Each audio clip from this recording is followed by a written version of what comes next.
Martial Peak, Chapter 5368, Fighting Che Kong. As old ancestor Xiao bellowed, she cast several divine abilities at Imo Zhao, causing his huge figure to stagger and bleed. In just a few breaths, Imo Zhao's aura plunged again, as though all his injuries accumulated over the years broke out at the same time. He no longer looked as majestic as a royal lord should be. Initially, he could still fight back against old ancestor Xiao, but barely 10 breaths after the destruction of his black ink nest, he fell into a complete disadvantage. On the other hand, old ancestor Xiao was increasingly assertive. It seemed that she was determined to destroy her opponent. No longer a match for the human woman, Imo Zhao roared, "Save me!" If no one could lend him a hand, he would most probably be killed by this old ancestor. There was only one person he could seek help from, the Ninth Order Black Ink disciple who was still dealing with the Eighth Order Open Heaven Realm Masters. Presently, only this Ninth Order Black Ink disciple was able to interfere in the battle between the old ancestor and the Royal Lord. The Ninth Order Black Ink disciple was indeed powerful. Although 6 Eighth Order Masters had joined forces to fight him, they still couldn't gain the upper hand, and instead, they had been suppressed by this Black Ink disciple. 3 of them were seriously injured as blood spurted out of their wounds. Hearing Imo Zhao's call for help, the Ninth Order Black Ink disciple wielded his sword as his sword chi exploded and drove the 6 Eighth Order Open Heaven Realm Masters away before he turned and raced towards Imo Zhao. Certainly, he had noticed that the Royal Lord's Black Ink nest had collapsed, so he knew that the Black Ink clan had lost the battle and they couldn't stay there any longer. Under such circumstances, the only chance to flee from here was for him to join forces with Imo Zhao. But how could the Eighth Order Open Heaven Realm Masters simply stand by and watch? These 6 division commanders were all experienced warriors, so there was no way they would let their opponent just go at this point. They soon charged forward again and unleashed secret techniques and even summoned their divine manifestations to pin down this Black Ink disciple. These Eighth Order Open Heaven Realm Masters were determined to make their opponents stay and didn't even care if they were heavily wounded in the process. Hence, 2 groups of the most powerful masters entered into an even more intense struggle. On the other hand, after Xianxia accomplished his task in the royal city, he shouted, "The Royal Lord's Black Ink nest has been destroyed. Death to the Black Ink clan." His loud voice reverberated across the void. A hush fell on the clamorous battlefield as both the humans and the Black Ink clansmen seemed to be digesting this shocking news. The next instant, countless humans chanted at the same time as their voices shook the void. "Death to the Black Ink clan! Death to the Black Ink clan! Death to the Black Ink clan!" The human soldiers felt their morale soar, while the Black Ink clan became anxious and confused. The battlefield had been chaotic as the soldiers of the 2 races clashed, so none of them paid any attention to the happenings in the royal city. Therefore, both the humans and the Black Ink clansmen were not aware that the Royal Lord's Black Ink nest had been destroyed until Xianxia's announcement. Certainly, the Black Ink clansmen wouldn't believe Xianxia, but within moments, the Royal Lord cried out for help. That was when all the Black Ink clansmen fell into a state of fear and depression. It seemed that the Royal Lord's Black Ink nest had really been destroyed. Otherwise, the Royal Lord wouldn't have called for help all of a sudden. At that instant, the morale of the Black Ink clan plunged into the abyss. It had been quite a while since the war started, and both races had suffered immense losses. With that said, the Black Ink clansmen were not unable to fight. If they remained united, the humans might not be able to wipe them out. The humans might win the battle, but the losses they suffered would also be unbearable. However, at this moment, all the Black Ink clan soldiers were flustered and many lost all will to fight. Forget the weaker Black Ink clansmen. Even the territory lords felt the urge to throw down their weapons and run for their lives.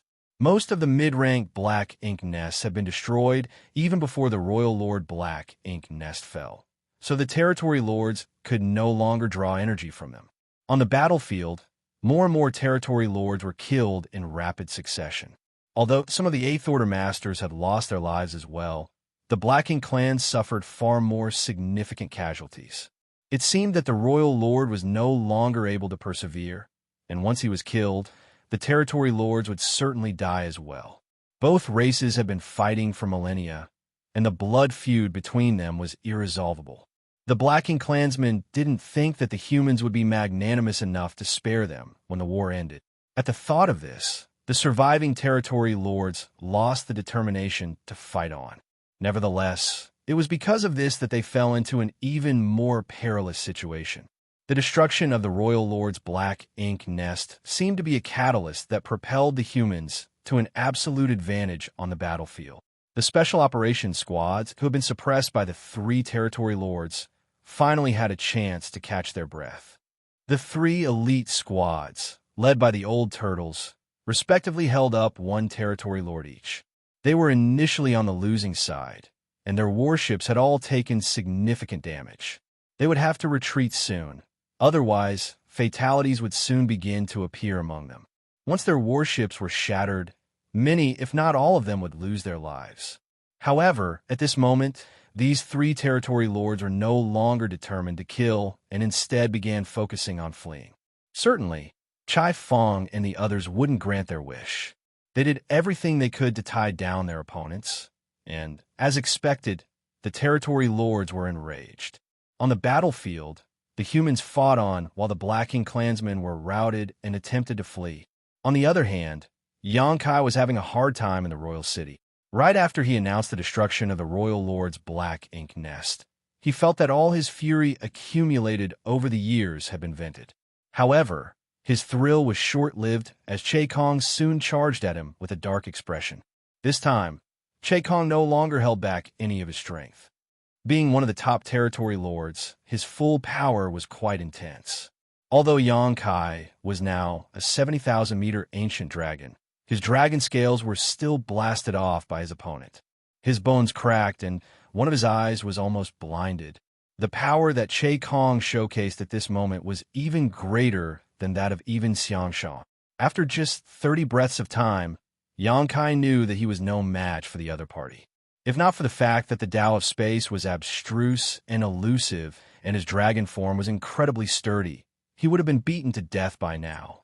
There was no denying that he was in a perilous situation. Xianxia wasn't born as a member of the Dragon Clan and had only grown into a 70,000-meter ancient dragon because of an opportunity in the dragon pool. It wasn't a result of his own hard work in terms of training and gradual growth. Therefore, he didn't have enough control over his dragon form's power yet.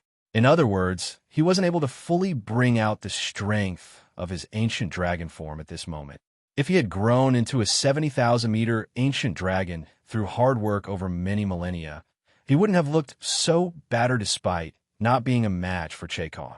When his opponent's fist struck his head, Xianxia started seeing stars, and he felt as if his skull had cracked. Infuriated, he snarled, "Che Kong, the royal lord will die soon, and then you'll be next." Since he couldn't defeat Che Kong, Xianxia could only threaten him, hoping to intimidate the other party into escaping.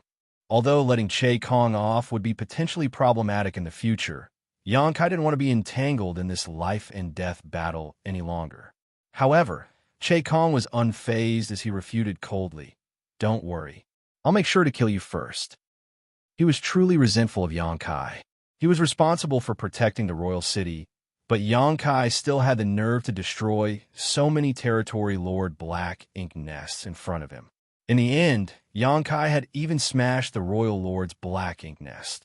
Now, Che Kong wasn't sure if the other party was a human or a Dragon Clan member. When Xianxia was a human, it was apparent that he was just a 7th-order Open Heaven Realm Master, but when he transformed into a dragon, he was a 70,000-meter-long ancient dragon, which was odd. Regardless of Xianxia's real identity, Che Kong could only vent his anger by killing him. Che Kong had considered running away, but he didn't think he could succeed. The other territory lords might be able to flee, but he didn't have a chance to do so because he was one of the most powerful territory lords, so the humans would undoubtedly prioritize killing him. Che Kong's stubbornness was giving Xianxia a headache, as it seemed the former was determined to drag him down to the Yellow Springs.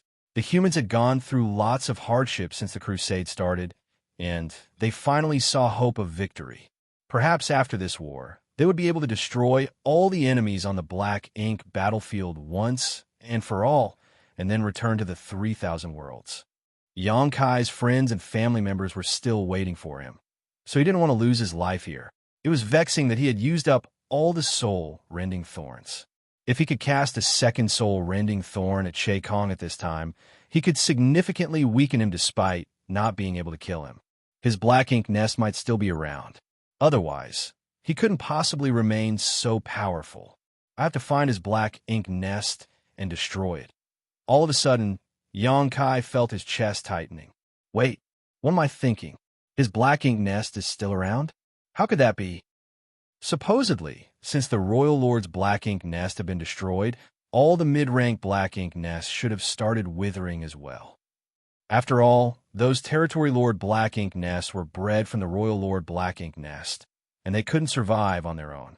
However, at this moment, there were still about a dozen Territory Lord black ink nests standing in the royal city.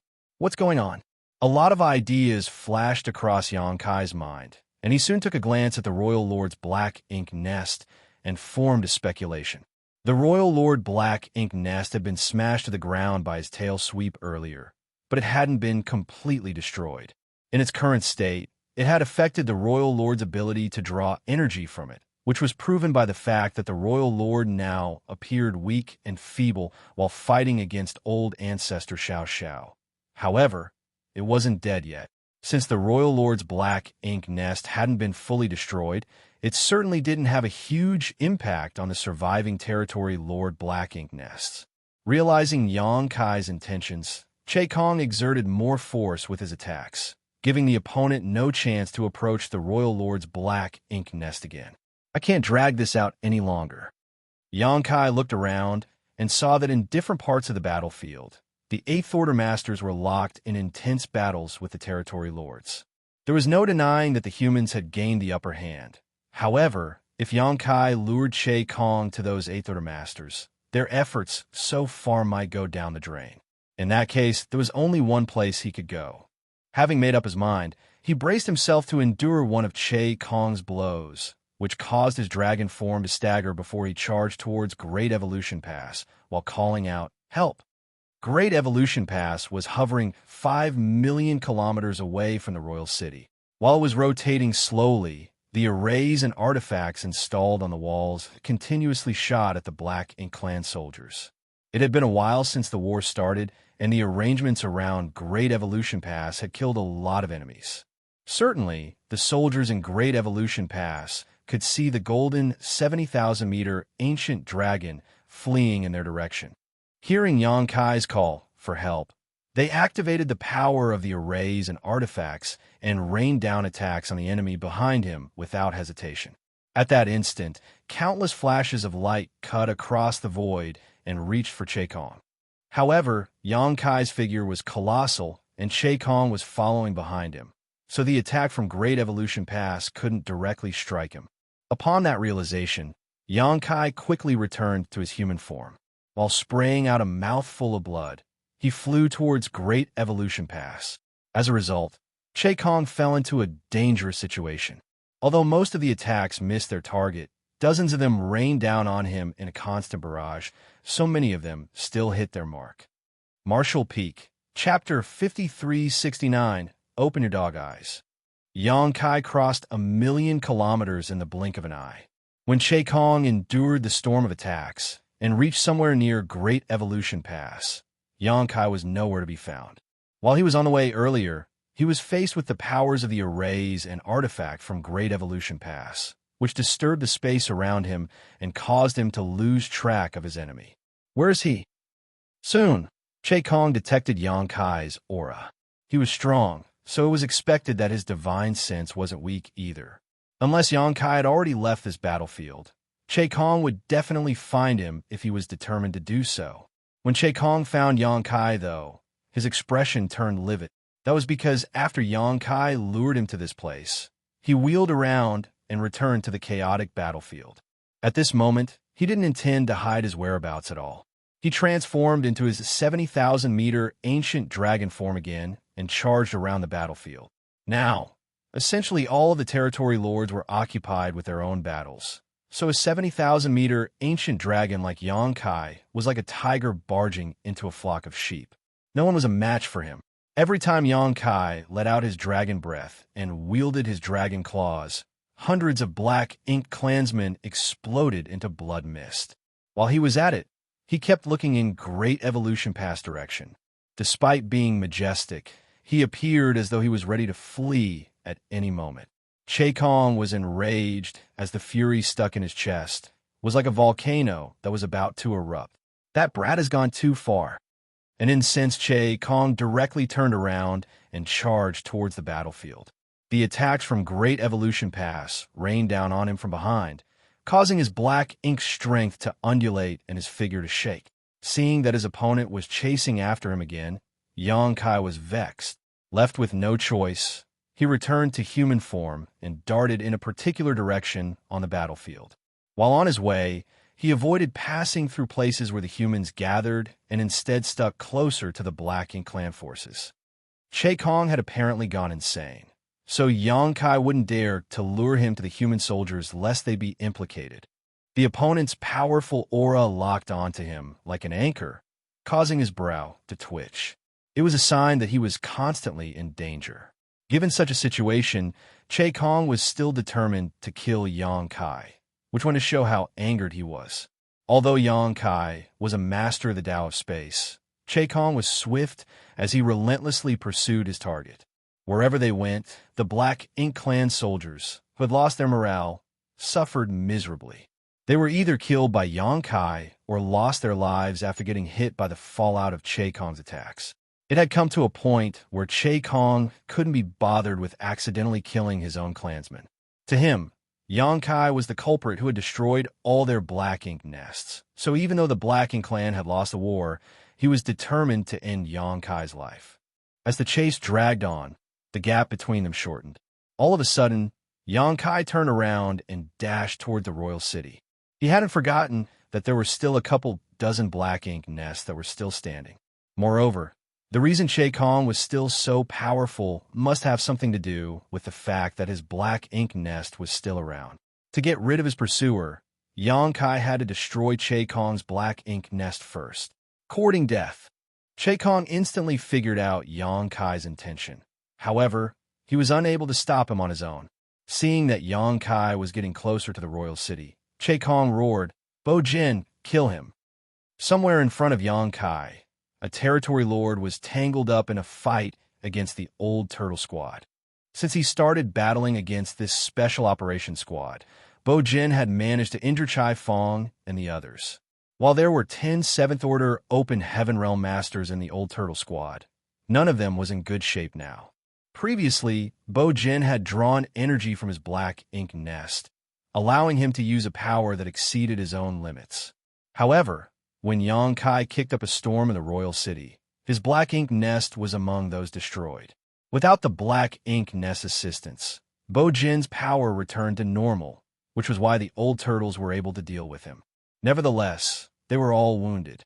Even though they had given their all, the old turtles could only ensure that they wouldn't lose. They couldn't kill this territory lord named Bo Jin.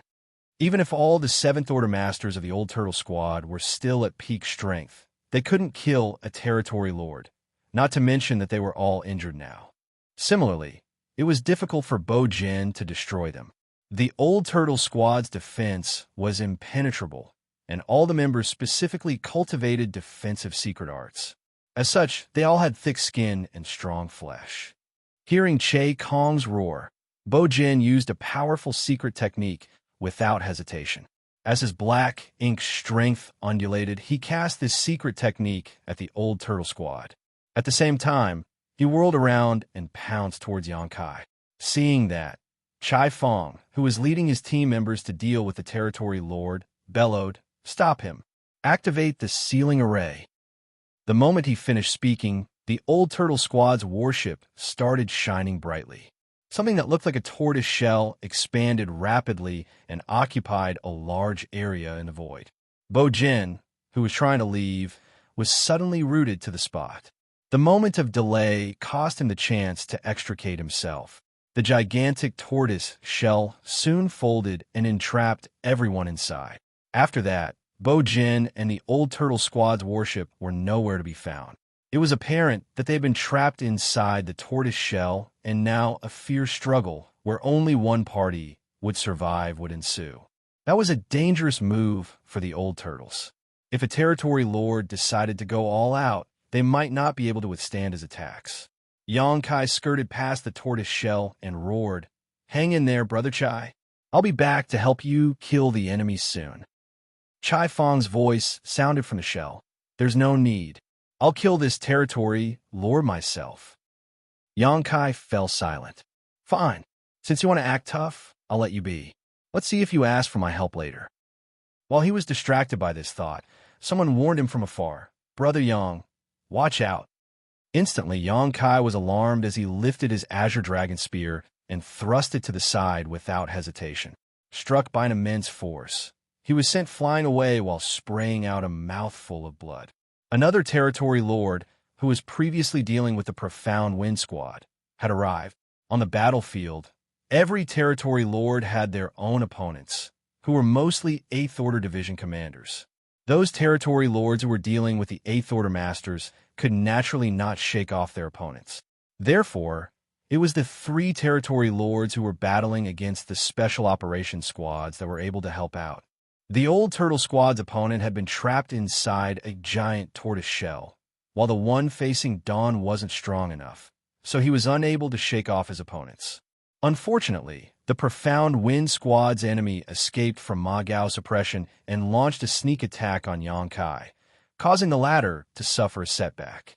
Seeing that, a relentless Che Kong roared, "Well done."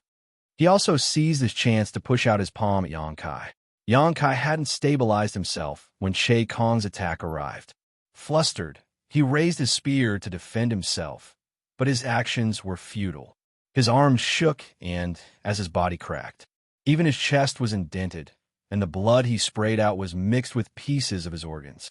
Nevertheless, Yongkai borrowed the momentum of this blow to continue charging towards the royal city, coughing up blood the whole time. Meanwhile, Che Kong's expression was extremely dark. He and the other territory lord had successfully attacked, but they were still unable to kill Yongkai. There was no denying that it was hard to deal with this brat. If an average 7th Order Open Heaven Realm Master was struck with their attacks, they would be badly wounded, if not killed outright. However, even though Yongkai was injured, his mobility wasn't affected one bit. Che Kong had a feeling that it had something to do with the fact that Yongkai was a member of the Dragon Clan. A dragon's defense and physique far surpassed that of a human's. After all, every Dragon Clan member was covered with dragon scales.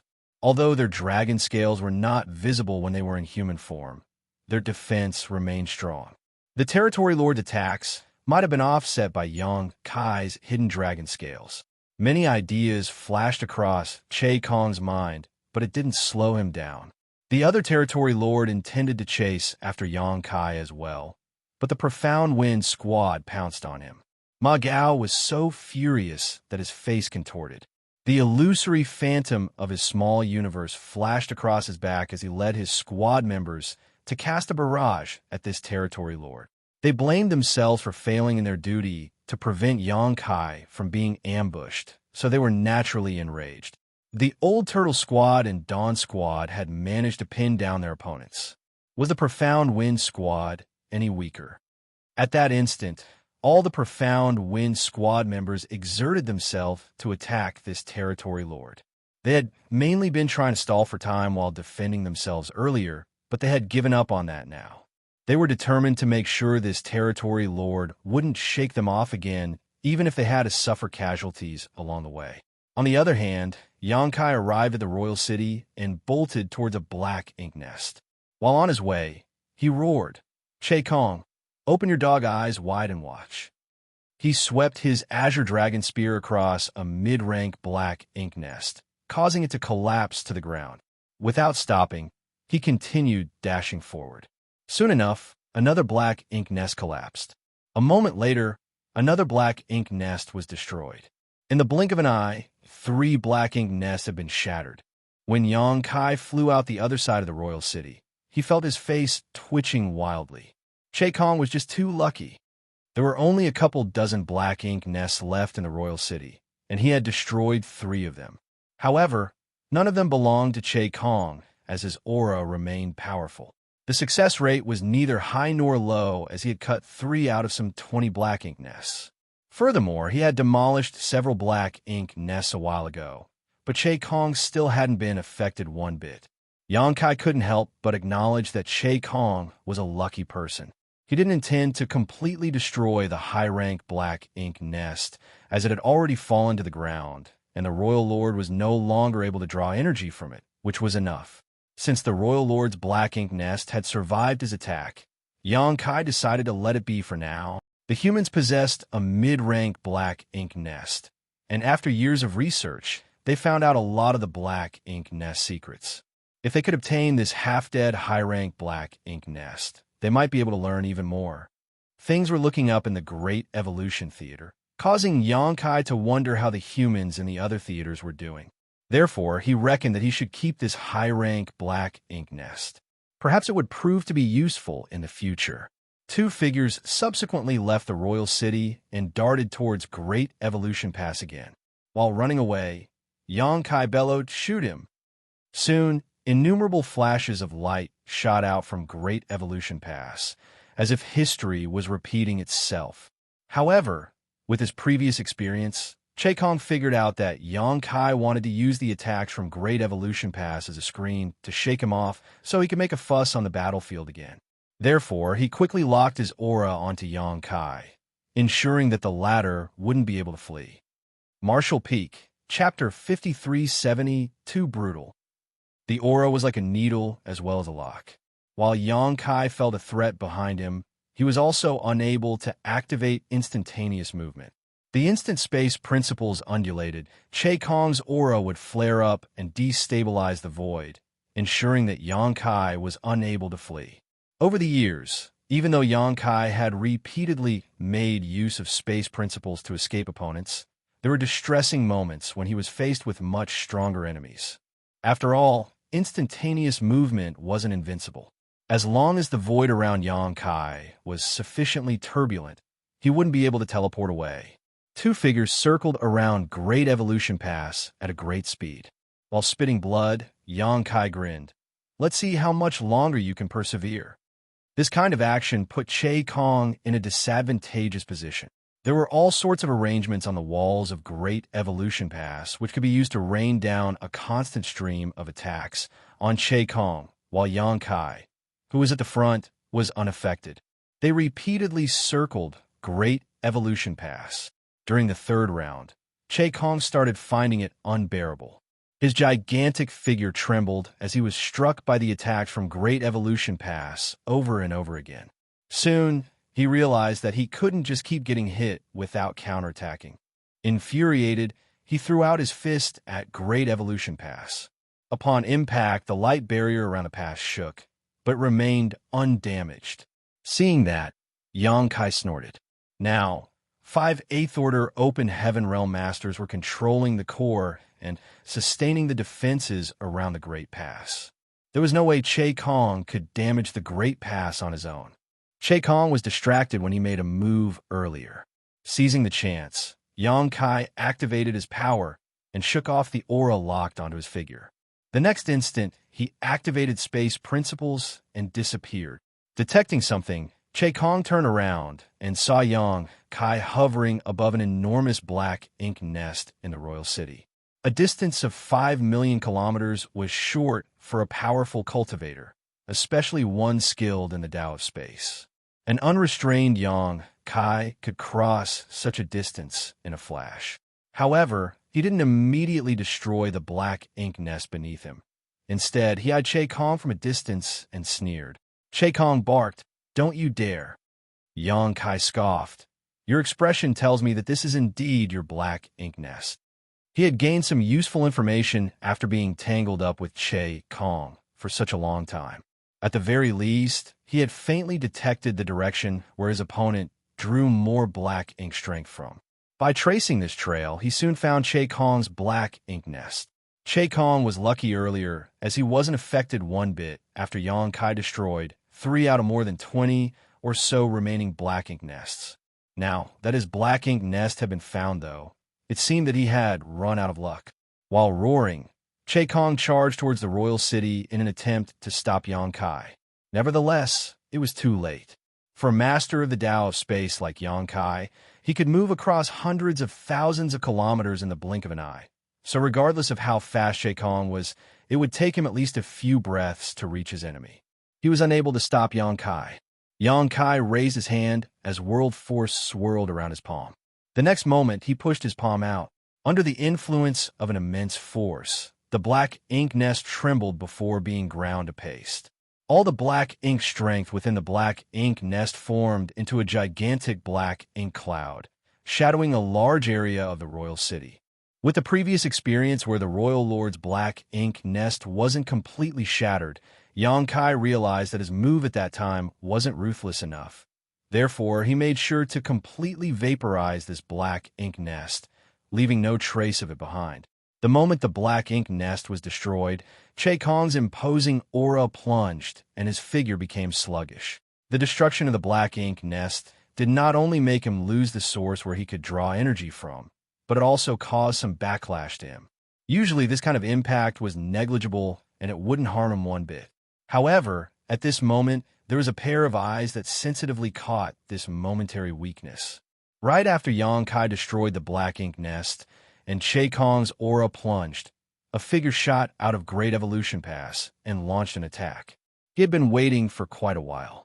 A ferocious aura locked onto Che Kong, and the attack from behind was like an ominous wind from hell, causing him to nearly jump out of his skin. It was an 8th Order Open Heaven Realm Master. At this critical moment, an 8th Order Master launched a sneak attack on him.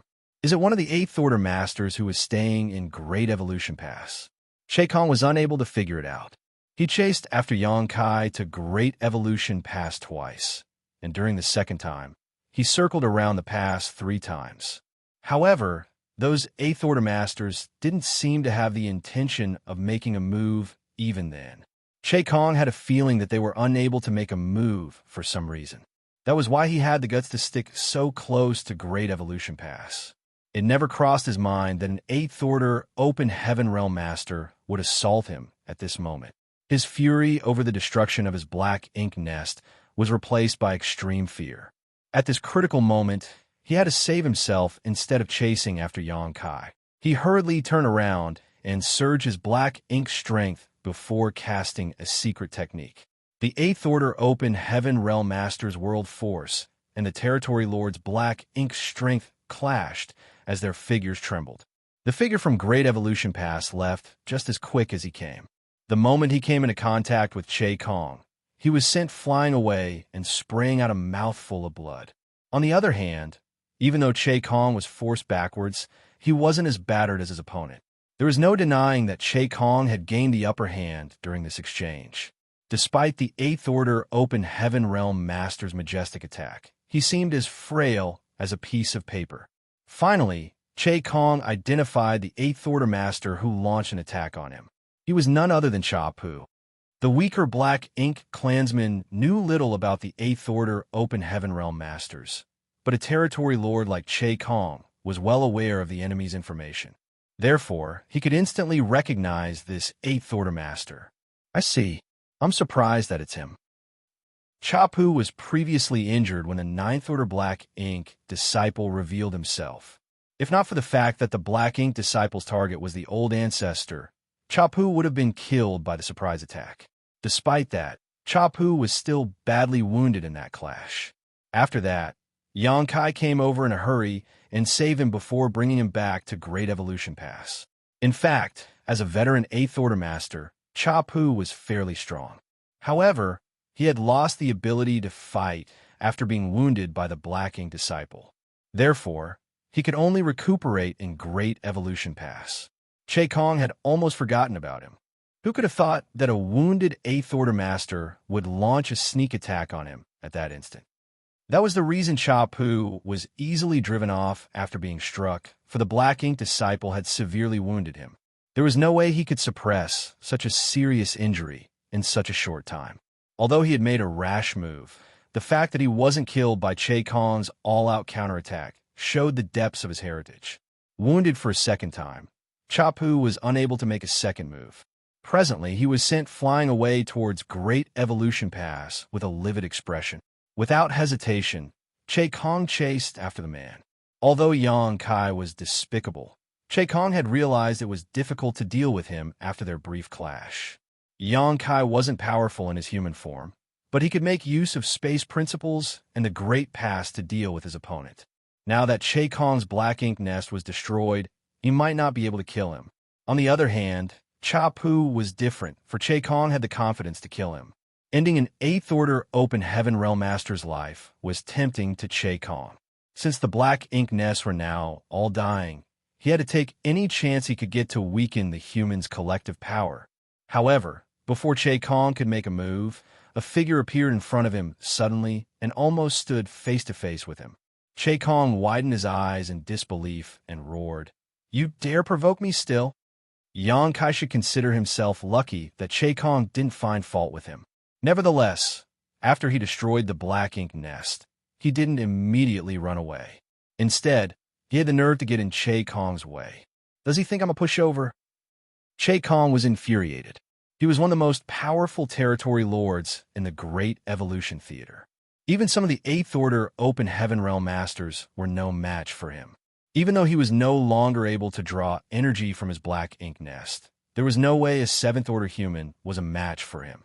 While roaring, he extended his hand and grasped Yang Kai. Just as he was ready to exert more force with his hand and squeeze Yang Kai to death, the latter also extended his hands and turned them into dragon claws before gripping Che Kong's shoulders. With a hideous expression, he roared, "Die! Die! Die!" Every time he cursed at Che Kong, his divine sense flared as pure spiritual energy burst forth like a tsunami. Che Kong became rooted to the spot as his facial features warped in agony. He was going through so much pain that he couldn't stop howling.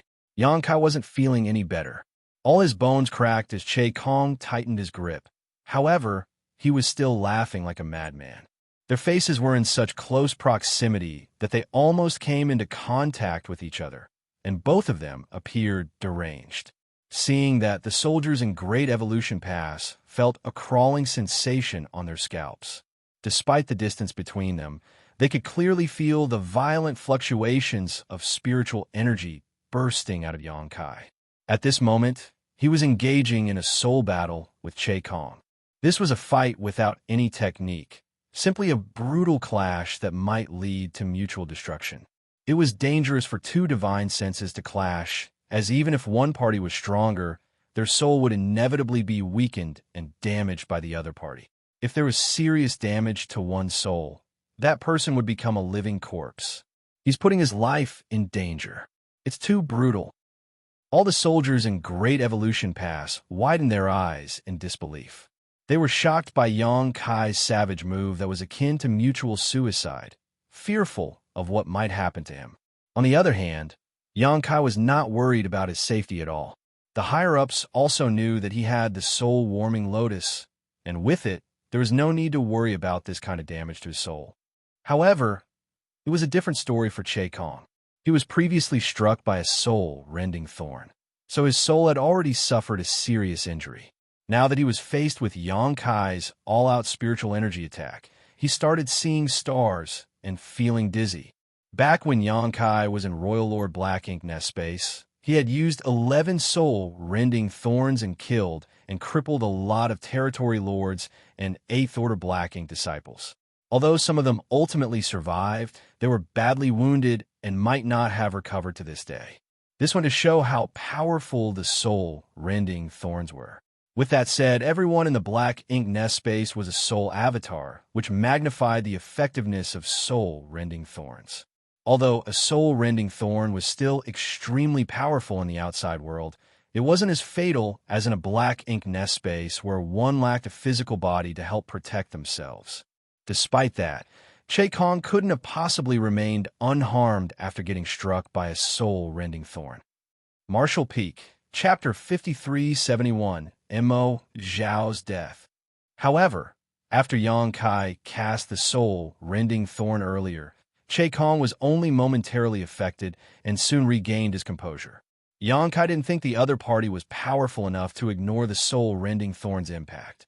After all, he had sacrificed quite a bit of his soul to power that soul-rending thorn. Since it was also damaging to him, there was no way it wasn't harmful to a territory lord. Even though the soul-rending thorn wasn't as effective in the outside world as it was inside the black ink nest space, it couldn't be completely ineffective. The only explanation was that Che Kong had used a secret technique to suppress the damage to his soul. The Black Ink clan had suffered a huge setback because of the soul-rending thorns a while back, so they must have been vigilant against these strange artifacts now. Since it was just a suppressed injury, it was easy for Yang Kai to target this weakness. In the battle against Che Kong earlier, Yang Kai didn't target his soul at all.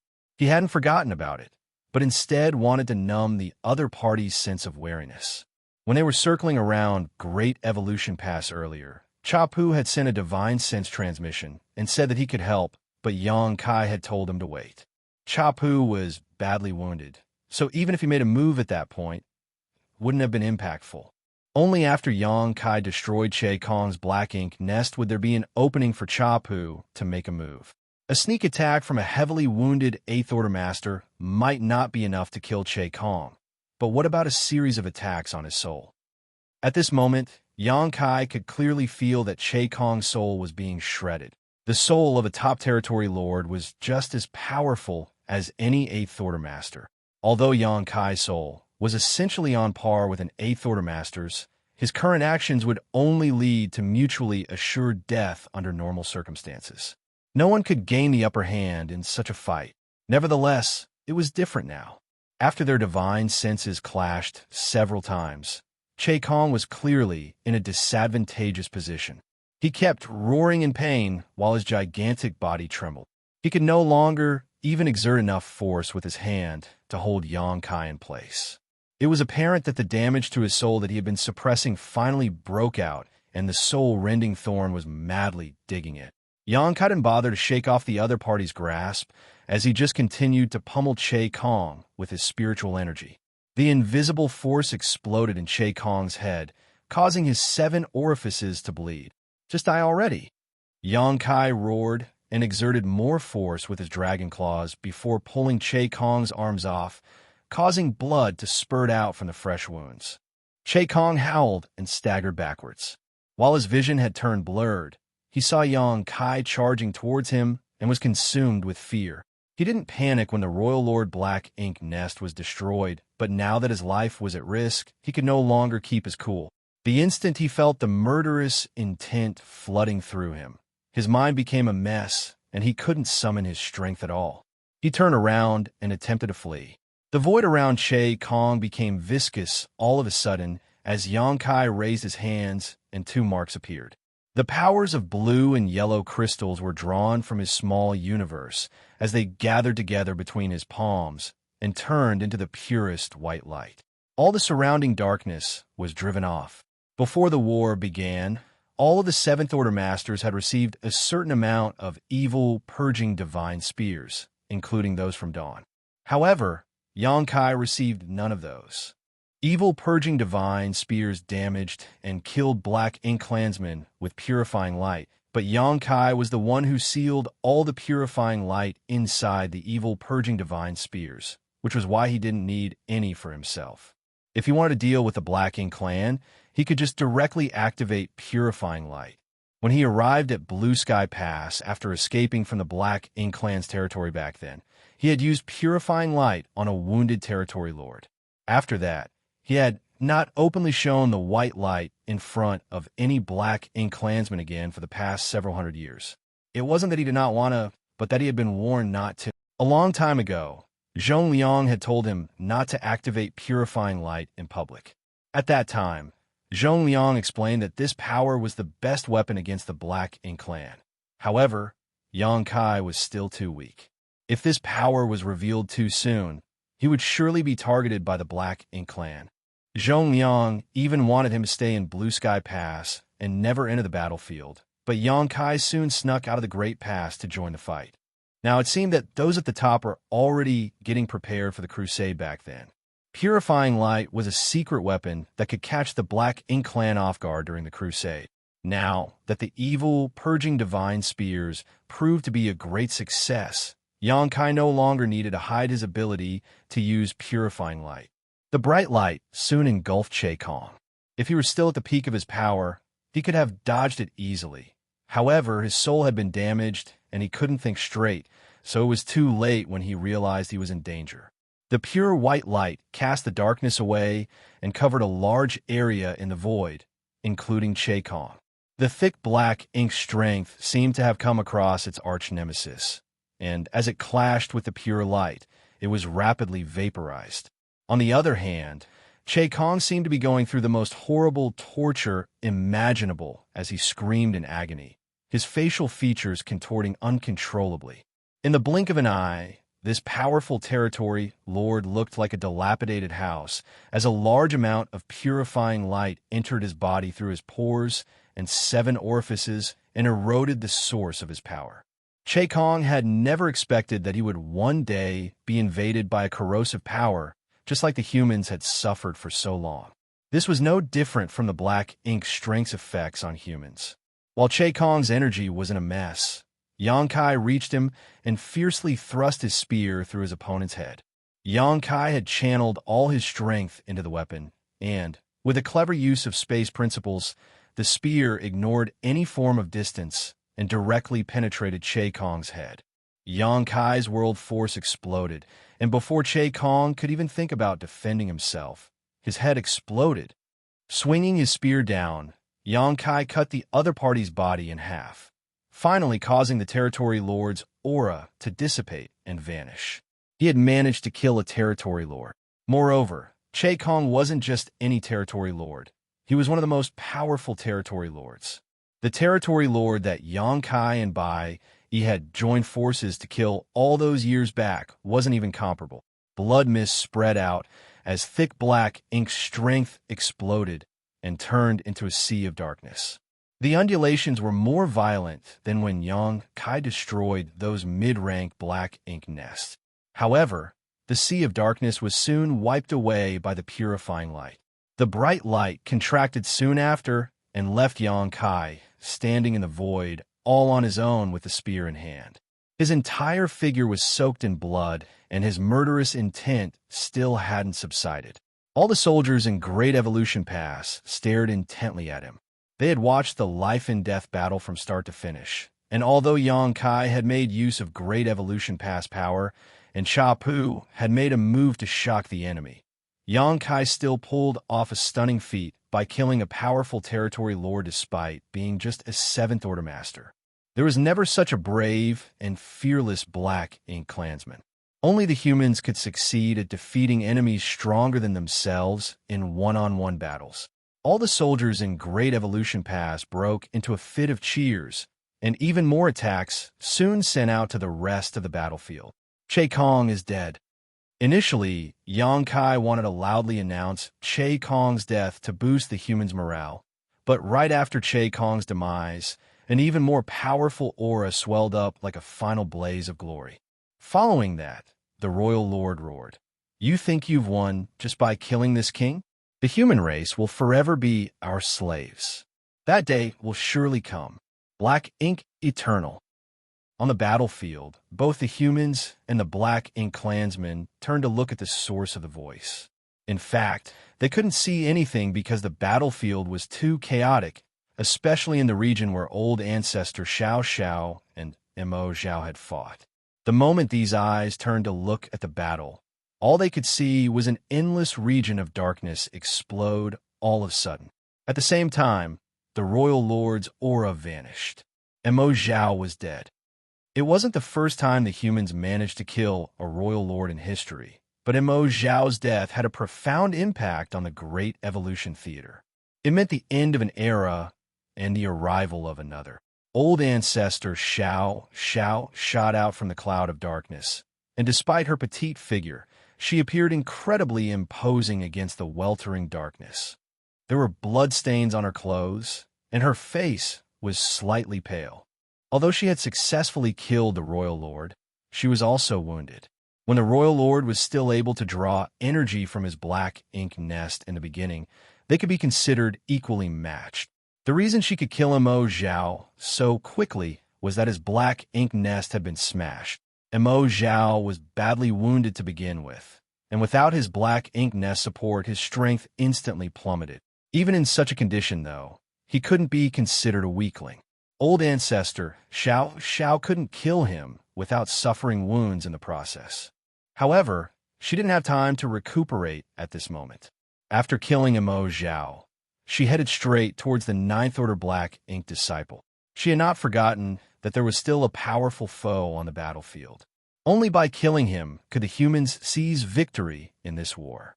If such an enemy managed to flee, there wouldn't be any peaceful days for the Great Evolution Army. The Black Ink Disciple was initially bogged down by 6 Eighth Order Open Heaven Realm Masters. However, after a prolonged fight, only 5 of them remained as 1 had been killed. The fallen 8th Order Division commander had already been seriously injured to begin with. So when the Royal Lord was in a perilous situation earlier, the Black Ink Disciple flared up in an attempt to save Imo Zhao. It was that 8th Order Open Heaven Realm Master who sacrificed his life to stop him from leaving the fight. Although the 9th Order Black Ink Disciple managed to kill the 8th Order Division commander, the latter's sacrifice bought enough time for the other 5 to re-engage. After such a long time, the Black Ink Disciple and the 8th Order Open Heaven Realm Masters were all exhausted and wounded. With 5 8th Order Open Heaven Realm Masters joining forces, it wasn't easy for the Black Ink Disciple to break through their siege. That was why the deadlock persisted. Nevertheless, the instant Imo Zhao passed away, this Black Ink Disciple knew he was doomed.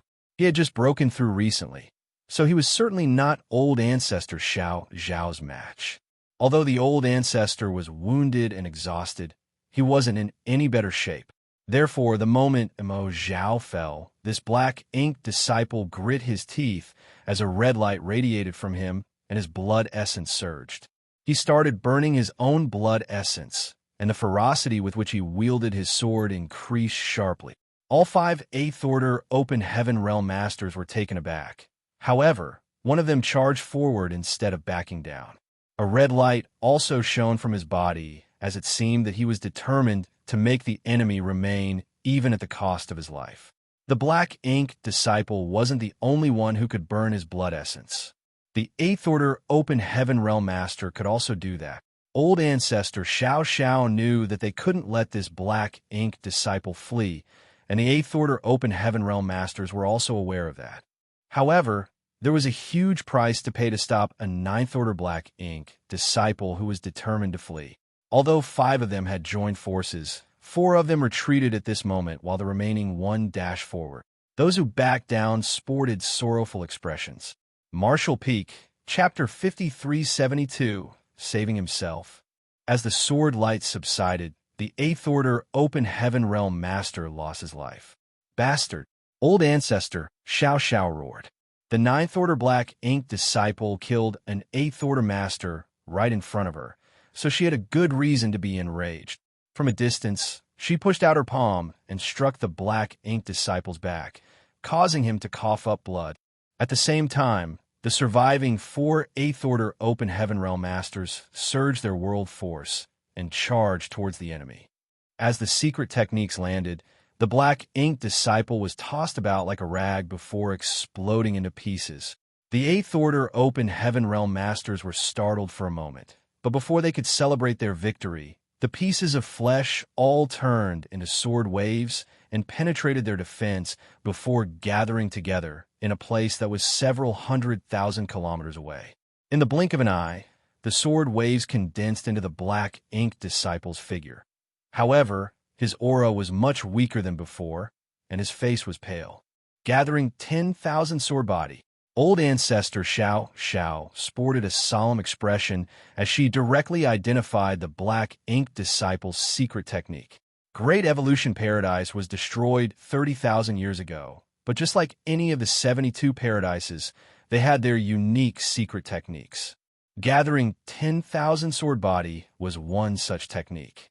The 8th Order Open Heaven Realm Masters might not be aware of it, but old ancestor Xianxia was someone who had lived long enough to witness what had happened back then. Certainly, she knew of this secret technique. Even in the cave heavens and paradises, not everyone was allowed to cultivate this kind of secret techniques. Only the brightest talents with exceptional aptitudes were able to comprehend and master them.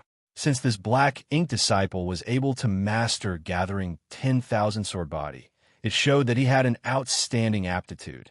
If not, he wouldn't have ascended to the 9th Order Open Heaven realm after being corrupted by black ink strength.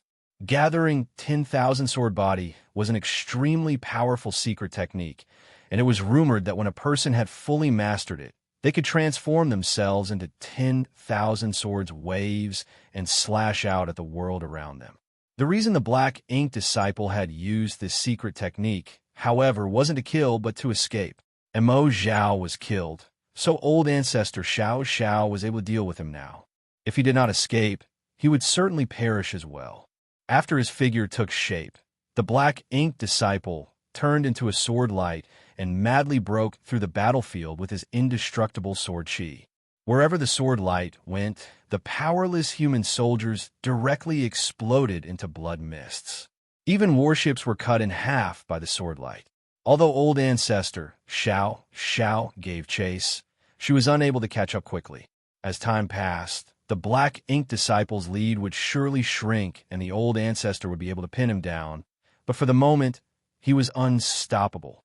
Dodge him, old ancestor Xiao ordered. However, the humans in the way might not be able to run away. The next instant, the color drained from old ancestor Xiao's face as she roared. I'll let you off if you spare his life. But if you dare to kill him, I'll hunt you down and rip you to pieces slowly no matter how long it takes. Right after the old ancestor shouted, Yang Kai, who was still ecstatic over having just killed Che Kong, felt his skin tightening and a crawling sensation on his scalp. At this moment, he was planning to lend the old turtles a hand. With the help of their custom warship's power, the old turtle squad had trapped a territory lord. It wasn't clear what was going on inside the barrier, but Yang Kai was still worried. If the territory lord was pushed into a corner, the old turtles might not survive. Nevertheless, before he could move, Yang Kai felt a ferocious aura locking onto him. The owner of the aura was so powerful that even Che Kong paled in comparison. It was the 9th Order Black Ink Disciple. Yang Kai had never expected that the Black Ink Disciple would charge towards him after breaking the siege, and judging from the Black Ink Disciple's actions, it was apparent that this was an intentional move. The battlefield was vast, and there were still a lot of 8th Order Open Heaven Realm Masters who were tangled up in battles against the territory lords. If this black ink disciple wanted to kill some 8th Order Masters at this point, he could easily do so. Nonetheless, he didn't target any of the 8th Order Masters and instead set his sights on the 7th Order human named Yang Kai. Certainly, Yang Kai wouldn't believe that the other party wasn't doing this intentionally. Had the purifying light caught his attention? The black ink disciple must have realized that Yang Kai was the source of the purifying light. Therefore, even though he was currently running for his life, he was still determined to end Yang Kai's life. The moment the black ink disciple heard old ancestor Xiao shouting at him from afar, he hesitated for a moment, but soon he became determined and flew at Yang Kai with even greater speed. The old ancestor's action suggested that his judgment was right. This 7th Order brat must be important to the human race. This kind of chance was hard to come by, so he had to contribute by killing Yang Kai. Seeing this, old ancestor Xiao was infuriated and hastened her pace. However, the black ink disciple had turned into a sword light, so he temporarily had the advantage in speed. The old ancestor was unable to catch up in time, so she shouted at Yang Kai, "Run!" In the closest battle against a territory lord to Yang Kai, an 8th Order Master had gained the upper hand after a prolonged struggle. The territory lord kept coughing up blood and was almost powerless to counterattack. The 8th Order Open Heaven Realm Master had the confidence to kill this territory lord within an incense stick. However, at this moment, He directly gave up the military merits he would soon acquire and darted towards Xianxia without feeling concerned that he was facing away from the territory lord. Fortunately, the territory lord just wanted to run for his life after escaping from death's door and didn't have the intention to launch an attack. On this chaotic battlefield, a Ninth Order Black Ink disciple's murderous intent was raging while an Eighth Order Open Heaven Realm Master tried to come to the rescue. Xianxia slowly put away his Azure Dragon Spear. When he was targeted by the Black Ink disciple's aura earlier, he was flustered at first, but at this moment, he had regained his composure. He didn't intend to run away. Since he had been locked onto by the Black Ink disciple's aura, there was no way he could use instantaneous movement, as the moment he manipulated space principles, the other party could disturb the void and force him to remain. It was unrealistic to rely on the Eighth Order Open Heaven Realm Master to save him either. Even though he was nearest to Xianxia and he had immediately come to the rescue, he wasn't as fast as the Black Ink disciple. The Black Ink disciple would most likely kill Xianxia before the Eighth Order Division commander arrived. In such a critical situation, Xianxia could only save himself. The average Seventh Order Master would be doomed if he was targeted by such an enemy. However, Xianxia believed that he could survive. After all, he possessed a powerful dragon vein, so his body was much sturdier than the average Seventh Order human.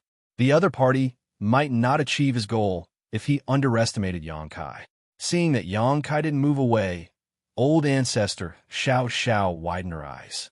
With that said, she knew that Xianxia probably wasn't able to escape, so she could only quicken her speed. For that reason, she even started burning her blood essence so that she could intercept the Black Ink disciple before he made a move. The Black Ink disciple had clearly detected the old ancestor's aura surge from behind, but he remained unfazed. The bright sword light left a trail in the void as he crossed 1,000,000 kilometers in the blink of an eye. His speed wasn't any slower than Xianxia's instantaneous movement. Although Xianxia didn't seem to move a muscle at all, he activated his dragon vein the instant he felt the sword light prickling his skin. His dragon vein undulated in his body like a surging ocean as thick dragon scales appeared and covered his entire figure, including his face. He was ready to use his ancient dragon form to fend off the attack. By doing so, his defense would be much stronger than in his human form. The other party wasn't at their peak, so he might not be able to kill Xianxia with one slash. As long as Xianxia could survive the initial hit, old ancestor Xiao could intercept the Black Ink disciple and kill him. Just as Xianxia was preparing to transform into an ancient dragon, his eyes flashed all of a sudden. He gave up on his original plan and slowly pushed out his fist. The attack was slow and seemingly light. Even a 3-year-old kid could dodge such a blow with ease. But the instant he extended his fist, space principles undulated violently together with his world force. Cow punch. If the other party was a royal lord, Xianxia might not have had any way to fight back. However, since this person was a Black Ink disciple, he didn't mind giving him an unpleasant surprise. Since he developed his cow punch secret technique, it had helped Xianxia against many opponents in higher realms, allowing him to defeat enemies who were much stronger than he was. When he was still a Sixth Order Master back then, he was able to deal with Blood Crow in the Shattered Heaven. Outside of Great Evolution Pass a while back, he was even able to defeat an Eighth Order Black Ink disciple. It was all thanks to his Cow Punch secret technique. Although Cow Punch was incredibly effective, it had a serious constraint. It would take Xianxia a long time to trace the other party's aura back to its source, and the length of time was uncertain, depending on the integrity of the enemy's small universe. If their small universe was sturdy and well-guarded, Xianxia would probably die before he had a chance to use this secret technique. With that said, he hadn't come across an opponent with a small universe who could make him unable to use Cow Punch so far.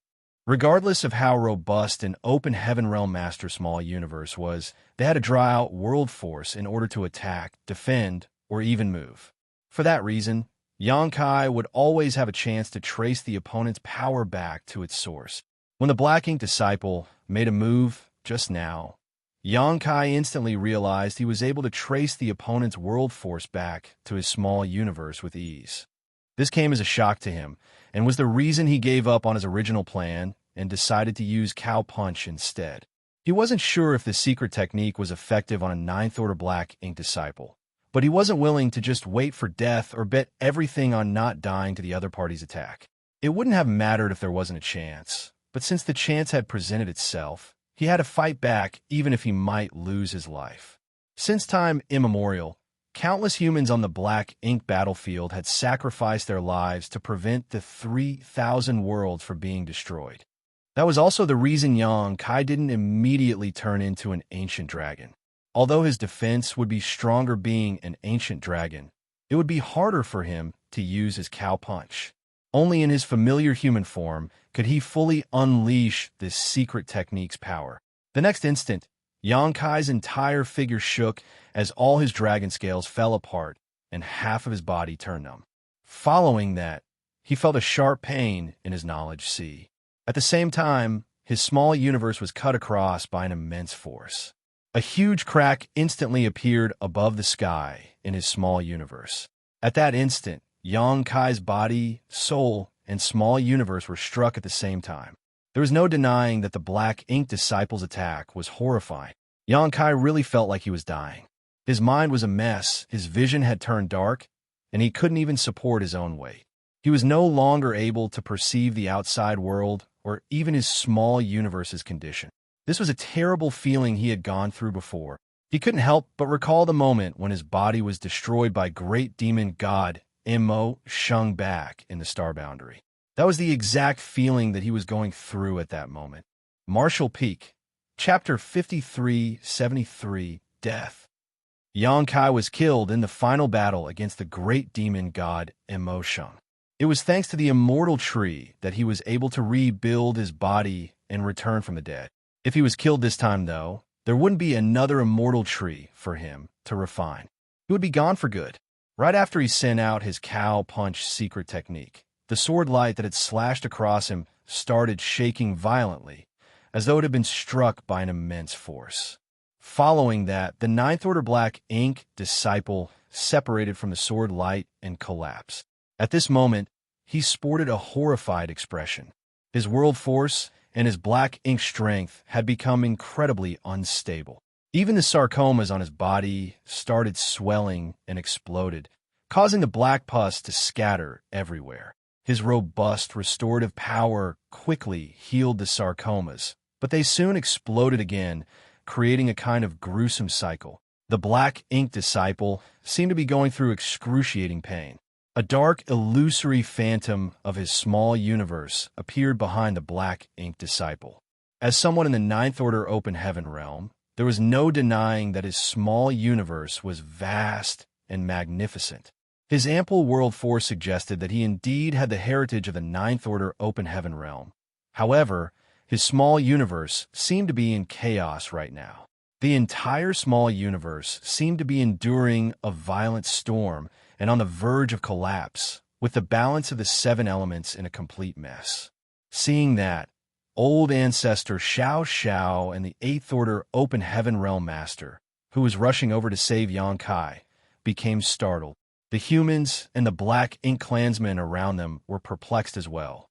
Soon, the cycle of the 5 elements in the Black Ink Disciple's small universe broke with yin and yang descending into chaos. No! The sarcomas on the Black Ink Disciple's body continued to explode, and his expression twisted in disbelief and despair. He couldn't believe that instead of being killed by the old ancestor, or even an 8th Order powerhouse, his life was ended by a mere 7th Order brat's punch. If he knew this would be the outcome, he wouldn't have sent himself to hell. If he had run away the moment Immo Zhao passed away, he would have stood a chance to escape. He blamed himself for being too greedy, as he wanted to kill Yongkai before he left. While he roared in agony, the illusory phantom behind him could no longer remain stable. The entire small universe looked like a weathered shack with holes in the walls and roof, out of which his abundant world force and rich black ink strength leaked. As his strength dissipated and his aura plunged rapidly. In the blink of an eye, his aura dropped to the 8th order. Following that, he plunged to the 7th order, and then he was dead. This person had made use of black ink's strength to break through his own innate limits and ascend to the 9th order. Therefore, his small universe couldn't actually bear 9th order might. Once punctured, his small universe could not maintain integrity, which caused his aura to drop to the 7th order before the extreme stress finally caused a complete collapse. The black ink disciple's face withered all of a sudden, and his originally black hair turned gray. As a violent force swept across him, all his hair fell off, his body dried up, and all his vitality faded. He was originally a powerful 9th order black ink disciple, but he had turned into a desiccated corpse in a short moment. His dead body was not even able to bear 7th order world force, and under the eyes of the humans and the black ink clansmen alike, he exploded into dust. The 9th order black ink disciple could not be more dead. A tremendous force swept across the place as old ancestor Xiao swiftly arrived in front of the dazed Xianxia. She waved her hand and fended off all the repercussions for him. The 8th order division commander, who was ready to assist, was still dumbstruck, unable to believe his eyes. What did I just see? Did Xianxia casually throw out his fist and kill a 9th order black ink disciple? Although the person was a black ink disciple, he was still a 9th order open heaven realm master, not a 1st order or 2nd order one. Even if the 8th order open heaven realm master had been the target of such a master instead, he wouldn't have been able to counterattack. How did Xianxia, a 7th order open heaven realm master, achieve this? Was it because the black ink disciple was on his last legs? It didn't seem like that was the case, as his imposing attack earlier suggested that he still had the strength to fight. Although the black ink disciple was clearly badly wounded, no one could underestimate his power. So how did Xianxia manage to kill him? Unable to figure out the reason behind it, this 8th order open heaven realm master fell into a daze. On the other hand, after giving it some thought, old ancestor Xiao soon realized what had happened.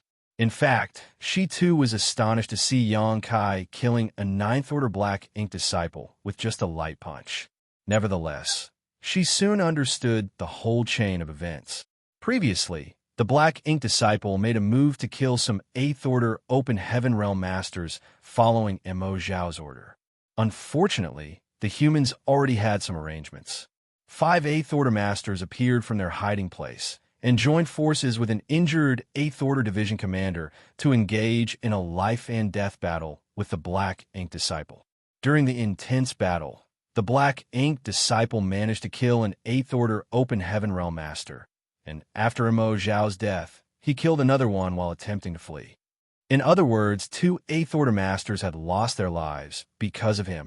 Despite just breaking through to the 9th order, this black ink disciple was able to fight with 6 8th order open heaven realm masters on his own and even killed 2 of them in a short time, which went to show how powerful he was.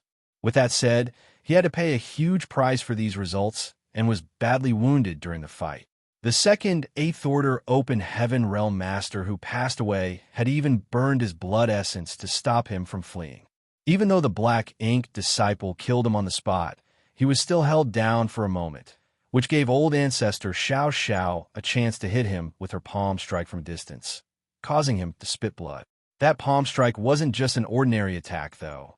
It was a secret technique that targeted an enemy's small universe. All the cave heavens and paradises had at least one such secret technique that had varying degrees of effect. The fundamental source of an open heaven realm master's power was their small universe, so these sorts of secret techniques were extremely powerful. If one small universe wasn't sturdy enough, it would most likely be shaken if hit by such a technique. Not to mention it was old ancestor Xiao who had acted this time.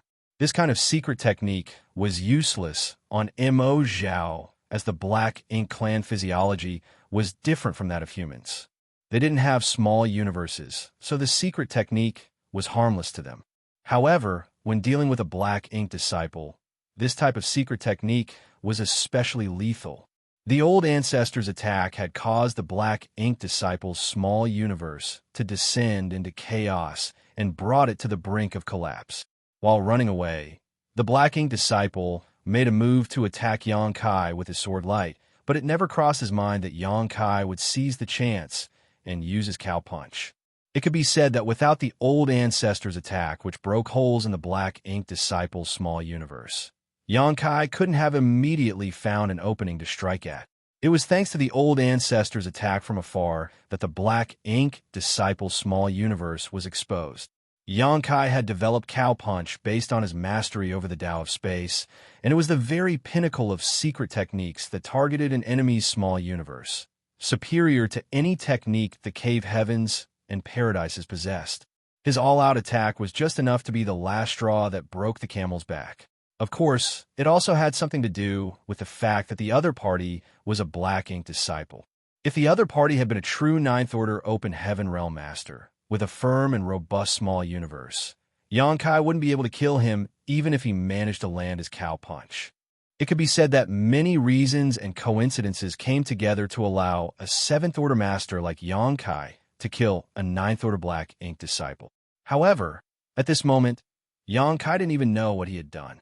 His mind was still a mess, and the sword chi was still eating away at his body and soul. It was only a while later that the sword chi was dispersed from his soul, allowing Yang Kai to regain his senses, though his head was in so much pain that he felt like he was dying. At the most critical moment, the soul-warming lotus had once again saved him from certain death. All of a sudden, old ancestor Xianxia was heard announcing, "Yang Kai has killed the Ninth Order Black Ink disciple. The Black Ink clan is destined to die." It wasn't that the old ancestor wanted to give him credit by proclaiming his contribution at this point. She just wanted to shatter what remained of the Black Ink clan's morale. Mo Zhao and the Ninth Order Black Ink disciple were dead, so the Black Ink clan was leaderless and unable to resist the humans any longer. After old ancestor Xiao made the announcement, she tossed Yang Kai at the 8th Order Division commander and ordered, "Send him back to the pass." The next instant, she charged towards the old turtles. The old turtle squad had sealed off a large area of void through their warship's unique arrays, but given the old ancestor's eyesight, she could clearly see the situation within. At this moment, 10 7th Order Open Heaven Realm Masters from the old turtles were locked in an intense battle with a territory lord with support from the rest of their squad, but all of them were injured. Of course, the territory lord wasn't in good shape either. It had come to a point where there was no turning back for both parties, unless the old turtles were willing to open up the barrier. Since they had no idea what was going on in the outside world, they wouldn't dare to open up the barrier. There were bound to be some people who would lose their lives soon. The moment old ancestor Xiao arrived, she extended her hands and tore the barrier apart. As her world force surged, she condensed a giant hand from it and grasped the territory lord before clenching her fist. All of the wounded territory lord's bones were crushed in an instant, leaving him more than half dead. Having done enough, the old ancestor tossed the barely breathing territory lord to the old turtles before flying towards her next target. Now that both the royal lord and the Ninth Order Black Ink disciple were dead, there was no one capable of matching her on the battlefield. It was the best time for her to deal the death blow to the remaining Black Ink clansmen. Chai Fong and his squad members were going all out and were prepared to sacrifice themselves to kill the territory lord when their opponent was suddenly crippled by the old ancestor. After a moment of astonishment, they broke into a state of ecstasy. The old ancestor is peerless. The old ancestor is the most powerful. All the old turtle squad members started cheering as their morale soared. Since the old ancestor had arrived to lend them a hand, it was apparent that the royal lord was dead.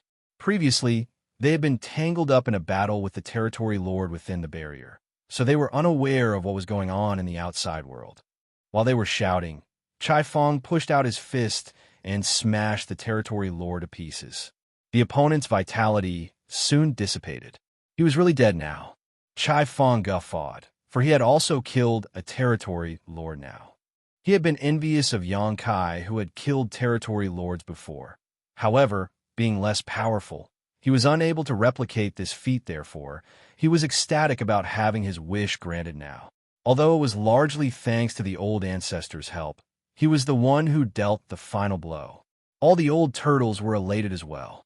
On the other hand, Xianxia was still in a dazed state. First of all, he had become sluggish after he was badly wounded. Secondly, he was astounded by the old ancestor's words earlier. He silently digested it and turned to look at the 8th Order Master, who had been supporting his weight and bringing him to Great Evolution Pass. Old Lu, what did the old ancestors say just now? He suspected that he had misheard it. Was he really the one who killed the 9th Order Black Ink disciple? Marshall Peak, Chapter 5374, A Frustrated Cha-Pu. There were only several dozen 8th Order Open Heaven Realm Masters in Great Evolution Pass, so Xianxia could recognize all of them. Therefore, he was grateful that this 8th Order Master had immediately tried to come to his rescue earlier, even though the latter didn't manage to arrive in time. The 8th Order Open Heaven Realm Master, surnamed Lu, smiled. "Don't you know what you did?" Xianxia thought that he certainly knew that, but he had no idea what happened after he pushed out his fist. He thought he was dead, so it surprised him that he had survived. Moreover, he was astounded by the old ancestor's words. Both nervous and expectant, he asked, "Old Lu, did I really kill the 9th Order Black Ink disciple?" Old Lu chuckled. "It's a lot of military merits. Why would the old ancestor joke about it? Yes, you killed the 9th Order Black Ink disciple with a punch." Xianxia gulped. "I've killed someone in the 9th Order with a punch." Even though the 9th Order Master was a Black Ink disciple and severely wounded, he was still an extremely powerful being. Xianxia still couldn't believe that he had ended the life of someone in the 9th Order. Since his arrival at the Black Ink battlefield, he had killed quite a number of territory lords. However, he didn't even have the qualifications to stand before masters like the Royal Lords or a 9th Order Black Ink disciple. But now he had managed to kill an enemy in the 9th Order. Xianxia grinned as he wanted to guffaw, but his action irritated his wounds, especially the one on his abdomen, which was caused by the 9th Order Black Ink disciple. Golden blood spurt from various places all over his body. Old Lu took a look at the sword wound and said, "Recuperate with peace of mind when you go back to Great Evolution Pass. It might be difficult to treat your wound." After all, it was an attack from someone in the 9th Order. At this moment, there was a big cut that ran from Xianxia's shoulder to his abdomen. His flesh had rolled up, which revealed the golden bones in his body. Horrifying sword chi still lingered around the cut and eroded his flesh. Despite having incredible restorative abilities as a 70,000-meter ancient dragon, this wound wouldn't just heal by itself like most others. Beyond just the visible wound, there were a lot of hidden injuries as well. In fact, Old Lu was surprised that Xianxia had survived the attack at all. As they spoke, they arrived at Great Evolution Pass.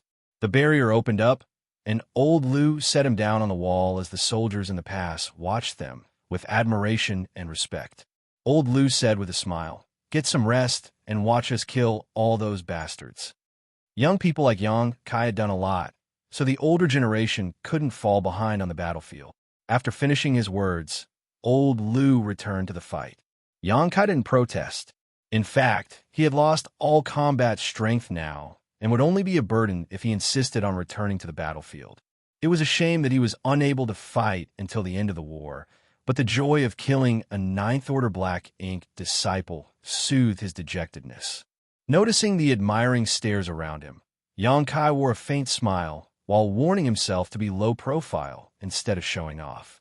It was pure luck he was able to kill the 9th Order Black Ink disciple, not a result of his own hard work and effort. Nevertheless, he could hardly contain his excitement. Soon, Xianxia managed to figure out how the Black Ink disciple died. The Black Ink disciple really could only blame himself for being unlucky. He had made the wrong decision by targeting Xianxia instead of just fleeing. In fact, he would have dealt significant damage had he just set his eyes on the 8th Order Masters instead. Then, Xianxia turned to look at the 8th Order Open Heaven Realm Master beside him and smiled modestly. After a nod, he called out, "Senior Cha." The person seated beside him was none other than Cha-Pu. When the division commander saw Xianxia's expression, the corners of his brow twitched as he muttered, "Just laugh to your heart's content if you want." while Yang Kai was still drowned in the joy of killing a Ninth Order Black Ink disciple. This division commander was understandably frustrated. This couldn't be helped, as he had hardly participated in this final battle. As a veteran Eighth Order Master, he should have been charging around the battlefield and slaughtering the enemy instead of nursing his wounds inside Great Evolution Pass. However, there was nothing he could do. Just like Yang Kai, he had lost the strength to fight.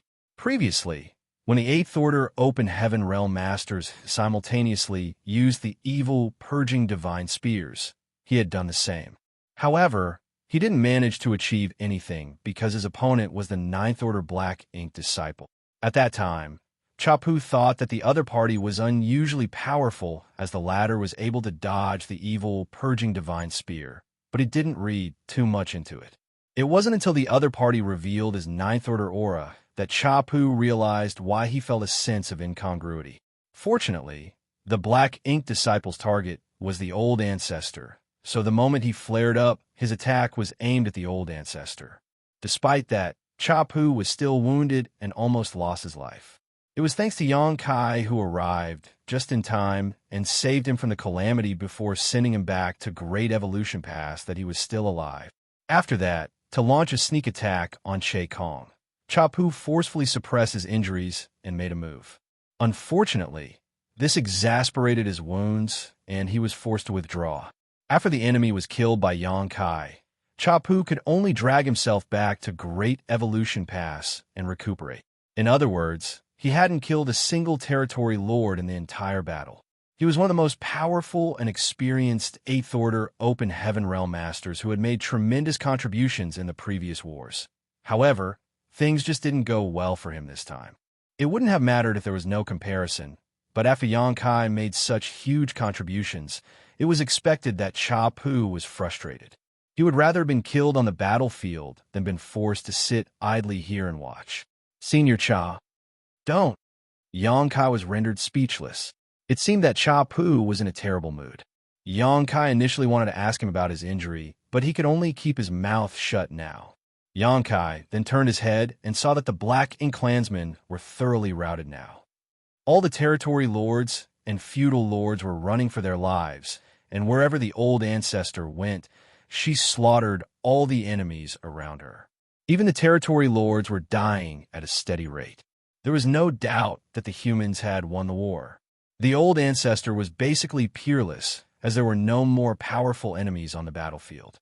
None of the territory lords could survive once she set her eyes on them, and within just a few breaths, she had managed to kill 5 of them. The human race was victorious. Now, they just had to mop up the rest. There were still about 300,000 Black Ink clan soldiers, including a number of territory lords and feudal lords. Hence, it wouldn't be easy to wipe them all out, and it was likely that some of them would manage to flee. It was difficult for the humans to chase after them. After such a prolonged fight, while many Black Ink clansmen had lost their lives, the humans had suffered immense losses as well. Those who survived were all soaked in blood and thoroughly exhausted.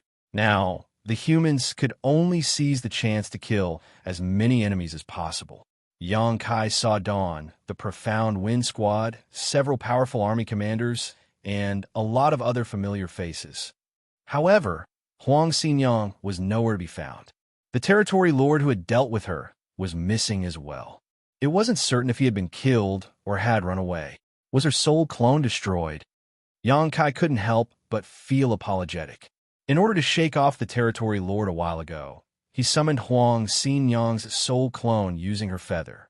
However, the soul clone's power was only equivalent to a peak 7th Order Master. She had done a great job holding that territory lord back, but it was expected that her soul clone would not have survived.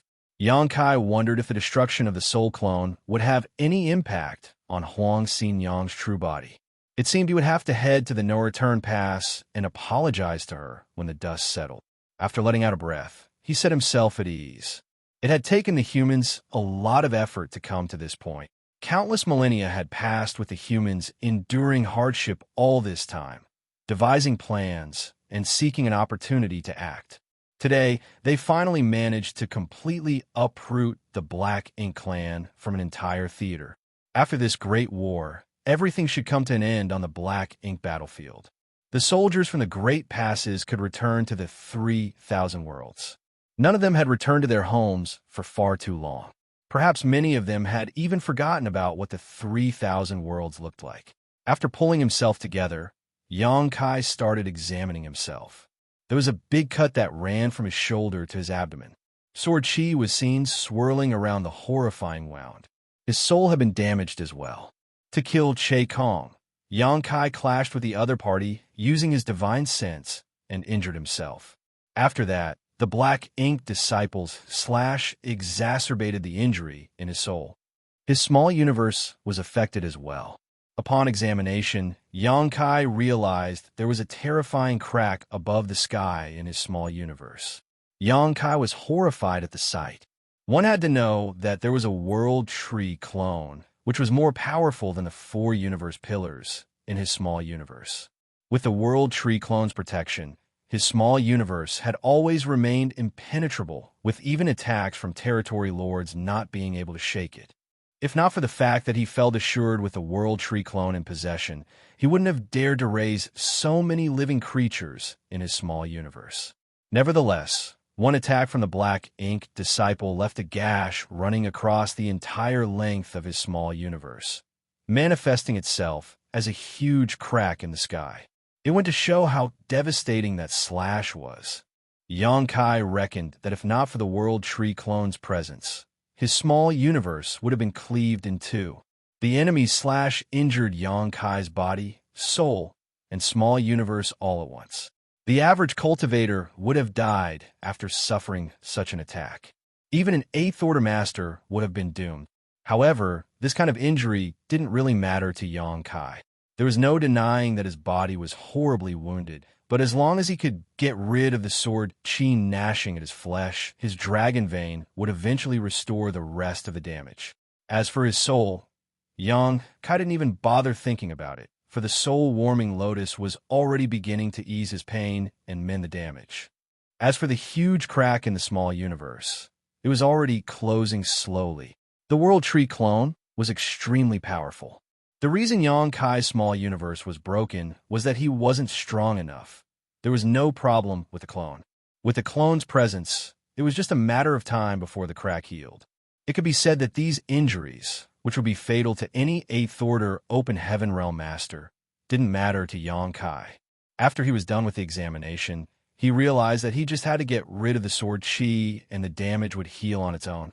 Then, he gave it a try and became dejected, for he realized that he was unable to get rid of the powerful sword chi on his own. Now, he couldn't even restore his body. Left with no choice, he could only wait for the old ancestor's return so he could ask for her help. At the thought of this, Xianxia stopped trying and just sat on the wall and watched the unfolding battle. Noticing his movement, Chapu turned around and saw Xianxia looking all battered. His flesh had rolled up, and his golden blood continued to leak out of his wound. However, he still stared fixedly at the battlefield as though he was just bored. Chapu felt speechless as he wondered why this brat was still in the mood to watch the fight instead of recuperating. Martial Peak, Chapter 5375, getting his confidence shattered. A dilapidated warship moved across the battlefield and entered Great Evolution Pass. A figure jumped out of the warship and directly landed on the wall. Then he brusquely sat down beside Xianxia and panted. He looked just as battered as Xianxia. However, he flashed a smile at Xianxia and teased, "You look terrible, Brother Yang. Are you all right?" Despite his caring tone, Xianxia could see the smugness behind his gaze. After giving it some thought, Xianxia soon realized why the other party behaved in such a way. So he replied with a smile, "I'm fine. The injury doesn't matter. You look badly wounded as well, so you'd better focus on recuperating now, Brother Chai." The person was none other than Chai Fong, squad leader of the Old Turtles. The warship that had returned from the battlefield belonged to the Old Turtle Squad. The Old Turtles' warship was extremely robust, and all the members had specially cultivated defensive secret techniques. Usually, they had enough stamina to last for the entire war. However, in order to hold down a territory lord previously, they activated a powerful barrier on the warship and entrapped the enemy. In that area of sealed void, they engaged in a life-and-death battle with the Territory Lord. By the time that battle ended, the old turtles had suffered immense damage. Their warship was almost destroyed, so they had no choice but to leave the battlefield. In fact, many human soldiers had retreated from the battlefield as they were no longer able to fight. If they insisted on staying on the battlefield, they wouldn't be useful at all and instead would be a burden. Even though Chai Fong was severely wounded, he was energetic. Hearing Yang Kai's words, he waved his hand. "I'm fine. This kind of injury doesn't matter."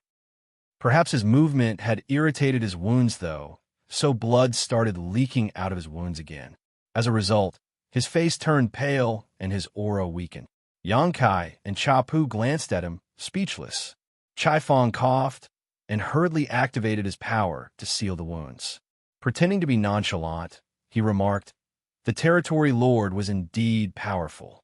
It's hard to heal these wounds, so I guess it'll take me a long time to recuperate."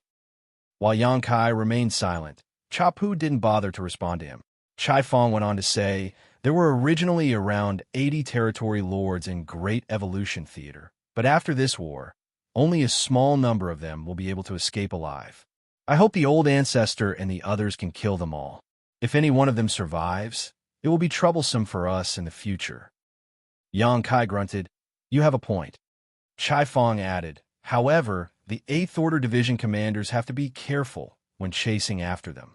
Even though the Territory Lords are less powerful than our 8th Order Masters, they're not easy to deal with. This Chai's squad suffered tremendous losses this time." He sighed. Cha Pu was annoyed at the fact that Chai Fong kept mentioning the Territory Lords, so he glared at him and snapped, "What do you want to say?" Chai Fong was rendered speechless. The reason he came all the way here despite being injured was that he wanted to hear some compliments. However, Yang Kai and Cha Pu were like two logs, and they didn't even bother with him. Therefore, he decided to stop beating around the bush. He winked at Yang Kai and asked, "Did you see me killing a Territory Lord earlier, Brother Yang?" Cha Pu was growing increasingly frustrated at the fact that Chai Fong was so blatantly fishing for compliments. He knew that there was a reason why this brat came all the way here to have a chat with them instead of recuperating. So he's trying to show off here. Of course, it couldn't really be considered bragging. As a 7th Order Open Heaven Realm Master, he had indeed pulled off a magnificent feat by killing a Territory Lord. Although it was the old ancestor who had crippled the Territory Lord at the end, Chai Fong was the one who delivered the killing blow. Usually, Cha Pu would have praised him and given him some words of encouragement. Nevertheless, he was in a terrible mood, so he couldn't bear to see anyone bragging in front of him and directly said, "Yang Kai also killed a Territory Lord, a guy named Che Kong." An unfazed Chai Fong batted his eyes. Isn't it normal that he managed to kill a Territory Lord? It's not like it's the first time he did so. All the soldiers in Great Evolution Pass knew that Yang Kai was an anomaly whose power couldn't be gauged by his order. Chai Fong didn't intend to compare himself with Yang Kai. The fact that Yang Kai had killed a Territory Lord wouldn't water down his joy of pulling off the same feat. Cha Pu let out a grumble. He wasn't willing to shatter the other party's confidence, but he was upset at how smug Chai Fong looked, so in a muffled voice he said, "He also killed the 9th Order Black Ink Disciple with one punch." Hearing that, Chai Fong widened his eyes in disbelief and dazedly stared at Cha Pu as though he was trying to find out if the other party was pulling his leg. Chai Fong wasn't aware of this fact. When the Royal Lord and the 9th Order Black Ink Disciple were killed, he and the rest of the old turtles were still battling against the Territory Lord in a sealed space. So he had no idea about what was going on in the outside world. It wasn't until the old ancestor made a move and injured the Territory Lord that Chai Fong seized the chance to kill the enemy. Only then did the sealed space fully open up. Cha Pu ignored him as he didn't bother to explain anything. Regardless of whether Chai Fong believed him or not, there were a lot of eyewitnesses to prove his claim. It was then that Chai Fong turned to look at Yang Kai and gulped, "Brother Yang, did you really kill the 9th Order Black Ink Disciple?" The 9th Order Black Ink Disciple's aura could no longer be felt on the battlefield, so Chai Fong thought that the old ancestor had killed him. If Cha Pu wasn't lying, though, The truth of the matter was far more shocking. Xianxia smiled modestly. I was just lucky. The old ancestor had already brought him up to the gates of death. All I did was push him in. Since Xianxia had acknowledged it, there was no denying it was indeed the truth. He wouldn't have taken the credit if he hadn't made such a contribution. Chai Fong fell into a dazed state. Was it possible that Xianxia had killed a ninth-order black ink disciple with a punch? Even though Xianxia was indeed an outlier and the black ink disciple had been wounded by the old ancestor, the enemy was still a ninth-order open heaven realm master. Chai Fong placed his hand on his forehead as he felt dizzy all of a sudden. Beside him, Cha Pu snorted. Chai Fong shouldn't have bragged about his achievement in front of Xianxia. It was the epitome of showing off meager skill before a master. With that said, he understood Chai Fong's feelings.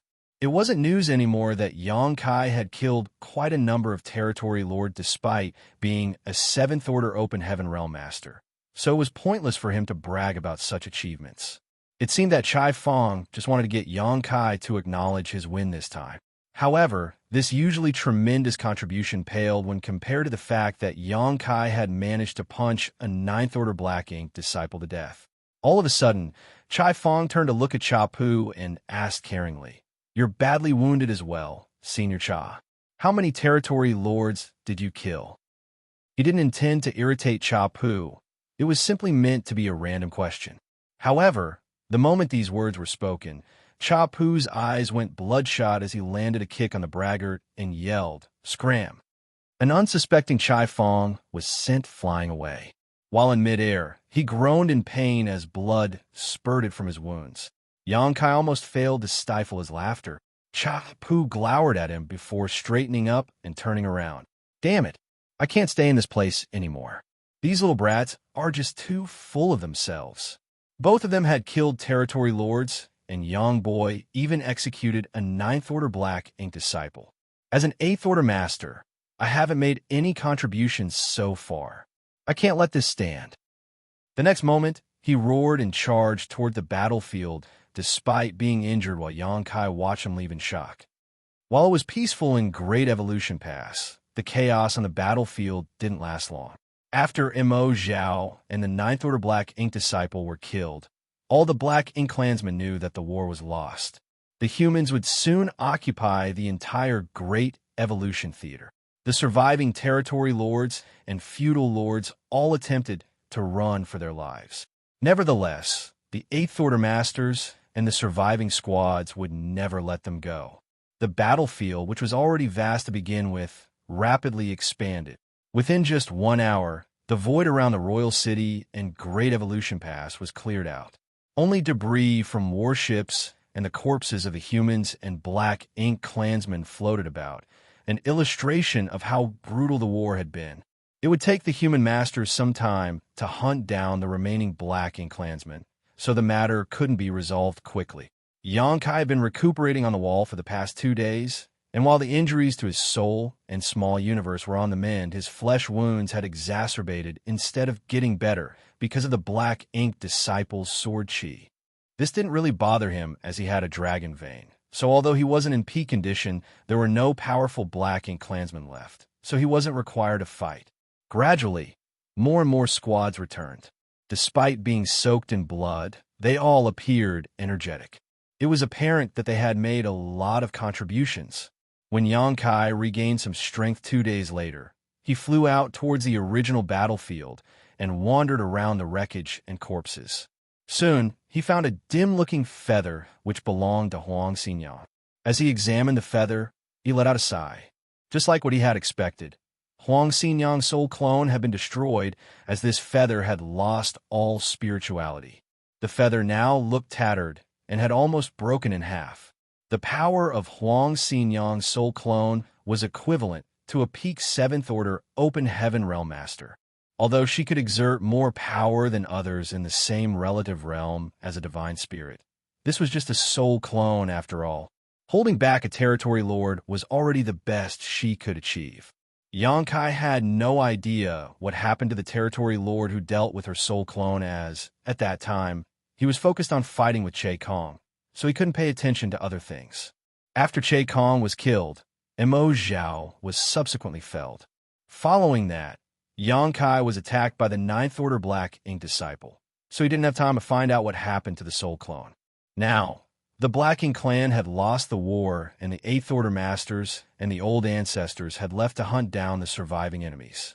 Even if those territory lords had survived for now, their fate was essentially sealed. Xianxia stored the feather and decided that he would pass it back to Huang Xinyang when he visited the no-return pass in the future. He wondered if she would reprimand him. The Soul Clone hadn't stayed with him for long before he summoned it to fight an enemy it couldn't hope to defeat. It indeed wasn't righteous of him to do so.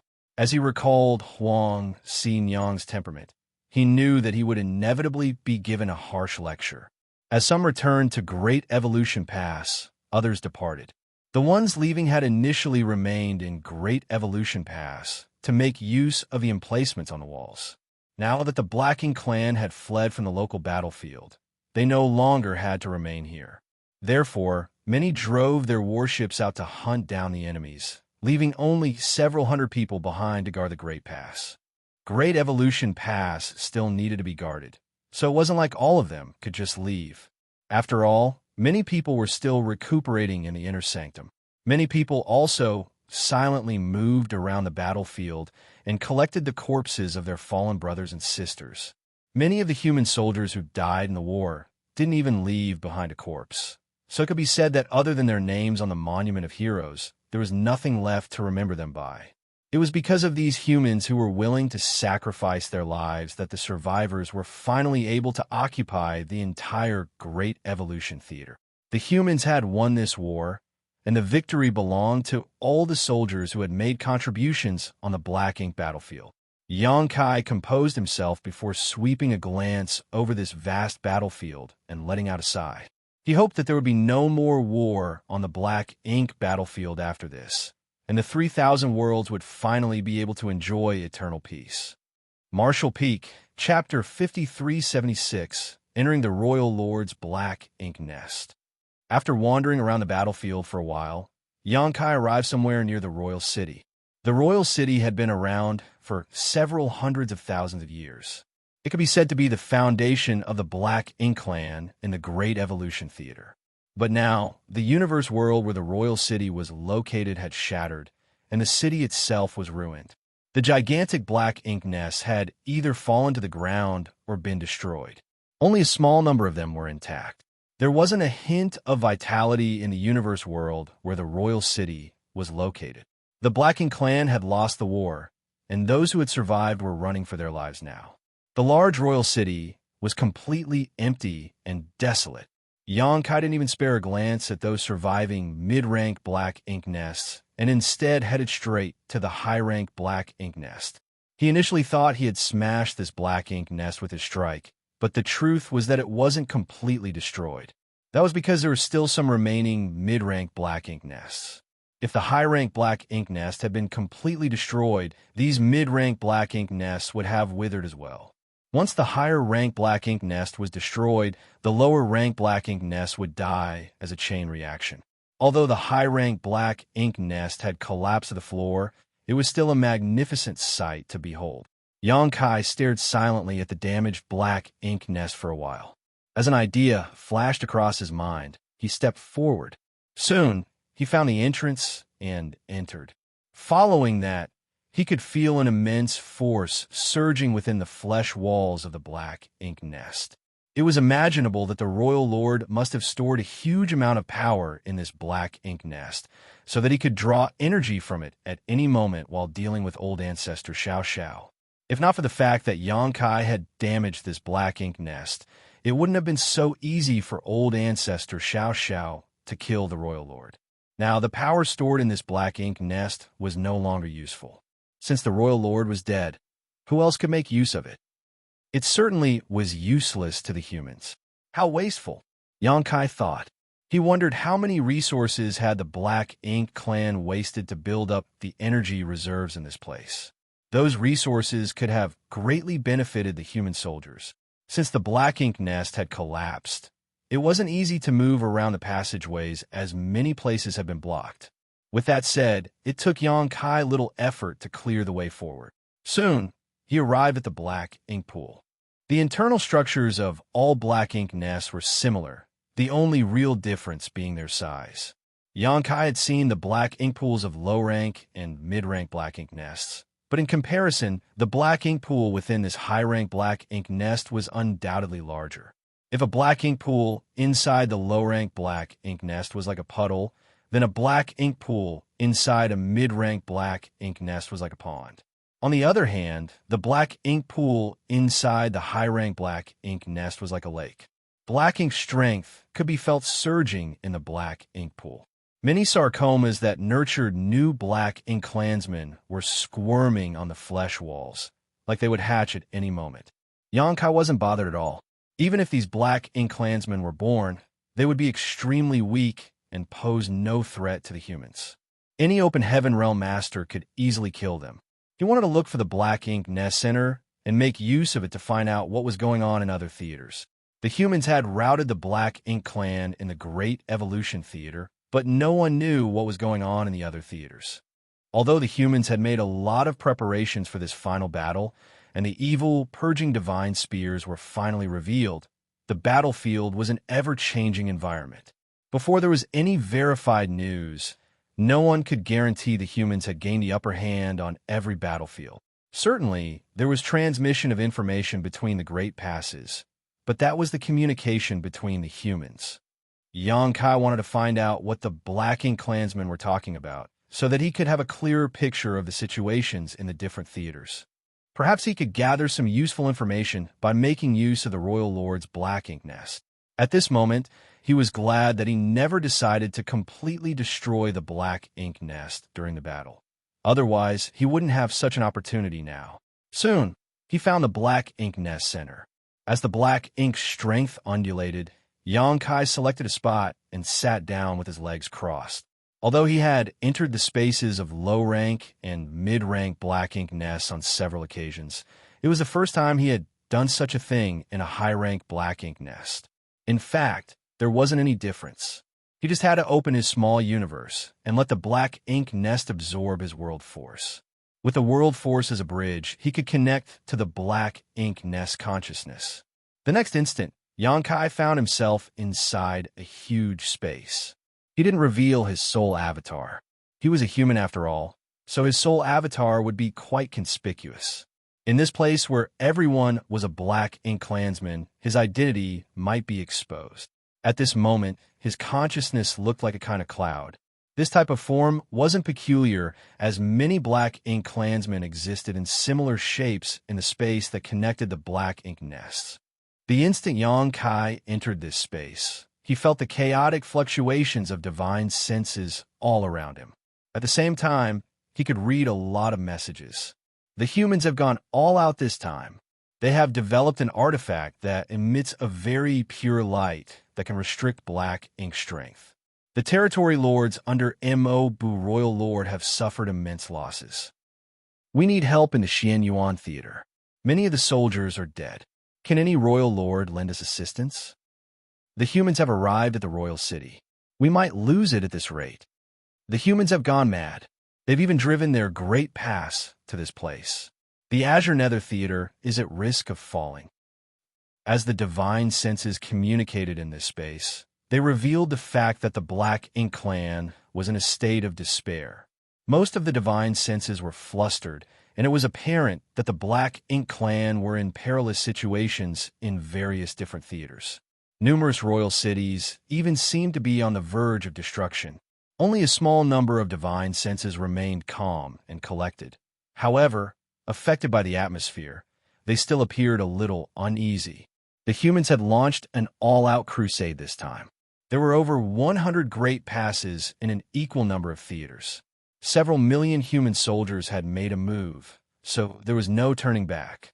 The human stance was clear. They would either win this war or die trying.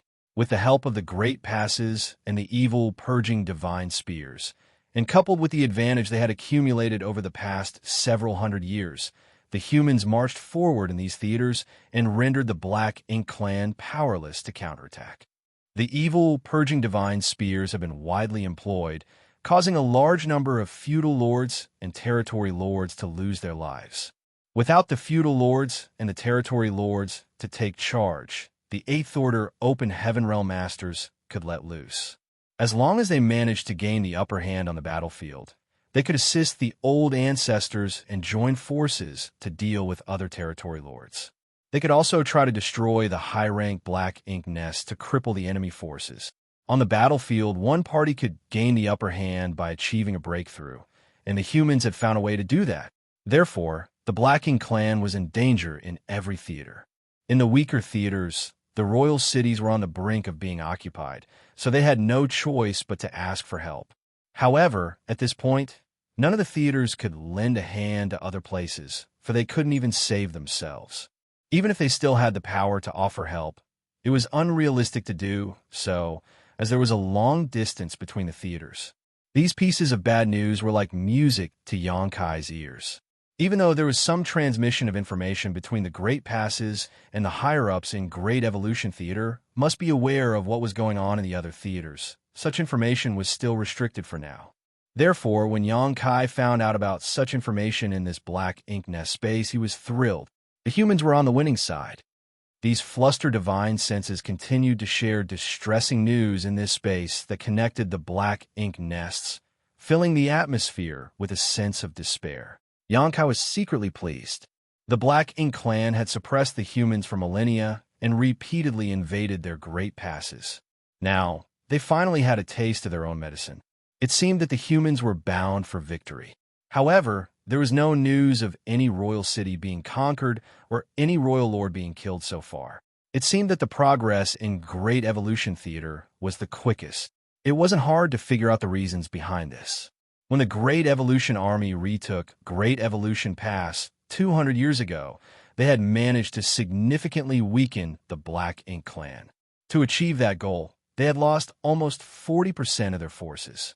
At that time, many territory lords had lost their lives, and even the royal lord was severely wounded. 200 years had passed, but the Black Ink clan in Great Evolution Theater still hadn't restored their foundation when the humans arrived with Great Evolution Pass and launched an all-out assault. In such a situation, it was only natural that the Black Ink clan in Great Evolution Theater would be the first to fall. Although the progress was slower in other theaters, it shouldn't be too difficult for them to win.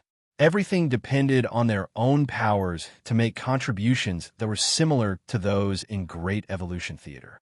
Xianxia wondered how these Black Ink clansmen would react if he shouted that Xiao was dead at this point.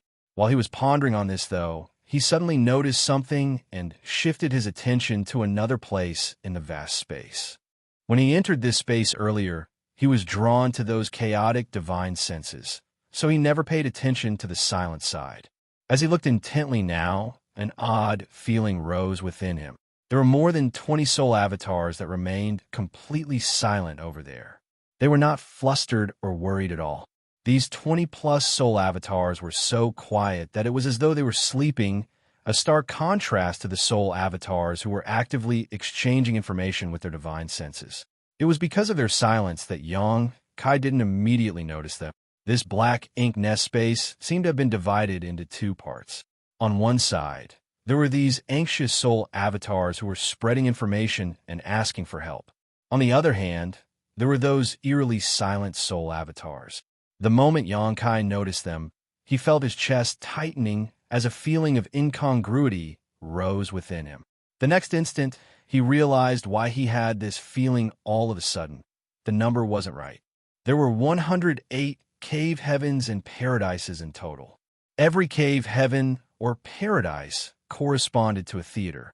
However, the actual number was fewer than that, because the Dragon Clan's Dragon Pool and the Phoenix Clan's Phoenix Nest had occupied two places that belonged within the cave heavens. Meanwhile, the two clans stayed in the no return pass.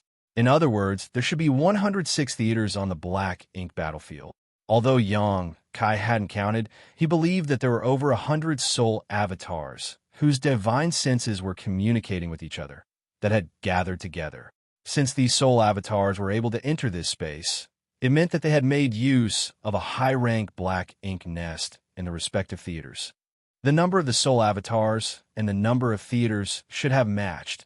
However, what about these extra 20 or so soul avatars? Where were they from? Martial Peak, Chapter 5377, More than 20 Royal Lords. Xianxia initially thought that those soul avatars came from some other theaters. Old ancestor Xianxia had told him that not every theater only had one old ancestor and one royal lord. In some theaters, there was more than one old ancestor and royal lord. If there were 2 or 3 royal lords in a given theater, then it was reasonable that there were more than 20 extra soul avatars here. However, the moment he realized how formidable those soul avatars were, he knew something was amiss. Despite being restrained, those silent soul avatars were extremely powerful. Even Xianxia was no match for them. Although he was a 7th Order Open Heaven Realm Master, his soul was equivalent to that of an 8th Order Master's. Other than the old ancestors, only the Royal Lords were more powerful than he was when it came to their souls. These more than 20 soul avatars belonged to Royal Lords. Xianxia was shocked. Why are there so many Royal Lords here? This was quite unusual. One had to know that the humans had launched attacks on all the royal cities with their great passes, so the Royal Lords definitely had to take command of the war. Perhaps they also had to fight with the old ancestors, so why would they even have time to let their soul avatars sit idly here? It might be understandable if there were just 1 to 2 of them, but there were over 20 royal lords here now. With the intense battle against the humans raging, even a single territory lord was indispensable on the battlefield, let alone a royal lord. There was no way they would just sit back and do nothing in their black ink nest. On the other hand, those over 100 flustered soul avatars were not powerful. All of them were just feudal lords, which was considered normal. What's going on? Xianxia was unable to figure it out. Regardless, he didn't have time to ponder on it, as he must have alerted those royal lords, causing a divine sense to probe him. Faced with immense pressure, Xianxia's soul avatar trembled and almost dissipated. He still hadn't recovered from the injury caused by the 9th Order Black Ink Disciple, so he was unable to bear such a forceful impact.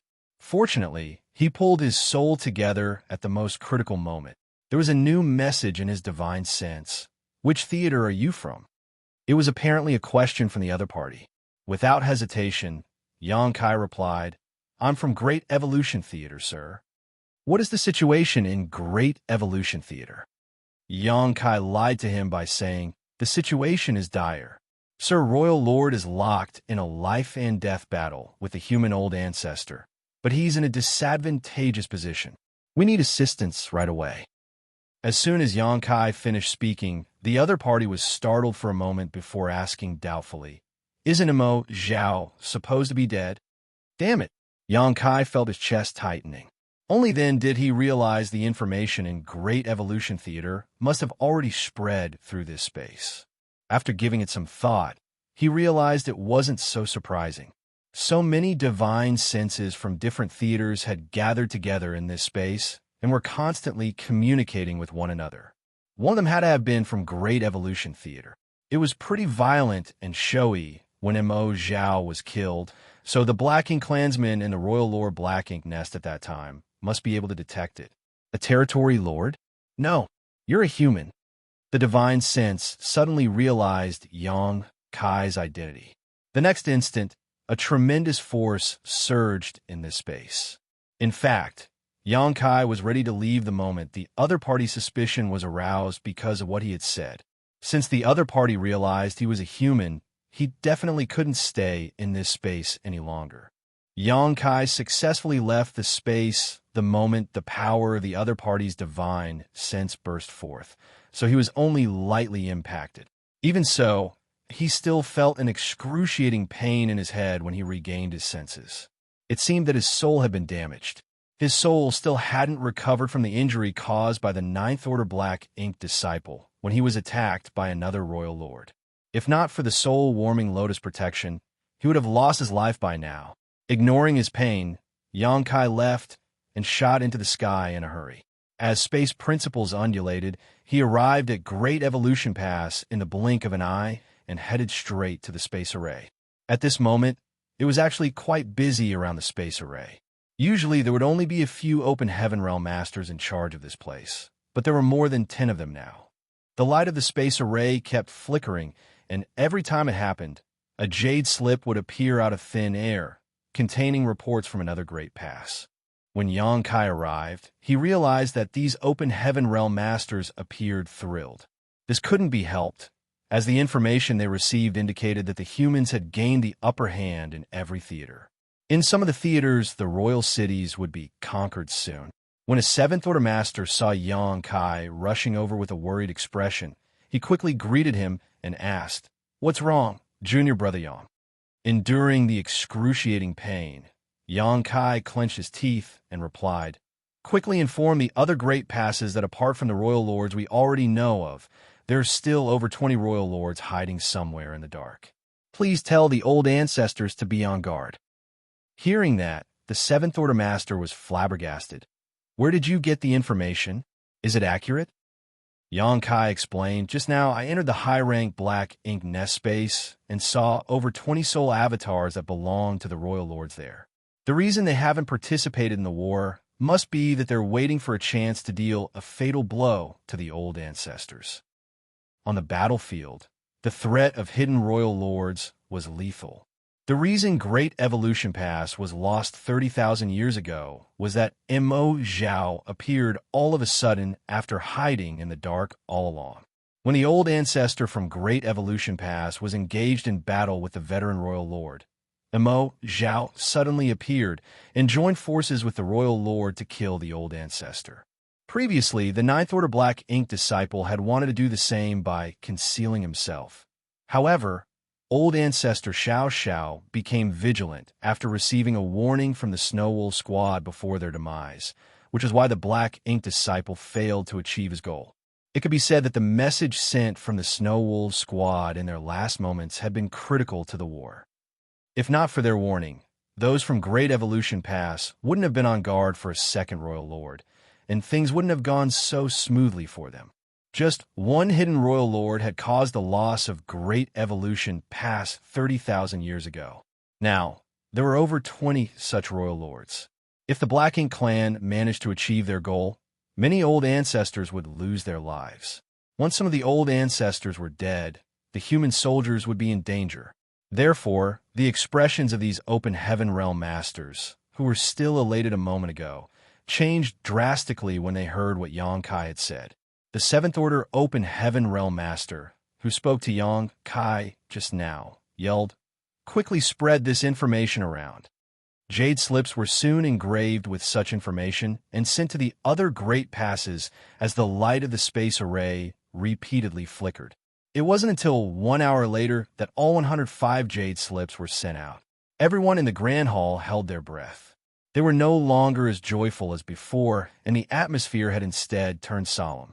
They stared fixedly at the space array as they were worried that they would receive some bad news. However, Xianxia furrowed his brows at this moment. His head was in pain as his soul had been struck twice, and even his ability to think critically had been affected. When he saw those 20-plus royal lords in the Black Ink nest space earlier, the first thing that came to his mind was that the Black Ink clan had plotted an ambush, so he hurriedly returned to Great Evolution Pass and informed everyone about it. Nevertheless, after the ache in his head calmed down and he was able to think more clearly, he realized that something was off. The truth might be different from his speculation. Before he could figure out what was wrong, though, a powerful aura approached from a distance and hovered above Great Evolution Pass in the blink of an eye. The aura's owner didn't try to conceal herself, so the soldiers in Great Evolution Pass easily detected her presence. Xianxia dashed out of the hall and looked up, only to see old ancestor Xiao hovering in the void with her hair flapping in the non-existent wind. Even though her clothes were stained with blood, she still looked high-spirited. Noticing his stare, old ancestor Xiao looked down and nodded at Xianxia, declaring gently, "We have won. We won the war." Behind her brief words were the fierce resistance over the years, the sacrifices of countless lives, and the hard work of the humans over countless generations. The humans had won the war. They had no idea what was going on in the other theaters, but at the very least, the humans in the Great Evolution Theater were the winners. The soldiers were all ecstatic upon learning the news. The humans who gradually returned from the battlefield also roared euphorically, as though they were trying to vent the vexation accumulated over all the years. The entire Great Evolution Pass seemed to shake as the soldiers cheered in ecstasy. Just then, old ancestor Xianxia disappeared from her spot. A moment later, Great Evolution Pass, which had been rotating slowly, finally stopped. Inside the Great Pass core, the last 5 Eighth Order Open Heaven Realm Masters were exhausted beyond words. Their faces were pale, and their auras were unstable. Just like what Xianxia had expected, these Eighth Order Open Heaven Realm Masters were the bare minimum required to keep the core operating. Unless the old ancestor took over the core from them, they were unable to leave. Now that old ancestor Xianxia had returned and given them a hand, they could finally stop letting the core absorb their energy. The cheers in the inner sanctum never stopped. The next instant, old ancestor Xianxia appeared in front of Xianxia and asked what happened. She immediately noticed there was something off about Xianxia's expression when she returned earlier, and it wasn't because of his injury, so something must have happened. Xianxia told her about his discovery in the black ink nest space, and that he had returned in a hurry to ask the ones manning the hyperspace array to spread the news to the other great passes. Hearing this, old ancestor Xianxia frowned. Do you think those royal lords are trying to ambush the other Ninth Order Open Heaven Realm Masters? Xianxia shook his head. That was what I thought before, but it now seems to me that if they wanted to ambush the Ninth Order Masters, they should have hidden themselves on the battlefield instead of staying in their black ink nests. That was what he found odd about his discovery. It was pointless for those royal lords to stay in their black ink nests. If they wanted to deal with the Ninth Order Open Heaven Realm Masters, the best choice would have been to hide themselves on the battlefield and then strike when they saw an opening. Old ancestor Xiao nodded in agreement. You have a point. 20 royal lords is a force to be reckoned with. They would be powerful enough to destroy the human army in any theater with ease. But if they're not trying to ambush the Ninth Order Masters, what are they doing in their black ink nests? That's something I'm unable to figure out. Old ancestor Xiao couldn't make sense of the situation either. Xianxia's discovery in the black ink nest space was indeed strange. A moment later, old ancestor Xiao raised her hand and shot a thread of world force into the void. Soon that flash exploded and shone brightly. Xianxia took a look and speculated that she was trying to gather all the soldiers together. It had been 2 or 3 days since the human soldiers started hunting down the fleeing Black Ink clansmen.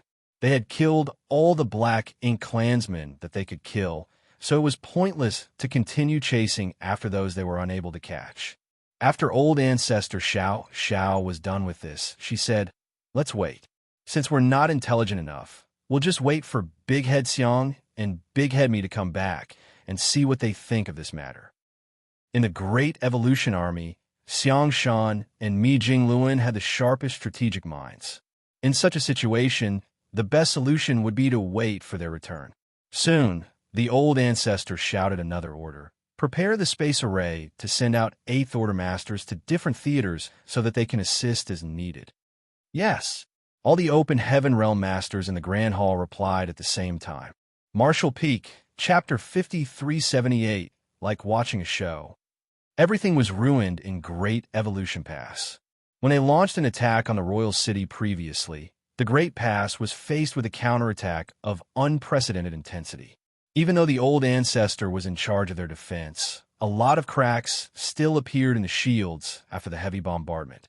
The attacks from a Black Ink clan rained down on the entire Great Evolution Pass and shattered all the buildings. Besides the most important places in Great Evolution Pass, like the Grand Hall where the space array was located, only the Monument of Heroes and the cemetery remained intact. Although the humans had won the war, they had paid a huge price. 2 days after old ancestor Xiao sent a signal to gather all the soldiers together. The humans, who had left to chase after the fleeing Black Ink clansmen, gradually returned. After the war, all of them were in high spirits. The courtyard that belonged to the Dawn was a mess, but Xianxia didn't bother to clean up and just sat down on the floor and started recuperating. The damage to his soul had a huge impact on his ability to think clearly, so he still couldn't make sense of what he had seen in the black ink nest space. He felt that he had neglected something. Old ancestor Xianxia had helped him resolve the sword qi that lingered in his flesh wound, and he felt much better after 2 days of recuperation. As he had a powerful dragon vein, such a flesh wound didn't bother him. There came a moment when Xianxia opened his eyes and looked in a particular direction as a group of familiar people came into his sight. The Dawn squad members had returned. However, some people were missing. There were 50 members of Dawn before they set off. Excluding Xianxia and Feng Ying, who had just ascended to the 8th Order Open Heaven Realm, there should have been 49 people now. Nevertheless, only 31 people returned at this moment.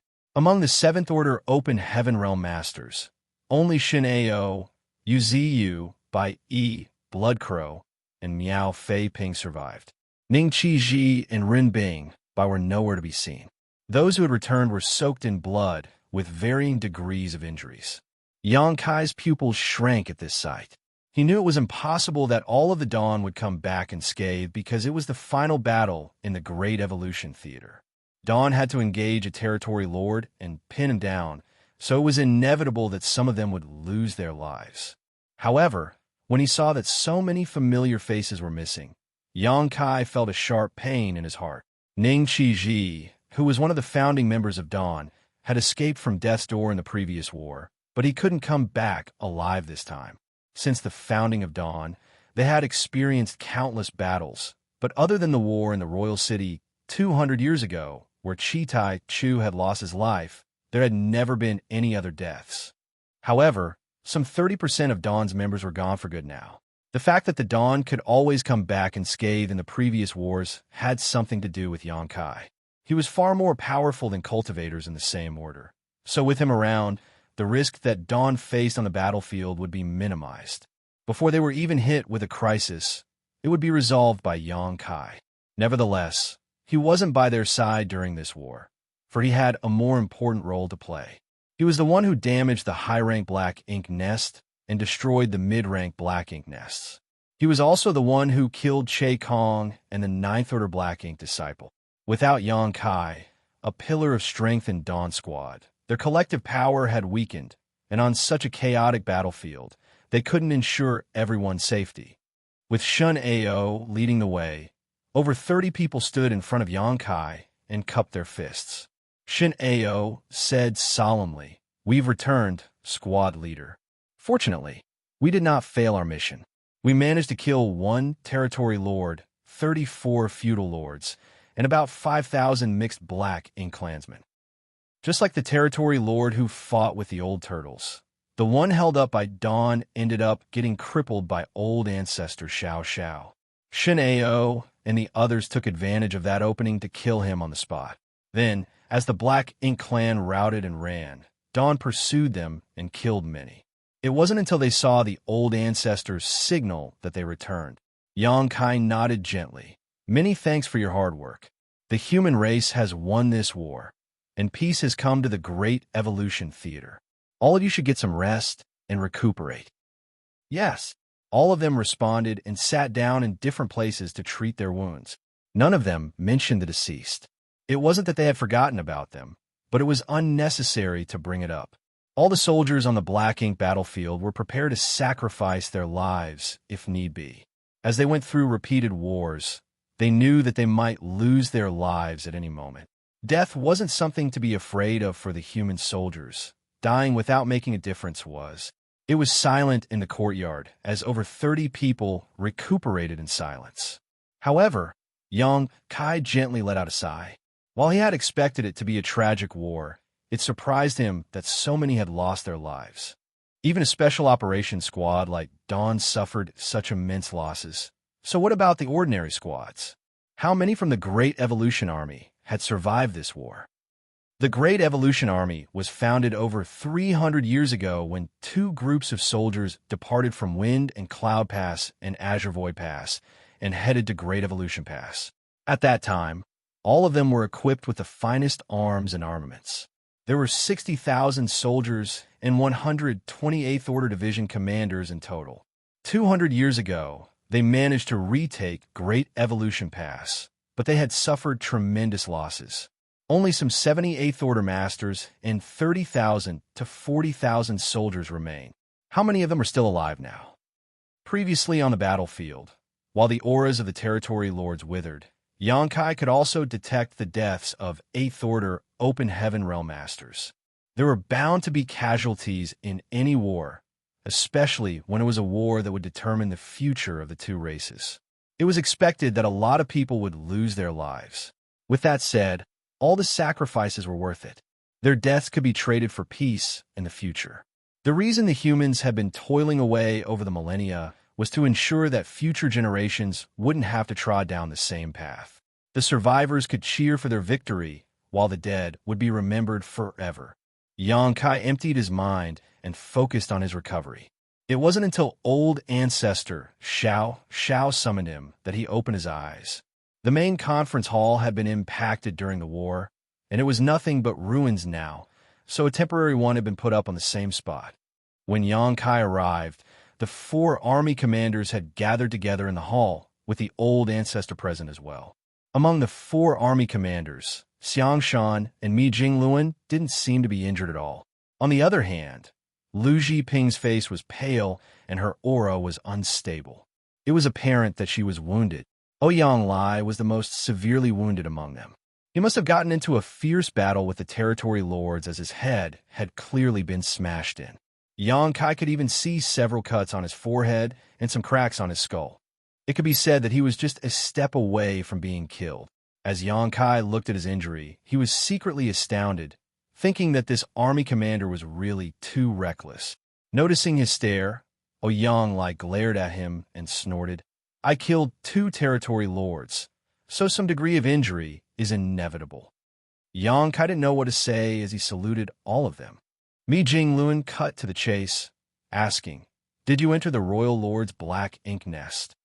Xianxia nodded. "I was curious, so I decided to find out what the Black Ink clan's reaction in the other theaters was. I was surprised to discover something else." Xianxia ordered, "Tell us what you saw in detail."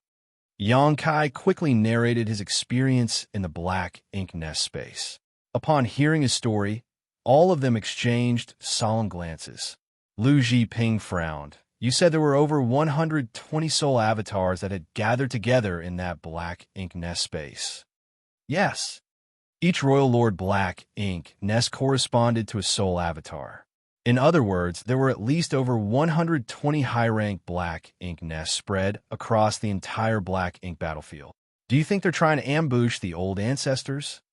Xianxia frowned. "That was the first thought that came to my mind, but after giving it some consideration, I realized that shouldn't be the case. If they wanted to ambush the old ancestors, they should have hidden themselves on the battlefield instead of staying in their Black Ink nests." He had told old ancestor Xiao the same thing before, but he still couldn't figure out why things had been that way. The humans from all the different theaters began the crusade at the same time. When we clashed with the Black Ink clan in the Great Evolution Theater, wars had also broken out in the other theaters. Regardless of which theaters the 20 royal lords you saw were hiding in, they shouldn't have just loitered about in their Black Ink nests, even if they didn't hide themselves on the battlefield. What are they trying to achieve? Mi Jingluan scowled. Even though he was quick-witted, he was unable to see through this strange incident.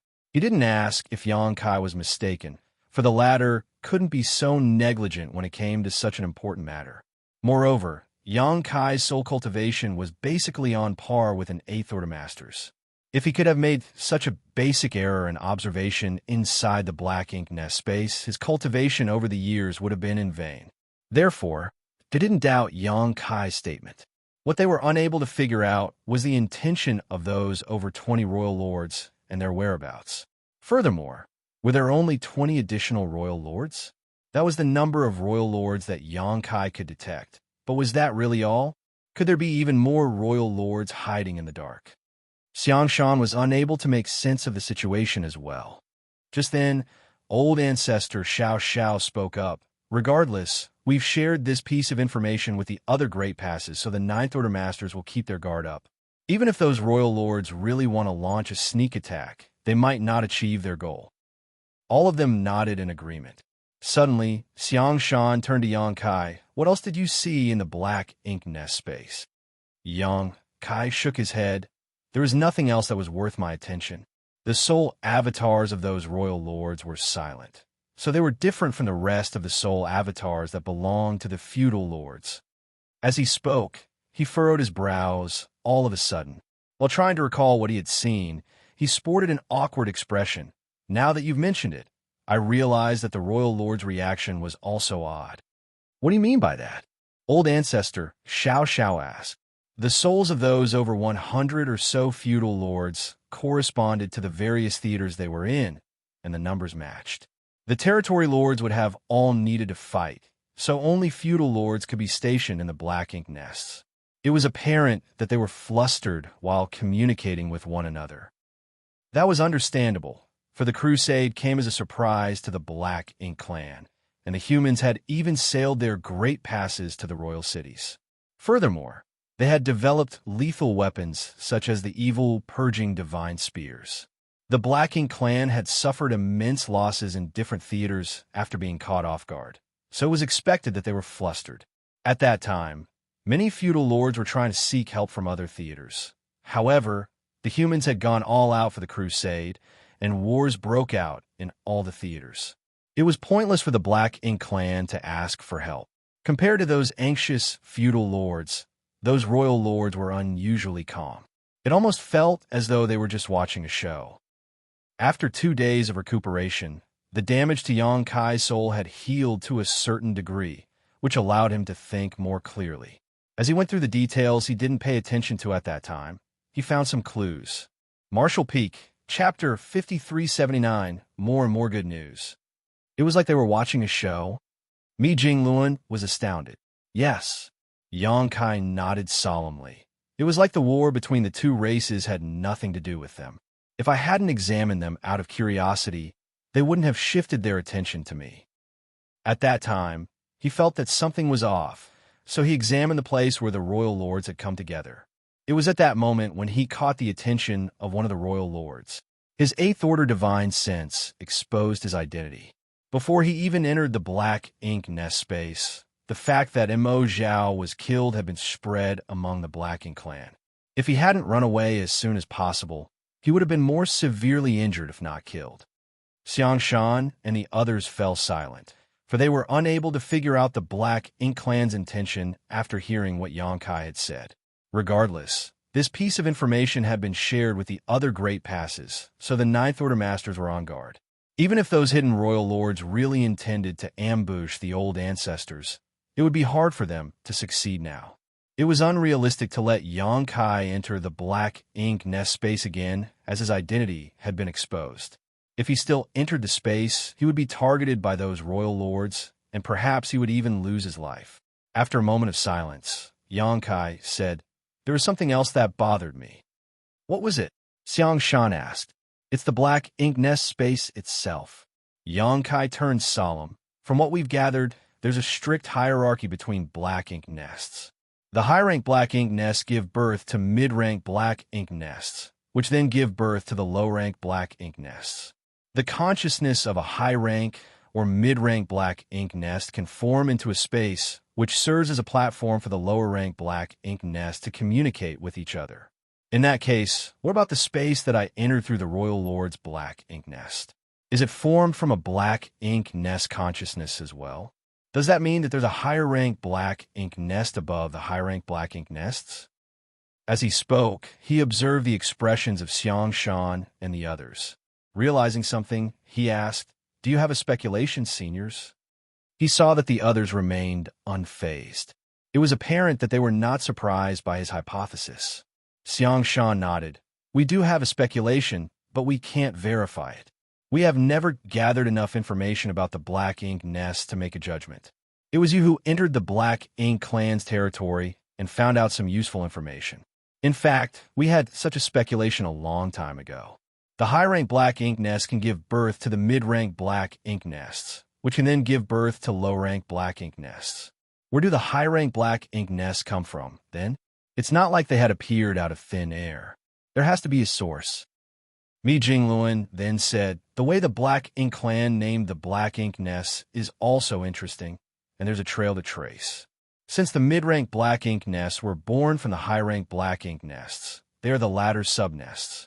Similarly, the low-rank Black Ink nests are the subnests of mid-rank Black Ink nests. Since there are subnests, shouldn't there be a mother nest? However, the term mother nest has never been mentioned among the Black Ink clan. Therefore, we have a speculation that the high-rank Black Ink nests are also the subnests of a Black Ink nest, which is supposedly the mother nest of the Black Ink clan. It is also the source of everything. The mother nest. Yang Kai arched his brow. Mi Jingluan nodded. However, this is just our speculation, and we have no way to verify it. From what you experience, though, we can conclude that there's indeed some kind of mother nest. The space you entered has to be the mother nest space. Only the mother nest power could connect all the high-rank Black Ink nests together. Yang Kai fell into his thoughts for a moment, then said, in that case, could those over 20 royal lords be the mother nest guards? Xianxia and Mi Jingluan exchanged glances before nodding. That's possible. Since the mother nest was the source of the Black Ink clan, it must be extremely important to them. In that case, there had to be a heavy level of protection around it. 20-plus royal lords was a force to be reckoned with, and with such protection, the mother nest's safety could be ensured under most circumstances. It was a similar case for the small stone race in Yang Kai's small universe. The strongest small stone race members would always stay inside the nests, not leaving unless absolutely necessary. That explained why the 20 or more royal lords didn't seem concerned about the war between the two races. Their job was to protect the mother nest, so they would never leave that place. Regardless of how perilous the situation was for the Black Ink clan's outer forces, it had nothing to do with them. We know too little about the Black Ink clan, so we don't know if the truth is just like what we've speculated. Regardless, as long as the human race wins the war in all the theaters, we'll get to the truth. It was ironic that even though the humans had been entangled with the Black Ink clan for countless eons and millions had lost their lives on the Black Ink battlefield, they still knew so little about the Black Ink clan. On the other hand, the Black Ink clan was able to corrupt Open Heaven Realm Masters, so they understood the humans pretty well. Everything they had said was giving Ouyang Lai a headache, so he snapped, "Stop worrying too much. If there's really a mother nest, we'll just find it and smash it. It's not like a mere 20 royal lords is enough to stop us. We have more than 100 old ancestors on our side. Why should we be afraid of them?" It was a wonder why he had the confidence to say 20 royal lords was not a lot when he was just an 8th Order Master. With that said, he had a point. Even if there was indeed a mother nest, they just had to find and destroy it. At the end of the day, they had the power to do so. During the discussion, a voice reverberated across the entire Great Pass all of a sudden. Blue Sky Pass is won. The Royal Lord has been killed. Most of the territory lords fell in battle. The Royal City has been ruined. Blue Sky Pass is won. The Royal Lord has been killed. Most of the territory lords fell in battle. The Royal City has been ruined. Blue Sky Pass is won. The Royal Lord has been killed. Most of the territory lords fell in battle. The Royal City has been ruined. The person repeatedly made the announcement. Great Evolution Pass had originally fallen silent, but when they heard the announcement, they started cheering so loudly that the entire Great Pass seemed to be shaking. Blue Sky Pass had won. The Royal Lord was dead. The Royal City was destroyed. There was no denying it was good news for the humans. Even though the dust had settled in the Great Evolution Theater, the average soldiers knew nothing about the situations in the other theaters. The 8th Order Open Heaven Realm Masters who had returned were doing their best to restore their strength so that they could head out to other Great Passes through the Space Array to provide reinforcements. The victory in Great Evolution Theater wasn't much of a surprise, as the Black Ink clan here had basically been defeated 200 years ago and were forced to hide inside their royal city. They even used thousands of low-rank Black Ink nests to build a defense line made of Black Ink strength around the royal city. Faced with a battered and cowering Black Ink clan, there was no way Great Evolution Army wouldn't when given all the advantages they had. Even though they were surprised by the sudden appearance of a Ninth Order Black Ink disciple, it wasn't enough to turn the situation around. It could be said that before the crusade started, the Great Evolution Army had the confidence that they would definitely win this war. Although they were ecstatic about the victory, they were not surprised. However, the news they had just received was different. In addition to the Great Evolution Theater, the human race had conquered another theater. Everyone believed that it was just the beginning. As the war continued to unfold, more and more good news would come from the other theaters. The voice had come from the Space Array Hall, and as the announcement was made, a messenger was also coming over in a hurry. A moment later, a Seventh Order Master dashed into the main hall. He was a member who was responsible for protecting the Space Array. With an excited expression, he said, "Blue Sky Pass has won. The news has been spread to all the great passes." Xianxia laughed. "Give it to me." The Seventh Order Open Heaven Realm Master stepped forward and respectfully held out a jade slip. After taking the jade slip, Xianxia scanned it with his divine sense and smiled brightly. Mi Jingluan and the others took turns to read the content in the jade slip, and they were all elated. The good news from Blue Sky Pass had diminished their worries about the mother nest. Furthermore, it was pointless to worry about it now.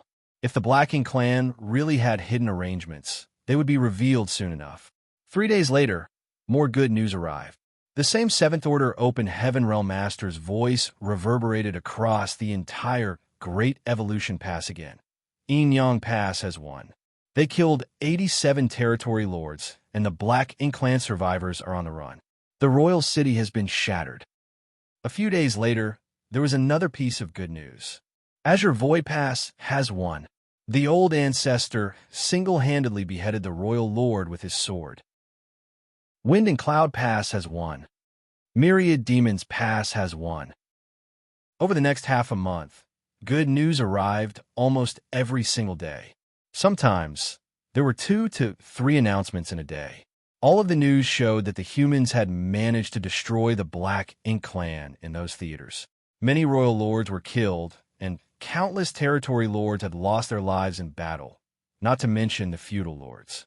Some of the announcements didn't mention royal lords, so it was obvious that the royal lords in those theaters were still alive. It wasn't easy to kill a royal lord. Over the years, the old ancestors in all the theaters had clashed with the royal lords frequently, with both parties repeatedly being wounded after exchanging moves. However, rarely would any Ninth Order Open Heaven Realm Master or Royal Lord lose their life. The fact that they were able to kill so many Royal Lords this time was largely thanks to the evil purging divine spears. The old ancestors were not equipped with evil purging divine spears because these artifacts were not harmful to the Royal Lords.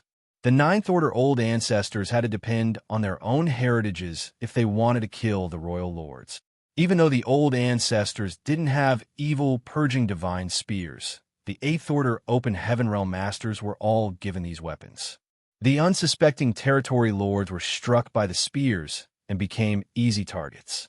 Once enough territory lords were killed, some of the Eighth Order Open Heaven Realm Masters were able to assist the old ancestors. As long as there were 5 or 6 Eighth Order Masters who fearlessly assisted, the Ninth Order Old Ancestors would have a chance to kill the Royal Lords. However, these Eighth Order Open Heaven Realm Masters might lose their lives during the fight, which was the price they had to pay. Only good news was mentioned in the announcements, with no details about the casualties on the human side. Nevertheless, everyone knew that behind the good news were the sacrifices and blood of many human race masters. It was also apparent to everyone that the theaters where the wars were won in the shortest time all had something to do with Xianxia. Blue Sky Pass, which was the first to share the good news, needed no introduction. Xianxia had first arrived in Blue Sky Pass and stayed there for centuries until he was transferred to the Great Evolution Army. It was a similar case for Inyang Pass, which was the second to share the good news. Xianxia had been to Inyang Pass to carry out an important mission and not only provided them with great assistance, but also managed to do serious damage to the Black Ink clan's territory. It was the same case for Myriad Demons Pass. Xianxia had stayed there for a while to study the two secret techniques under the old ancestor of Myriad Demons Heaven. He had paid quite a bit of military merits for that opportunity. In these three theaters, Xianxia had found the entrances to the universe cave heavens and universe paradises outside of those great passes, which the humans then used to set up different traps to slaughter large numbers of Black Ink clansmen, especially territory lords. It could be said that the Black Ink clan had suffered immense losses in these three theaters before the crusade even began. Blue Sky Pass Forward Base was built halfway to the Royal City and was connected to the Great Pass by a pair of universe arrays. If the humans wanted to attack the Royal City, they could transfer people around with far more convenience than any other theater. Marshall Peak, Chapter 5380, Total Victory. As such, it was natural for Blue Sky Theater to be the second to destroy the Black Ink clan after their counterparts in the Great Evolution Theater. It was also understandable that those from Azure Void Pass and Wind and Cloud Pass could also pull off similar feats immediately after them. When the Great Evolution Army was founded some 300 years ago, they initially departed from these two great passes. The Great Evolution Army had participated in the wars against the Black Ink clan in those theaters before they set out towards Great Evolution Pass. At that time, there were respectively 60,000 soldiers and more than 200 Eighth Order Masters in those two great passes. During those wars, they managed to deal severe damage to the Black Ink clan forces and kill a large number of territory lords. It could be said that the Black Ink clan in the Azure Void Theater and Wind and Cloud Theater had suffered immense losses at that time, which laid the foundation for their victory today. More and more good news arrived from the other Great Passes, and of course, Great Evolution Pass wasn't the only receiver of such good news. The Great Passes would spread the news to other places upon receiving the information. After Great Evolution Pass won their war a while back, they immediately sent the news to other great passes in the vicinity so that they could boost the human soldiers' morale. That way, the human soldiers in the different theaters would be increasingly assertive. 10 days after the dust settled in Great Evolution Theater, over 10 Eighth Order Open Heaven Realm Masters from Great Evolution Pass were deployed to other theaters where the humans were in deadlocks with the enemies to provide assistance. It wasn't smooth sailing for all the theaters like in the Great Evolution Theater. In some of the theaters, the Black Ink clan had ample heritage, so it wasn't easy for the humans to win the war. With that said, those leading the armies had naturally made some arrangements for these theaters. They didn't have to fight with the Black Ink clan head-on. They just had to deal with them with patience and stall for time. When victory was obtained in the other theaters, there would be powerful masters who could be sent as reinforcements. For example, those in Great Evolution Theater had won their war fairly early on, so they were able to send aid to those theaters that were caught in stalemates. A dozen or so Eighth Order Open Heaven Realm Masters was a force to be reckoned with. Moreover, many Seventh Order Masters were carried along inside their small universes. Although only a dozen or so Eighth Order Masters were deployed from the Great Evolution Theater, they were accompanied by some 207th Order Open Heaven Realm Masters. Furthermore, this was just the support from Great Evolution Pass. The other Great Passes from different victorious theaters were able to help out as well. When the wars were settled in those theaters, even more human masters would be free to render assistance in the theaters where wars were still ongoing. This kind of support would only increase like a rolling snowball. How was the Black Ink clan supposed to fend off the humans under such circumstances? As long as there were 2 or 3 Great Passes that could send reinforcements, any theater could easily break the stalemate they found themselves in. This kind of large-scale support operation had never been seen before. At the very least, not before Xianxia's arrival at the Black Ink battlefield. The Great Passes were far away from each other, so even though they were connected by space arrays, it was expensive to transfer humans around. Given the scarcity of resources, they couldn't afford to do so. Furthermore, the more powerful a person was, the more expensive it was to send him or her to another Great Pass through the space array. In the past, even if they just wanted to send over 10 Eighth Order Open Heaven Realm Masters to the nearest Great Pass, all the reserve resources from a Great Pass would be used up. Without any resources left, how were the humans supposed to cultivate? How would they treat their wounds if they were injured? How would they repair the damaged warships? Therefore, even though the humans had a method to send assistance to other theaters, they were unable to do so due to the lack of resources. But it was different now, for the Great Passes had all accumulated a massive amount of resources over the past few centuries. Moreover, they had acquired a lot of resources after conquering the royal cities. Therefore, they had sufficient resources to transfer people around freely. The humans' plan was that they would support their neighbors whenever they could. In simple terms, they would only try to support the Great Passes nearest to them. That was because the longer the distance was, the more resources would be required to power the hyperspace arrays. Although the humans were not short on resources, it was not like they could easily squander them all away either. As such, Great Evolution Pass only needed to send out a small number of people because the neighboring Azure Void Pass and Wind and Cloud Pass had mostly destroyed the enemies, so help wasn't really needed. The Great Passes nearest to the theaters where the humans were in deadlocks with the enemies spared no effort to lend their counterparts a hand. As long as an 8th Order Open Heaven Realm Master was still able to fight, they would be redeployed as soon as possible.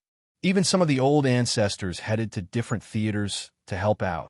It was no different from a nightmare to the Black Ink Clan. They were initially able to hold back the humans and even counterattack in some theaters. But with the sudden influx of 8th Order and 7th Order Open Heaven Realm Masters, the situation instantly became treacherous. When the 9th Order Old Ancestors began appearing in other theaters, the deadlocks instantly turned into massacres where the Black Ink Clansmen were slaughtered. On the other hand, Old Ancestor Xiao remained in Great Evolution Pass. The information Xianxia had discovered in the Black Ink nest space made her feel a little uneasy, so she didn't dare to leave this place at this point. She was worried that something terrible would happen in the Great Evolution Theater if she wasn't around. Furthermore, she had been forced to overexert herself in order to kill Mo Zhao as quickly as possible, so she had suffered some serious injuries as well. This went to show that it wasn't easy to kill a royal lord no matter the condition they were in. Mo Zhao had never managed to heal from his wounds over the years while old ancestor Xiao was at peak strength, but still took her a great deal of effort to swiftly kill the enemy. It was expected that it was even harder for the other old ancestors in the theaters where the royal lords were perfectly healthy. Xianxia didn't leave the Great Evolution Theater either. It wasn't that he wasn't willing to lend a hand, but rather he couldn't.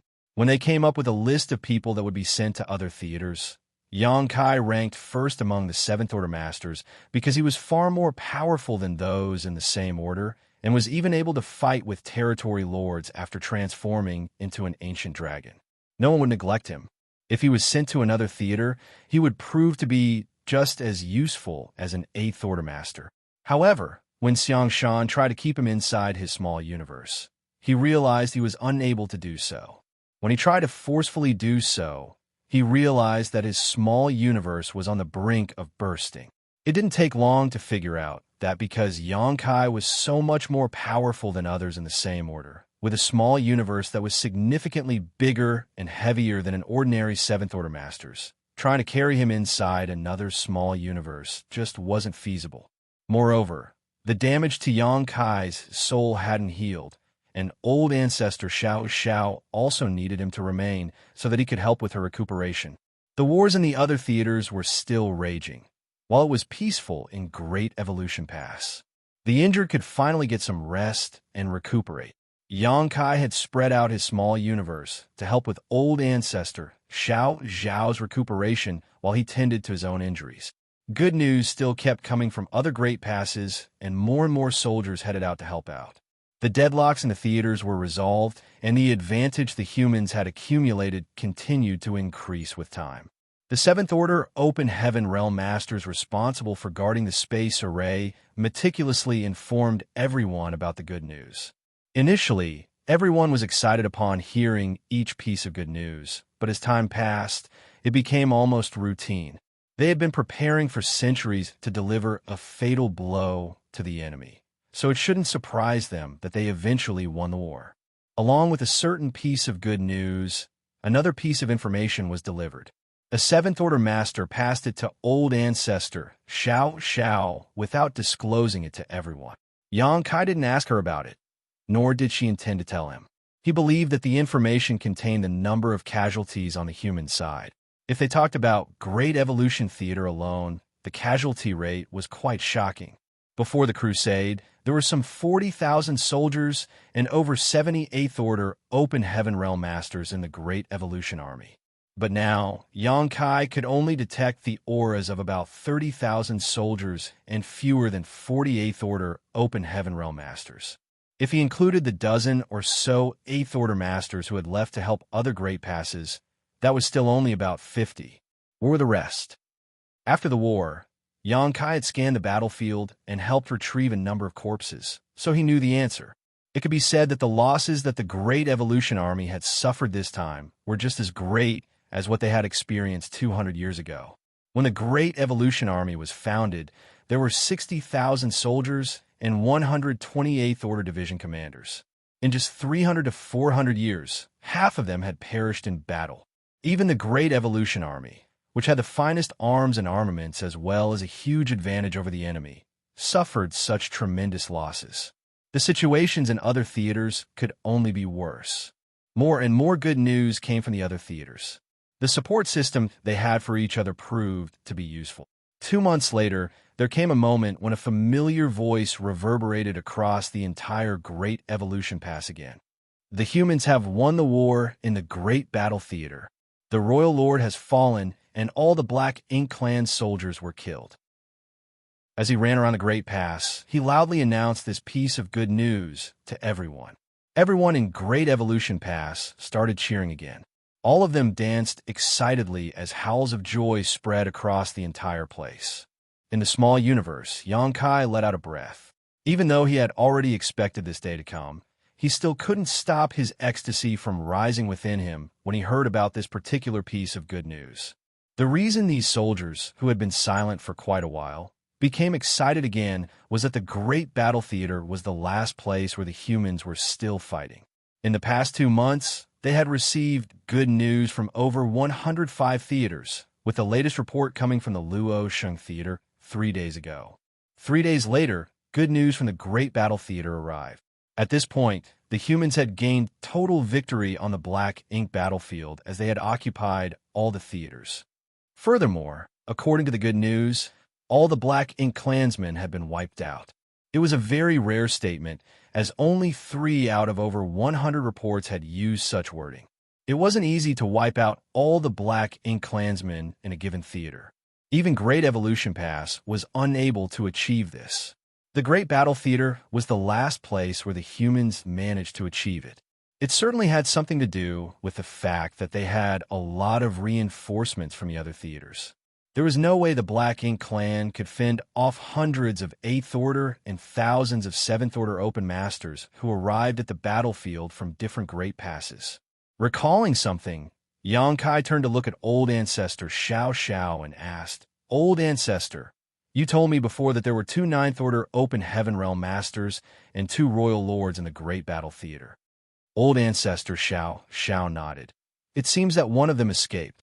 Only one Royal Lord was mentioned in the good news, so it was apparent that the other one had run away. Doing a quick count, aside from the ones he had seen inside the Black Ink Nest space, Xianxia reckoned that about 50 to 60 Royal Lords had fled. That was indeed a worrying number, for they were not feudal lords or territory lords. If those Royal Lords gathered together, no Great Pass would be a match for them. In the past, they were in charge of their royal cities where they had many subordinates and their own Black Ink Nest to worry about, so they wouldn't easily leave. In this way, the human old ancestors were able to pin them down. But now their royal cities have been shattered, their armies killed, and their Black Ink Nest destroyed. Even though they appeared to be in a sorry state, they had actually broken free from their restraints. Now, they were able to move around freely. Xianxia couldn't help but feel worried. Those surviving royal lords would surely prove to be a threat to the human race in the future. Marshall Peak, Chapter 5381, Borrowing the Soul-Warming Lotus. Just when he was worrying about this, old ancestor Xiao suddenly said, The news from theaters everywhere show that there's only one royal city in each theater and only one high-rank black ink nest in each royal city. Xianxia listened with doubts as his eyes narrowed and asked, "No exceptions?" The old ancestor shook her head and replied, "No exceptions. Moreover, there are no extra royal lords that we have not accounted for participating in all the theaters." Xianxia was silent and sighed. "That's not necessarily good news." Old ancestor Xiao did not say anything, but lowered her eyes and pondered. When Xianxia reported what he found in the black ink nest space, old ancestor Xiao asked Great Evolution Pass to send another message to the other Great Passes, telling the other old ancestors to be on the lookout for a possible surprise attack. By now, every theater had been pacified. The Black Ink clan was badly beaten, with many killed and wounded. More than half of the royal lords were killed, and no additional royal lords participated in the battle. All the royal lords who participated in this battle were those who had been fighting with the Ninth Order Open Heaven Realm Masters in their theater already, and there were no unfamiliar faces. It was fortunate that there were no interferences on the battlefield. Otherwise, there was no way that the human race army could be victorious in such a short time. The 20 or so royal lords Xianxia saw were undoubtedly real as well. Yet, they did not hide in the shadows, waiting for an opportunity to sneak up on the old ancestors. In the royal city of each theater, there was only one high-rank black ink nest, even in the great battle theater. There were 2 royal lords there, and since there are 2 royal lords, there should be 2 high-rank black ink nests, but there was only one. It seemed that the 2 royal lords shared a high-rank black ink nest, or one of the royal lords did not have his own black ink nest. This was indeed not good news for the humans. There were exactly as many theaters as there were high-rank black ink nests. But how many divine senses did Xianxia see in the black ink nest space at that time? 120 to 130. There should be as many high-rank black ink nests as there were souls in that space. This meant that the 20 royal lords who were watching from the sidelines were not involved in the war at all, and their black ink nests remained undiscovered by the humans. What could they be hiding? Could the previous speculation about the mother nest be true? Were they really the mother nest guards? Then, where was the mother nest? Xianxia suddenly had a bad feeling that the war between the 2 races was far from over. Other than that, the dozens of royal lords that escaped from the major theaters were an immediate problem. Now that it was confirmed that there were at least 20 more royal lords and corresponding high-rank black ink nests that were not discovered, these issues needed to be resolved. Xianxia couldn't help feeling vexed. He had thought that after this great battle, the Black Ink battlefield would be completely pacified, but now this unforeseen situation had popped up. This Black Ink clan situation was more complicated than anyone had expected. Xianxia suddenly remembered the phrase "Black Ink Eternal" that Imo Zhao shouted before he died. As a royal lord, Imo Zhao should have known the secrets of the Black Ink clan. He naturally knew that even if the Black Ink clan of all the other theaters fell, the Black Ink clan would not be easily defeated. At that time, Xianxia had scoffed at him. The cries of a defeated enemy were laughable, especially when they were about never being defeated. However, now it seemed that everyone had underestimated the Black Ink clan, including the old ancestors. Although there were still unseen problems, it was a fact that the Black Ink clan were defeated in the major theaters. When the news of the victories in all the other theaters was received, the entire Great Evolution Pass fell into a celebratory mood. Old ancestor Xiao left to discuss important matters with the army commanders, while Xianxia kept his small universe and recuperated in silence. A few days later, Xianxia felt clear space principal fluctuations coming from the Grand Hall, where the space array was located, followed by Xianxia's aura. The reinforcements deployed by Great Evolution Pass were led by Xianxia, who brought about a dozen 8th Order, a few hundred 7th Order Masters to support other Great Passes. They had finally returned. Xianxia departed with more than 10 8th Order Masters, but only returned with 7. Those 8th Order Division commanders who did not return would probably never return. This made Xianxia angry, as so many people had died. Yet the Black Ink clan endured. When would this war finally be resolved? This also made him realize that he was still too small and weak. He thought that after this battle, he could return to the 3,000 worlds and the star boundary, that he could spend his days with his parents, return to his beautiful wives, frolic in the rivers, and gaze up at the stars. Now, it seemed that he had to quickly break through to the Eighth Order in preparation for another war. He had a vague sense of urgency in his heart, like the entire human race was facing a huge challenge ahead. Unless he became an Eighth Order master, he might not be able to protect himself. However, cultivation in the open heaven realm was basically a matter of accumulation over time, one that could not simply be skipped over. Xianxia's small universe reared countless living beings and had a world tree clone helping maintain and strengthen it.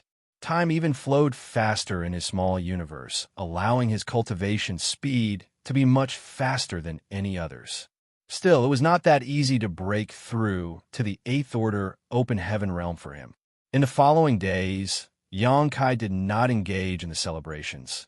Instead, he was madly refining various cultivation materials so that he could enhance the heritage of his small universe. All of Dawn was inspired by him and did not waste any time, all of them entering retreat. Half a month later, several figures flew out of Great Evolution Pass, followed by a voice in Xianxia's ears, "Follow me." Xianxia opened his eyes, looked up, and flew off without saying a word. With a few movements, he had caught up with the ones ahead of him. Old ancestor Xiao was among them, along with the 4 army commanders. With such a lineup, it appeared that something big was about to happen. Xianxia braced himself, approached Xianxia, and asked, "Sir, what is our plan?" Xianxia did not hide anything from him as he said, "To find out what's going on with the Black Ink clan." Since old ancestor Xiao wanted him to follow them, there was no need to hide what they were going to do. Xianxia instantly understood. "We're going into the Black Ink nest space." They were flying towards the royal city. If they were going to find out what was going on with the Black Ink clan, they had to use the high-rank Black Ink nest to enter its Black Ink nest space. Xianxia nodded. Xianxia immediately looked at the old ancestor and said, "Old ancestor, this junior would like to serve as the vanguard." Old ancestor Xiao glanced at him briefly and shook her head. "No, you are too weak." Xianxia felt as if his heart had been pierced. However, when he thought about it, there were 6 of them. A 9th Order old ancestor, for peak 8th Order's master, and him, a 7th Order junior. Indeed, he was too weak. You were lucky to escape last time. If there are really 20 royal lords lying in wait inside that Black Ink nest space, as you said, you won't be coming back if you enter again this time. Xianxia could not refute her. Although his soul was as strong as any 8th Order master's, there was still an enormous gap between him and a royal lord. Even with the soul-warming lotus protection, he may not be able to resist the combined attack of several royal lords. Moreover, even if he could block such attacks, once the Black Ink nest space was completely closed like the last time, he would also be trapped inside, unable to get out. Last time, Xianxia was trapped in the high-rank Black Ink nest space for years in order to help Great Evolution Pass fully control their seized mid-rank Black Ink nest. However, he relied on his soul rending thorns to kill or cripple several territory lords, forcing them to open the Black Ink nest space. If he was trapped this time, what would he use to fight with the royal lords? "I asked you to come this time, so I could borrow your soul-warming lotus." Old ancestor Xiao explained, "No one knows what is going on in that Black Ink nest space, so we have to take precautions." Hearing this, Xianxia frowned. "Old ancestor, last time I was there, I saw some 20 royal lords inside. It is not safe for you to enter alone, even with the soul-warming lotus." Old ancestor Xiao smiled and said, "I will not be entering alone." Xianxia was amazed and asked, "Others are going with you?" Suddenly, Xianxia thought of something and asked, "With the old ancestors from the other theaters?" Old ancestor Xiao nodded and said, "Since you sent out that warning that day, the human race naturally became concerned. The other theaters all searched for the location of the other high-rank Black Ink nest, but so far they've yet to discover anything. At the same time, instead of outright destroying them. Orders were passed down to preserve as many high-rank black ink nests as possible in the other theaters. Although we didn't manage to capture many, there's still more than 20. It was not an easy task to keep a high-rank black ink nest intact during the crusade. In fact, it was more of a coincidence that the high-rank black ink nest in Great Evolution Theater survived than anything else. Xianxia had not hesitated or held back when he attacked the Royal Lord Black Ink Nest. At that time, he just wanted to destroy it, so that Imo Zhao would have no way to borrow strength from it. He wanted to help old ancestor Xiao gain a decisive advantage. As a result, the black ink nest collapsed, and Imo Zhao could not draw black ink strength from it, causing his combat strength to be greatly reduced. However, the black ink nest itself was not completely destroyed. If the other theaters wanted to preserve these black ink nests, though, they would have to pay a much higher price. With over 100 theaters, it was not easy to leave more than 20 high-rank black ink nests behind. However, this meant that more than 20 old ancestors could join hands to explore the black ink nest space. If those royal lords really ambushed them, the old ancestors need not be afraid of them. Of course, no one could say if those 20 royal lords were still in the black ink nest space at this moment, so the old ancestors were just taking precautions. In line with that thinking, borrowing Xianxia's soul-warming lotus would indeed provide another layer of safety. Xianxia naturally did not refuse such a small request. The soul-warming lotus was a supreme treasure which ordinary cultivators would conceal at any cost for fear of its existence being exposed, leading to their death. However, this was the black ink battlefield, and Xianxia would never be wary of old ancestor Xiao. It was impossible for her to hold the intention to harm him. Thus, he did not hesitate to take it out. A 7-colored lotus suddenly emerged from the knowledge sea. The lotus looked ethereal and illusory, almost as if it was material and immaterial all at once. As soon as it appeared, a wondrous aura permeated from it, one that allowed everyone present to feel their soul being nourished. Even old ancestor Xiao felt the same, and she was in the 9th order open heaven realm where very, very few treasures could benefit her. Only innate supreme treasures like the soul-warming lotus were of some use to her.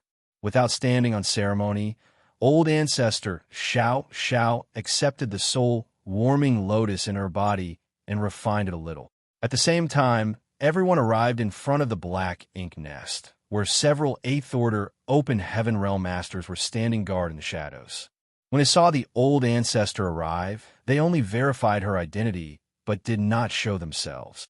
Following the passage opened by Xianxia, the group of 6 soon arrived at the center of the black ink nest. Xianxia checked around and bellowed, "Assume your positions." Mi Jinglun and Ouyang Lai, Lu Jiping quickly dispersed and blended in with the shadows. Xianxia remained on guard in the open, while Yang Kai simply observed. As a 7th order master, there was no other role for him to play here.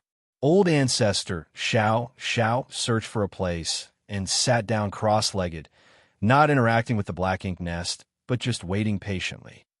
Martial Peak, Chapter 5382, Unprecedented Battle. There might be nothing in the black ink nest space, or they might be ambushed by more than 20 royal lords. Since the human race wanted to enter it to investigate the situation, they had to take appropriate precautions. If only 1 or 2 old ancestors entered it, then it would be difficult for them to defend against the potential dangers. Xianxia was not sure how the old ancestors worked out the details, but when one's cultivation had reached their realm, such trivial matters were naturally not difficult for them. Xianxia and Xianxia waited silently on the side. It was only after half an hour or so that old ancestor Xiao suddenly opened her eyes. The time had arrived. In the next moment, her small universe opened up and world force emerged and was swallowed by the black ink nest. Using her world force as a bridge, old ancestor Xiao mentally connected to the black ink nest and instantly entered the black ink nest space.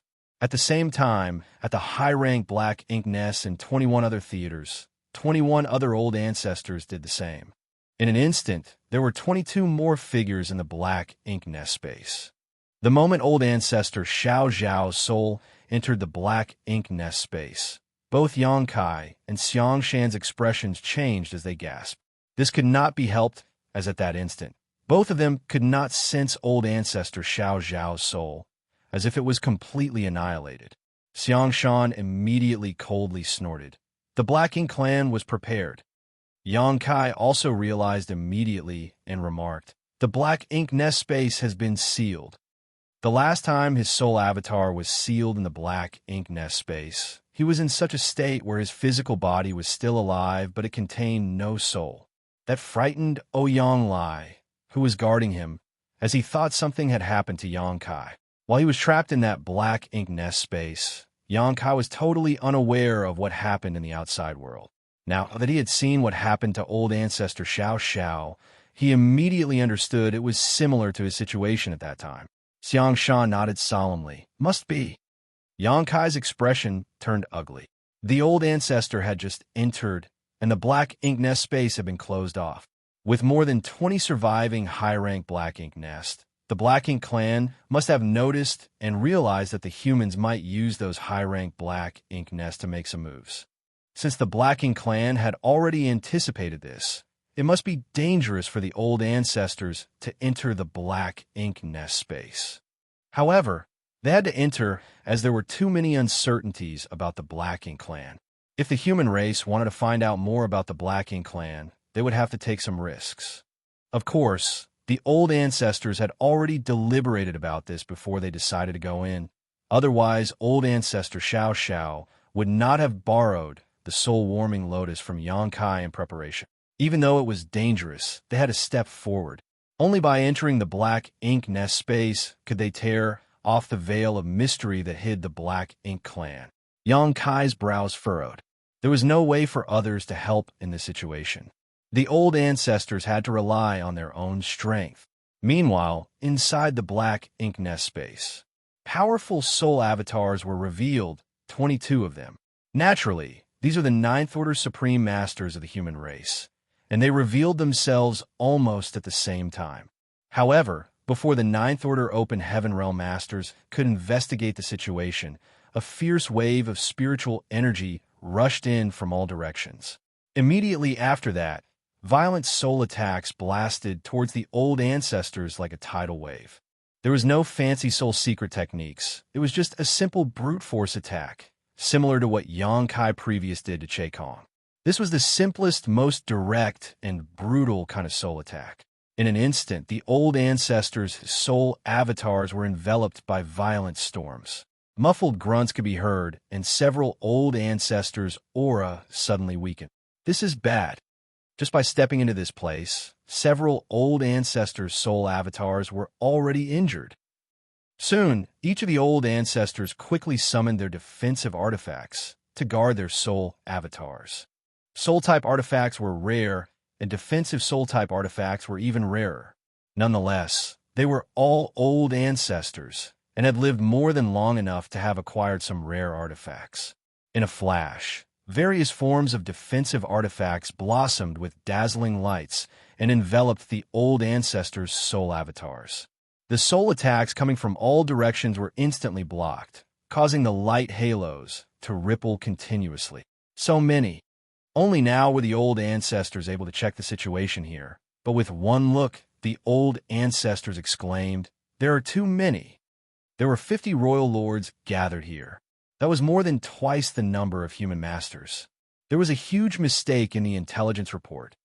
Or maybe it was not a mistake, but what Yang Kai saw at that time was not all the hidden royal lords the Black Ink clan possessed. This time, the Black Ink clan sent more royal lords to ambush the humans who entered to investigate the situation. None of the old ancestors were fools, so they immediately understood the situation. What's more, the 50 they saw today was that all there were. Perhaps, but then again, perhaps not. Although they were taken by surprise, and some of their soul avatars were injured, the old ancestors did not panic. It could be said that before entering this place, everyone had already expected the worst. What they now saw confirmed their previous suspicions. The battle between the two races was far from over. The Black Ink clan still had a very powerful force lurking in the shadows. Although the humans had won every war in all the various theaters, that was only a surface victory. Having realized this, the purpose of entering this space had been achieved. 22 against 50. That was a huge difference in numbers. Additionally, this was the enemy's home turf. It was impossible to prevail in such a situation. Thus, in just a blink of an eye, someone shouted, "Retreat." The next moment, someone said, "We can't get out. The space here has been sealed." Another old ancestor roared, "Then we break through it." Even if this Black Ink nest space was the domain of the Black Ink clan's mother nest, there had to be a limit. When Xianxia was trapped previously, it was only naturally that he couldn't get out because he was nowhere near strong enough to forcefully break through the sealed space. Now, however, this place had 22 human old ancestors. When unified, there was nothing in this world that could suppress and seal them. This was also the reason why the old ancestors wanted to act together. Xianxia's last encounter in the Black Ink nest space made them wary. The Black Ink clan seemed to be able to control the opening and closing of the Black Ink nest space, which they had planned for. Not to mention, the 50 Royal Lord soul attacks would also have a significant impact on this space. Perhaps there were more Royal Lords in the Black Ink clan, but even if there were, they likely did not dare to move. Otherwise, this space may not be able to withstand the stress. The old ancestors were all veterans of countless battles, so although the situation here was unexpected and there were twice as many enemies as allies, they quickly stabilized their formation and gathered in one place. With their soul defensive artifacts covering all sides and resisting attacks from all angles. Some old ancestors even used soul secret techniques to counterattack those royal lords. At the same time, streams of light flashed into existence. Naturally, it was the old ancestors summoning offensive artifacts, and each one of them was very powerful. More than 70 top masters were now fighting inside this Black Ink nest space, causing it to begin to tremble. Presumptuous! Some of the old ancestors coldly snorted. The Black Ink nest space was indeed powerful, able to seal the souls of 72 supreme masters at once. However, it was now clearly shaking from the clash, which meant that it indeed had a limit. If the space was still as stable as a rock under such circumstances, then it would be truly terrifying. If that was the case, then the old ancestors would have no hope of escaping. However, now that the space was shaking, the old ancestors saw an opportunity. Spiritual energies exploded as the attacks came out one after another. The soul defensive artifacts summoned by the old ancestors were extremely powerful, but they could not last long under such circumstances. The artifacts rapidly dimmed and began to shatter after just 10 breaths of time. Grunts sounded when their soul avatars were injured, but the situation was not that grave yet. With one less defensive artifact, the human defense became more precarious. When the second defensive artifact was about to be broken, old ancestor Xiao shouted, "Gather around me." As soon as she yelled, a 7-colored lotus flower suddenly emerged, which quickly expanded to hold all the Ninth Order Open Heaven Realm Masters on insides its petals. Outside the lotus, a brilliant 7-colored halo of light converged to form a sturdy barrier, stopping all of Royal Lord's attacks. Is this that brat's soul-warming lotus?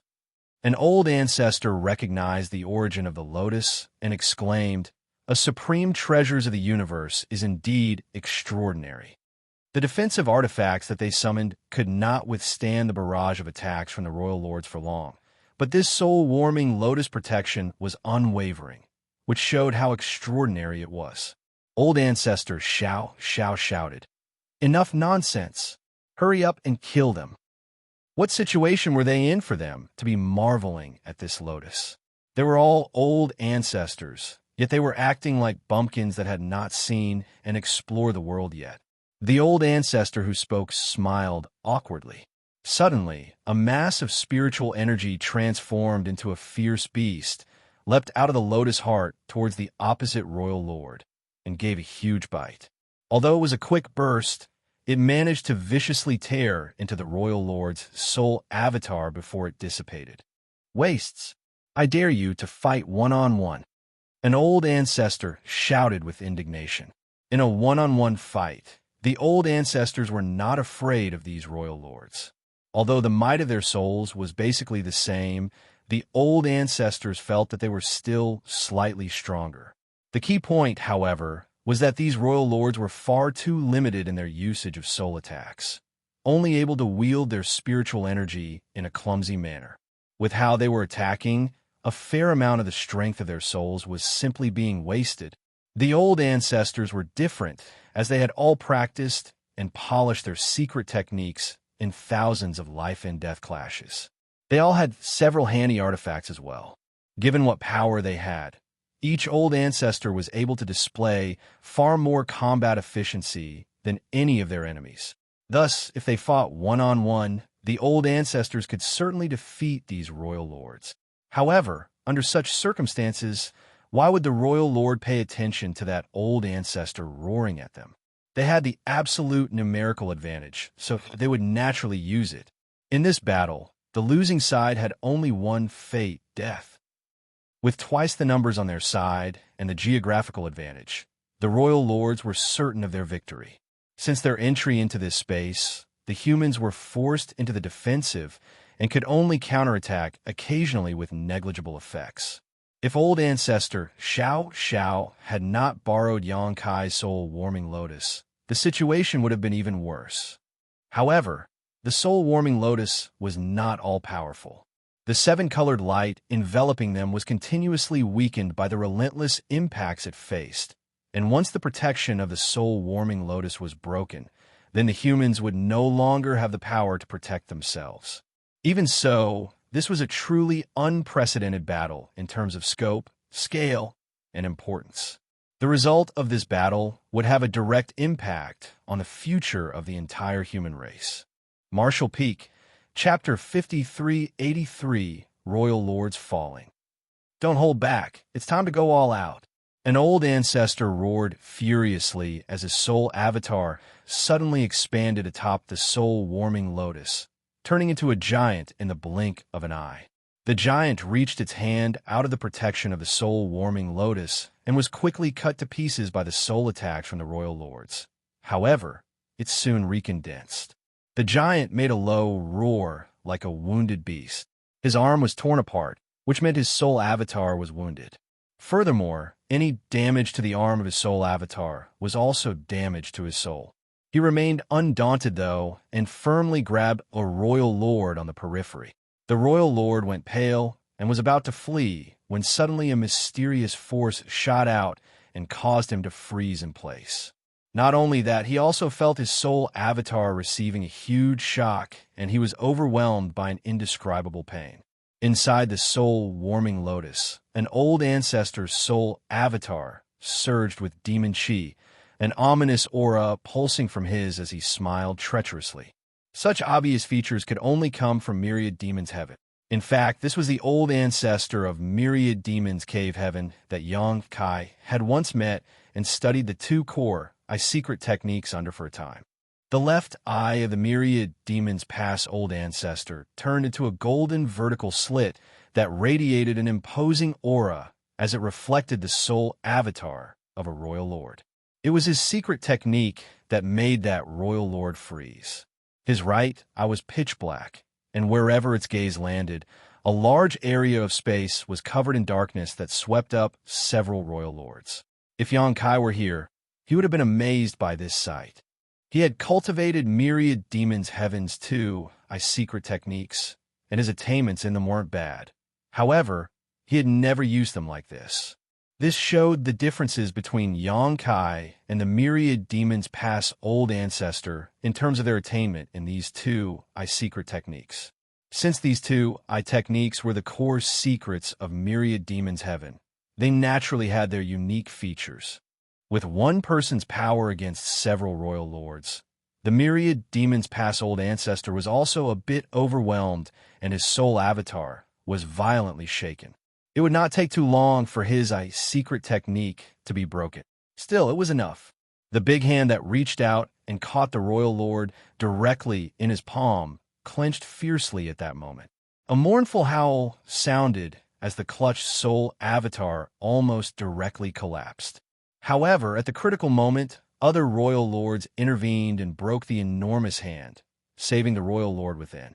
Even so, despite this royal lord surviving the attack, his soul avatar became very dull. He had obviously been seriously injured. Just two old ancestors were able to launch a near-deadly attack by joining forces. There were several other old ancestors who used their own methods to attack the royal lords who were affected by the myriad demons past old ancestors' black purgatory, damaging several of them. No one remained idle, neither the royal lords nor the old ancestors. Soul avatars were struck one after another as all sorts of exquisite soul secret techniques and soul-type artifacts clashed inside the black ink nest space. This type of battle was far more dangerous than ones in the outside world. After all, this involved their soul. Thus, the slightest mistake would spell death for them. The seven-colored light of the soul-warming lotus protection was wavering, and its brilliance was weakening at a rate visible to the naked eye. Once the protection of the soul-warming lotus collapsed, with the space here still sealed, the old ancestors who entered here would definitely meet tragic ends. Everyone was attacking their opponents furiously except for old ancestor Xianxia. Firstly, she needed to use most of her strength to keep the soul-warming lotus protection up. Secondly, she was looking for the right opportunity to strike. In this kind of fight, timing was critical and chances were fleeting. However, old ancestor Xianxia was able to seize any opening around her. Her ninth-order open heaven realm insight was enough to capitalize on such opportunities. 3 breaths later, when myriad demons pass, old ancestor once again used the demon eye of annihilation to freeze a figure he was focused on. Old ancestor Xianxia grit her teeth, let out a war cry, and shot out a golden light from her forehead. When the golden light appeared, the aura of her soul suddenly weakened, and even her soul avatar lost part of its form. This was a serious injury that not even an old ancestor could easily restore. However, it was still worth it. When the golden light shot out, it directly struck into a royal lord who was locked down by the myriad demons' heaven old ancestors' secret technique. In the next instant, the intense golden light penetrated deep inside the royal lord's soul avatar, drawing a deafening cry of anguish from his lips as his soul avatar rapidly weakened. In the blink of an eye, the might of his soul dropped from that of a royal lord to a territory lord's. With the follow-up attacks of 2 other ninth-order masters, this royal lord's soul avatar was blasted apart. The black ink nest space, which was already trembling, shook even more violently. All the royal lords were shocked by what had just happened. Although they had injured a few old ancestors in the 24 breaths or so since the battle began, the first to fall was actually one of them. That was when they outnumbered the humans 2-1. They were alarmed at just how deadly these humans were. What was that golden light? It was undoubtedly that golden light which had the power to condemn a royal lord to death. Of course, the royal lord was not killed directly by the golden light, but rather due a series of attacks. Not only were the royal lords surprised by this outcome, many of the old ancestors were also astonished. No one expected old ancestor Xianxia to have such a terrifying trump card. Only 2 of the old ancestors, who were good friends with old ancestor Xianxia, looked at her with concern.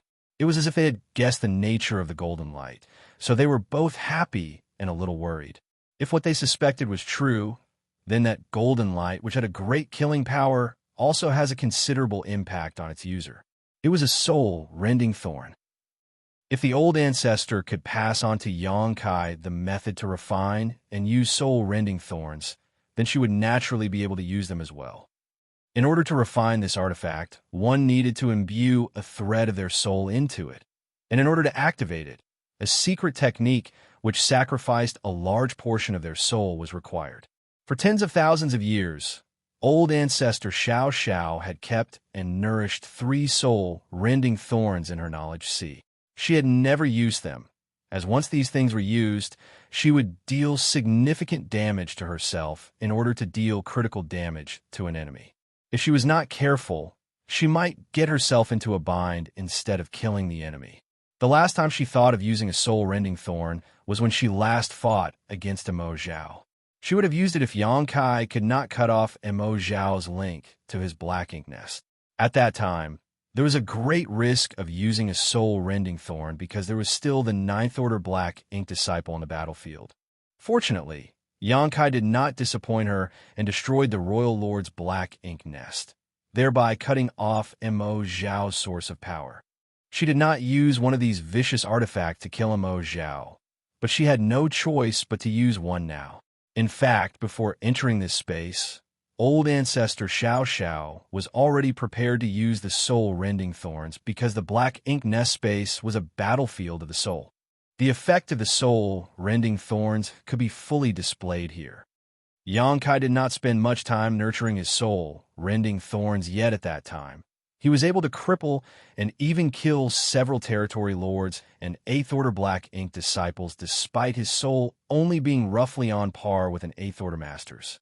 On the other hand, old ancestor Xianxia had been nourishing and refining her soul-rending thorns for millennia.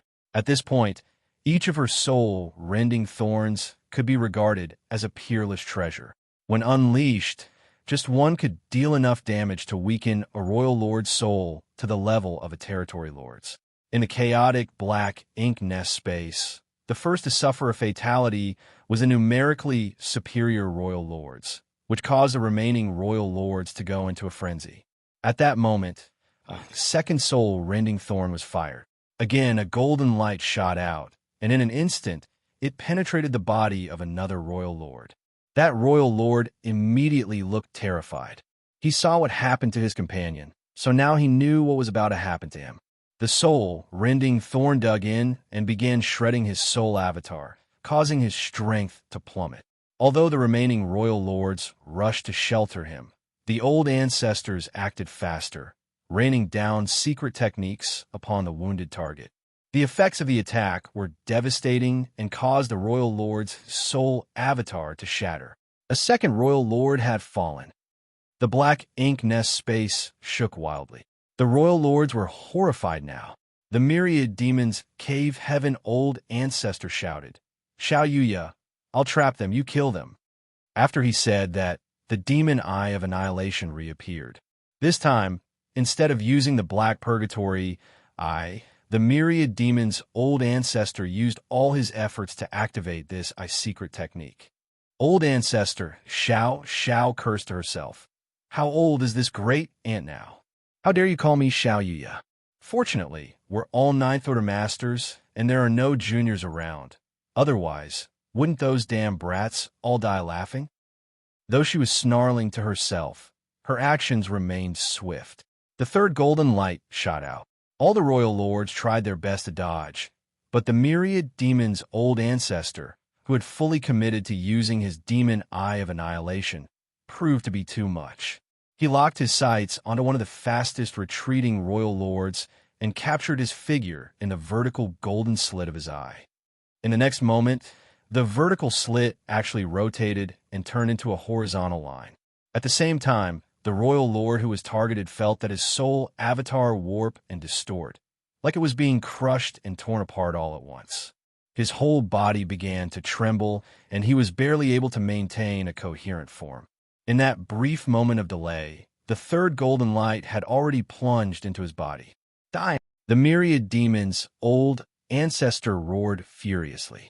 His spiritual energy maddeningly gushed out as a series of golden rings suddenly manifested and contracted down into a single point. The trapped royal lord's soul avatar was crushed towards a central point, and despite his best efforts to resist, it was all useless. The soul-rending thorn exploded inside of him, making it difficult for him to focus his strength.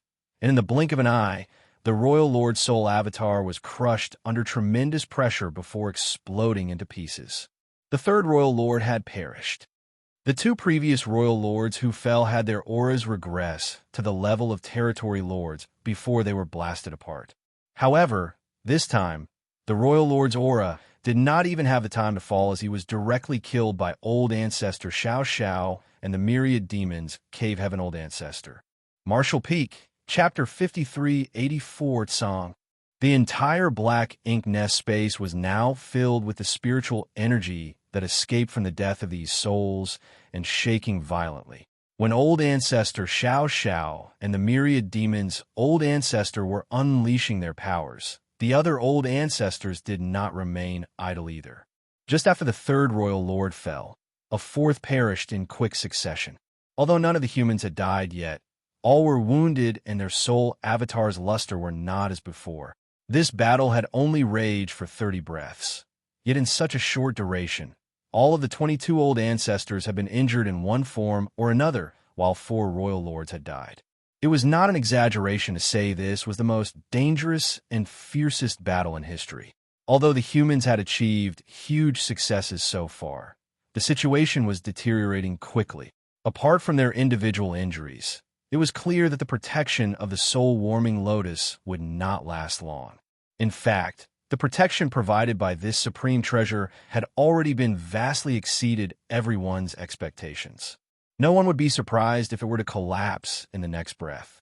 In addition, Old Ancestor Xiao had used 3 soul-rending thorns in a row, and her soul was now severely damaged, causing her control over the soul-warming lotus to falter. The myriad demons Old Ancestor obviously noticed this and did not ask Old Ancestor Xiao to cooperate with him to kill the enemy again. The humans were at risk of collective annihilation at any moment. Temporary gains would hardly resolve their crisis. All the old ancestors realized that if they did not break the black ink nest space and escape from this entrapment, they would all fall the moment the soul-warming lotus protection collapsed. An old man suddenly stepped forward and said, "No wonder my right brow kept twitching today. So, it ends here. My fellow Taoist brothers and sisters, stand guard for me one last time." A Ninth Order Open Heaven Realm Master turned his head to look at him and exclaimed, "Ping you." "Enough nonsense," the old man bellowed.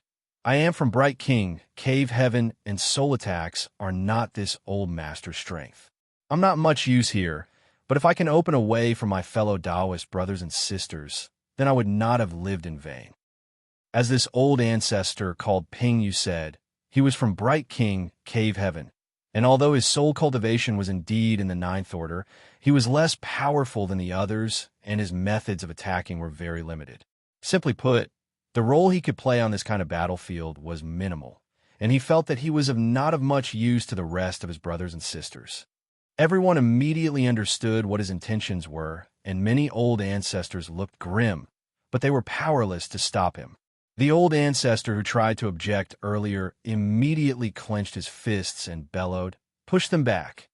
As soon as he said that, all the Ninth Order Masters activated their soul secret techniques and artifacts and sent out a concentrated burst of attacks. To the surprise of the Royal Lords, the humans' attacks were not directed at them, but at a certain point in the black ink nest space, opening up a passageway free of interference. A royal lord quickly realized what the humans were trying to do and shouted frantically, "Stop them!" Following the shout, more than 40 royal lords blasted at the passage in order to destroy it. However, it was too late.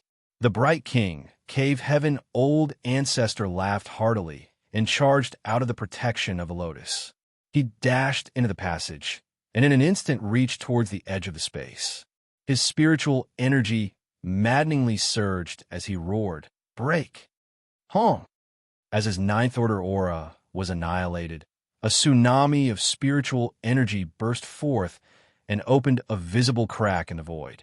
A loud boom reverberated throughout the black ink nest space, causing all inside to have their soul avatars shake. Even the outer protective layer of the soul-warming lotus rippled continuously, as if it might shatter at any moment. All the royal lords were stunned. That human had actually detonated his soul without any hesitation. Although the humans were clearly in a dire situation, trapped inside this black ink nest space, they had still killed 4 royal lords and had the strange lotus to protect them. The battle was nowhere near its end yet. Yet, this human chose to self-destruct. Just what kind of courage was required to do that? The human race was terrifying. At the same time, all the old ancestors were staring at the invisible shell which encompassed the space, and the next moment, their eyes lit up. The Bright King old ancestors' self-detonation was not in vain. A crack had developed on the shell, and although it was not large, it was still a crack. The power of the Ninth Order Open Heaven Realm Masters' self-destruction was unimaginable.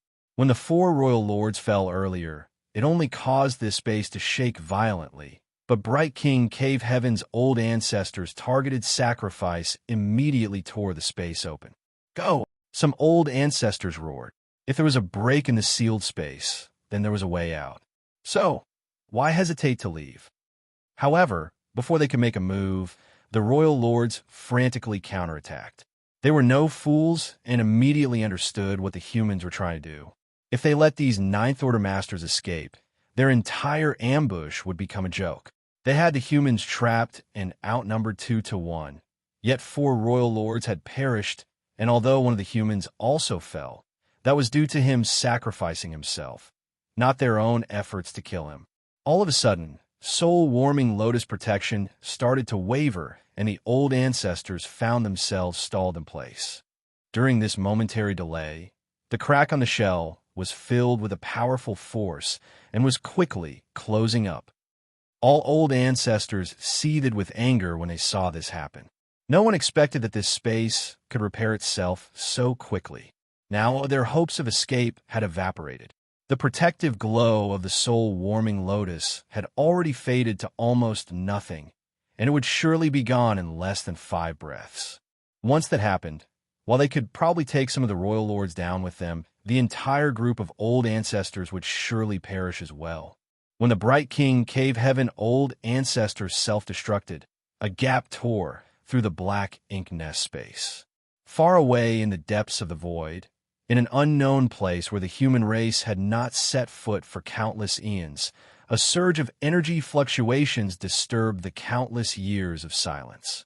This fluctuation was extremely faint and came and disappeared almost instantly. A withered figure with almost no aura at all was disturbed by this fluctuation and suddenly opened his eyes. This figure could almost be regarded as a corpse. There was hardly any life in his body, which was now extremely withered with only skin and bones remaining. Anyone who saw him would not think that he was still alive. However, when he opened his eyes, they bloomed with dazzling light like 2 great sundays. The next moment, the living corpse suddenly laughed. It was impossible to know how many years he had not spoken for, so now his voice was dry and hoarse, making it extremely difficult to listen to. Finally, do we now have a promising generation of descendants? He had sat here for countless years. At the beginning, there were some like-minded friends to chat with, but after so many years and without any resources to supplement themselves, his companions had fallen one by one. Now he was the only one left to guard this place, and slowly became a living dead. He did not dare to die so easily, and he could not leave, otherwise all their efforts would be in vain. He did not know how many years he had been asleep, as this place was devoid of all sound and light. However, just with those brief energy fluctuations, he was able to gain a lot of insight into what had happened. Someone's descendants had begun to counterattack and had touched the root of the Black Ink clan. Otherwise, it was impossible for the calm that had lasted for so many millennia to be broken. He had waited for untold generations for the human race to reach this point. The wait had been so long that even he felt despair. Today, when this ray of hope appeared before his eyes, he began to cackle happily. As he laughed, he suddenly raised his hands into the dark and slowly said, "Immo, you are the ancient supreme being of the Black Ink clan. Why cause trouble for the little ones?" His hand was nothing but skin and bones when it was raised, but in the blink of an eye, his physique was restored and it became like flawless jade. The calm within void was completely broken in the next instant as the boundless darkness started to stir and surge towards the jade-white hand. As the hand crept forward, it began to crumble, and when it plunged into the heart of the darkness, only bones remained. It was this small skeletal hand that stirred up the entire surrounding space. There was a harsh wave of spiritual energy coming towards the Ninth Order Master, which was more powerful than anything a Ninth Order Master could produce, along with an angry roar. Song, how dare you interfere? You court death. The living dead man called Song scoffed. Until I destroy you, old thing, I dare not die so easily. As he spoke, his hand slapped down onto the endless darkness. Inside the black ink nest space, the soul-warming lotus protection was so weak that it was barely visible. All the Ninth Order Open Heaven Realm Masters knew that they were on the verge of death. They knew that they already had no hope of escaping from this place. So, they steeled their resolve to kill as many royal lords before they fell. They had already come to terms with dying, but even if they all perished, they wanted to ensure that the Black Ink clan did not feel any better. The human race was gaining strength with each generation. So even if they all fell here, there would be more Ninth Order Open Heaven Realm Masters in time to take their place. The only thing that old ancestor Xianxia felt a little regretful over was that when she died here, the soul-warming lotus would be left behind. She was worried that Xianxia would blame her for this. Still, she set aside those worries as she was about to die anyways. Kacha. The sound of something shattering suddenly reverberated in everyone's heart. After old ancestor Xianxia had summoned the soul-warming lotus, they had held on for 30 breaths of time before its protection finally broke. All the royal lords were overjoyed, but soon their smiles froze. At the moment the soul-warming lotus protection shattered, the Ninth Order Open Heaven Masters all shot forward with overwhelming murderous intent. Each of them pushed all the might from their souls without reservation, clearly not caring about their own lives. This confused the royal lords. It was as if the humans thought that they had the advantage over them. Just like the old ancestor who detonated his soul previously, the royal lords realized that these old ancestors were not afraid of death.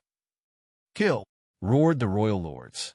The human race was not afraid of death, and likewise they were not. Today's deaths were just the materials to lay the foundation for the future. Supreme Masters from both races no longer concerned themselves with surviving, only caring about slaughtering more enemies before they crossed the gates of death. Just before the two sides could engage in the final clash, though, the entire black ink nest space suddenly shook violently, and the shaking this time was an order of magnitude greater than when the Bright King, Cave Heaven Old Ancestors self-destructed. Martial Peak, Chapter 5385, You Are Not Worthy. It happened so suddenly that no one knew what was going on. The Supreme Masters of both sides who were about to fight to the death all stopped and took a step back, looking at each other warily. They were not afraid of death, but the anomaly in the black ink nest space made them wary. After all, no one knew if the other side had set up some kind of trap. Kacha! Another shattering sound was heard, this one much louder than before. All the old ancestors and royal lords looked up, but as soon as they gazed into the distance, they were all stunned. The crack opened by the Bright King, Cave Heaven Old Ancestors that had just closed, opened up again for some reason. The old ancestors were overjoyed. The reason why they decided to fight the royal lords to the death was because they had no hope of escape. Now that the crack had opened up again, though, there was hope. Why should they die if they had a chance to live? They did not know why the crack opened again, but what surprised them most was that the crack seemed to open up much wider than when their fellow old ancestors self-destructed. Through the crack, they caught a glimpse of some vague images.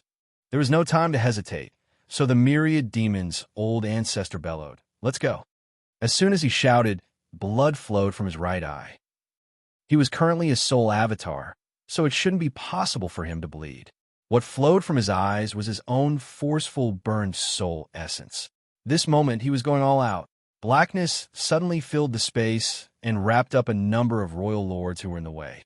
The other old ancestors immediately did whatever they could to interfere with the royal lords while leaping towards the crack in the sky. Old ancestor Xianxia had already sacrificed a large part of her soul and had to be carried away by another old ancestor.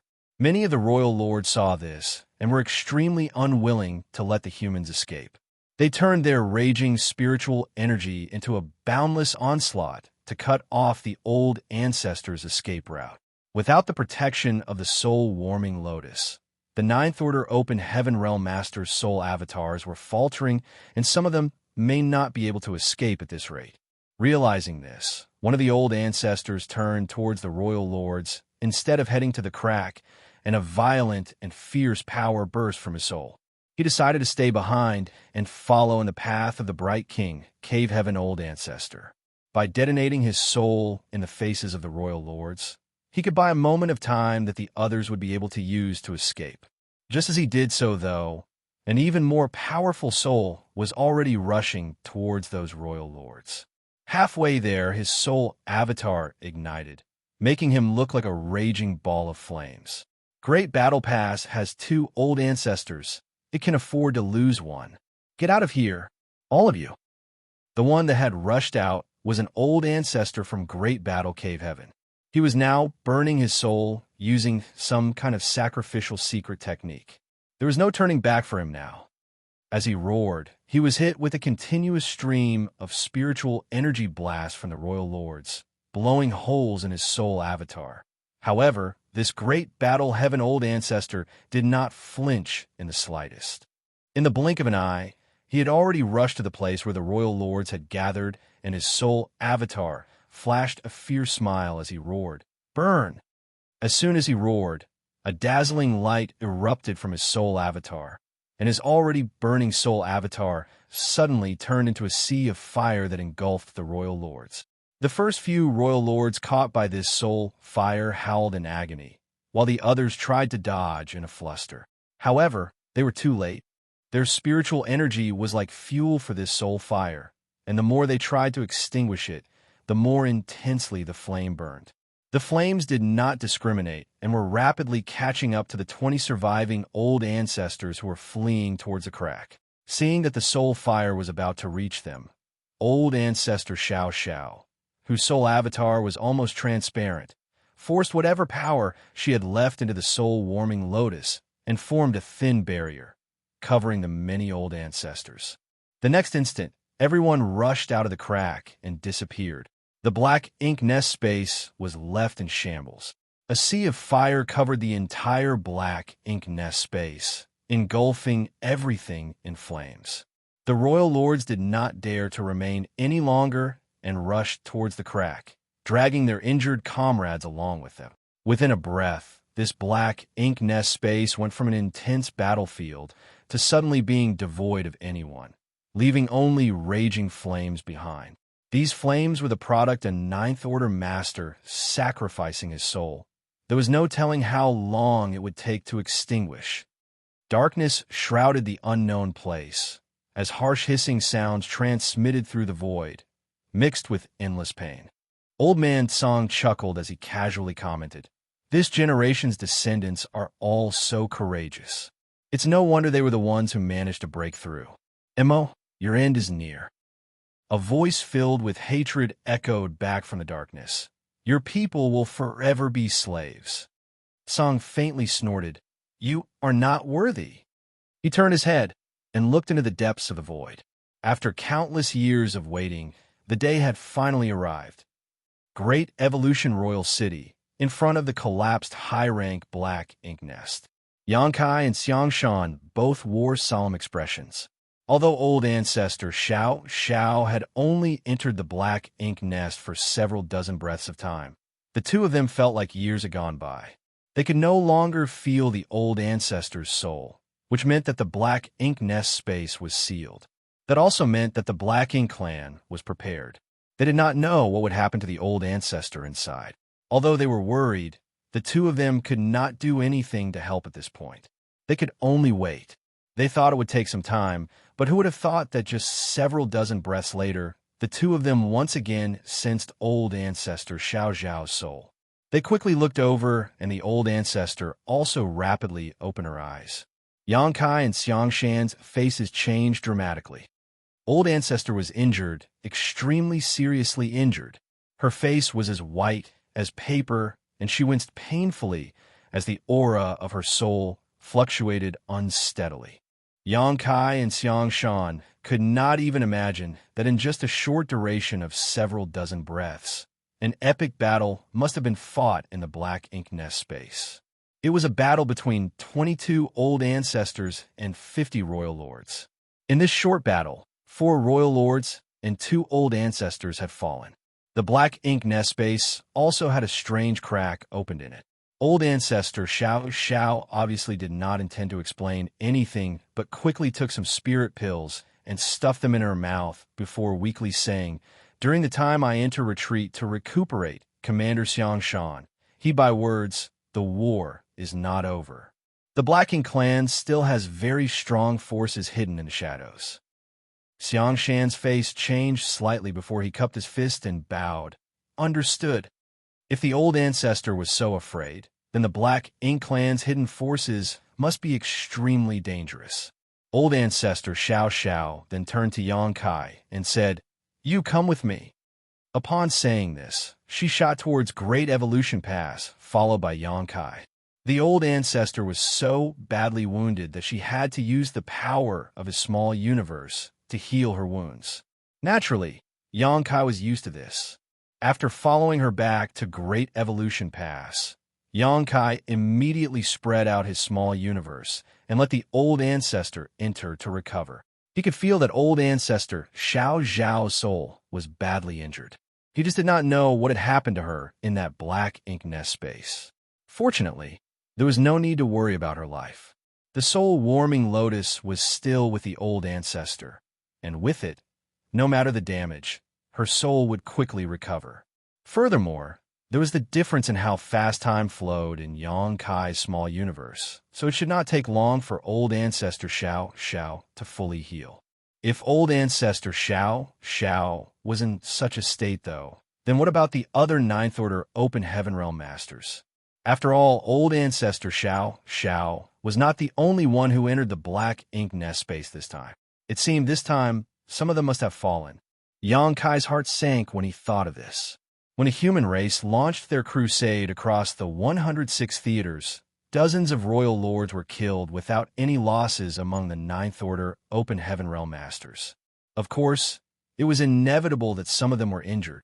However, this time, it was almost certain that some Ninth Order old ancestors had fallen. The confrontation in the black ink nest space was just that dangerous. While Yangkai was assisting the old ancestor heal, the celebratory atmosphere in Great Evolution Pass slowly changed. Xianxia, as the head of the army, intentionally reversed the atmosphere. People tended to let their guard down if they continued to celebrate. If a battle really began, then they would be caught off guard. Although it was a bit cruel to deprive the soldiers of this moment of joy, it had been like that for countless years. The human race had always been like that, constantly under the pressure of the Black Ink clan, forced to forge ahead while never compromising. Within a few days, 2 shocking messages reached Great Evolution Pass from other great passes. Bright King, Cave Heaven's old ancestor, had died in the black ink nest space. Great Battle Heaven's old ancestor had also perished in the black ink nest space. It was said that 22 Ninth Order Open Heaven Realm Masters had gathered to explore the black ink nest space. However, the Black Ink clan had laid an ambush. The moment the old ancestors entered it, the black ink nest space was sealed and 50 royal lords attacked together. The old ancestors fought valiantly and managed to kill 4 royal lords despite terrible odds. Bright King, Cave Heaven, and Great Battle Heaven's old ancestors sacrificed themselves in order to give the other old ancestors a chance to escape. 2 old ancestors had died in battle. The entire human race mourned for this loss. Now, not only Great Evolution Pass, but all the humans knew that the war with the Black Ink clan was far from over. On the surface, more than 100 theaters have been pacified and the Black Ink clan have been decimated. However, lurking in the dark, the Black Ink clan had an even bigger hidden force. The story of Black Ink clan's mother nest began spreading throughout the Great Passes. The mother nest was perhaps the root of the Black Ink clan, where its hidden forces were located. To completely eradicate the Black Ink clan, the mother nest must be destroyed. So, After more than 100 theaters were pacified, the humans celebrated for a brief moment before they entered a state of war again. Wounds were treated, and while some began cultivating, others were sent out to mine resources in order to prepare for the coming battle. There would be more battles ahead, ones that would be even more dangerous than all those experienced before. Within Yang Kai's small universe, the 4 army commanders gathered in a small house. The house was left by the hunter and his wife, and although hundreds of years had passed in his small universe, Yang Kai had kept it in pristine shape because old ancestor Xianxia would come here every time she needed a heal. This was the first time Xianxia and the others had truly entered Yang Kai's small universe, so it did not take long for them to notice that time flowed faster than normal here. It was no wonder Yang Kai's cultivation speed was so much greater than average. This kind of time differential was all but impossible for others to emulate. Martial Peak, Chapter 5386, Bad News, Good News. They could also perceive that the world force within Yang Kai's small universe was extremely refined, unlike what ordinary 7th Order Open Heaven Realm Masters could have. This was probably the effect of the World Tree clone, which was able to purify world force. This was also one of the reasons why Yang Kai's small universe was different from the other 7th Order Open Heaven Realm Masters in terms of weight. It also allowed him to showcase power that should not be seen in his cultivation realm. The purer and denser one's world force was, the more power they could exert. Although there was some envy, no one felt sore about it. The World Tree clone was very beneficial, but it was only the most effective in Yang Kai's small universe. Even if an 8th Order Master obtained it, it would only enhance their own strength. Unlike Yang Kai, whose small universe had time flowing at a different rate compared to the outside world, and could amplify the World Tree clone's effectiveness to its limits. Although 8th Order and 9th Order Masters are the main forces of the human race today, 7th Order Open Heaven Realm Masters, such as Yang Kai, were the hope for the human race's future.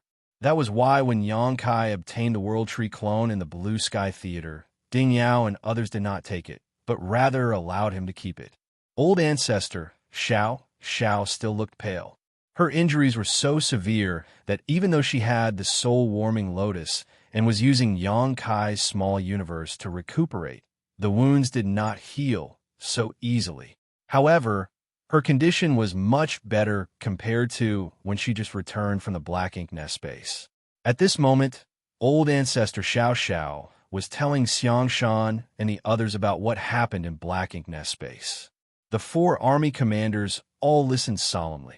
Although a lot of information had arrived from other great passes already, it was far less detailed than what old ancestor Xiao was telling them.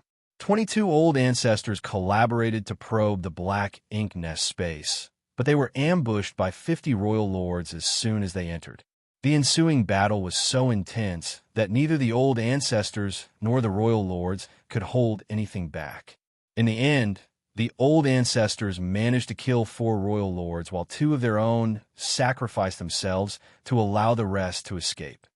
In just a few dozen breaths of time, 6 top masters from the 2 races perished. When a human race intentionally did not destroy those 22 high-rank Black Ink Nests, the Black Ink clan must have guessed our intentions to enter the Black Ink Nest space to pry for information. Thus, they gathered a number of royal lords in advance for the ambush. Old ancestor Xiao said softly. Xianxia frowned and said, "The battle reports from earlier indicated that the royal lord that used to be at the Inyang Theater was among those who escaped. Did old ancestor feel her aura in the Black Ink Nest space?" Not all royal lords were killed in the previous Grand War across the 106 theaters. Roughly half of them were killed, while the other half escaped. Now, no one knew where they were hiding. The royal lord of Inyang Theater was known to be one of the survivors. Inyang Pass was originally the place where old ancestor Xiao was assigned, and she had fought with that royal lord for tens of thousands of years, so they cannot be more familiar with one another. However, later when the Southern Army commander of Inyang Pass, Wuxia, broke through and reached the 9th Order, old ancestor Xiao was given the mission of retaking Great Evolution Pass. Now Wuxia was at Inyang Pass, serving as its old ancestor. Wuxia had just advanced to the 9th Order, So compared to the rest of the old ancestors, he was not very strong. Although he was unable to kill the old royal lord when they fought at the Yinyang Theater, the royal lord found herself outmatched when Wuxia was joined by several 8th Order Open Heaven Realm Masters. Thus, she eventually fled into the void, her whereabouts now unknown. The reason why Xianxia asked this question was because he suspected that the royal lords who ambushed the humans in the black ink nest space were not the ones who escaped from the other theaters. Old ancestor Xiao shook her head and replied, "I didn't feel her aura." Xianxia frowned and replied, "Then the problem is very serious. In recent days, I had also queried the other old ancestors who were involved. I asked them similar questions, but none of them felt any familiar auras among the 50 royal lords that participated in the ambush. In other words, among those 50 royal lords, not one was an old acquaintance of the surviving 20 old ancestors." Old ancestor Xiao declared solemnly, "Those royal lords were all fresh faces. Their strength was there, but they were unable to fully display it. It was as if they did not have much experience in fighting. Although the battle only lasted several dozen breaths of time, old ancestor Xiao had tens of thousands of years of combat experience, so she was easily able to notice such details. At the time, she was too busy fighting and preserving her life to pay attention to this, but now, looking back, there were many questions that were unanswered. She knew what Xianxia was trying to determine. If there were 50 royal lords who they had never seen before, plus those who had escaped from the theaters, that meant that there were almost 100 royal lords still alive. It was a terrifying force. What made it even more unbelievable was that these royal lords did not have much experience in fighting. It was as if their strength was attained totally from intense cultivation rather than being built up through millennia of tempering and war. The fact was, if it was not for those royal lords' clumsiness in battle, the old ancestors would not have been able to rally themselves so quickly to defend and then counterattack. Additionally, if those royal lords had concentrated on just 1 or 2 old ancestors at a time, they would have been able to kill all of them very quickly. However, they did not do that. Instead, they all just wildly pushed their spiritual energy to bombard them indiscriminately. Such a way of fighting could only be described as foolish, and I suspect that the Black Ink clan has more forces hidden than what we've seen. Old ancestor Xiao frowned with worry. Lu Zhiping remarked softly, "There are more of them. 100 royal lords was already a problem. If there were more of them, then how could the Black Ink clan be eradicated? The Black Ink clan still has its limits. For instance, that Black Ink nest space was not impregnable. With 50 royal lords and 22 old ancestors fighting, the clashing of spiritual energy shook that space quite violently. It looked like that was the limit of what that space could withstand. If there were even a few more, it is difficult to say whether that space could endure the impact." The Black Ink clan was able to estimate the limit of the Black Ink nest space's tolerance. However, when the Bright King, Cave Heaven old ancestor self-destructed his soul, he managed to exceed that limit and tear open a crack in the Black Ink nest space. The Black Ink clan must not have expected that a human race master could be so decisive. Mi Jingluan understood and said so. Black Ink clan may not only have 50 hidden royal lords, they simply deployed 50 because that was the limit the battlefield could handle. Ouyang Lai smacked his lips and said, "That's bad." "There is good news, though." Old ancestor Xiao Zhao's expression suddenly became a little odd, and she appeared to be contemplating something before she murmured, "We may not be the only ones fighting this war." "What does old ancestor mean by that?" Lu Zhiping asked curiously. Old ancestor Xiao replied, "In fact, at the end of the battle, the soul-warming lotus protection had been shattered, and we were already on the verge of death. We were preparing to go all out in a final battle to the death with those royal lords. However, at that critical juncture, the sealed Black Ink nest space cracked open once again." Mi Jingluan gasped. The power released by the 2 races was so strong that it went beyond the limit of what the Black Ink nest space could withstand. Old ancestor Xiao shook her head and explained, "The gap was open from the outside." Everyone was stunned when they heard that. A gaping hole opened from the outside and saved the lives of 20 old ancestors at a critical moment. Who opened it? How was it opened? No one knew. However, this was also the reason why old ancestor Xianxia said that their present army might not be alone in this war. That crack opened at a very timely moment. If it had opened a little later, more of the old ancestors would have been killed and injured. What surprised old ancestor Xianxia was that, through the crack, she vaguely saw a big hand that looked like it was made of white crystal jade. It was a pity that she could not see it clearly because the power was too chaotic and the event was so short-lived. The only thing that was certain was that the hand was the source that opened the black ink nest space. Without that hand, there was no way they would have escaped from that space. Interesting. Xianxia suddenly smiled inexplicably. In addition to the other armies from the other theaters, there is actually another party that is fighting against the Black Ink clan. Mi Jingluan's eyes lowered and pondered aloud. Is this other party hostile or friendly?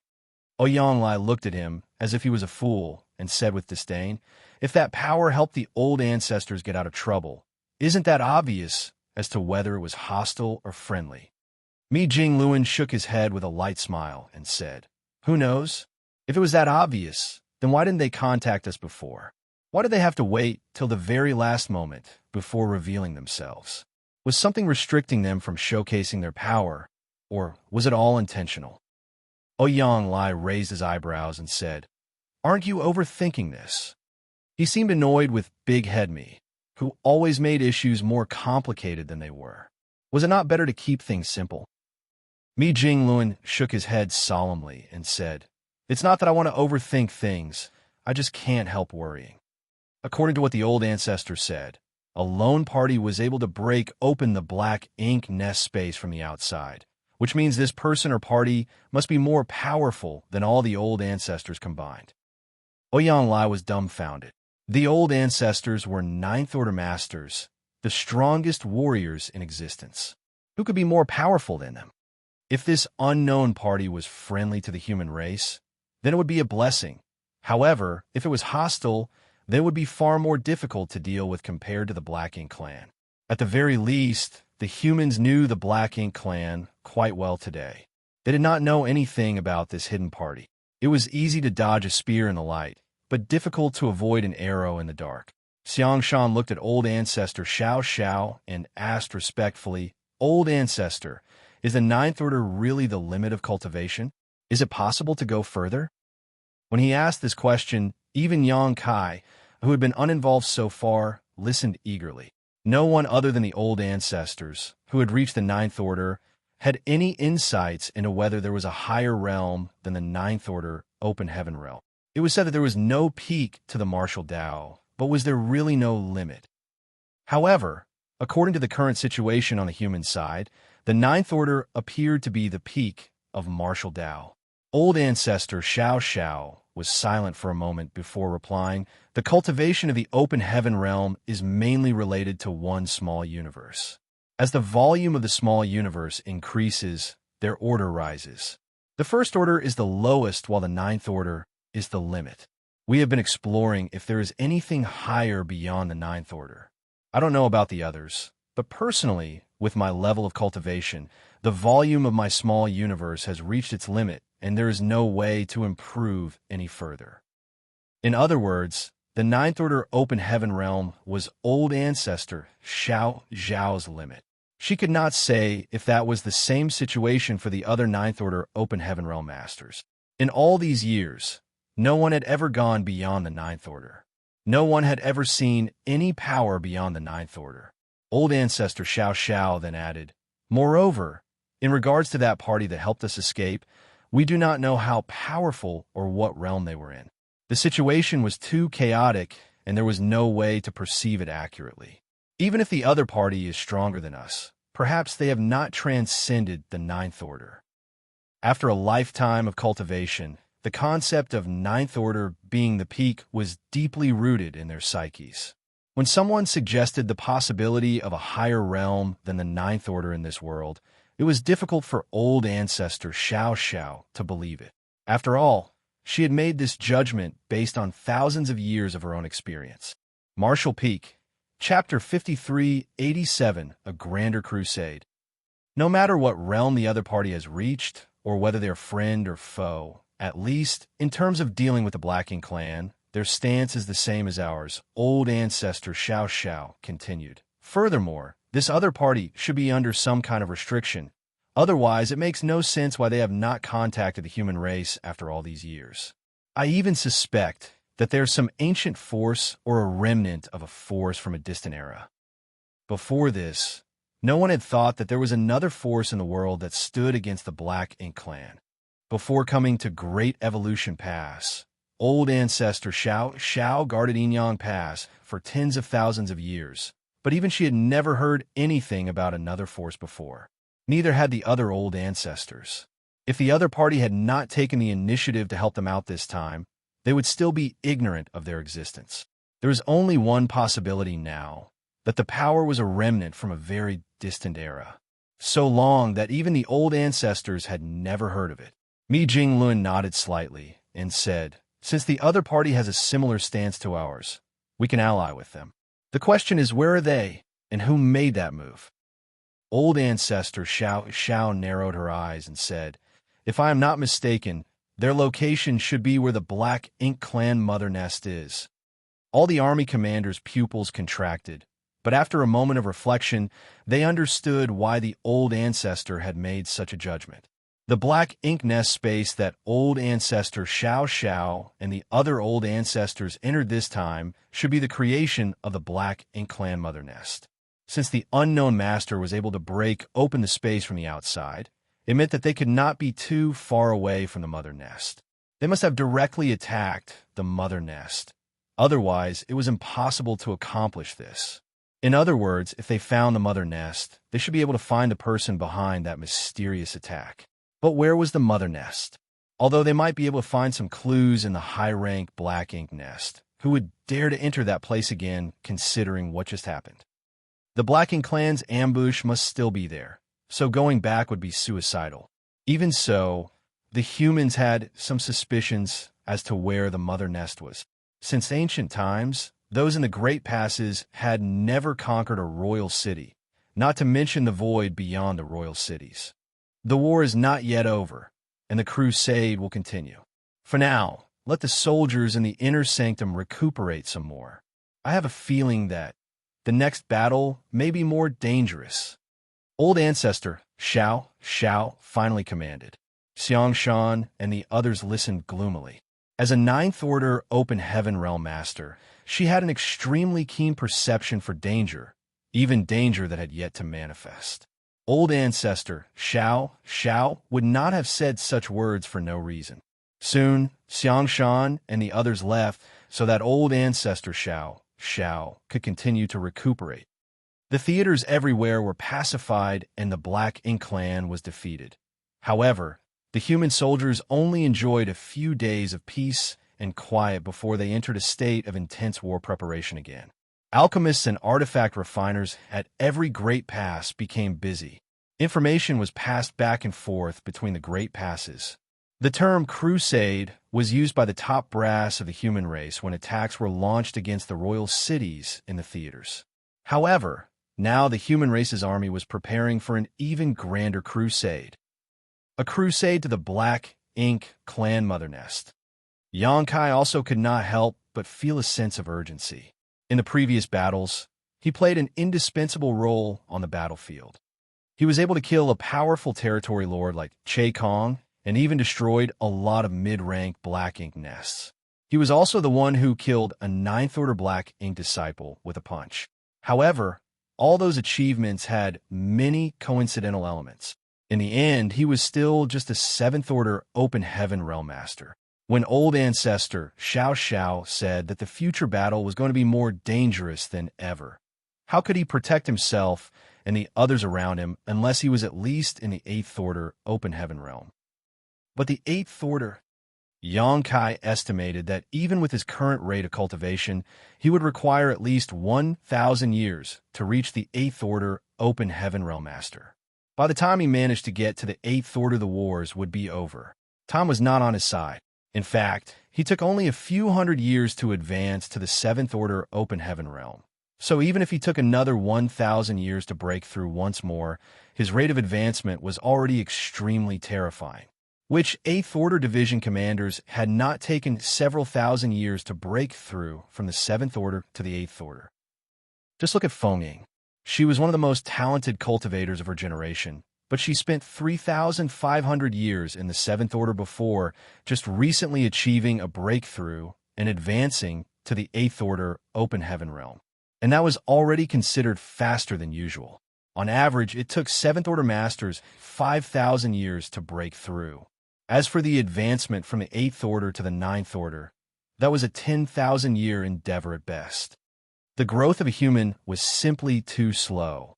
Xianxia did not lack resources to cultivate with. So during old ancestor Xiao Zhao's recuperation, he was constantly refining materials and spared no expense to expand the number of small stone race in his own small universe.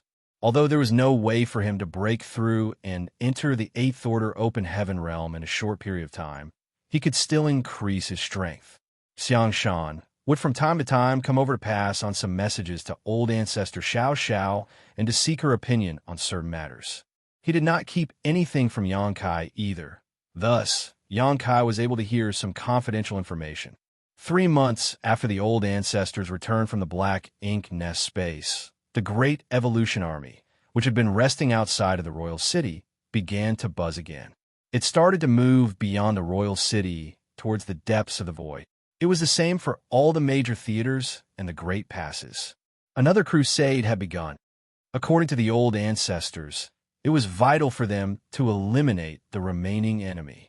Previously, the human race in the other theaters had decimated the Black Ink clan such that they could no longer form a coherent army. Regardless of the situation of the Mother Nest, though, they could not give those fleeing Black Ink clansmen any opportunity to regroup and reorganize.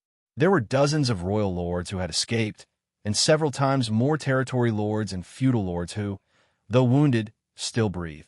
There were no concerns about the morale of the humans. After the news of the Mother Nest was intentionally spread, all the soldiers knew that the war was far from over. Until the Black Ink clan was destroyed, the human race would never relent. Scouts were sent out to perform reconnaissance on the route ahead, so the army commanders could adjust their strategy. In fact, the human race had always been curious about the void beyond the royal cities, as it was a land the humans had never set foot in. However, before the theaters were pacified, the human race had no ability to explore that void, as the royal cities in front of this void were an impassable biggest obstacle. Now, the human race was finally going to explore this mysterious place. There was nothing unusual in the first month. However, after another month, some of the scouts who had gone on ahead found the corpses of Black Ink clansmen in the void, which was very unusual. When the squad tried to investigate, they were attacked by an unexplained force. There would have been casualties if not for their warship's protection.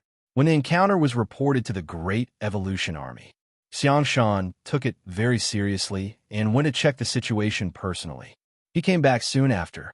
In Xianxia's small universe, in the same small courtyard, old ancestor Xiao frowned and remarked, "A residual divine ability." Xianxia nodded and said, "Yes, one that is still very powerful. Though I don't know how many years have passed since it was formed, those dead Black Ink clansmen must have been the ones who escaped from the royal city and ventured into that area. They ended up triggering the residual divine ability and died as a result." "How strong is it?" Old ancestor Xiao asked.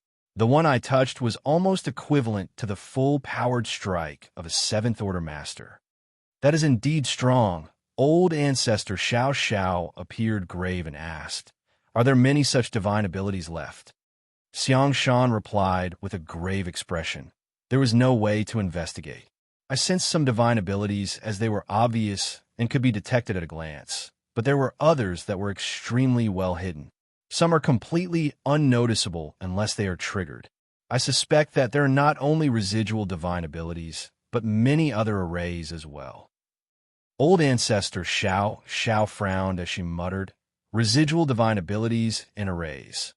There were 2 kinds of spirit arrays in this world, innate and man-made. If the road ahead had residual divine abilities, then it was impossible that these arrays were naturally formed. They had to be man-made. Old ancestor, I suspect that in ancient times, there was a force that fought against the Black Ink clan in this stretch of void. There must have been countless great experts involved who set up and arranged those residual divine abilities and natural arrays.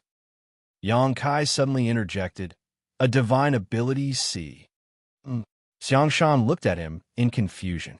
Xianxia said, "Once, when I was in Shattered Heaven, I was chased by an 8th Order Master and had to escape to the Divine Spirit Ancestral Land in the Shattered Ruins.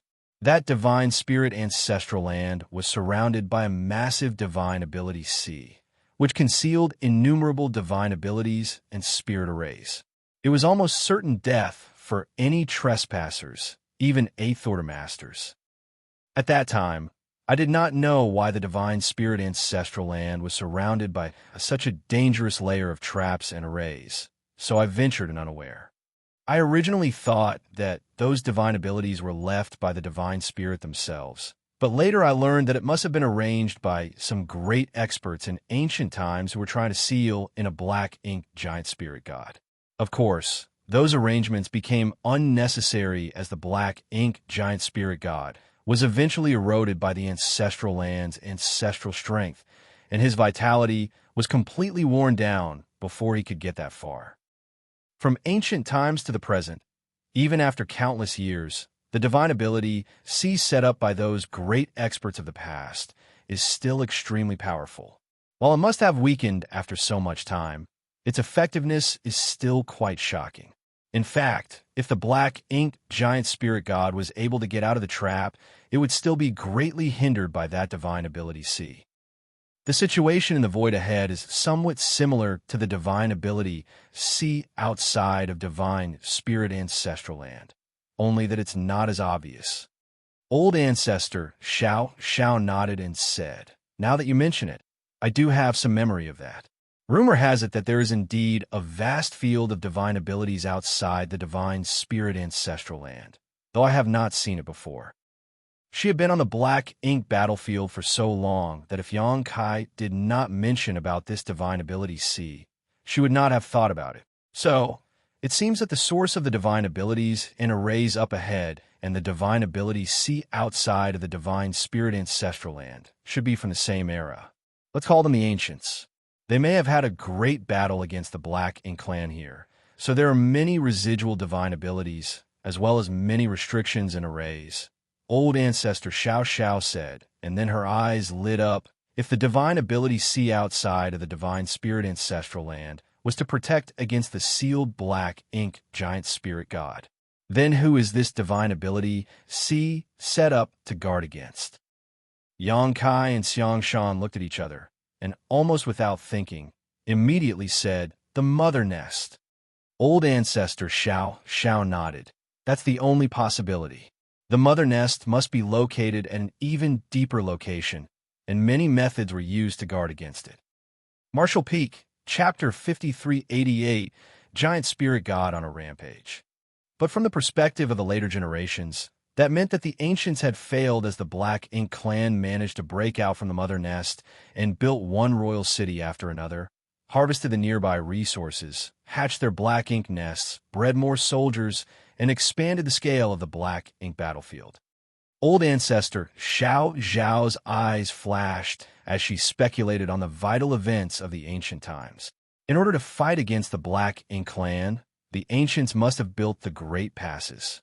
These passes were created to resist the invasion of the Black Ink clan.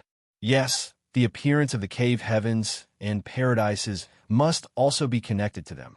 They are likely the founders who created the cave heavens and paradises in the 3,000 worlds, cultivated various talents, selected the right people, and brought them to the Black Ink battlefield, a cycle which has continued on till this day. While talking, old ancestor Xiao vaguely recalled an ancient book she saw in Yinyang cave heaven once.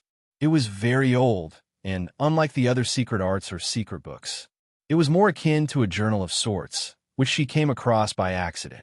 The ancient book mentioned a little bit about the founding of Yinyang cave heaven, which was very consistent with their current speculations. However, she was not very strong at that time, and there were many ancient characters in that journal that were extremely obscure and difficult to understand. She had no interest in such dusty history back then, so she casually browsed through before placing it back. These were only her own speculations, and no one knew how things turned out during the ancient times unless they could find someone who survived from that era. However, that period was at least 1,000,000 years ago, and none of the living old ancestors was nearly that old. After gathering her thoughts, old ancestor Xianxia said, "We should only be at the outer edge of this divine ability see now. If even the outer edge is so dangerous, just imagine what it is like inside. Pass the order down, maintain the highest level of alertness as we progress. We cannot get bogged down here before we even locate the mother nest." Yes. What about the other great passes? Old ancestor Xianxia asked next. Xianxia replied, "Almost all the other theaters are facing the same situation as ours." "It's that big?" Old ancestor Xiao's pupil constricted. The black ink battlefield was enormous, taking over 100 great passes to span it from one side to the other. Now, all the great passes were proceeding deeper into the void, searching for the mother nest. But the divine ability C was bearing all of their paths forward. This meant that the ancient great experts had filled this entire region of the black ink battlefield with divine abilities and spirit arrays. Such a feat was truly astonishing. With the heritages of the cave heavens and paradises, they could surely accomplish something similar, but the expenditure of time and resources would surely be beyond astronomical. Proceed carefully and report immediately if there are any abnormalities. Yes. Xianxia received her orders and retired respectfully. After he left, old ancestor Xiao murmured, "The ancients." Yang Kai frowned and pondered. He could not help but recall the scene he saw in the Dragon Clan's sacred treasure. The Crystal Palace seemed to carry with it the memory of ancient times. At that time, he thought it was all quite strange, but now it seemed to be somehow related to the Dragon Clan's bloodline talent. After all, the Tao of Time was the bloodline talent of the Dragon Clan. Back then, he saw the scene in the divine spirit ancestral land, where two supreme masters, the Dragon Emperor and Phoenix Empress of that age, fought against the black ink giant spirit god. They finally suppressed it and sealed it with the help of the sacred treasure of the different divine spirit clans. Yang Kai naturally did not know how many years ago that battle took place, but from a situation of that battle, the ancient great experts might not have been able to hold back the invading enemy. When black ink strength invaded the 3,000 worlds, even a giant spirit god had been corrupted by it. Right, black ink strength must have invaded the 3,000 worlds in the past. Was that royal lord suppressed and sealed in the black prison back then as well? He exclaimed. Yang Kai had entered the black ink battlefield through the black territory. It now seemed that the royal lord who was suppressed and sealed in the black prison had been there much longer than anyone could have imagined. Such ancient events were no longer traceable, so there was no way to really know what happened so many years ago. The situation that the human race needed to face today was grim. But this is also an opportunity. Yang Kai suddenly chuckled. Old ancestor Xiao looked at him and asked curiously, "Opportunity?" Yang Kai said, "If the path ahead is really that hazardous, not many of the Black Ink clan that escaped will be able to survive. Those that do will clear a path for us." During the war to take the royal cities, not all the Black Ink clansmen were killed. In fact, many had escaped, and these Black Ink clansmen had varying levels of strengths. In the Great Evolution Theater alone, numerous territory lords, feudal lords, even weaker Black Ink clansmen had managed to flee. With those Black Ink clansmen fleeing to the rear, it was as good as opening up a path for the Great Evolution Army. Thus, the Great Evolution Army could avoid many unknown dangers. Old ancestor Xiao thought about it and agreed that was indeed the case. She could not help but snicker slightly and suddenly regretted that she had hunted down too many territory lords. If they had let a few more territory lords escape, perhaps the path ahead could be more thoroughly cleared for them. However, Under the circumstances after the death of Mo Zhao and the Ninth Order Black Ink Disciple, as someone in the Ninth Order Open Heaven realm, she was unchecked on the battlefield. Thus, naturally she wanted to kill ruthlessly. As Xianxia said, some of the residual divine abilities were very obvious and could be seen at a glance, while others were hidden and would only flare up on contact. The scout squads experienced a lot of hardships because of this. Thankfully, after so many years, the power of many of these residual divine ability restrictions had degraded. Under the protection of the warships, there were no casualties. Even inside Great Evolution Pass, Xianxia could detect the occasional energy fluctuations outside. They were naturally the hidden divine abilities or restrictions that were triggered. However, Great Evolution Pass was so large and had such strong barriers around it that these occasional bursts did not pose any threat to it. Suddenly, old ancestor Xianxia, who was sitting on a wicker chair and resting peacefully, had her eyes shoot open as she looked up suspiciously towards the sky. Xianxia, who was cultivating nearby, noticed and also turned to where she was looking. At first, he did not notice anything unusual, but soon his face changed slightly and he retracted his small universe. The barrier protecting the Great Pass had a crack in it, and looking beyond this opening, Xianxia saw the scene outside. Out in the void, a huge figure was charging forward, carrying a huge bone of unknown origins in his hand. He brandished it around as if there were endless enemies on all sides, and he was smashing them apart. Every time he swung the bone in his hand, the void itself shuddered.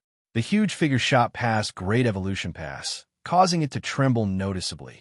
The mere passing of this enormous figure had caused the protective barriers around the pass to quake. Even those Eighth Order Open Heaven Realm Masters, who were responsible for protecting the pass, were affected. Xianxia had no doubt that if the bone in that figure's hand had hit Great Evolution Pass, even if all the defensive arrays were fully operational at this moment, it might not have been able to withstand the impact. A giant spirit god, Xianxia shouted out loud. In the deep depths of the black ink battlefield, he had actually seen a giant spirit god. But why would one be here? Xianxia was confused. This was the third giant spirit god he had encountered in his life. When the star boundary was dying, it attracted a giant spirit god called Ada, who fed on the dead worlds. However, Ada had waited outside the star boundary for decades, just snoring loudly as he slumbered. In the end, Xianxia brought back a World Tree clone, which enabled the star boundary to recover. Eventually, Ada left. The giant spirit god clan was born with unmatched power, but they were childlike in their innocence and quite gentle, only feeding on completely dead worlds. When the star boundary recovered, Ada did not linger any longer. Later, Xianxia met a second giant spirit god, Air, in the vast void. By catching a ride with Air, Xianxia entered the chaotic dead territory, where he befriended Big Brother Huang and Big Sister Lan and gained a lot of benefits. However, after they parted, Xianxia heard no news of either Ada or Air. Although they were huge and traversed the 3,000 worlds freely, it was like they simply disappeared, never to be seen again. It was truly bizarre. Xianxia never expected that there would be a giant spirit god in the Black Ink battlefield, and very much unlike Ada and Air's mildness, this giant spirit god radiated an intense fury, as if he was out to kill all living beings. This was very strange. Just like Xianxia and old ancestor Xianxia, the entire Great Evolution Army was dazzled by the sight of the giant spirit god dashing through the void. The giant spirit god clan were very few in number, so although all of them had heard of these strange beings before, almost none of them had ever seen one before. Not to mention, this was the Black Ink battlefield. No one had ever heard of a giant spirit god living on the Black Ink battlefield. After a moment of silence, old ancestor Xiao suddenly shot up and chased after the giant spirit god. Xianxia hesitated for a moment before following suit. He had been in Great Evolution past this whole time and had not checked out the surrounding void. When he got out of Great Evolution Pass and looked around, Xianxia was stunned. The surrounding void was actually dotted with points of light, just like a sky that was full of stars, a beautiful sight to behold. Even as Xianxia marveled at this beauty, he could sense the dangers hidden within. The dots of light were all divine abilities left over from the ancient times. The whole void was filled with chaotic and dense energies, and it was these energies that had been nourishing these divine abilities and arrays for countless years, allowing them to persist to this day. However, these divine abilities were extremely unstable and would explode at the slightest touch.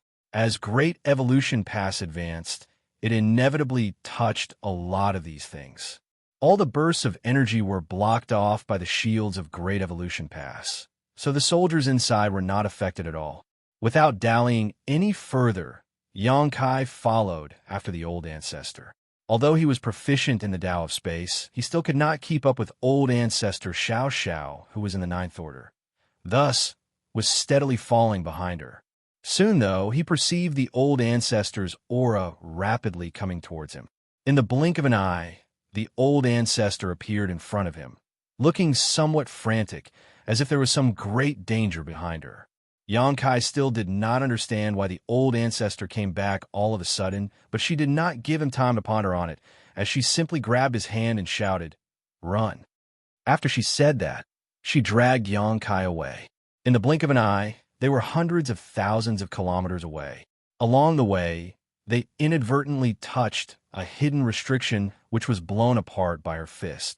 It was only when the old ancestor dealt with this restriction that Xianxia came to his senses and turned around to look back. Martial Peak, Chapter 5389, Fated to Meet. The giant spirit god's huge figure was rushing over again, waving the huge bone in his hand, smashing the void on all sides, causing it to crumble and crack. Xianxia was stunned for a moment and said with surprise, "Another giant spirit god?" Old ancestor Xiao shook her head and said, "It's still the same one. Why is he back?" Xianxia was puzzled. The old ancestor had no answer to his question and quickly said, "Just wait and see." Xianxia frowned, observed, and saw the giant spirit god come back towards them. He then flew off into the distance and disappeared in a flash. Though his movements appeared awkward and clumsy, his speed was astonishingly fast. He only appeared unwieldy because of his enormous size. Xianxia did not understand what he was doing, and old ancestor Xiao did not explain. After waiting for a time, Xianxia's eyes narrowed, and as he struggled to see the giant spirit god dash back towards them during his rampage all through the void, then disappear again. Xianxia frowned deeply, wondering what the giant spirit god was doing. On the other hand, old ancestor Xiao just sighed. Although Xianxia had some suspicions now, he wasn't certain yet. However, after the giant spirit god flew back and forth 3 times, he was able to confirm his theory. Is this giant spirit god already dead? Xianxia asked. Although the giant spirit god exuded a strong, killing intent, there was no trace of vitality coming from his body. What caused Xianxia to feel frightened was seeing that the giant spirit god's body was full of wounds, ones that had obviously been inflicted long ago, but never healed. Old ancestor Xiao said with great concern, "You could say that. Then why?" Old ancestor Xiao knew what was on Xianxia's mind and said, "Although the giant spirit god clan is incredibly powerful, the thought process is extremely simple. Although I do not know what actually happened to him before he died. From his behavior, he must have been fighting against countless mighty enemies before he died." As he traveled back and forth, the giant spirit god kept waving the giant bone in his hands, as if there were an endless number of enemies around him that were attacking him. The giant spirit god's malevolent aura was also extremely terrifying. The Black Ink Clan. Xianxia gasped. Under such circumstances, who else could be giant spirit god's enemy? It had to be Black Ink Clan. Although he did not know what the ancient battles were like, he could tell by looking at the state of the giant spirit god that he was in a desperate situation. He must have defeated untold numbers of enemies before eventually dying of exhaustion. Although his vitality had dissipated, his last will remained unbroken.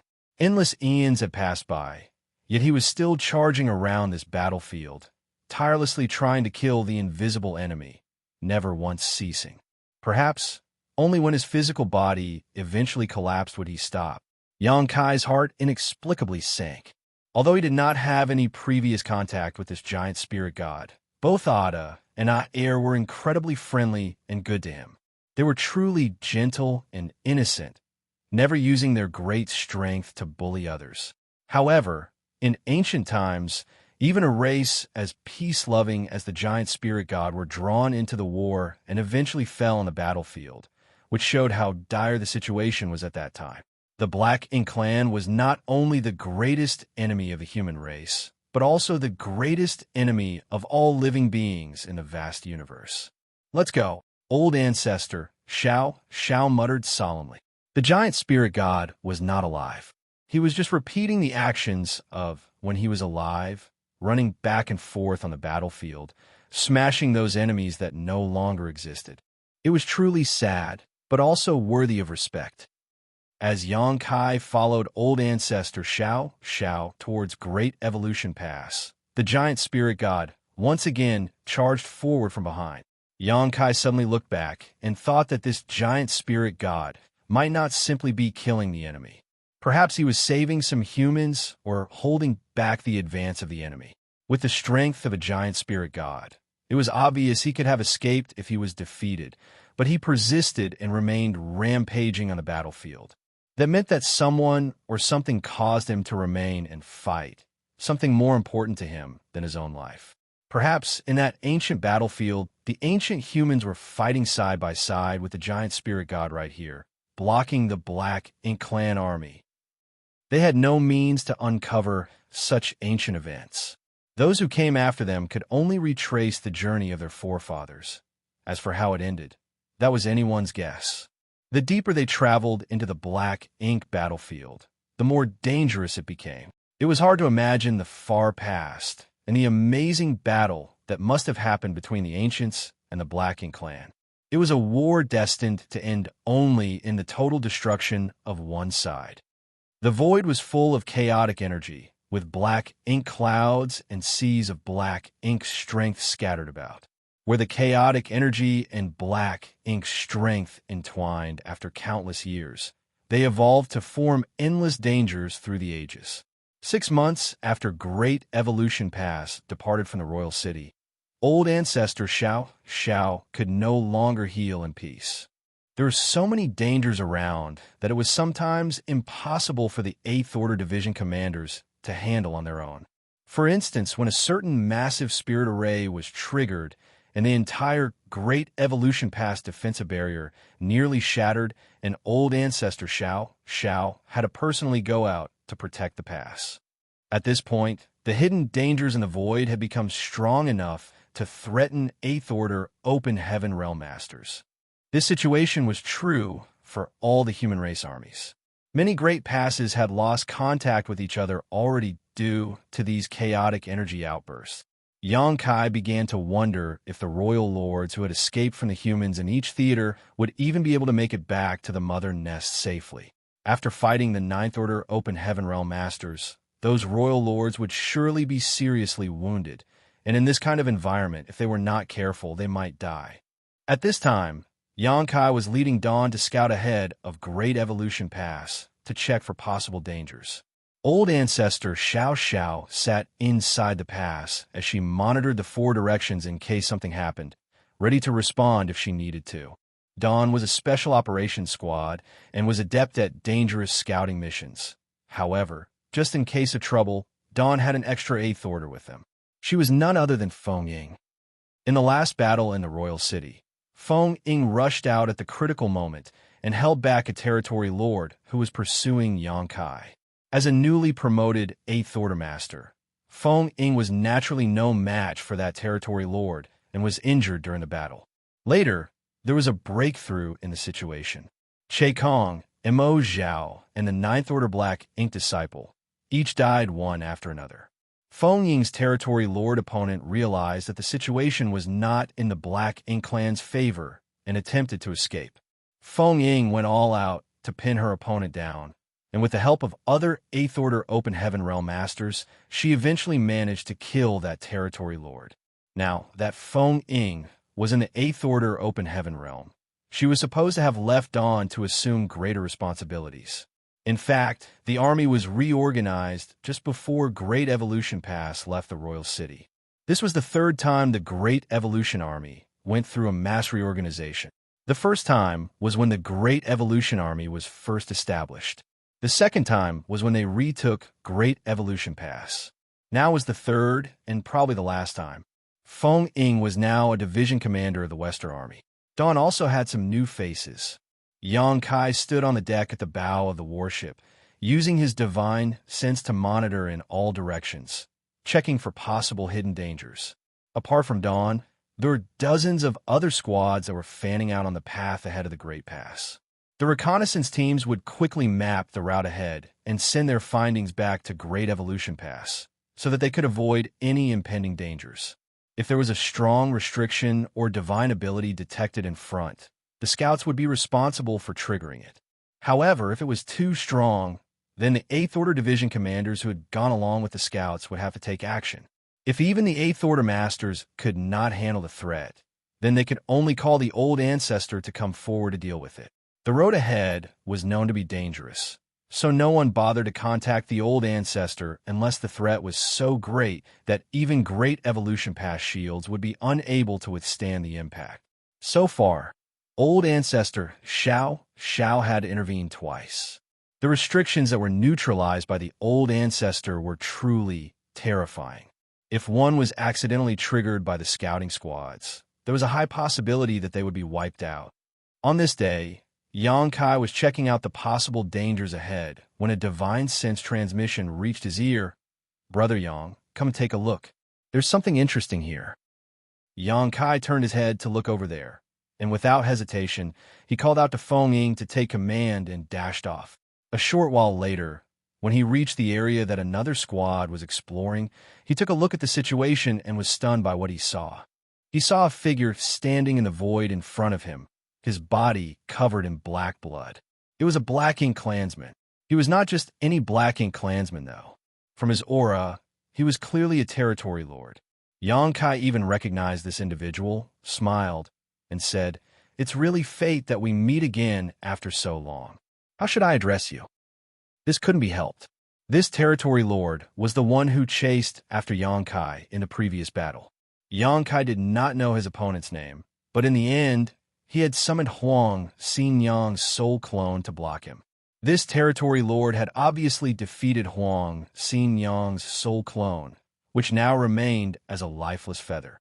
Yang Kai placed the feather in his space ring and planned on returning it to Xianxia when he had the chance to see her at the no-return pass. He did not expect to meet this territory lord in such a place. Previously, the humans had relentlessly pursued the enemy, tried to eliminate as many as possible. In the battle over the royal city, Old Ancestor Xiao personally hunted down and killed most of the remaining territory lords. Only a few were lucky enough to escape. Yang Kai did not expect this territory lord to be one of those lucky few. Unfortunately for him, he managed to escape Old Ancestor Xiao's pursuit, but failed to avoid the dangers of this divine ability C, and was now trapped here by some kind of restriction. This territory lord's aura was a bit unstable and was obviously severely injured. There were several huge wounds all over his body with black blood still leaking out. Yang Kai knew what happened as soon as he arrived. This piece of the void was actually filled with numerous tiny void cracks, which must have been left behind by masters fighting during the ancient times. Furthermore, there were also some very powerful killing arrays nearby. Some of these void cracks could be seen with the naked eye, but others were completely invisible.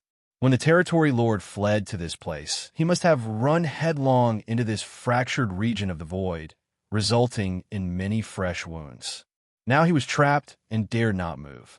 In fact, Great Evolution Pass had encountered many void cracks along the way, ranging in size from tiny slivers to huge rifts that filled the sky, seemingly cutting the entire Black Ink battlefield apart. That was why Yang Kai was specially assigned to reconnaissance, as he was a master of the Tao of space and able to detect all the hidden void cracks. However, it was still rare to see a place as broken and cracked as this. It was almost like a prison for the fleeing Black Ink clansmen. This territory lord was fortunate to have even survived after barging into this kind of place. However, he was equally unlucky as he could not escape from this trap. Martial Peak, Chapter 5390, Innate Acquired Source Domain.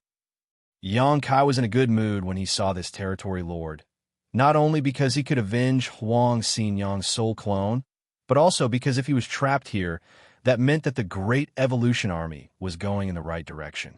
One of the 8th Order Open Heaven Realm Masters near Xianxia was also overjoyed. This guy is really unlucky to come here of all places. Now he has truly gotten caught in a trap. Xianxia laughed lightly and reached out at the space in front of him with his hand. The territory lord looked at the scene and scoffed sarcastically. This damned place was full of void cracks, each one practically indestructible. Even he could not withstand being cut by those cracks. He knew this well as he had tried several times to break out, and each time he ended up being cut up even worse than before. What made him feel more desperate was that while some of these cracks were visible to the naked eye, others were totally invisible, so there was no way he could detect them. The location of these cracks was also not fixed as their location changed as time went by. He was a territory lord. How could he be trapped here if not for all these damn void cracks? Now, this 7th Order human even dared to grab at these void cracks with his bare hand. He would definitely suffer some pain, and if he was unlucky, his hand might even be cut off. While he was thinking about this, he saw Xianxia's hand wave, and the hidden cracks of the void appeared one after another. Then with some mysterious power, Xianxia grabbed a huge crack and held it in his hand. The territory lord was dumbfounded when he saw the void crack shatter in Xianxia's hand. He could not believe what he had just seen. Territory lord was stunned and frozen in place. Then he suddenly remembered that he had encountered this human in the previous battle. He seemed to have some power related to the Tao of Space. He did not understand such a power and did not recall this immediately. However, what just happened undoubtedly explained something. After destroying one of the void cracks, Xianxia asked, "Do you want to die or live?" Words were not as convincing as showing the other party that he had the means to save his life. Now, all that was left was the other party's desire to live. The territory lord pursed his lips and did not say a word. However, Xianxia did not mind the snub. There was a blood feud between the human race and the Black Ink clan, one that could never be resolved. Turning down Xianxia's offer was only to be expected. Xianxia asked, "What's your name?" The territory lord was silent for a long time before he replied, "Good Chun." Xianxia's brow rose slightly as a response meant that the other party had some desire to live and might cooperate with them. It was easy to understand how this Good Chun felt. He was caught between a death trap, and his enemy was now willing to give him a chance to survive. Anyone would grasp the opportunity to survive. "I'll ask you a question. If you answer me honestly, I'll save you and guarantee that no one will do anything to you for half a day. After half a day, whether you live or die depends on your own ability." Good Chan said in a gruff voice, "How can I trust you?" He knew that if the tables were turned and it was he who discovered a trapped human master, he would definitely not let him go so easily. Xianxia snickered and said, "Let me summarize the situation you are in. Whether you like it or not, you have to trust me. If you choose to trust me, there's a chance you will survive. If you choose not to trust me, you can remain here. I will not kill you, but good luck trying to get out of here on your own." Guchin's expression turned grim. He also knew that what Xianxia said was the truth. It felt horrible to him that his head was on the chopping block while Xianxia held the axe. If he could get away from here on his own, would he still be standing here? He had already attempted many times, and each time he only wound up worse than before. If hadn't acted cautiously, he would have already died long ago. However, Xianxia was just a 7th Order brat who had no right to represent the human race. The 8th Order Open Heaven Realm Master, standing beside Xianxia, said impatiently, "Enough nonsense." Xianxia said that no one will attack you for half a day, which means that you can escape for half a day. And Mo Zhao, that son of a bitch, died during the battle over the royal city. You are one of the few territory lords that managed to escape. What else can you do to survive?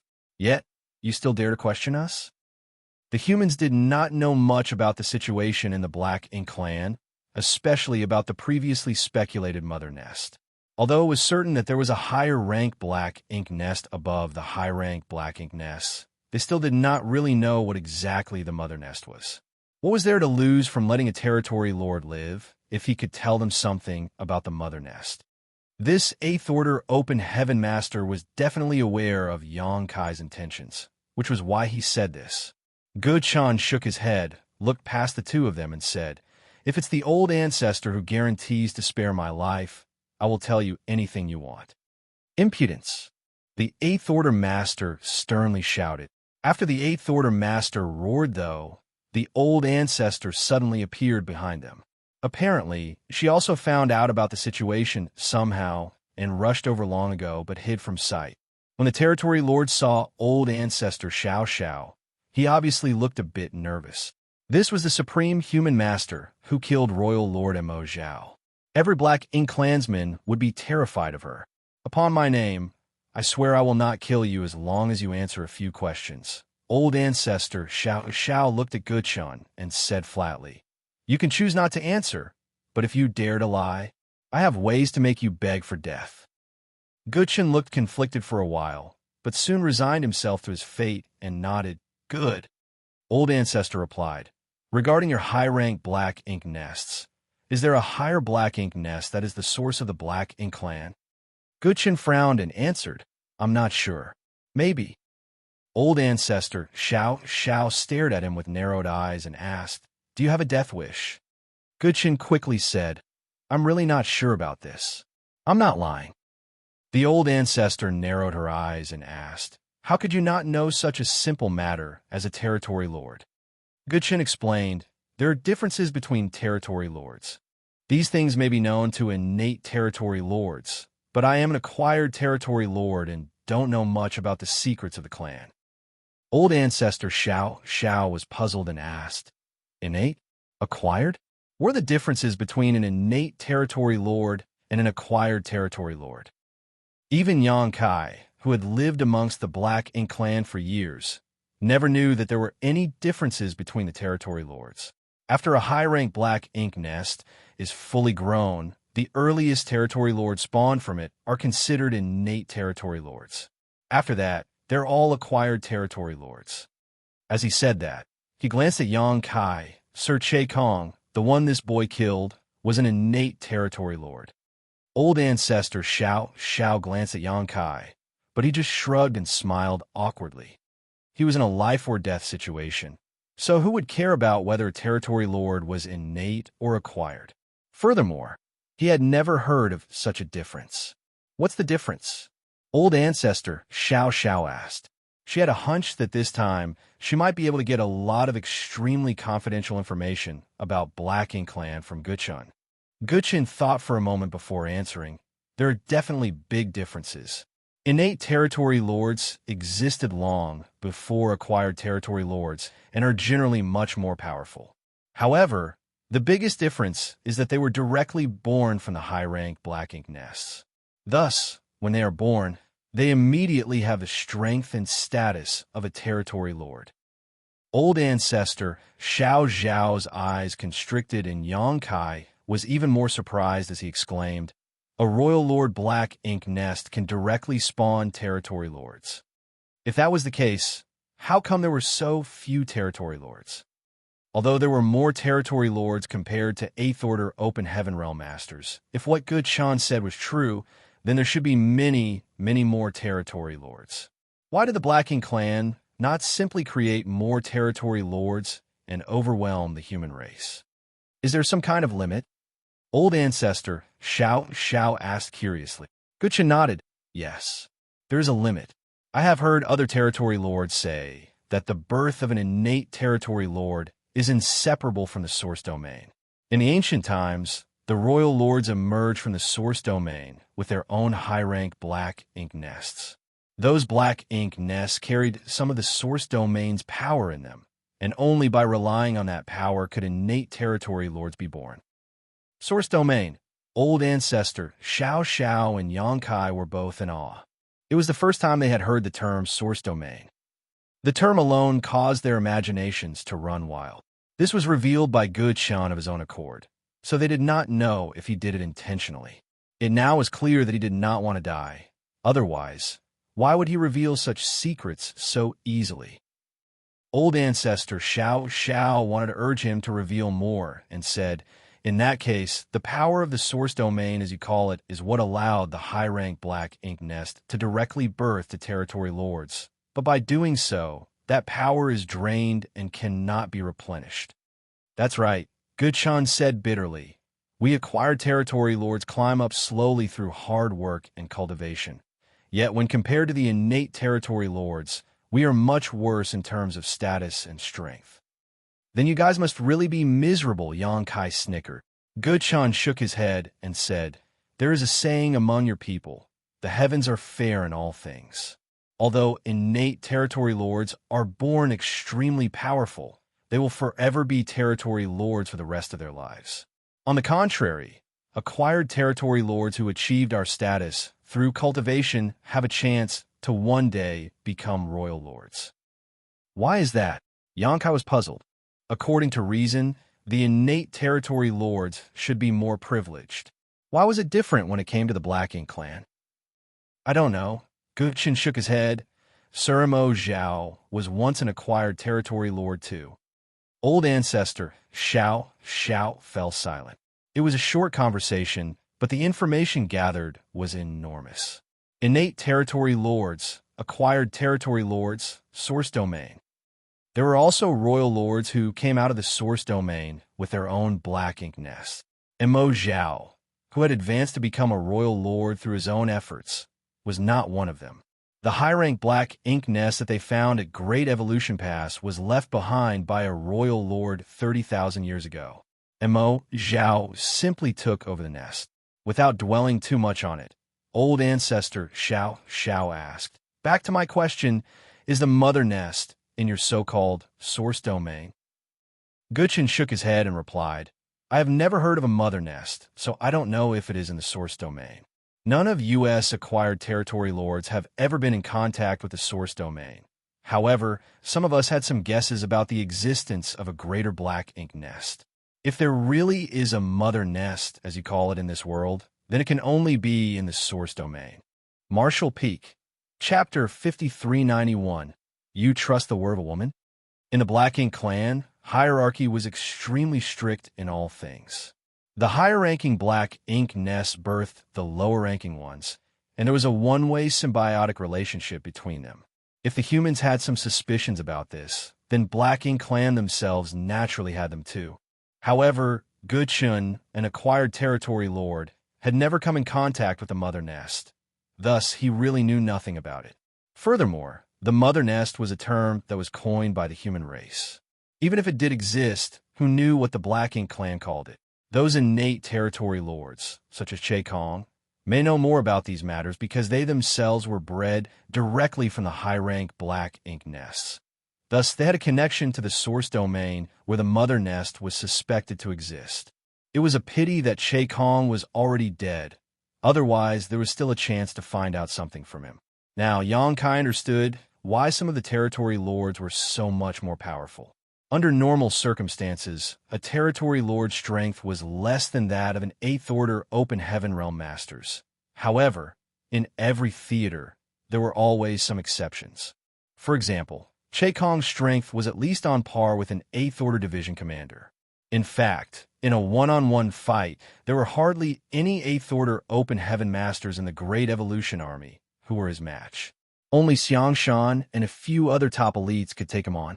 Xianxia was killed by Xianxia primarily because he was too careless and allowed himself to be hit by a soul-rending thorn. Innate territory lords were directly spawned from high-rank black ink nests. So naturally, they were more powerful, but this method of birth likely exhausted their potential entirely, so they would never be able to become royal lords.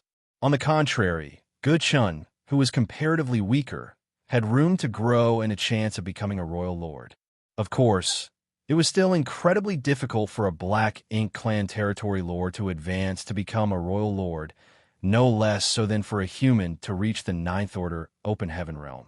If this wasn't the case, There would be a lot more royal lords in the Black Ink clan after so many years, considering their innate advantage in numbers.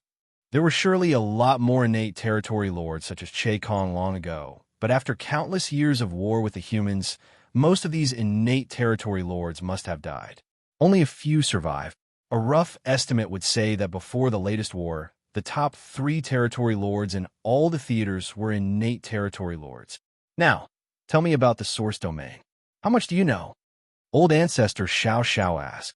Guqian was an acquired territory lord, so perhaps he did not know much about confidential information related to the Black Ink clan's origins.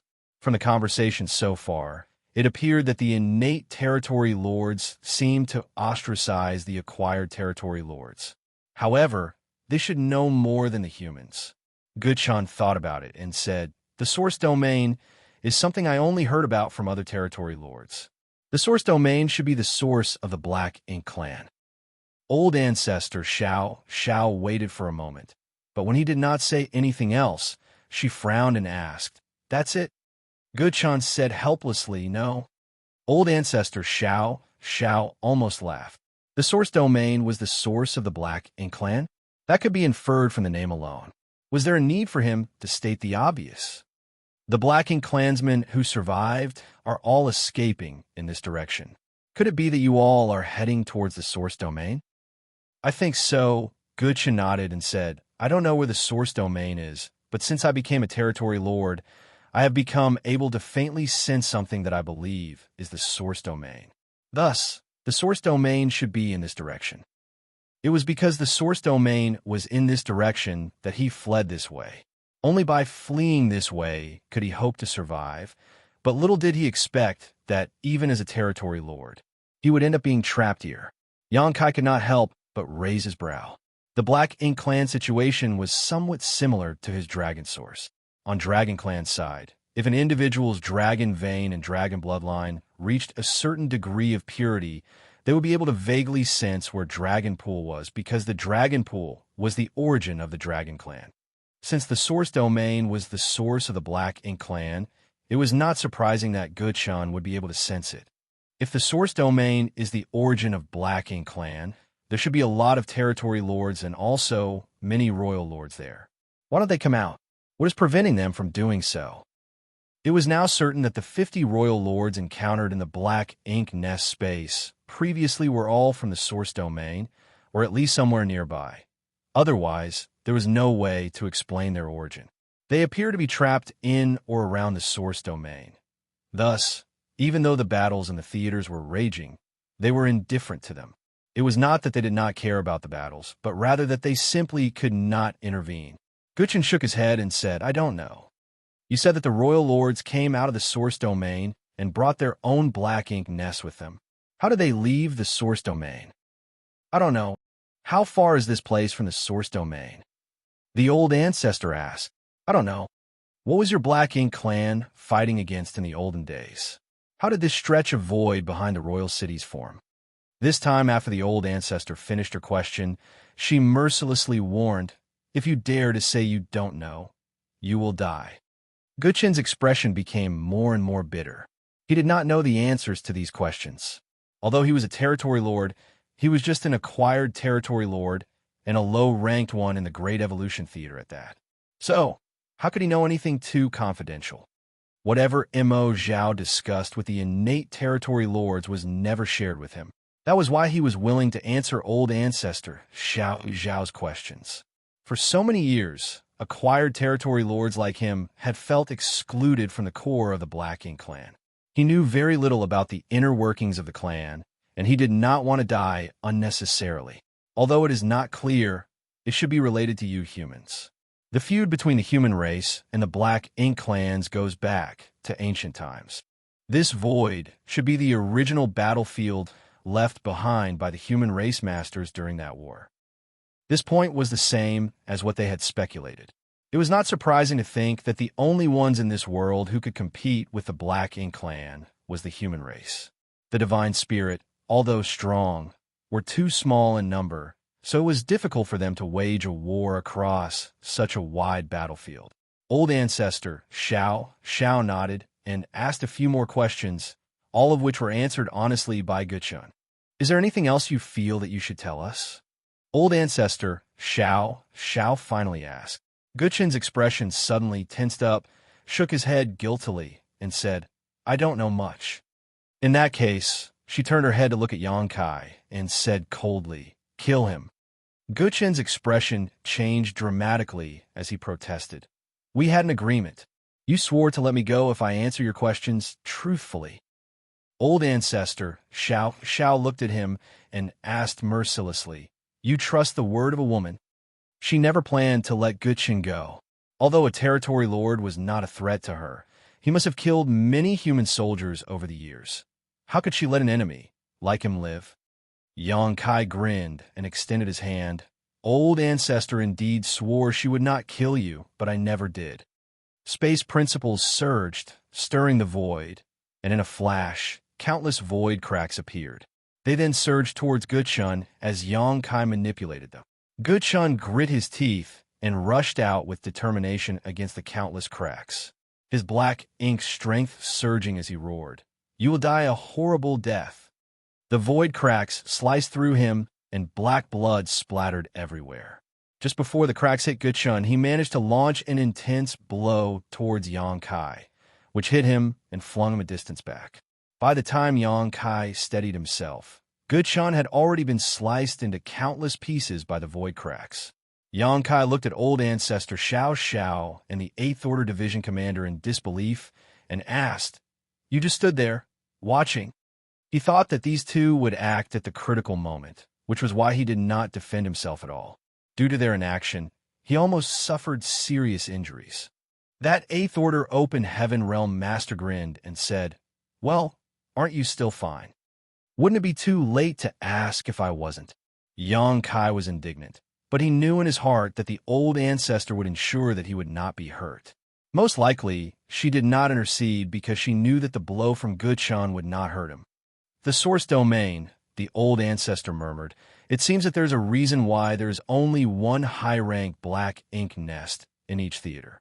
Yang Kai shook off the pain he felt, pondered a little, and understood what old ancestor meant. Guchun said earlier that the original royal lords who came out of the source domain brought their black ink nests with them. The information they received from the other theaters showed that there was only one high-rank black ink nest in each royal city. Furthermore, there was only one royal city in each theater, regardless of how many royal lords were present. Since the high-rank black ink nests were brought out from the source domain by the first royal lords, they must have been spawned by the mother nest. Thus, when a territory lord became a royal lord, they did not have their own black ink nest and could only share one with the previous royal lord. The limitations on the mother nest must be due to some restrictions placed on the black ink clan. The old ancestor looked off into the void and continued. Otherwise, when they found themselves losing the battles in the theaters this time, the royal lords at the mother nest should have come out to offer support. That restriction is most likely the other party had helped us get out of the trap the last time we were there. However, this restriction was clearly not complete, or perhaps there was some interference which made it incomplete. Otherwise, the royal lords could not have taken black ink nests out of the source domain. Was there a higher realm of martial Dao above the 9th Order? At that time, old ancestor Xiao and others saw the big jade hand coming from the outside of the black ink nest space, which tore open a crack for them to escape through. Although there could be some other reason, there was no denying that the power of that hand was immense. The jade white hand gave them a feeling as if it had surpassed the might of the 9th Order Open Heaven Realm, and at the same time, it seemed that it had not. It was extremely odd. What happened during ancient times? What secrets were hidden at the birthplace of the Black Ink Clan?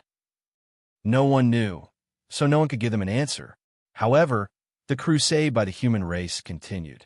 Although the road ahead was still dangerous, as long as the human race could destroy the source domain, there was a chance to completely solve the issue called the Black Ink Clan. Nonetheless, it was a long way to go. What Guchun said should not be taken at face value. Don't trust this information too much. Old ancestor Xiao warned. Although Guchun seemed to be very cooperative, who knew what he really thought. They could not verify any of the information he provided, whether it was true or false. Furthermore, some of the information he gave could easily be figured out by the humans, so it wasn't all that useful. His words had to be taken with a pinch of salt. Some might be true, while others false. It would be foolish to believe him verbatim. The Eighth Order Open Heaven Realm Master nodded and said, "Yes. Continue to scout out the road ahead." Old Ancestor Xianxia ordered, turned around, and returned to Great Evolution Pass. Xianxia nodded lightly to the Eighth Order Open Heaven Realm Master before flying back to Dawning Light.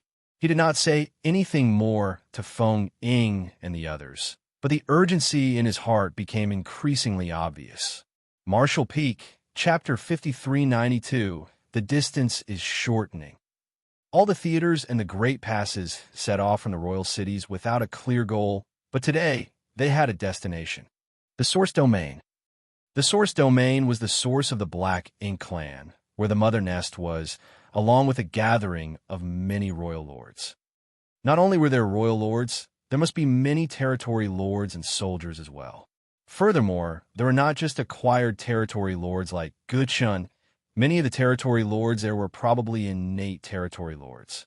The Great Evolution Army now had less than 30,000 soldiers, 45 Eighth Order Open Heaven Realm Masters, and 1 Ninth Order Open Heaven Realm Master.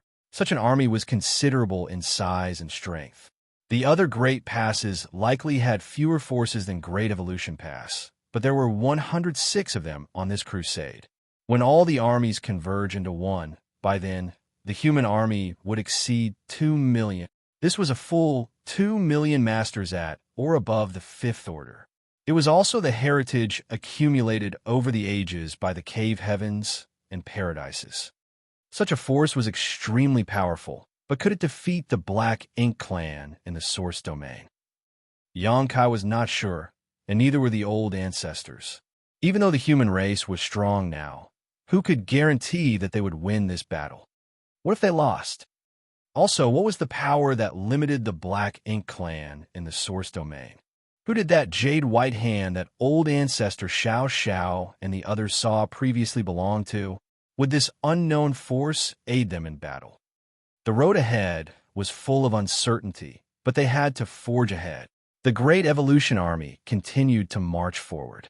The reconnaissance squads were always out front to check the situation. Inevitably, they encountered a lot of dangers and unintentionally triggered many restrictions which caused them to suffer some casualties. Even Dawn, led by Xianxia, nearly met its demise. Fortunately, old ancestor Xianxia had arrived in time to save them at the critical moment. The deeper they went, the more dangerous the void became. Xianxia wondered if Wuxia could have returned to the Source Domain safely even if they had let him go. He might if he was lucky. However, he was likely to encounter a lot of dangerous traps along the way. Considering that even after countless years, the leftovers from the ancient war were still so dangerous, it was hard to imagine what kind of violent clashes had taken place in ancient days. As time passed, years had gone by. It had now been a full 3 years since the crusade to the Source Domain began. The road was fraught with dangers, but there was still no sign of the Source Domain. This made some wonder if they were going in the wrong direction. However, with more than 100 armies continuing to march forward, sweeping across such a vast swath of the void, there was bound to be one of them who was advancing directly at the Source Domain. All the Great Passes kept in touch with each other regularly. However, many Great Passes would occasionally lose contact because of the chaotic energy in the void. Fortunately, communications were always restored after a while. There were no enemies along the way, though the hidden arrays and residual divine abilities still made the void treacherous. One day, Xianxia was exploring the hidden dangers ahead when he suddenly sensed something unusual. When he focused his senses on it, though, he found nothing. A short while later, he flashed back to Dawning Light and greeted Feng Ying, "Stand guard for me." Feng Ying nodded her head and acknowledged Xianxia's words. Xianxia then formed a set of hand seals, causing his world force to undulate as a mysterious grand array suddenly appeared under his feet. The troops aboard Dawn were puzzled, not knowing why Xianxia had activated the universe transference law. The universe transference law allowed one to teleport across vast distances to a universe array. Ever since Xianxia installed universe arrays in the purifying black ink battleships, many soldiers have begun using the universe transference law to save their lives during the battle with the Black Ink clan. However, Xianxia rarely used the universe transference law because he was proficient in the Tao of space, making him faster than any territory lord or Eighth Order master. The only ones he could not escape from on his own were the royal lords. Although Dawn was scouting ahead of Great Evolution Pass, they were not far from each other. If Xianxia wanted to return to Great Evolution Pass, he could just travel there on his own using instantaneous movement and did not need to activate the universe transference law. The members of Dawn were puzzled, but Xianxia appeared truly shocked. He was following a hunch just now, but did not expect to find anything. He did not intend to return to Great Evolution Pass, but wanted to use the universe transference law to investigate something else. The universe arrays in all the purifying black ink battleships were personally arranged by Xianxia. Thus, his imprint was left on every single purifying black ink battleship. As long as the distance allowed, he could travel to any purifying black ink battleship with the universe transference law. Others could only return to the purifying black ink battleships they had left their imprints on. At this moment, Xianxia could sense the location of all the closest purifying black ink battleships with the universe transference law, but apart from the 4 ships around Great Evolution Pass, he was able to faintly sense 4 more to his left and another 4 to the right. There were now 12 purifying black ink battleships within range of the universe transference law. Of course, there were many more in extremely distant locations, which all felt so faint that even Xianxia could not reach them. However, he could clearly perceive the 12 ships closest to him were within the range he could teleport to. This was a very abnormal situation.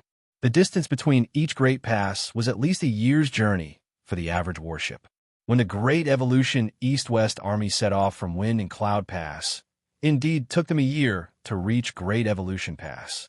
A year's travel by warship was much too far for even someone skilled in the Tao of space like Xianxia to cross using the universe transference law.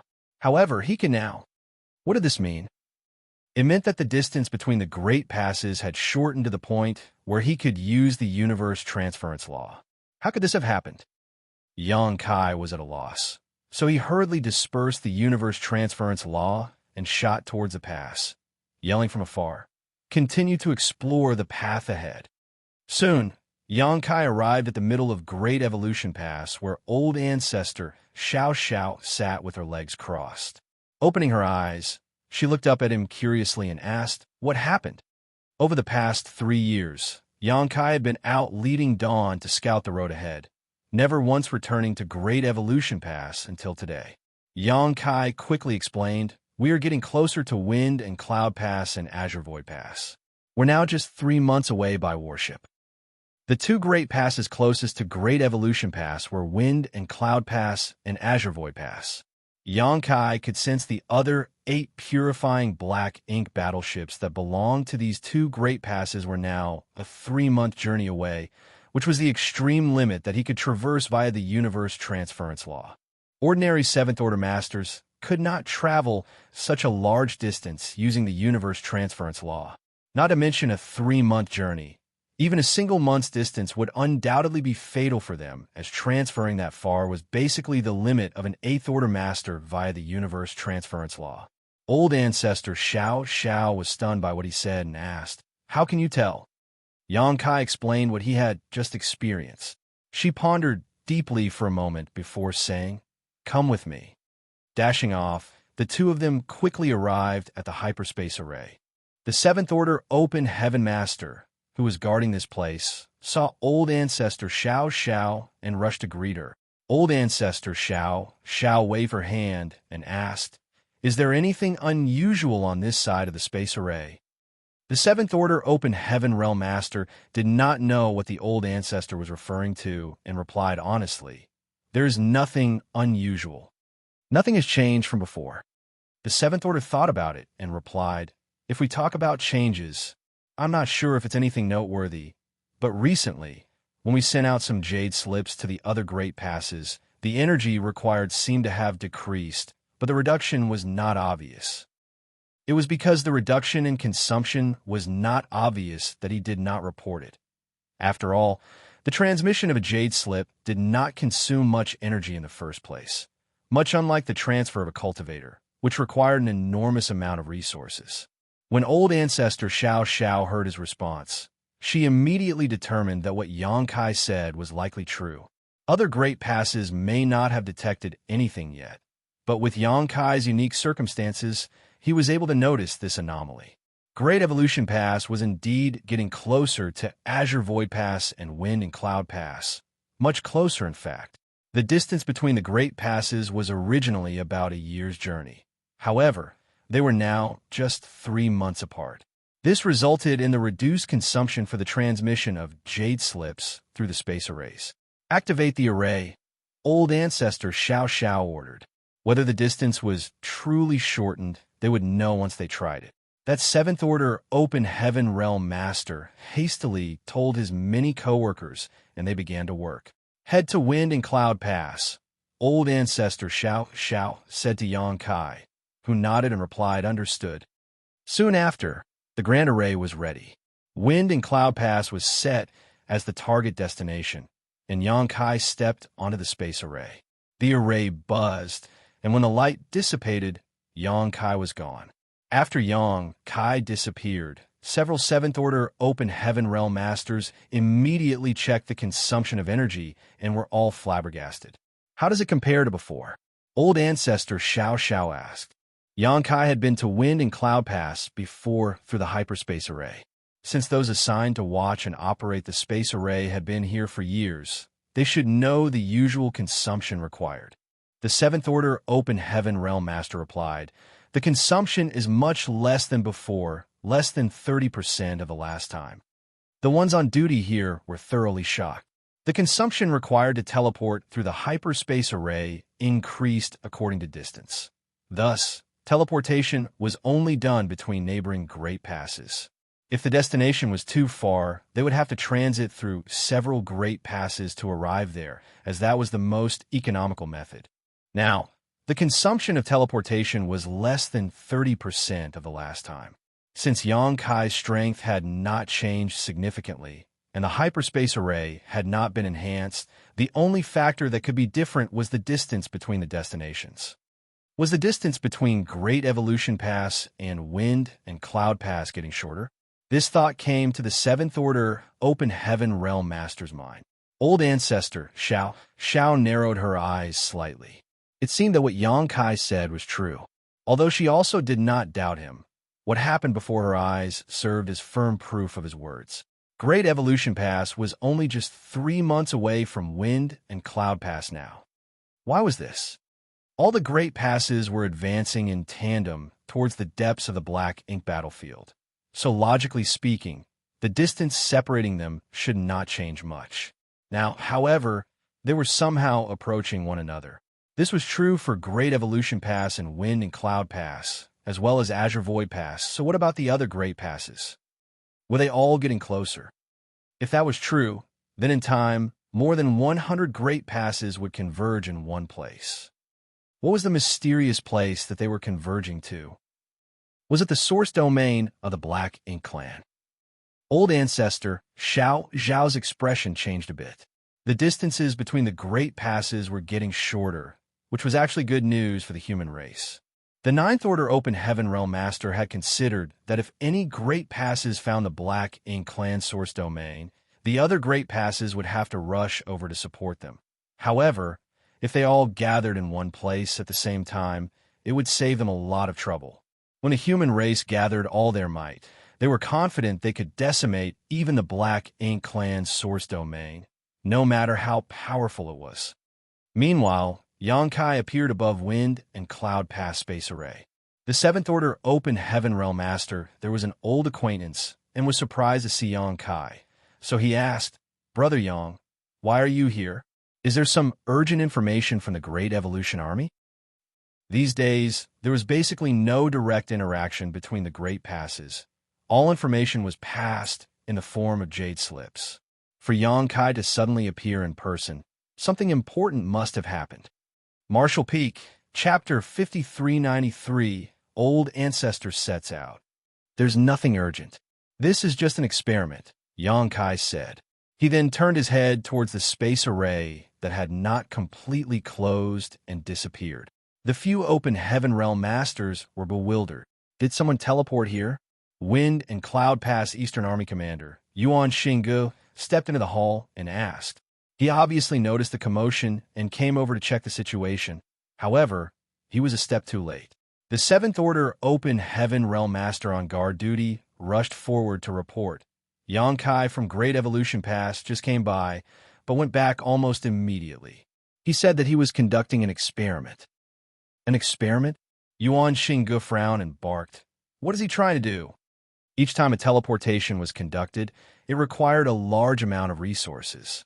Though the Great Passes were no longer starved for resources now, they should not waste them in such a manner.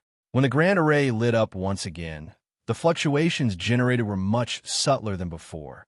Thus, everyone knew that it was a jade slip rather than a person being sent. Sure enough, when the glow waned, a jade slip was lying quietly on the hyperspace array. The 7th Order Open Heaven Realm Master went forward to pick up the jade slip and injected his divine sense. His expression soon changing as he frantically said, Sir, Great Evolution Pass has discovered something. As he said so, he offered the jade slip to the army commander.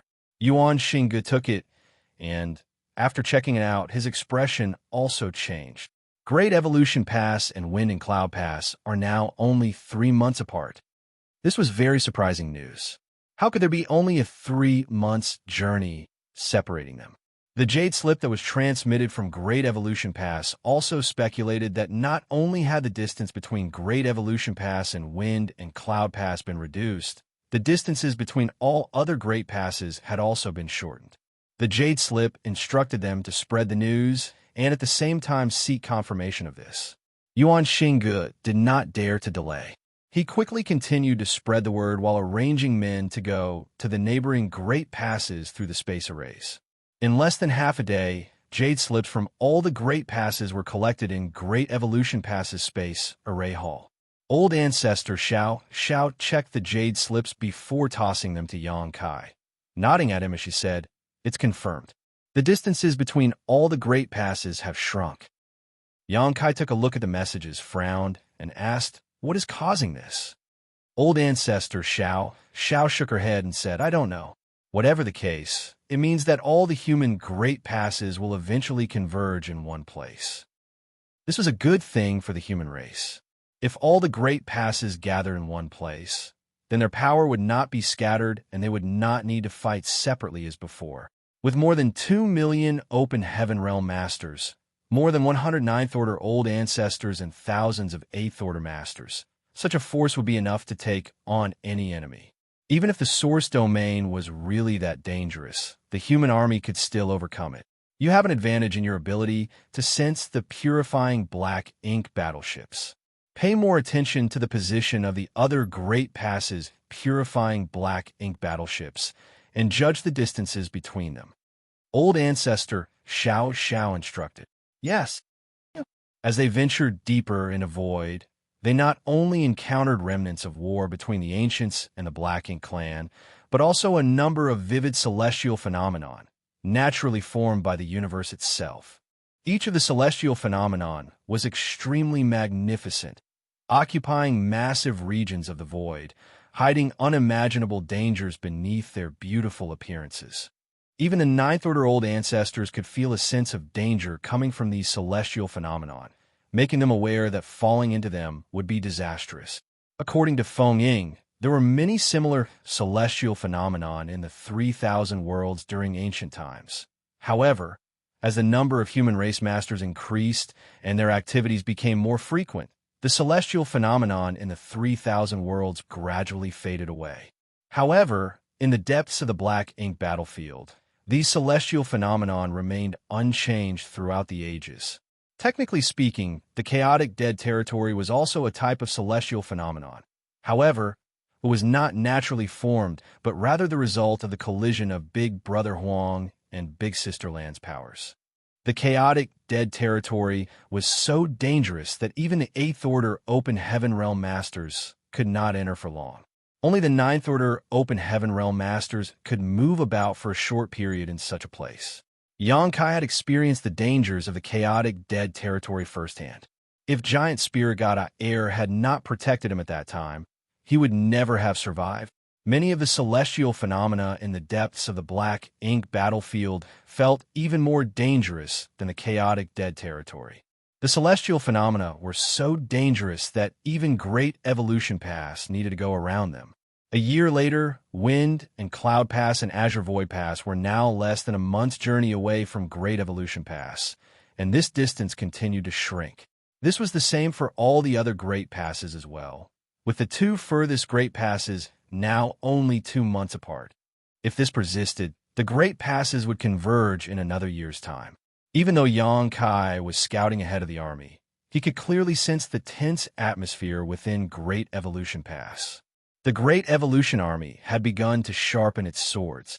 Although there were no clear orders to do so, almost everyone had felt that when the great army of the human race gathered, it would be the time to fight to the death with the Black Ink clan.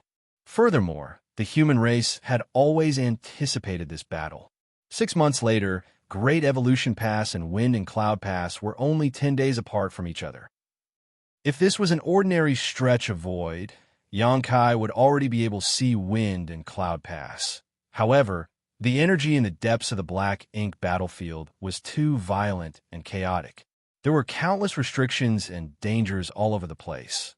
Thus, even though he knew where Wind and Cloud Pass was and how far it was from him, he still could not see it clearly. He could only vaguely see that there was a huge object off in that direction. The great passes were about to converge. On this day, Xianxia was looking towards Wind and Cloud Pass when he suddenly felt something and turned his head to look in that direction. The next moment, Feng Ying, who was beside him, also sensed something and followed his gaze. There was nothing as far as the eye could see, but there was definitely something different about the energy fluctuations in the void. Is someone fighting? Feng Ying asked gruffly. Xianxia silently perceived for a moment, before shaking his head and saying something must have triggered some massive restriction. The shockwaves of a battle would not be this violent. Although he also did not know what happened in that direction, it was certain that the place where the disturbance occurred was extremely far from them, at least 2 months' journey by warship. At such a distance, even if a 9th Order Open Heaven Realm Master and a Royal Lord fought, they could not possibly create such a huge disturbance. The only explanation was the triggering of some massive array. Previously, Great Evolution Pass also accidentally triggered such a huge restriction, and the impact was so intense that the pass shields were almost torn apart.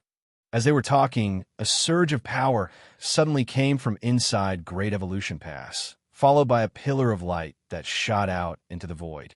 Xianxia turned his head to look and frown. The old ancestor has set out. Feng Ying shouted. What just happened was obviously the old ancestor teleporting through the space array. An 8th Order Division commander would not create such a disturbance during teleportation. Only the teleportation of an old ancestor could consume such a huge amount of energy and create such violent space principle fluctuations. She's gone out. Xianxia did not know where the old ancestor went, but since something had alerted her, it was obviously something extraordinary. When Xianxia turned his head to look, he vaguely caught a glimpse of a lofty and huge figure, covering the sky and tearing through the void. The next moment, there was a familiar aura from Wind and Cloud Pass, enveloping Great Evolution Pass. It was the aura of Wind and Cloud Pass Old Ancestor. Additionally, on the other side, there was also the aura of Azure Void Pass Old Ancestor. The aura of the two old ancestors intertwined in the sky above Great Evolution Pass, turning into a protective layer. Xianxia immediately understood. Since Great Evolution Pass Old Ancestor Xiao had left, that meant that there was no old ancestor in the pass to ensure its safety. The pass would not be able to protect itself if it encountered a huge danger. Therefore, the old ancestors of the passes to the left and right immediately joined forces to shelter Great Evolution Pass. This way, if there was any danger, these two old ancestors could respond immediately. In other words, now the two old ancestors have joined hands to protect Azure Void Pass, Wind and Cloud Pass, and Great Evolution Pass. Xianxia was now clearly concerned. A short while later, a more violent aftershock came from the direction where the anomaly was first detected. Xianxia's brow twitched. If it was just a single disturbance, a huge restriction being triggered would make sense. But with repeated fluctuations occurring, it could only be due to a huge fight. Two top masters fighting would not create such intense fallout. It would take at least 10 or 20 such powerhouses to create a disturbance of such magnitude. When Xianxia thought about how old ancestor Xiao rushed out just now, he immediately understood that there must be several old ancestors fighting with some strong enemies in that direction. The only ones who could compete with the old ancestors were the royal lords. It must be the royal lords who had escaped from the theaters several years ago. A lot of royal lords died when the royal cities of each theater fell, but there were quite a few who escaped as well.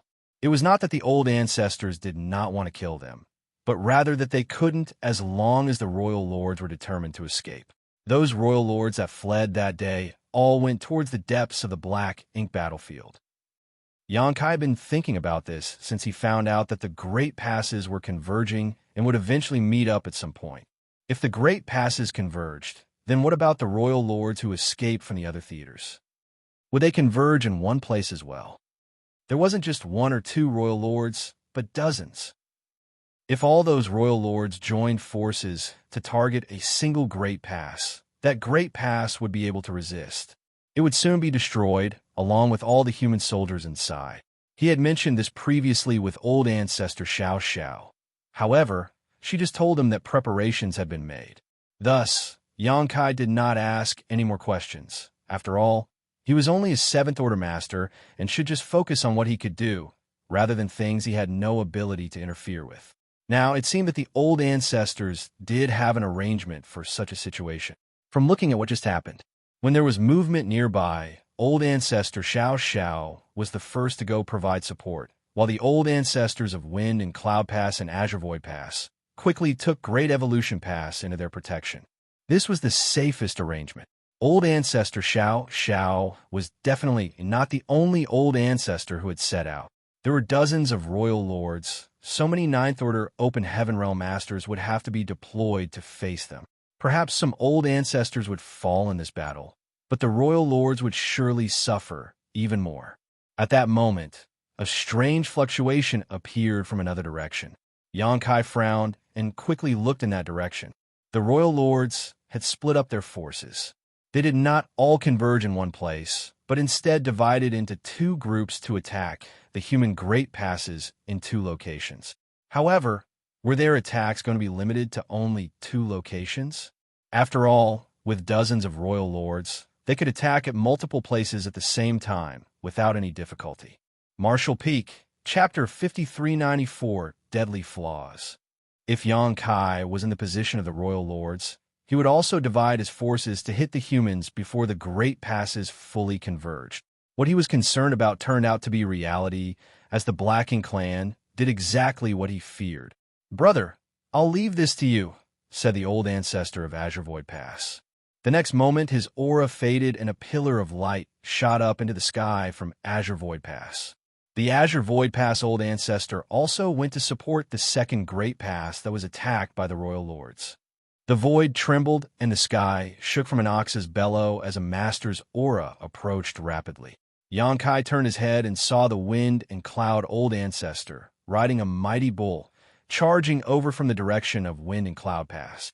Great Evolution Pass was in the center, Wind and Cloud Pass on the right, and Azure Void Pass on the left.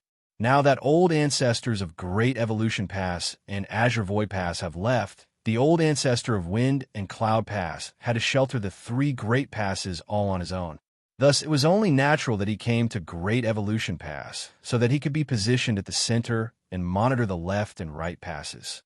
"Greetings, old ancestor." Xianxia and the members of Dawn saluted. The Wind and Cloud Pass old ancestor did not go to Great Evolution Pass directly and instead landed on Dawning Light. The wind and cloud pass old ancestor nodded lightly, smiled at Xianxia, and said, "Well done." He was referring to the battle at the royal city a few years ago. Xianxia, as a 7th Order Master, killed a territory lord and a 9th Order Black Ink disciple. This must have been the only achievement of its kind in the entire history of the Black Ink battlefield. Normally, the old ancestors did not take much note of those in the 7th Order. However, Xianxia had drawn his attention. "It was a fluke, old ancestor," Xianxia said modestly. The wind and cloud pass old ancestor chuckled and said, "With your abilities, if you can reach the 9th Order, you should be more useful than us old guys." What a pity. Unfortunately, Xianxia's advancement to the open heaven realm started at the 5th Order, and then he took a mid-rank world fruit, which raised his innate limit, but only to the 8th Order. An 8th Order open heaven realm master was strong, but still not comparable to a 9th Order master. Of course, if we can find the universe furnace, we should be able to help you break through those shackles. Xianxia appeared gloomy as he replied, "This junior is only a 7th Order master now. It is too early to think about trying to reach the 9th Order. Furthermore, if we can completely solve the problem of the Black Ink clan, then what does it matter if I am an 8th Order master or a 9th Order master in the future?" The old ancestor raised an eyebrow when he heard Xianxia's response and remarked, "You're a sensible one." He then raised his eyes, looked to the distance, and said solemnly, "I hope that will be the case. If this time they really could completely eradicate the Black Ink clan, then whether Xianxia was a 7th Order or 8th Order Open Heaven Realm Master, it would not matter. Likewise for the others, such as the old ancestors. They have been on the Black Ink battlefield for so many years, but if they really could return to the 3,000 worlds, they would no longer need to cultivate and could just play with their descendants and enjoy a comfortable life. The war had lasted far too long, so the old ancestors were all eager for such peaceful days. Following his gaze, Xianxia asked, "Old ancestor, is the situation dire?" Old ancestor laughed lightly and said, "They're just courting death." On hearing him say that, Xianxia suddenly felt much better. He then raised his eyebrows and asked, had the old ancestors anticipated this?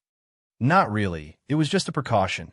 After all, so many royal lords escaped and such a force could not be taken lightly. The old ancestor casually replied, "We can't find them if they hide, but since they chose to attack, we must capitalize on the opportunity to kill them. It's better for us that the enemy is out in the open rather than hiding in the dark." But now that the royal lords are splitting their forces between several places, it will be difficult for the humans to deal with them. No. The old ancestor slowly shook his head. They divided their troops, but so can we. Didn't Xianxia, your great evolution pass, and Azure Void Pass old ancestors go to support the fight? Xianxia? Xianxia raised his brow as he realized that he had heard something unbelievable. And the Black Ink clan is ultimately different from the human race. They are indeed rather strong and have caused problems for us humans when they defended their respective high-rank Black Ink nests. However, they have a very obvious disadvantage. Do you know what it is? Xianxia pondered for a moment and said, "They have to use their Black Ink nest to heal their wounds." The Wind and Cloud Pass old ancestor smiled and said, "Correct. That is their biggest flaw, a fatal one if you will. The Black Ink clan's very survival is based on their Black Ink nests, so they are nothing without them. Although these royal lords escaped previously, all of them are seriously wounded in the process, and without Black Ink nests, they would not have been able to recover from their injuries in just a few years." Xianxia's eyes lit up as he listened, and his worries eased significantly. He had forgotten about this. The reason why Mo Zhao had not been able to recover from his injuries over the past few hundred years was because old ancestor Xianxia had been harassing him. Occasionally, she would use space beacons to teleport to the outskirts of the royal city to threaten him. When that happened, how could Mo Zhao have the time to fall asleep inside his Black Ink nest to heal? And Mo Zhao had no way to recover, so he had to drag his injuries out until the final battle, when his Black Ink nest was destroyed and he was killed by old ancestor Xianxia. That was the case for Mo Zhao, and now the other royal lords would suffer similar fates. Although those royal lords escaped from the other theaters with their lives, they did not have black ink nests to enter retreat and heal. Therefore, they were like Imo Zhao, unable to recover from their wounds. Moreover, they fled all the way to this place, passing by many dangers along the way. If they were lucky extremely, their journey may have been smooth, but you have experienced the hidden dangers in this region of the void. We relied on the protection of the great passes to remain safe, but those royal lords had to travel alone. Many of them must have suffered additional injuries along the way. The Wind and Cloud Pass old ancestor patted the head of the bull he was riding and joked. These royal lords would be lucky to have 70% of their strength remaining. 70%. It still seemed like a lot, but it was significantly lower than their peak, and unlike the royal lords who had no way to heal, the old ancestors were different. When the old ancestors were wounded, they might take a few decades of recuperation to heal, but they would eventually recover from their injuries as long as they were given enough time and resources. So, if they didn't reveal themselves, we old folks would have to constantly remain on guard against them. Since they are out attacking us, though, it can be considered a good thing. We can kill them now, and it should not be difficult to do so. Now it only depends on how many we can eliminate. The Wind and Cloud Pass old ancestor slightly narrowed his eyes and continued. However, the fact that they chose to attack us here meant that we are not far from the source domain. They certainly don't want us to get close too, so even if they know that they can't win, they still have to fight hard. Xianxia asked, what about those royal lords in that black ink nest space? If they also intervene, it's possible, but highly unlikely. Old ancestor mused. From all the information we've gathered, those royal lords in the black ink nest space should be under some kind of restriction with no way for them to easily move their true bodies. They were able to ambush our Ninth Order Masters in that black ink nest space only because they had the help of the black ink nest power. However, nothing is certain. After all, we do not know anything about the situation in the source domain. Whether those royal lords will intervene or not, we will find out soon enough. Of course, they would know when the final battle began. Things would not bode well for the humans if those royal lords that appeared in the black ink nest space could intervene in this battle. Thus, the result of this battle would directly verify the humans' previous speculations. It was always torturous to have to wait. The after effects of the fight in the void seemed to be increasingly violent, and even from a long distance, the fallout was clearly transmitted to them. Xianxia could not tell who had the upper hand. Then, a strange fluctuation radiated towards them. The Wind and Cloud Pass old ancestor raised his eyebrows, smiled, and said, "There, a royal lord has fallen." The fluctuation was due to the death of a royal lord. Those aboard Dawn all punched their fists in the air and cheered in celebration. Xianxia also heaved a long sigh and began to relax. A royal lord had fallen, which meant that the human race had the upper hand. It looked like the royal lords that appeared in the black ink nest space really had not moved. Otherwise, a royal lord could not have been killed so quickly. After the first royal lord fell, the humans seemed to gain momentum, and soon the royal lords were killed one after another. The battle continued, and the energy disturbances became increasingly violent. The number of fallen royal lords was increasing, and the energy fluctuations were getting progressively more intense. The royal lords who had escaped from the theaters were now fighting to the death. It was not until several days later that the commotion in the distance suddenly subsided. Xianxia and the others all looked at the Wind and Cloud old ancestor. Although they already had a guess in their hearts, since the old ancestor did not give a conclusive answer, they remained unsure. The old ancestor obviously noticed their gazes and smiled. This was a huge victory. A huge victory. Cheers erupted aboard Dawning Light. At the same time, there was also a loud cheer from Great Evolution Pass. Apparently, the Inner Sanctum had also found out about the results of the battle. Xianxia and the others were extremely excited, but there was a hint of doubt in the Wind and Cloud old Pass ancestor's smile. He had sensed that in the battlefield, all the royal lords' auras had withered. In other words, all the royal lords he could sense had fallen. This was not normal. In the past, when these royal lords could not defeat the Ninth Order Open Heaven Realm Masters, they still had the sense to escape. Why had they not attempted to flee this time? As for whether or not they could escape, they could still at least try. Although not personally involved in this battle, Wind and Cloud Pass Old Ancestors' investigation found out that all those royal lords fought bravely to the bitter end. Not only did none of them try to escape, they went all out right from the beginning, not seeming to care about their own lives. That was why the energy fluctuations were so intense. These royal lords wanted to destroy a great pass, but even after noticing the response of the human race, they still did not back down. The Wind and Cloud Pass Old Ancestor sensed that in the two battlefields, a total of 11 royal lords fell, 5 in one and 6 at the other. Under normal circumstances, a great pass could not withstand a combined attack from 5 or 6 royal lords. However, the human race was prepared. The moment the battle broke out, the nearby old ancestors all raced over to provide support. Martial Peak, Chapter 5395, Weakened Dangers.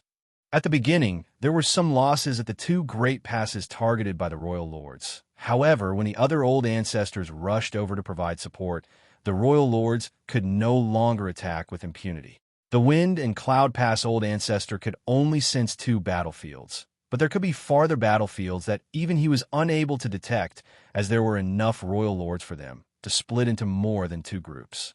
If 11 royal lords fell at these 2 battlefields, then what happened to the royal lords at the other battlefields? Did they succumb as well? Could they not escape? Why did they not escape? The Wind and Cloud Pass Old Ancestor squinted slightly and pondered. That was when Old Ancestor Xianxia returned. Now that the distance between the great passes had become much shorter than before, even for a supreme master like an Old Ancestor, the consumption of resources to use the space array had been greatly reduced. Thus, Wind and Cloud Pass Old Ancestor did not stay. Immediately after Old Ancestor Xiao's return, he left in style, returning to Wind and Cloud Pass. Inside the main conference hall, Old Ancestor Xiao's aura was slightly weakened. Although she did not suffer serious injuries in the last confrontation, there was always a price to pay for killing several royal lords. It was also fortunate that those royal lords were heavily injured to begin with and had greatly diminished strength. Otherwise, a winner of this battle might not have been determined so quickly. Xianxia reported gloomily. A total of 4 great passes were attacked by the royal lords. Azure Nether Pass, Purple Jade Pass, Exquisite Pass, and Constellation Pass. A total of 21 royal lords were killed in the 4 battles. The royal lords' attacks were launched almost simultaneously. The 2 battlefields that the Wind and Cloud Pass Old Ancestor felt before were the ones at Azure Nether Pass and Constellation Pass. Exquisite Pass and Purple Jade Pass were a little further away, so the Old Ancestor was unable to monitor them. These 4 great passes each encountered an attack by 5 or 6 royal lords. A total of 21 royal lords had fallen in a battle, with none escaping in the end. The results of this battle were more than just significant. These were 21 royal lords, not territory lords nor feudal lords. Previously, the total number of royal lords in the entire Black Ink battlefield numbered slightly more than 100 before the pacification of the major theaters killed about half of them. Of those survivors, 21 were now dead, which meant that there were not many royal lords left alive from the theaters. However, many were apprehensive about this victory, and some were even a little frightened. Most of the soldiers were unclear about the situation, only thinking that the old ancestors were indeed powerful, managing to kill 21 royal lords outside the 4 great passes. However, those old ancestors who participated in that battle felt differently. Those royal lords, none of them ever even considered retreating. They seemed to be on a suicide mission. When Exquisite Pass was attacked, its old ancestor was the first to go out to face the enemy. It was 1 versus 5, so in less than 10 breaths of time, he was nearly killed by those 5 royal lords. Under normal circumstances, even though the Exquisite Pass old ancestor was facing 5 royal lords, he would not be at risk of falling that quickly. It was because of this that he went confidently to fight against them. However, The 5 royal lords seemed completely prepared to sacrifice themselves if they could take their enemy down with them. It only took a moment of inattention for the exquisite pass old ancestor to nearly lose his life. It was only thanks to the timely arrival of the old ancestor from the other passes that he managed to turn the tables around. A royal lord even cast a sacrificial secret technique upon his death and almost succeeded in dragging an old ancestor down with him. In that battle, 21 royal lords were ruthlessly killed, while many old ancestors were injured. I'm afraid the source domain is not far away, old ancestor Xianxia quickly said, coming to the same conclusion as Wind and Cloud Pass old ancestor. It was because the source domain was not far away that those royal lords fought so hard to stop the humans' armies from advancing. They also knew that they could not stop every pass, so they had divided into several groups and attacked at different locations. Their intention was clearly to inflict as much damage as possible. However, they did not expect that the humans were prepared or that their response would be so rapid. Thus, their plans failed. Xianxia frowned and said, "According to the information we collected before, there were 45 royal lords who had managed to escape the initial war. With 21 killed, there are still 24 remaining. There is no way to know where they are hiding or what they are planning to do." Old ancestor Xianxia nodded. "Those royal lords are a grave hidden danger. No matter what their plans are, we can only stop them when they choose to appear." Old ancestor Xianxia also carried this strong sense of unease. According to the number of royal lords who originally escaped, they could have allocated 5 royal lords to attack 9 great passes at once. However, only 21 royal lords showed up to attack 4 great passes. The remaining 24 royal lords were nowhere to be seen, while those who did appear all died. Were those missing royal lords? It would be good if they had emerged to fight like the other royal lords, but now that they were hiding, it became a huge problem for the humans. No matter where those royal lords are hiding, Great Evolution Pass need not feel dispirited about it. Send out orders for the reconnaissance squads to return. The reconnaissance squads of the 4 great passes that were attacked earlier were all nearly wiped out, so old ancestor Xianxia was also afraid that if something like this happened again, the squad's Great Evolution Pass, sent to scout the way, would not be able to resist and be annihilated. Xianxia was about to issue the orders when a long, sharp whistle suddenly came from outside Great Evolution Pass. Xianxia was stunned and turned his head towards the source of the sound. This was obviously a signal from a squad doing reconnaissance. When he turned around again, old ancestor Xianxia had already disappeared, rushing out the moment she heard the sound. Xianxia frowned and hastily tried to catch up with her. Old ancestor Xianxia swiftly appeared aboard Dawning Light, but found no trace of the enemy, so she couldn't help frowning and asking, "What's going on?" Xianxia replied, "Old ancestor, there is something wrong with the road ahead." Old ancestor Xianxia narrowed her eyes slightly and investigated the situation for a moment before her expression changed. There was indeed something wrong with the road ahead. All this time, the deeper they traveled into the void, the more dangers they encountered. There were arrays and divine abilities left from the ancient era everywhere, along with various celestial phenomena. However, up ahead, all the dangers seemed to suddenly reduce significantly. The reduction was very obvious, with there being practically no sense of crisis from anywhere. In fact, even 7th Order Open Heaven Masters no longer felt threatened. Before this, even the 8th Order Open Heaven Realm Masters could not take the dangers in the void lightly. Old ancestor Xianxia frowned, looked into the situation, and found that it was indeed as Xianxia said. "When did you first notice?" Old ancestor Xianxia asked. Such an obvious change was really a bit unusual, as there might be some different hidden dangers ahead if they went down this path. Xianxia replied, "Just now." Nothing seemed off when the old ancestors and royal lords were fighting. However, Xianxia suddenly noticed a change in the void soon after that battle ended. Old ancestor Xianxia frowned, as she was not sure why there was such a change. She had planned to recall the squads back to Great Evolution Pass to avoid them being attacked by the hidden royal lords. However, now she could not recall them anymore. So, Instead of going back to Great Evolution Pass, she remained on Dawning Light to personally monitor the frontline situation. If a royal lord did attack, she would be able to immediately protect the scouting squads from this position. With a flash of her divine sense, she sent a message to Xianxia back in Great Evolution Pass, instructing him to ask the other Great Passes how their situations were.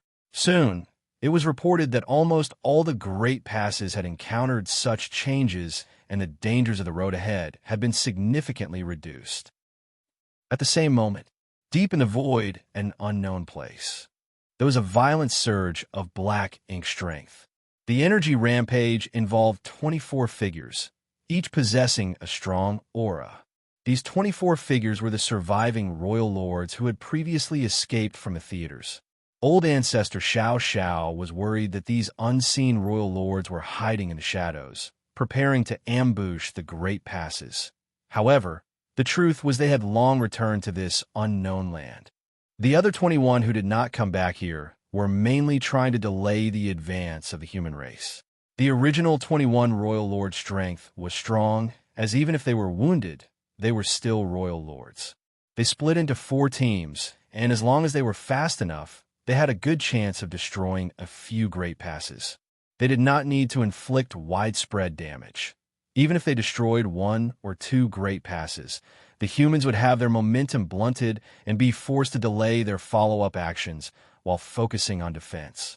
However, the humans were prepared for this possibility, so the Black Ink Clan's plan failed.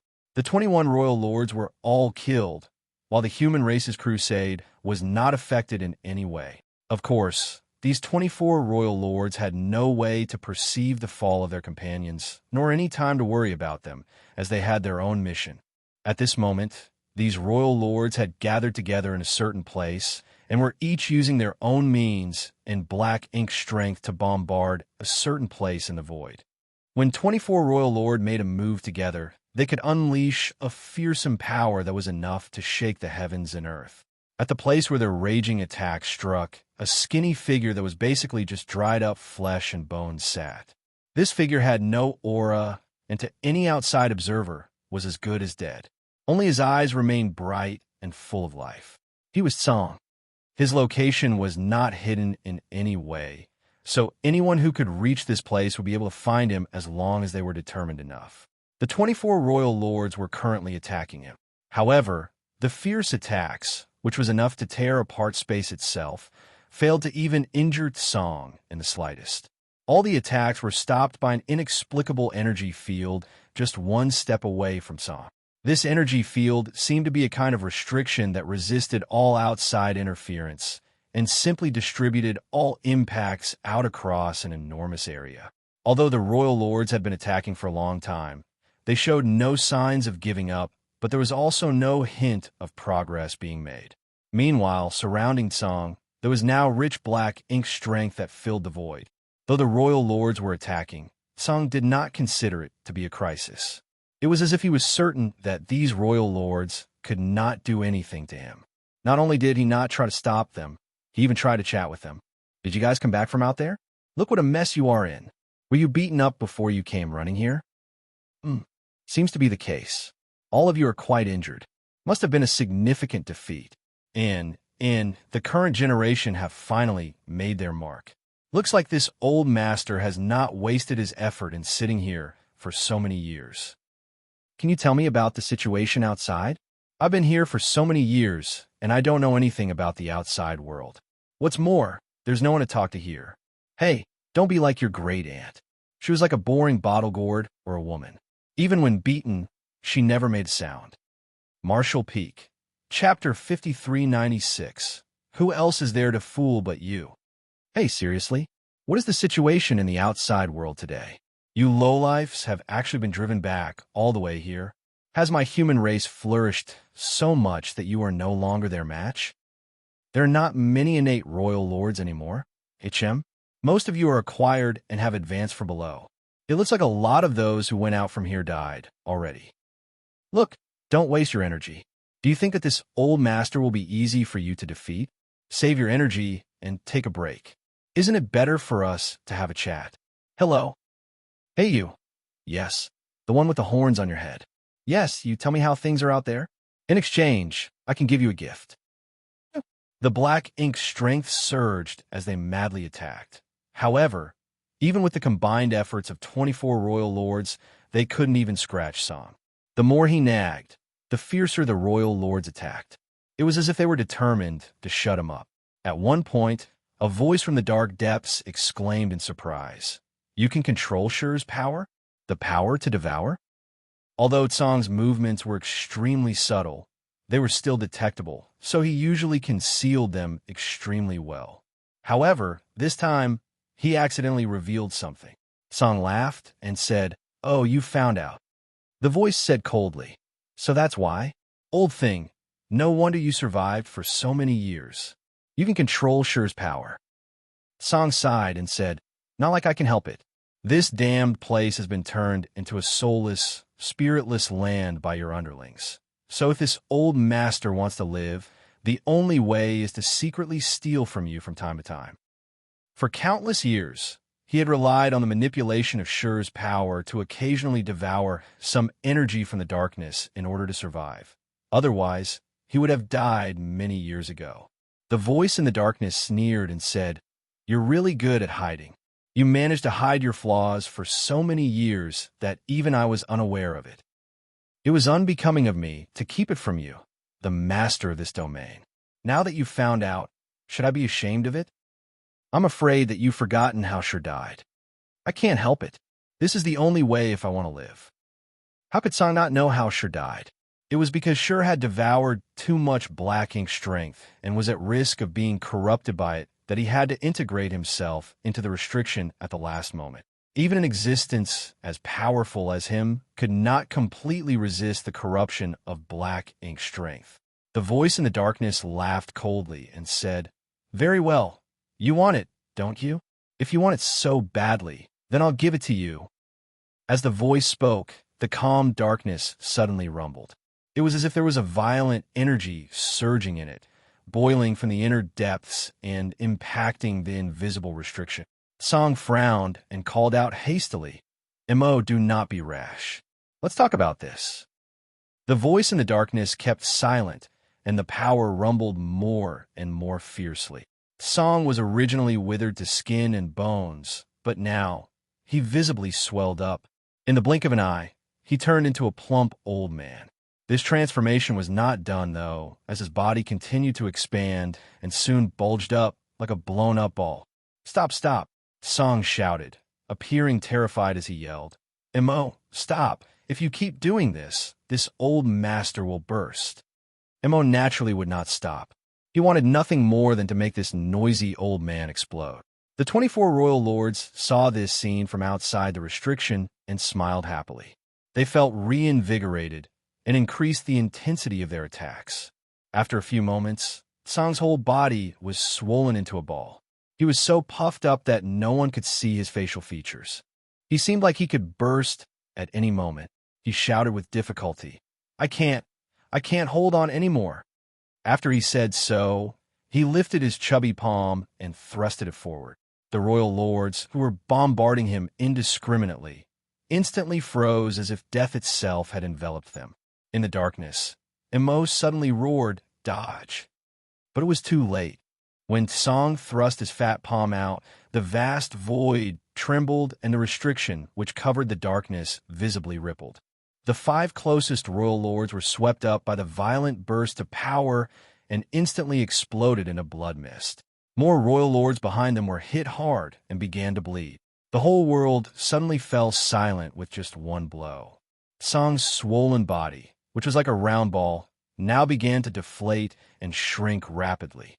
He eventually reverted to an old man, heaved a long sigh of relief, and said, much more comfortable." The royal lords, who were still alive, were all terrified as they stared at Song with immense fear. They were royal lords, the most powerful in existence in this world. 24 of them joined hands to attack Song for so long, but they couldn't even hurt him.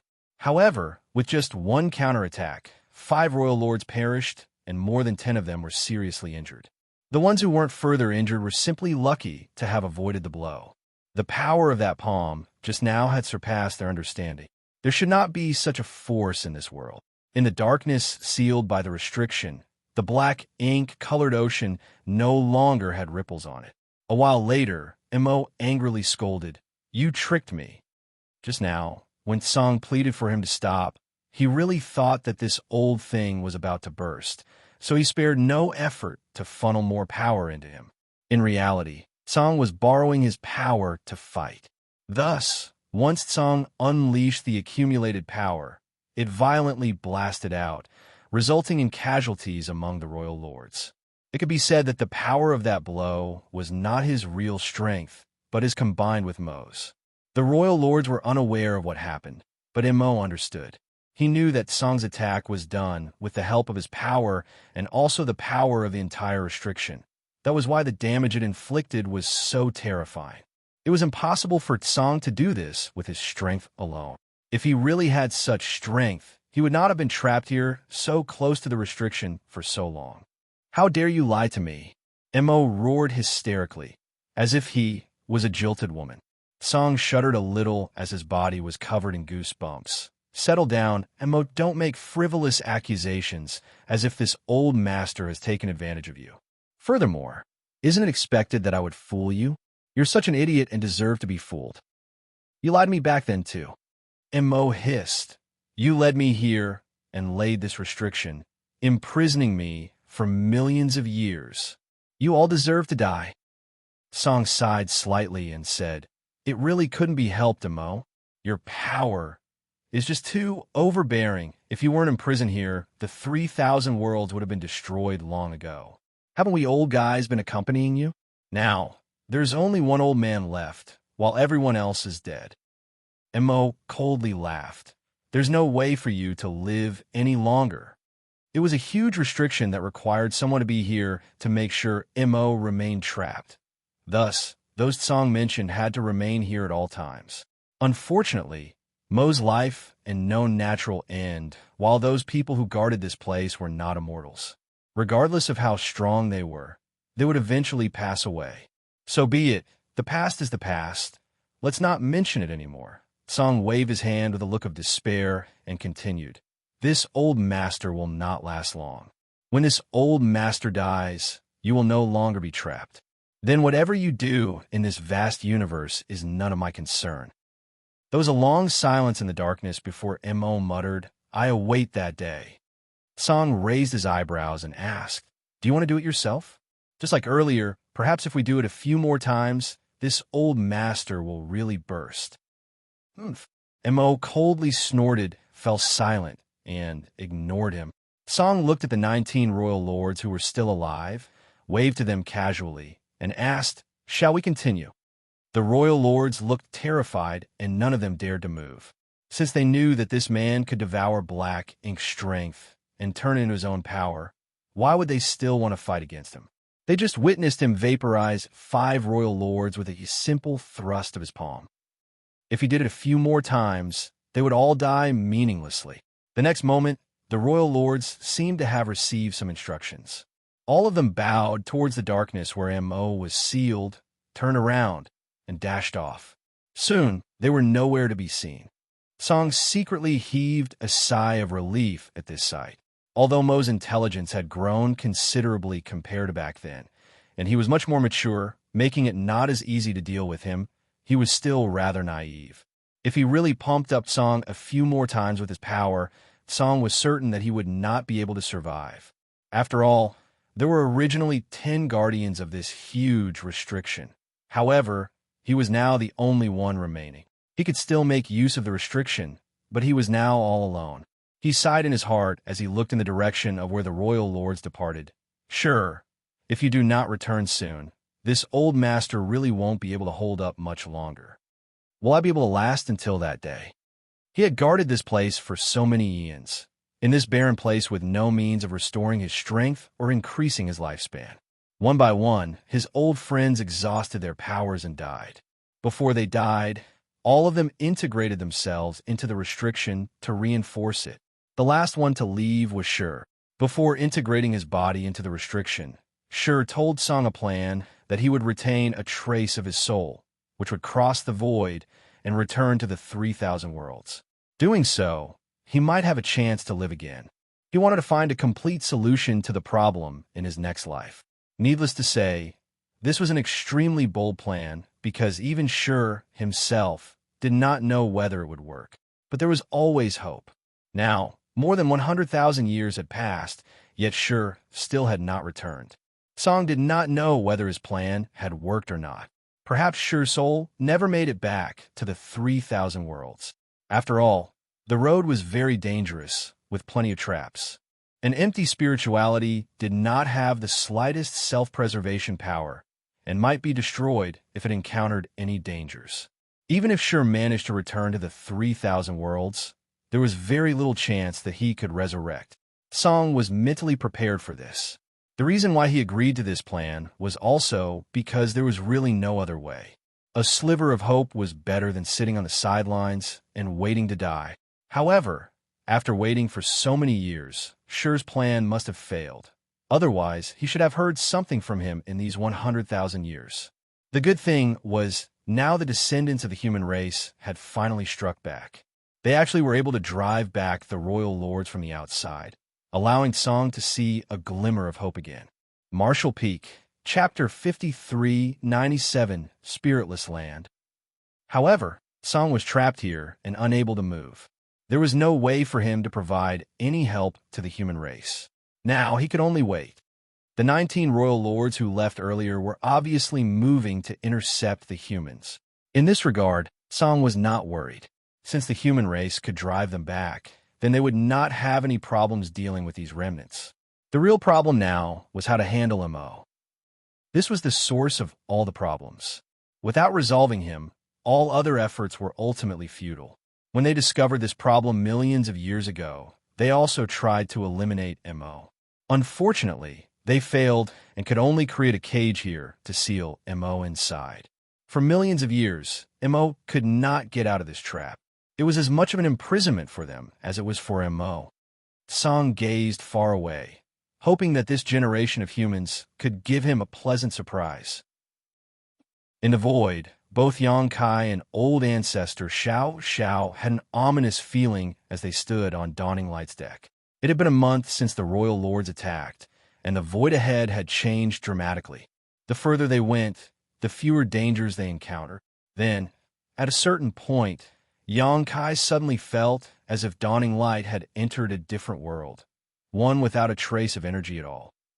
So far, although the void had been vast and seemed both silent and empty, the fact was it was still filled with all kinds of energy. It was just a matter of how much.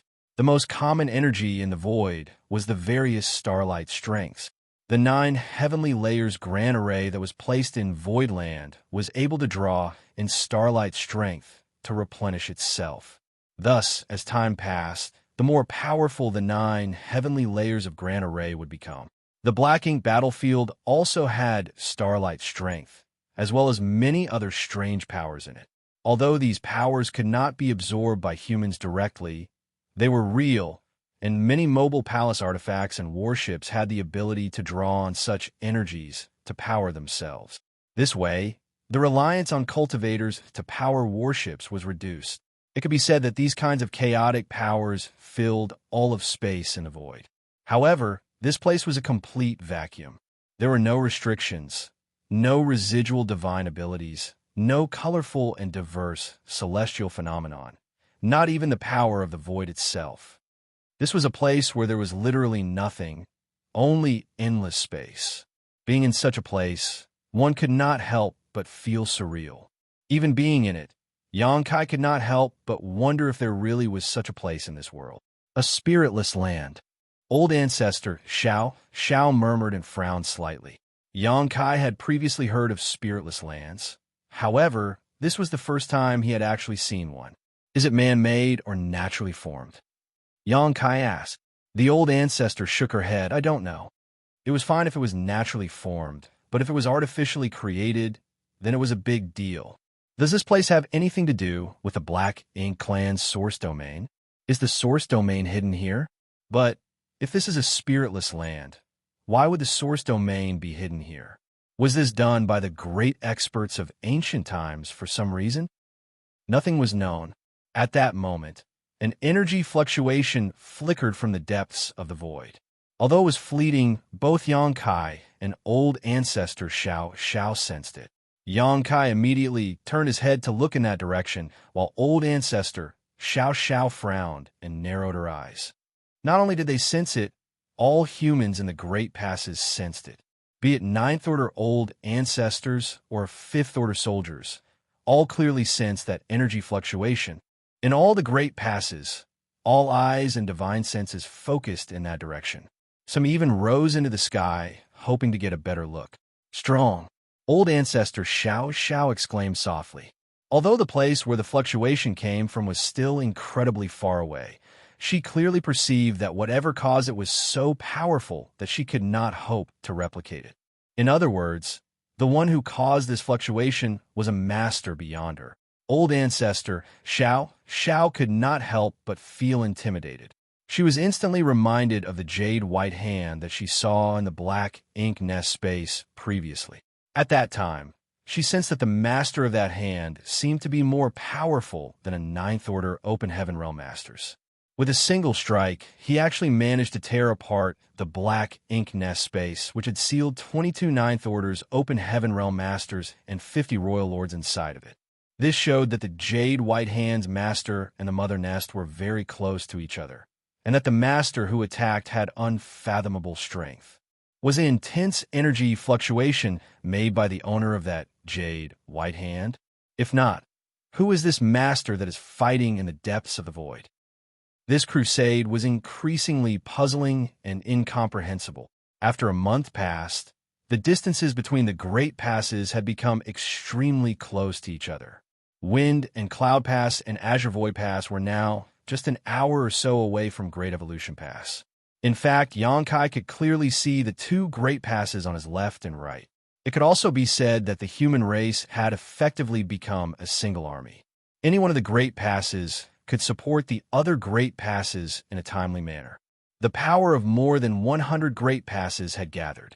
There were more than 100 Ninth Order Open Heaven Realm Masters, thousands of 8th Order Open Heaven Realm Masters, and around 2 million soldiers. Furthermore, they had the accumulated heritages of the cave heavens and paradises over hundreds of thousands of years.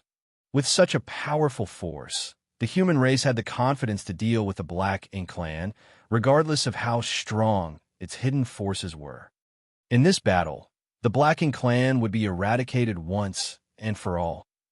After the energy fluctuation, there was no more movement from the depths of the void, and it remained unknown what caused it. 3 days later, while old ancestor Xiao was meditating aboard dawning light, she suddenly opened her eyes, gazed ahead momentarily, and then dashed out.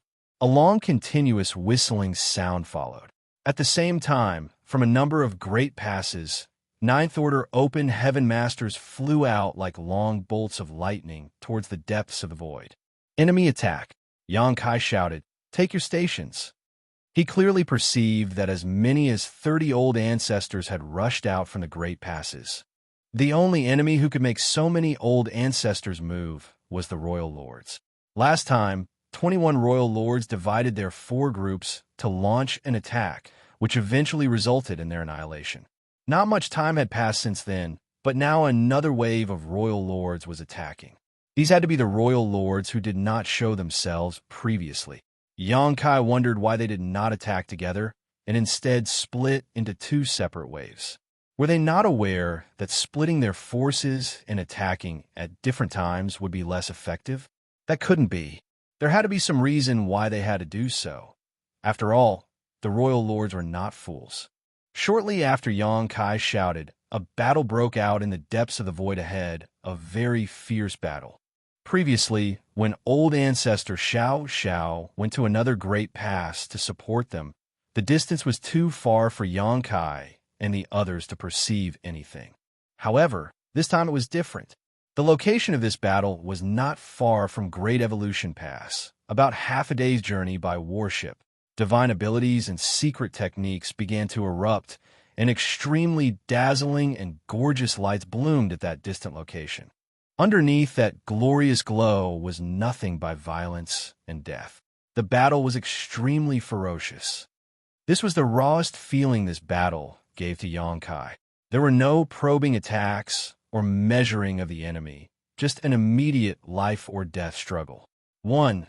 2. Xianxia concentrated on perceiving the battlefield ahead, and after a moment, he frowned and mumbled, "The number isn't right. There are only 19 royal lords." A total of 45 royal lords escaped after the pacification of the theaters. 21 died in their attack on the Great Passes. Then there should still be 24 royal lords remaining. So, why were there only 19 in this battle? Where did the other 5 go? Foming also nodded and said, "It's 19. Xianxia immediately ordered, "Return to Great Evolution Pass." There were still 5 missing royal lords, and no one knew where they were hiding. If they attacked Dawn at this moment, they would not be able to resist. The old ancestors from Azure Void Pass and Wind and Cloud Pass next to them might not be able to rescue them in time. Thus, it was better for them to return to the Great Pass. Naturally, there was no way for Xianxia to know this was unnecessary. After all, those 5 royal lords were killed by Tsang before this, and there were only 19 royal lords left. What's more, these 19 were far more seriously injured compared to the previous 21 royal lords. Tsang may have only killed 5 royal lords, but he seriously injured more than 10 of them as well. As a result, these 19 royal lords were in worse condition than the previous 21 who had attacked, with many of them not even able to display 50% of their peak strength. 30 old ancestors went out to fight them, outnumbering them almost 2 to 1. This battle broke out suddenly and ended very quickly. Xianxia was just leading Dawn back to Great Evolution Pass when the battlefield in the distance was filled with the sounds of royal lords falling, one after another. On the city walls, the human soldiers who sensed the battlefield were dumbfounded. No one expected the royal lords to die so quickly. The battle was actually over before a stick of incense passed, with the auras of all 19 royal lords that had appeared withering as they perished. Old ancestor Xiao soon returned, without a trace of injury. Xianxia and the others rushed to welcome her. Not rejoicing in victory, the old ancestor wore a frown on her face. After all, the previous battle had given her an extremely odd feeling, even more so than the one before it. It was as if these royal lords did not take their own lives seriously. They appeared as if they could not wait to die and practically did not defend themselves, showing no sense of self-preservation and only attacking wildly. What concerned her more was that the 19 royal lords that appeared this time were very seriously injured. More than 10 of them could not even exert half of their usual strength. Otherwise, the old ancestors could not have won so easily, even if they were numerically superior. The royal lord's injuries were odd, and she wondered if that immense burst of energy some time ago had something to do with it. Perhaps that was the case, otherwise it could not be explained. If so, that would mean that someone had struck those royal lords before them. As the old ancestor pondered, a vague guidance suddenly came to her from the darkness. It was not a word, nor a divine sense transmission, but a simple guidance. Old ancestor Xiao immediately turned her head in the direction where the royal lords came from. In that instance, the eyes of more than 100 old ancestors from the various great passes also converged in that direction. Some of their brows rose slightly, some looked surprised, while others appeared relieved. When that guidance came, all the old ancestors knew that they were close to reaching the Black Ink clan's source domain, and would soon be able to clear some of their doubts and questions. Be it whether the jade white hand that saved them that day belonged to a friend or a foe would be revealed soon. If they were not mistaken, the vague guidance in the darkness came from the owner of that jade white hand. Marshall Peak, Chapter 5398, You Finally Come. More than 10 days after the 19 attacking royal lords were killed, the Great Passes finally arrived at the source of darkness. The void deep ahead was enveloped by a huge and dense cloud of black ink strength that appeared like an endless ocean that had existed since time immemorial. Although everything was calm, everyone felt the dread of what was to come. Even from a distance, it still gave people an extremely ominous feeling. The evil energy in this black ink ocean seemed to be able to devour one's heart and soul just by staring at it. In the Great Passes, All eyes gazed towards the black ink ocean, and all of them looked grave, even the old ancestors. Was this the Black Ink Clan's source domain? Although no one told them what it was, when they saw the black ink ocean, they all realized that this was definitely the source domain and that the mother nest must be inside. At the beginning of the crusade, no one thought that the source domain was so far away, and no one expected that the source domain would look like this. If too many black ink clansmen died in a certain battlefield, the black ink strength would form thick black ink clouds, and if enough black ink clouds came together, they were sometimes called black ink oceans, but those were a far cry from the sight before them. This was a real black ink ocean, dense and boundless. The so-called black ink oceans that they had seen previously were at most small ponds by comparison. Most of the humans only focused on this vast black ink ocean ahead of them, while the old ancestors of the Great Passes vaguely perceived that there seemed to be something else beyond this black ink ocean. It was something that was hidden extremely well, and no one would know it was there unless effort was made to sense it. In Myriad Demons Pass, the old ancestor used his demon eye of annihilation to see through the illusion. At Divine Feather Pass, the Divine Feather Old Ancestor activated his true vision eye to pierce the veil of the void. It was the same for the old ancestors of other great passes. With their Ninth Order Open Heaven Realm cultivation, they more or less all practiced some form of a secret technique, though their attainments varied quite a bit. At this moment, when the various secret techniques were activated, the hidden objects beyond the darkness were instantly perceived by the old ancestors, and what they saw left all of them pale with shock. They saw a restriction at the outer edge of the darkness, which was like a cage that enveloped the entire black ink ocean. It was because of the seal which imprisoned the black ink ocean that it did not spread outward. It was not hard to imagine that without this seal, the black ink ocean would have been so enormous that perhaps the whole void would have been filled with it, leaving no place for the human race to exist. It was a huge revelation. Such a seal was definitely not a natural formation and had to be man-made, but even the old ancestors had never heard of anything like it. From the traces left by the passage of time, it was obvious that this seal was ancient. In fact, it was so old that even the old ancestors could not figure out when it was even formed. However, the old ancestors did not need to investigate for long, as suddenly, something in the void attracted their attention. There was an old man with a white beard sitting on the restriction, looking at them with a smile. All the old ancestors gasped. Initially, they did not even notice this man's presence. This old man seemed to suddenly appear out of nowhere. With more than 100 old ancestors scanning the area, it was naturally impossible that he could be missed. However, the old man could not possibly have just appeared there. He had always been there, but they did not know what technique he used such that even they, the old ancestors, could not detect him. In other words, if he did not want to be found, none of the humans here could find him. This old man was very strong, so strong that even the old ancestors were shaken. He just sat there with a smile on his face, yet the old ancestors all felt that he was facing them individually. This was a strange feeling, but also a sign of his supreme strength and control. They did not detect any energy fluctuation from the old man, yet many Ninth Order Open Heaven Realm Masters had a clear understanding of the situation. It was clear to them that he had no ill will towards the human race. Additionally, the old man was obviously human. Without coordinating, each of the old ancestors stepped out from the great passes and converged towards the old man's location. Although they were fairly certain this old man helped some of them escape from the black ink nest space, they remained cautious as they still had not confirmed his origins or intentions. With more than 100 Ninth Order Open Heaven Realm Masters acting together, the old man would have to consider carefully if he had any malicious intent. When the old man detected the Ninth Order Open Heaven Realm Master's thoughts, his smile only widened. Then suddenly, the old man appeared disappointed and frowned. As the old ancestors approached from the Great Passes, he clearly saw Duan's handiwork for the Great Passes. Back then, one of his comrades, Duan, was supremely talented in artifact refining, second to none in it.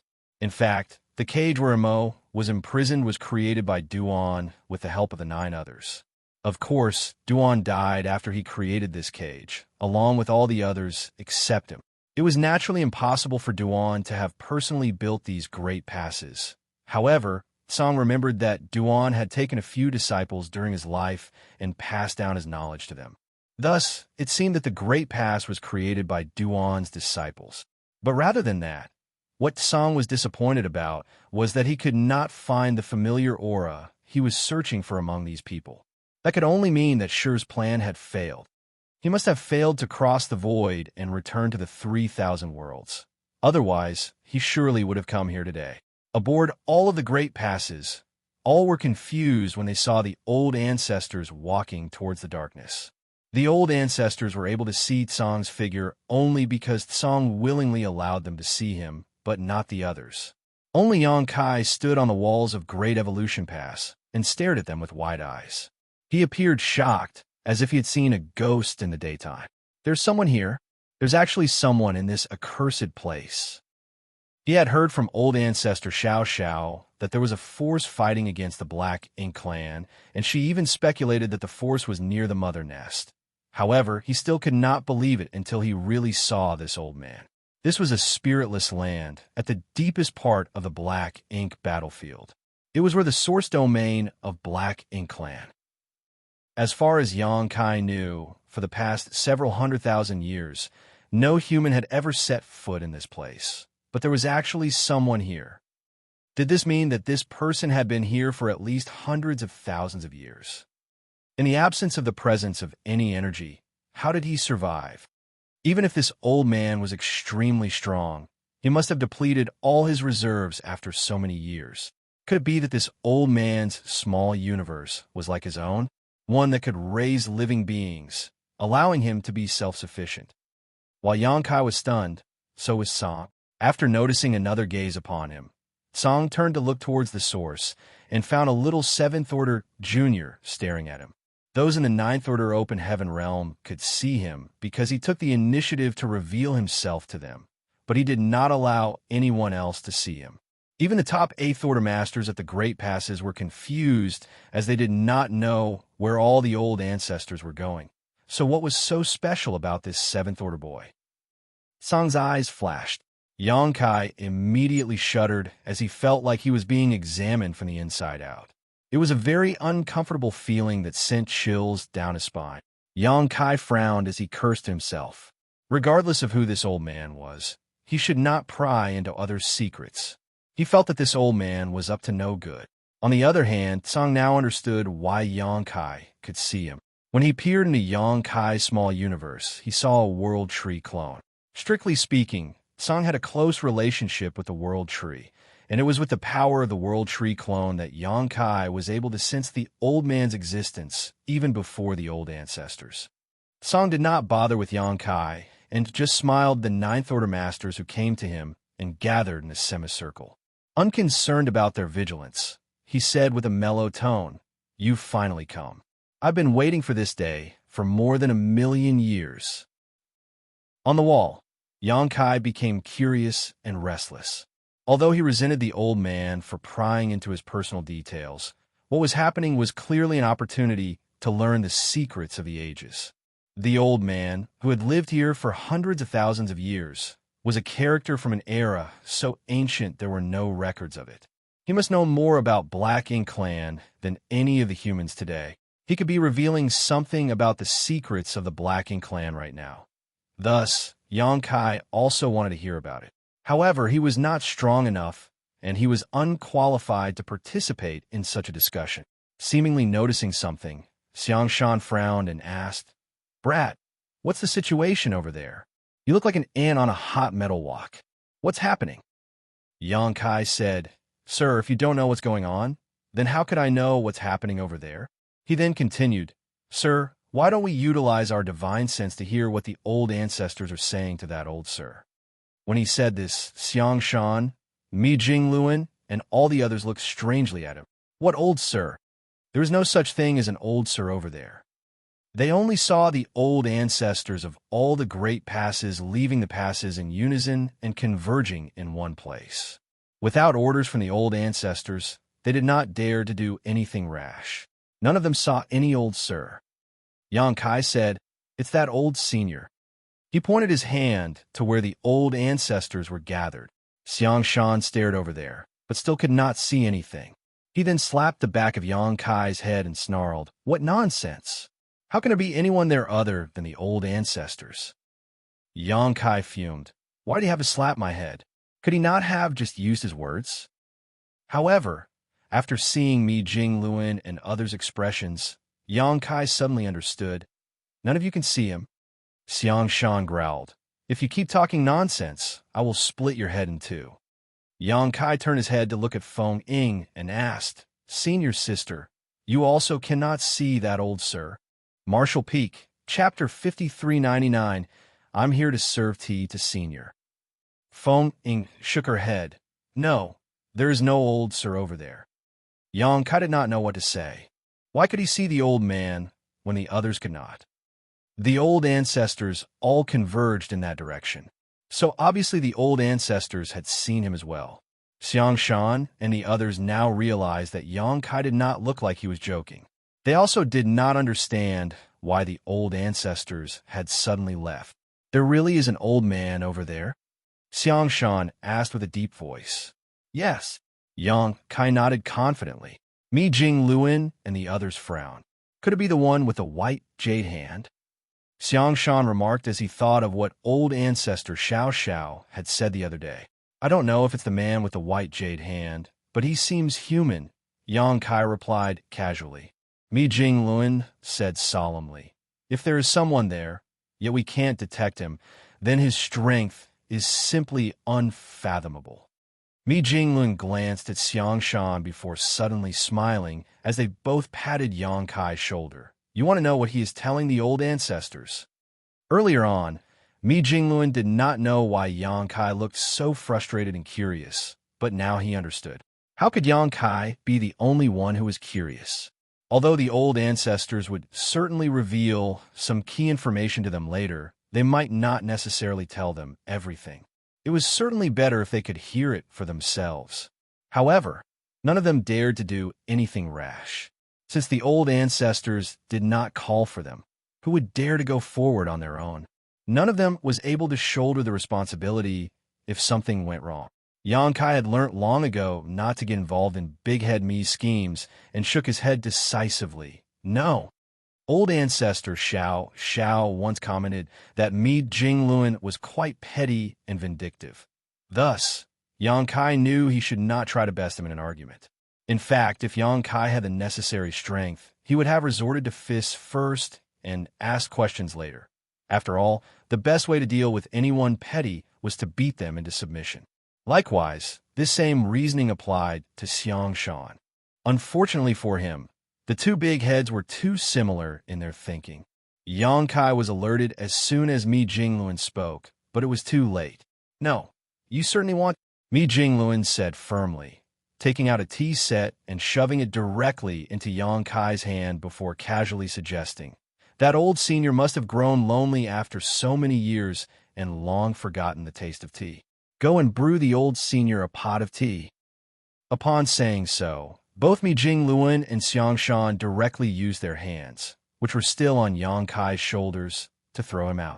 Yang Kai was shocked and wanted to resist, but was unable to do so. In a flash, Yang Kai was hurled out towards where the old ancestors had gathered. Damn you, big head Xiang! Big head me! Yang Kai cursed as he flew across the void. Those two big heads were such bullies. Is this appropriate? Lu Zhiping appeared confused when she saw Yang Kai flying towards where the old ancestors gathered. In fact, she was slightly worried. She could not see where the so-called Old Sir was. However, she could clearly see that the Ninth Order Open Heaven Masters had their guards up as they surrounded something. Anyone or anything that could cause over 100 old ancestors to act so cautiously must be very powerful. Now that Yang Kai was thrust into their midst, how would he sort out any misunderstanding? It's fine, Mi Jingluan said with a smile. The old ancestors are all gathered there, so if something really happens, they can also protect him. Moreover, he is only in the Seventh Order, so the old ancestors and that old senior should not care if a junior like him barges into their gathering. If possible, Mi Jingluan wanted to go personally.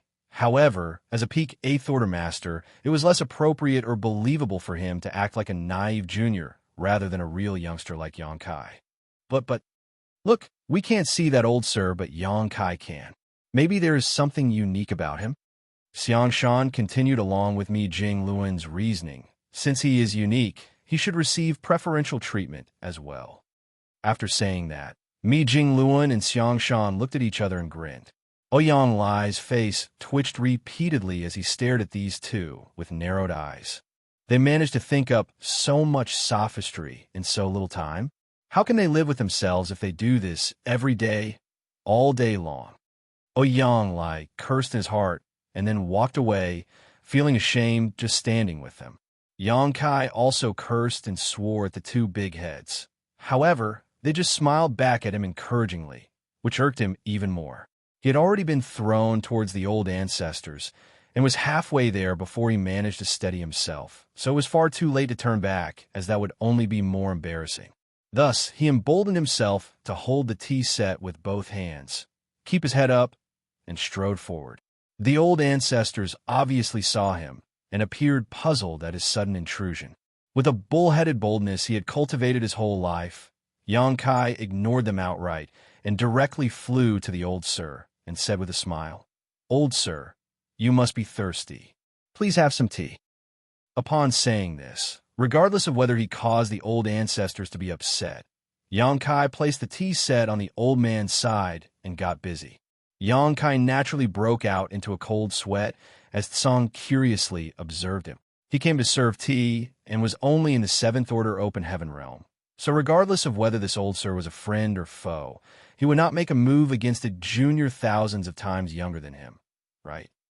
Soon, Tsang did not bother about this interesting junior and turned to look at one of the 9th Order Open Heaven realm masters. Let's continue. Yang Kai did not know which old ancestor spoke, but a voice from behind followed.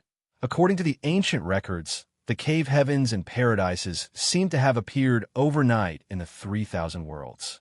Then a wide range of disciples began to train the next generation to prepare them for the black ink battlefields for each of the great passes. Yang Kai listened for a while and understood that the old ancestor was talking about the founding of the cave heavens and paradises, which happened so long ago that rather than records, it was more like legends and myths that the current old ancestors only somewhat knew of. After all, there was not much written about it in the ancient books. Sometime later, the same old ancestor also briefly spoke about the many years of struggles between the human race and Black Ink clan. It was not until the last few hundred years that the human race gradually achieved the upper hand. Eventually, they decided to launch a crusade and advance to this location. The old ancestor did not say much in detail and just broadly described the events of history. He did not mention anything sensitive such as the purifying light or the evil purging divine spears. They still had no way to determine whether this old man in front of them was a friend or foe. Though the possibility of him being an ally was very high, it was always good to be cautious. Meanwhile, Yang Kai's had finished his work. He brewed the tea from Mi Jingluan's treasured tea leaves collection and respectfully presented it. "Old sir, have a cup of tea." Tsang answered with a smile, "You're quite thoughtful, little one." The old ancestor who spoke just now glanced at Yang Kai with a frown. He was the one who spoke all the while instead of Tsang, who barely spoke a few words. If anyone needed a cup of tea, it was him.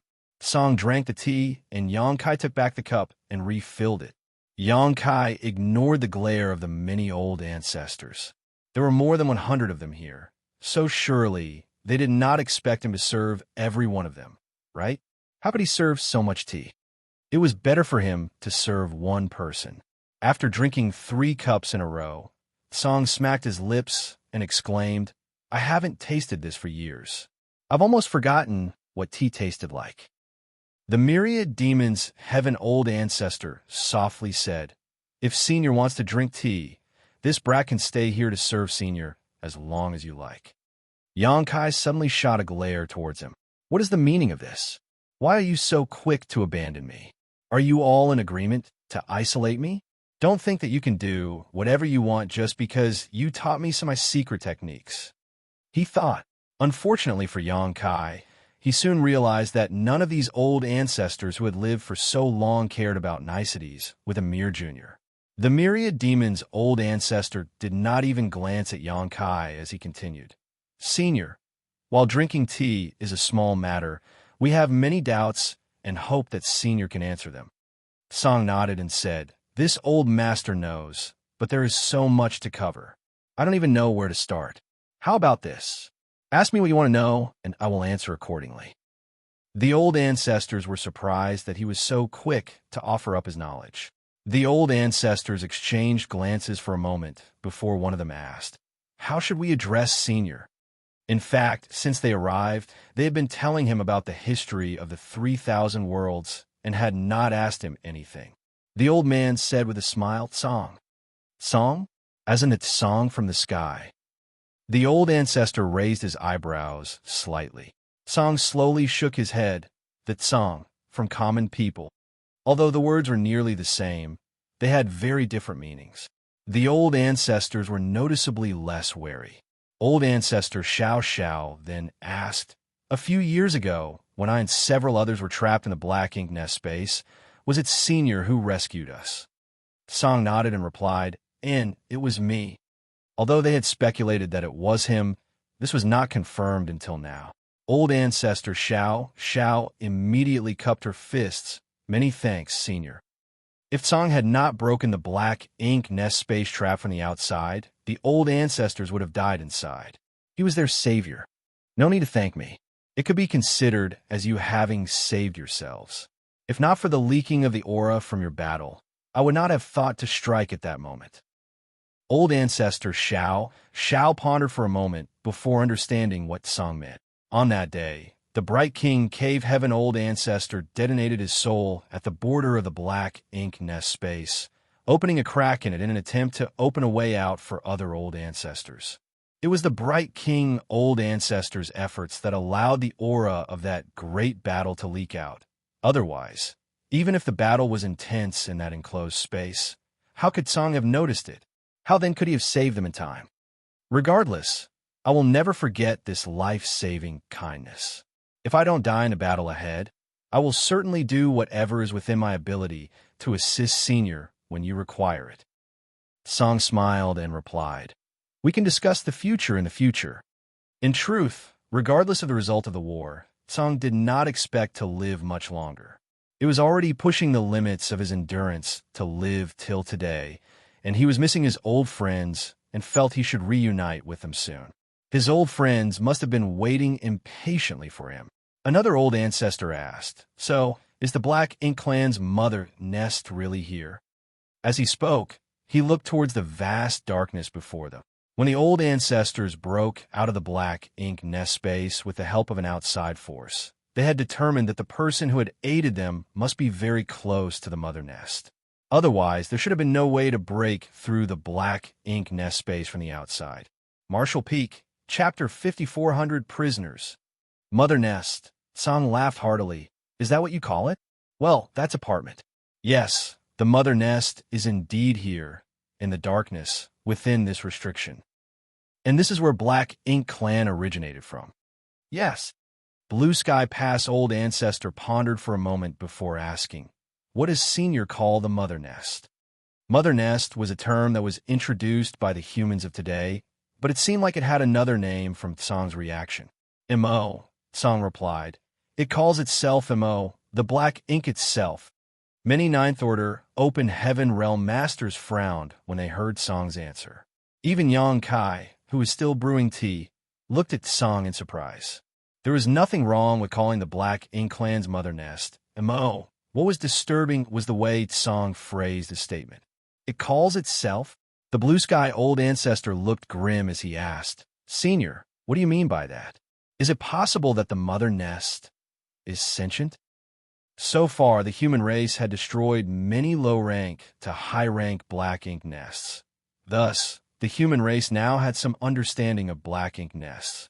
Each black ink nest had its own consciousness, and the Black Ink clan used the Black Ink nest consciousnesses as carriers to establish Black Ink nest spaces. These Black Ink nest spaces were in turn created by the Black Ink nests which bred them. It was a space which transcended distance and could be used to quickly transmit information.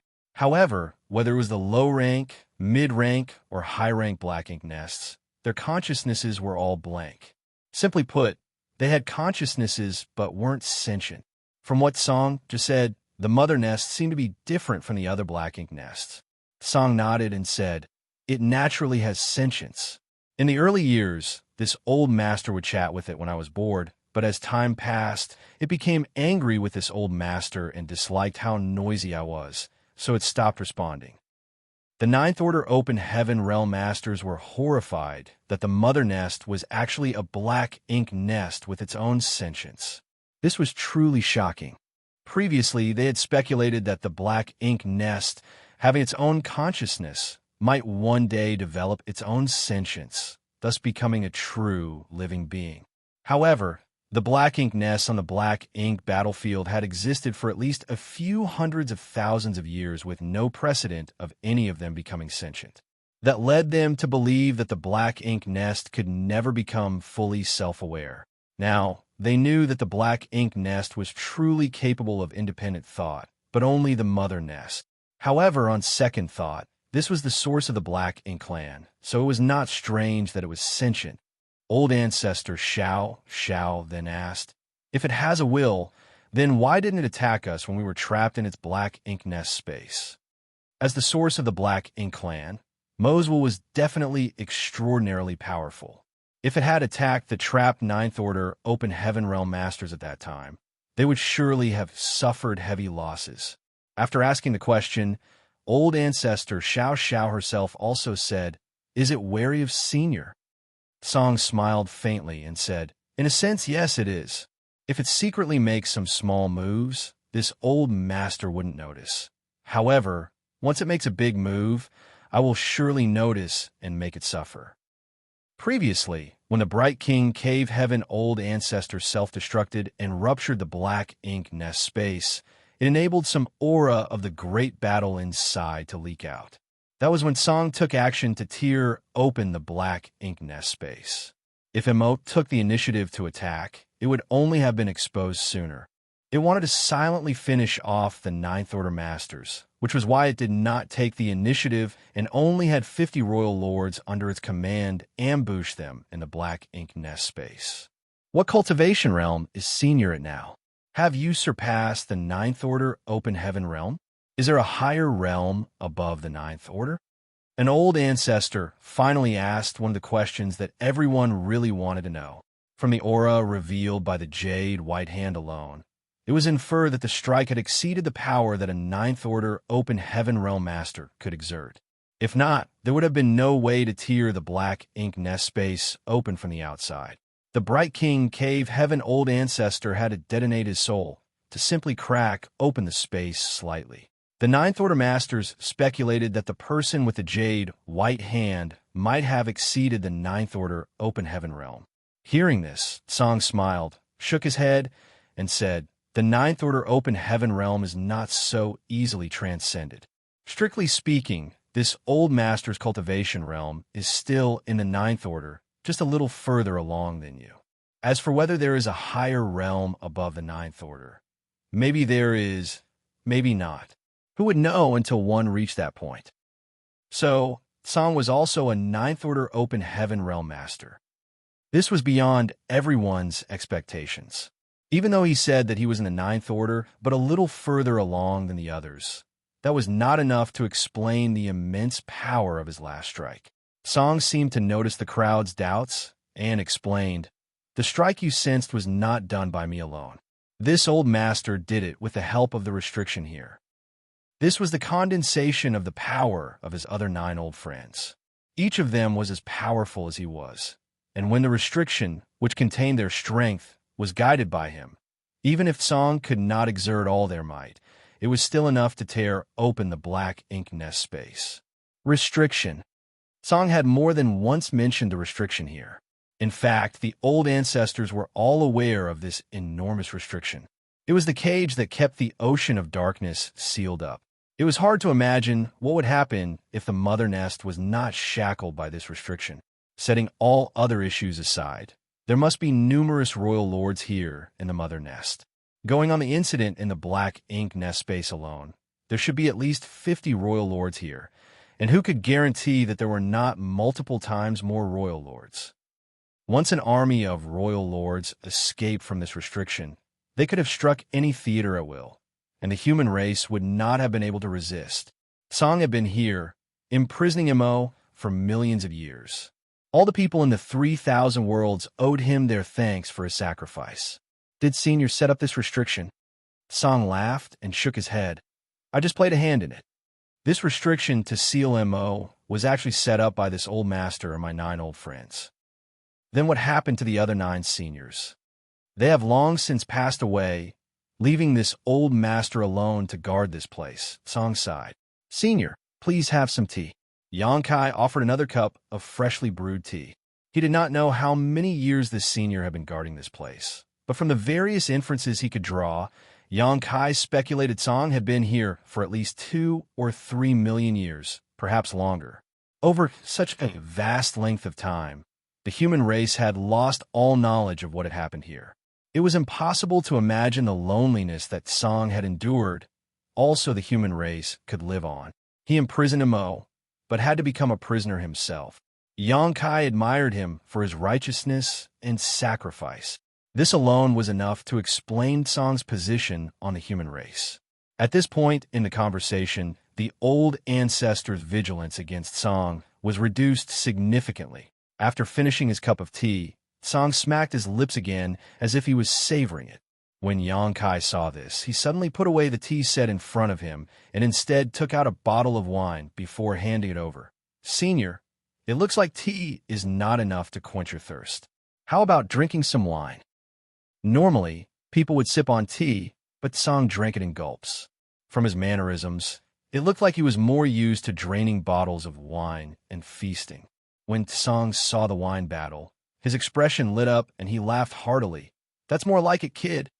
He snatched up the wine bottle, popped open the cork, and drank wildly.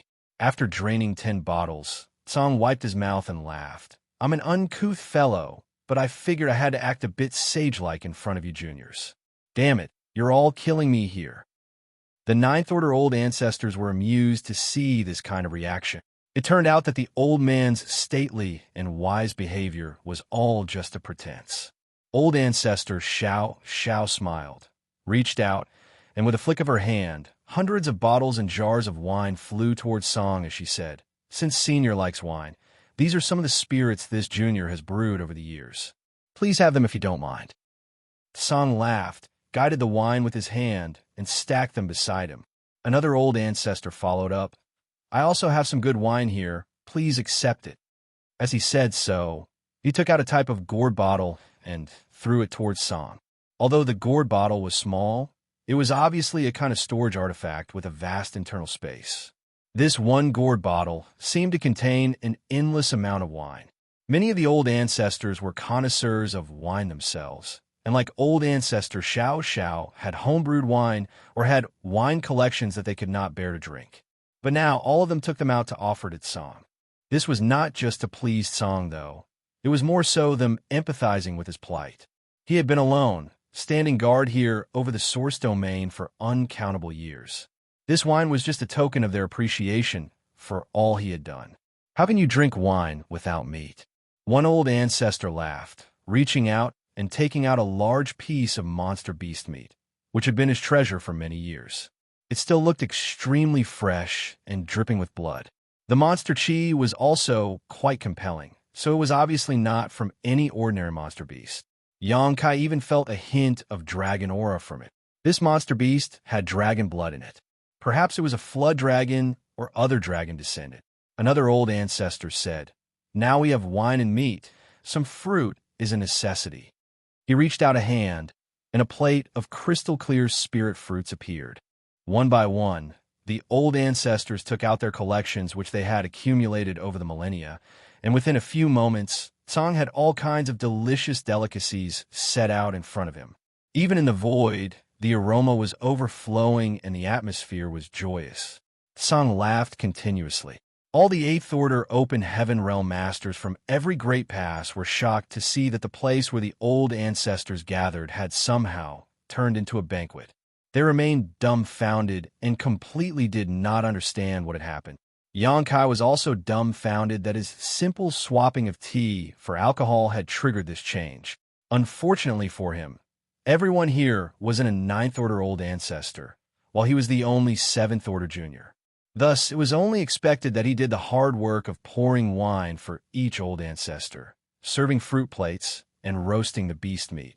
At this point, Xianxia was cursing Big Head Me and Big Head Xiang nonstop at his heart. After 3 rounds of wine and food, Song shouted loudly. In the primordial era, chaos reigned. When the first primordial light was born into this world, the heavens and earth opened up and the universe was born. It was naturally a glorious and magnificent sight. At that time, the universe was simple, pure, and without many disturbances. Although the environment was extremely harsh, all living creatures' focus was simply to survive. Even if there was fighting and killing, it was only in furtherance of that one goal, survival.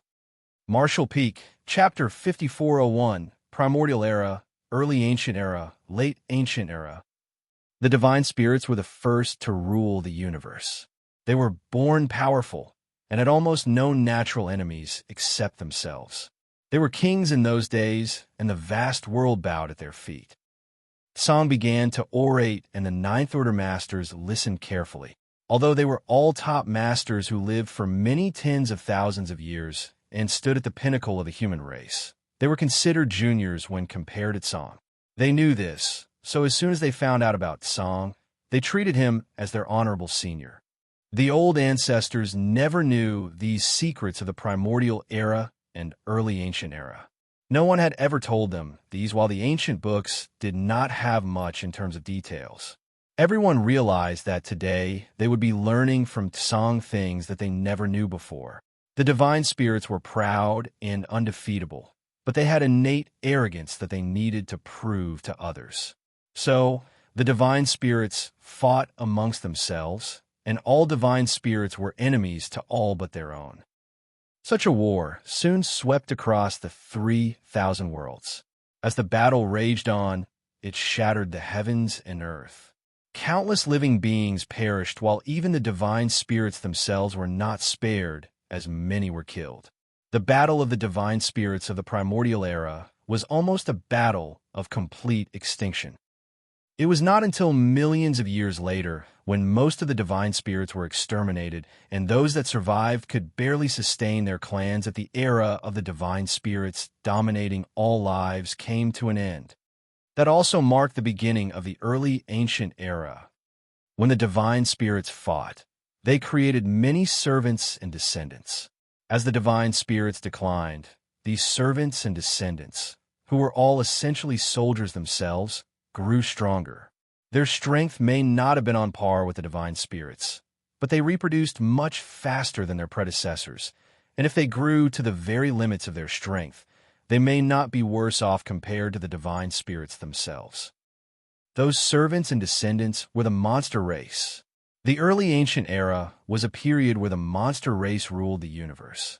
All kinds of powerful monster beasts emerged, and in terms of pure numbers or species, they were far more numerous than the divine spirits. While the divine spirits became dormant, the monster race were the masters of the world. They also attacked and killed each other, along with those of other races as well. As Song spoke, the grand images of the primordial era and early ancient era gradually formed in the minds of the old ancestors.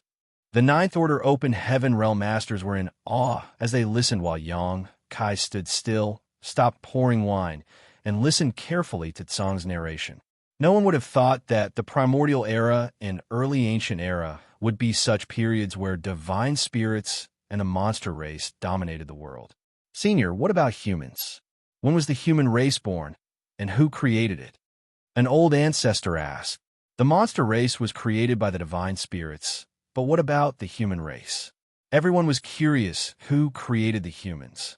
The human race. Song smiled and then replied, the human race was not created by anyone. When the heavens and earth were created, the human race was born.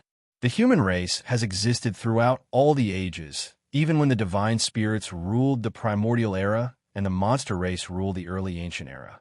During both eras, there were traces of human activity. At that time, the human race was separated into many small tribes. The humans were born weak. The divine spirits were born with great power, and the monster beasts were born with strong bodies. So what about the human race? Human infants and children only knew how to cry and would perish without protection from others. The human race was slaughtered during those times of chaos. That was until the dawning of the late ancient era. Song said solemnly, a great power felt that the human race had to grow stronger in order to survive the various hardships it had to endure, and 10 people were selected by that great power to travel the universe and teach other humans to cultivate and slowly become stronger. As time passed, the humans became capable of competing with the monster race. Although humans were born weak, they had an advantage compared to the divine spirits and the monster race, the ability to reproduce rapidly. This meant that their population grew at a pace that was orders of magnitude greater than others, allowing the race as a whole to quickly become strong. The human race grew and grew until by the end of the late ancient era, they were strong enough to rule this vast universe. At that time, humans flourished in every great territory and every world. A great power, an old ancestor asked seriously. Senior mentioned about a great power. What is it? Song leisurely mused. Perhaps the heavenly way? He did not answer directly, and the crowd was not sure if he did not want to say or really did not know. The old ancestor who asked did not pursue the question while another asked, the 10 who were entrusted to teach the other humans. Senior, are you one of the 10? The reason why there was such a question was because Song had lived for so long. To know what went on during the primordial era, early ancient era, and late ancient era, the only way was to have personally experienced those times. Furthermore, when Song spoke about the restriction, he said that the restrictions were set up by him and his 9 other friends. That was exactly 10 people.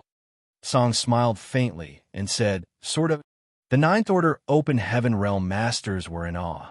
They were originally sitting in the void, but now they all rose up and bowed to Song in deep respect. An old ancestor held up his jar of wine and roared, to Martial Ancestor! Martial Ancestor! If the 10 of them did not go around teaching the human race how to cultivate, it would be unimaginable what state the humans would still be in today. As one of the 10 who originally taught the human race about the existence of the martial Tao, Song deserved the title of Martial Ancestor.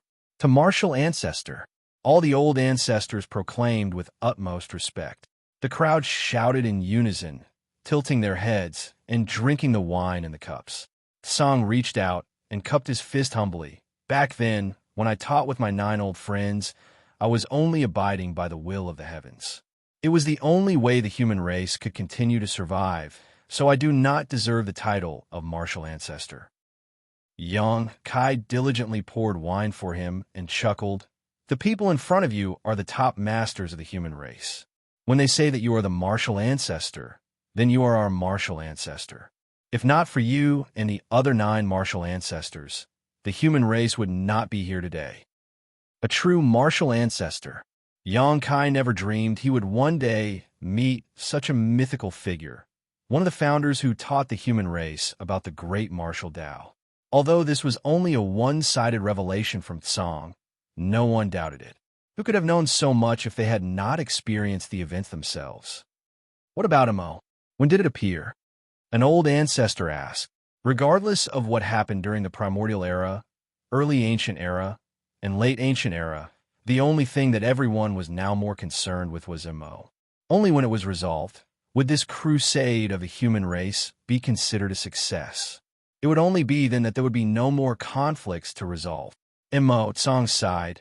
In the beginning of the universe, when the first primordial light came into existence, darkness was also born. That darkness was Imo. Its existence is even older than that of the divine spirits. The Ninth Order Masters gasped. As Tsang mentioned, the divine spirits ruled the primordial era and the monster race ruled the early ancient era, making them sound like they were the first beings to exist. Who would have expected that MO was even older than them? Since Black Ink's strength was so invasive, why didn't MO rise up to dominate everything during the primordial era and the early ancient era when the divine spirits and the monster race were ruling?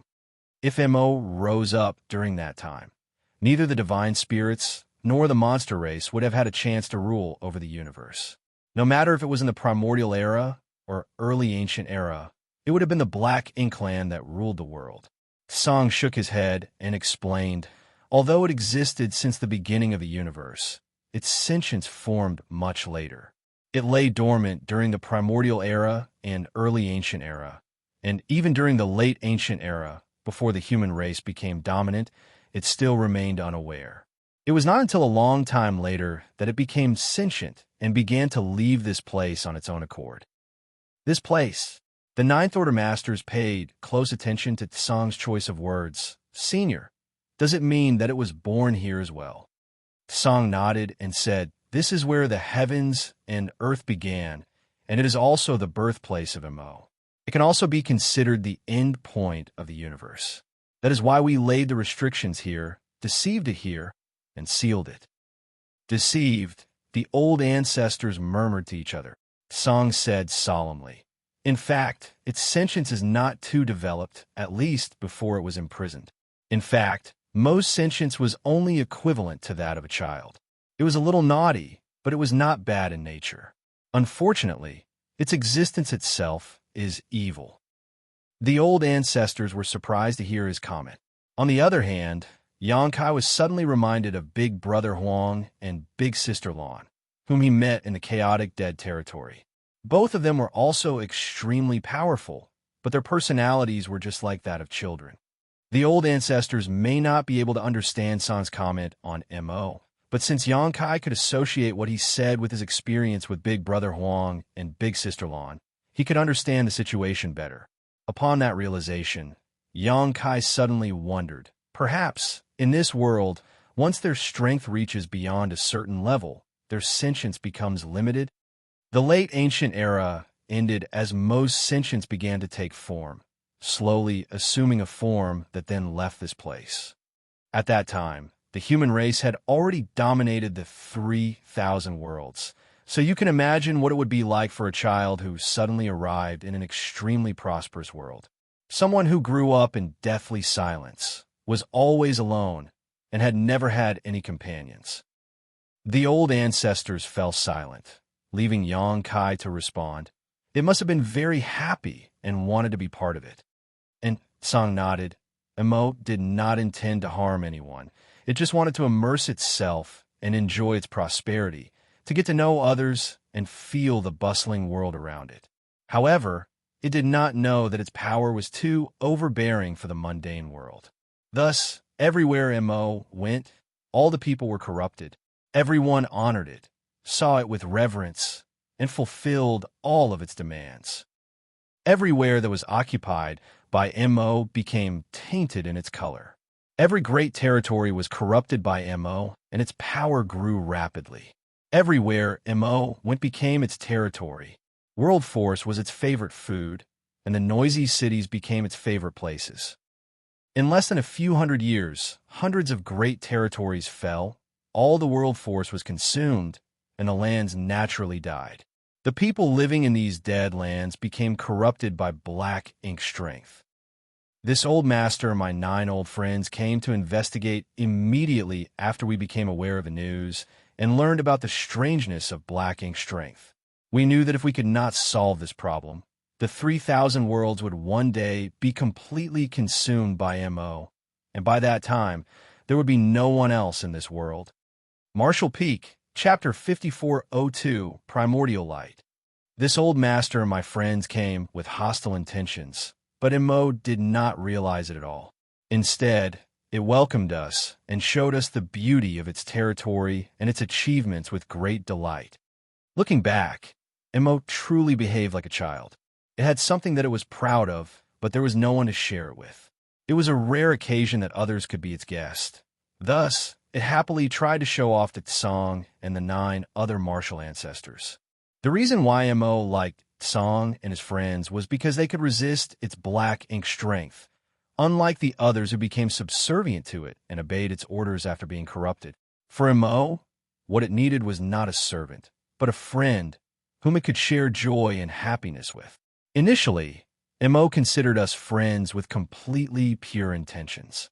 It was so friendly and honest that we did not know what to do when we were faced with it. We originally thought of killing it, but when it came time to act, not one of us could bring ourselves to be ruthless against a child. Black ink strength was simply the power it was born with. It did not have the intention of wreaking havoc on the 3,000 worlds. It just did not understand what harm it could do to the human race, and that its existence would lead to the destruction of everything. In addition to our own feelings, Mo was indestructible, so there was essentially nothing that we could do to destroy it. So, our plans gradually changed. We explored its birthplace and decided to lure it here. Once it was here, we would use our strength and seal it here. We wanted to slowly find a way to understand its power, not only to see if we could find a way to preserve its life, but also to neutralize its black ink strength. Before we did that, we worked together to split apart the great territories occupied by Mo so that its black ink strength would not poison the others that remained uncontaminated. At that time, many masters gathered under Mo's command, so when we imprisoned Mo here, it was furious and ordered its servants to attack the human race. That was how the war began, and the vast void behind you is where the two sides fought. Initially, we could still perceive the movement of the battle, but as time passed, the battlefield gradually expanded outward, and we lost track of how the war was progressing. The war suddenly broke out after Tsang and the other 9 imprisoned Mo. The human race wanted to stop the encroachment of black ink strength and protect their home. However, Mo was angry with Tsang and the others' betrayal and ordered its slaves to slaughter all living beings. Thus, the black ink battlefield was born in this new era. It was an era where the human race had experienced many new dangers that persisted to today. At that time, there was a tragic great war where the Black Ink clan and the human race fought to the death across the vast black ink battlefield. For both sides, retreat was not an option. That great war lasted for around 10,000 years. Many human masters were killed and injured. Naturally, the forces under Mo were ruthlessly killed as well. Just when we thought that Black Ink strength's hidden problems were basically pacified, Mo's power suddenly erupted out from the restriction. It had been accumulating power for those 10,000 years, and the 10 of us were caught off guard and nearly overwhelmed by it. Although it took a lot of effort for us to reseal it, some of the servants it created escaped from his place. If I'm not mistaken, you call those servants royal lords. Xianxia nodded as the pieces seemed to come into place. When Xianxia questioned the territory lord who was trapped in Void Crack, Guchun, he said that the royal lords came out of the source domain and brought with them their black ink nests. Now, it seemed that those royal lords were the same ones that escaped at that time. Xianxia was horrified. What kind of power did Mo have to directly create so many royal lords? Then, what kind of powers did Tsang and the other 9 martial ancestors possess to be able to imprison Mo? Tsang said that he was only in the 9th Order Open Heaven realm. But how could he merely be in the 9th Order? Was it really as simple as him being further along the martial Dao than the current generation's 9th Order masters? Mo's intention was very simple. It could not get out from within by itself. Thus, it hoped that its servant could break it out from the outside. Although the restriction created by the 10 of us was strong, it would not withstand a concentrated attack by numerous royal lords from the outside. Mo might really be able to escape if 500 royal lords bombarded the restriction at the same time. Thus, we were very worried when we saw those royal lords escape. If those royal lords managed to conquer the 3,000 worlds and take over everything, it would be enough for them to create an endless number of Black Ink clansmen. With such numbers, it would not be difficult for them to amass 500 royal lords in time. However, thankfully this never came to be. When not one royal lord returned to help Mo out of the trap, we knew that the human race had pushed them back. This made us very happy. However, as the years passed, it became harder to guard this place. One by one, my old friends could not endure and began to fall. In the end, this old master was the only one left here, waiting for you all to come. Song managed to give the old ancestors magnificent descriptions of what happened during the primordial era, the early ancient era, and the late ancient era. He also revealed a lot of unheard-of secrets to the old ancestors and explained to them the origins of Mo. At the end of the late ancient era, the battle between the Black Ink clan and the human race was so fierce that even the supreme masters of the human race were killed. With a lack of records or distortions as generations passed, it created a gap in the human race's knowledge of the world's history, which was why even the cave heavens and paradises ended up not knowing much about these ancient events. If the human army had not arrived here today, they still would not understand the origins of their history. Although they were unclear, the tradition of fighting against the Black Ink clan had continued because the human race needed to survive. They had to prevent the Black Ink clan from ever getting to the 3,000 worlds, or it would be the end of the human race. More than 100 theaters in more than 100 great passes continued to resist in the Black Ink battlefield. Countless years and generations of humans gave their lives to ensure this steadfast protection. The battles were grand and glorious. The humans and the Black Ink clan had a long history of fighting since the end of the late ancient era, which continued on to this day.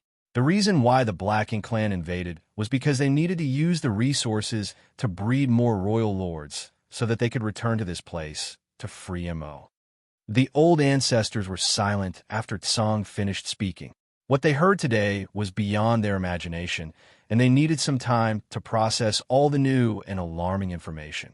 After a long time, an old ancestor asked, "Senior, our crusade force has arrived. What can be done to completely destroy Mo? We have around 2 million soldiers pledged to fight to the death. Is this enough to clear all the evil that lies within?" Song slowly shook his head and replied grimly, "Mo was born with the universe itself. Its existence is special. The 10 of us could only seal and weaken it, but we could never completely destroy it." The old ancestors listened with trepidation. It could not be completely destroyed. If there was no way to completely destroy it, then was this not a true, immortal, and indestructible existence? The great battle, Cave Heaven old ancestor quickly noticed something, however, and asked, "The 10 of us could only... Did you mean that there's a way? Senior, please enlighten us. Since we came here, we will not just turn around empty-handed." Song pondered a little and said, "There is a way, but this old master cannot guarantee whether it will work or not. This solution was discussed by all my old friends when they were still alive, but this idea had never been proven." The Ninth Order Masters listened carefully. Previously, this old master said that when the world first began, the primordial light came into existence together with darkness, which later became Mo. Therefore, we believe that the primordial light and the darkness are in a symbiotic relationship.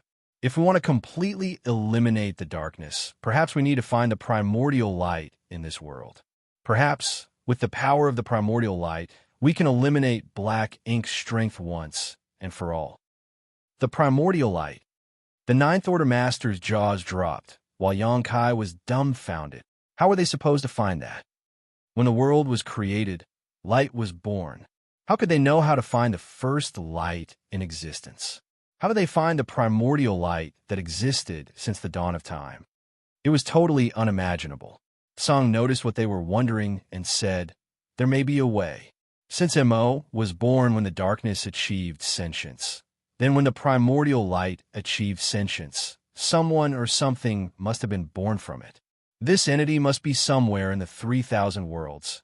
However, it could be a person, a monster beast, or even a tree or a blade of grass on the roadside. If you can find it and bring it here, then the problem with Black Ink's strength would be resolved, as its power should be enough to restrain Mo." When he said this, all the Ninth Order Masters suddenly turned their heads towards Xianxia.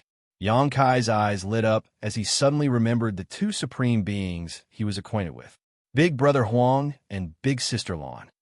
If there was any power in this universe that could truly restrain black ink strength, it was the purifying light, which Xianxia could produce by using the two marks granted to him by those two, and fusing the sun's burning light and the moon's serene glimmer's power, which was contained in the yellow and blue crystals. Were Big Brother Huang and Big Sister Lan once the primordial light? Xianxia was also a bit confused. If they're the primordial light, how do they become two beings? Could it be that the two could fuse into one? That doesn't sound right either. These two represented the extremes of yin and yang, and they have been fighting each other for countless years in the chaotic dead territory. How could they ever fuse together as one? Whether or not it was Big Brother Huang and Big Sister Lan, these two were avatars of destruction whose mere presence annihilated the world around them. So how could they possibly be brought here? Seeing the reactions of the old ancestors, Song asked, "Does this little friend know something about the primordial light?" Xianxia replied, "I'm not sure if those two are the incarnations of the primordial light, but Senior, I had received some power from them." After saying that, he activated the two marks, drawing power from the yellow and blue crystals to merge into purifying light. As the white light blossomed, Song's eyes glowed brightly as he concentrated on perceiving the light for a moment, only to shake his head and say, "This light is not pure enough, and far from matching the primordial darkness. However, it should have some relationship with the primordial light. Where did you get this power, little friend?" Xianxia told him about the chaotic dead territory. Song softly murmured, "Burning light, serene glimmer. So it's them." He obviously knew about these two as well. The burning light and serene glimmer had existed for a very long time and were known as the two legendary ancestors of all divine spirits. It was because of them that there were divine spirits. The divine spirits existed during the primordial era, so these two supreme beings must have existed even earlier than the divine spirits. Since Song was from a late ancient era, how could he not have heard about them? Marshall Peak, Chapter 5403, Terrible News.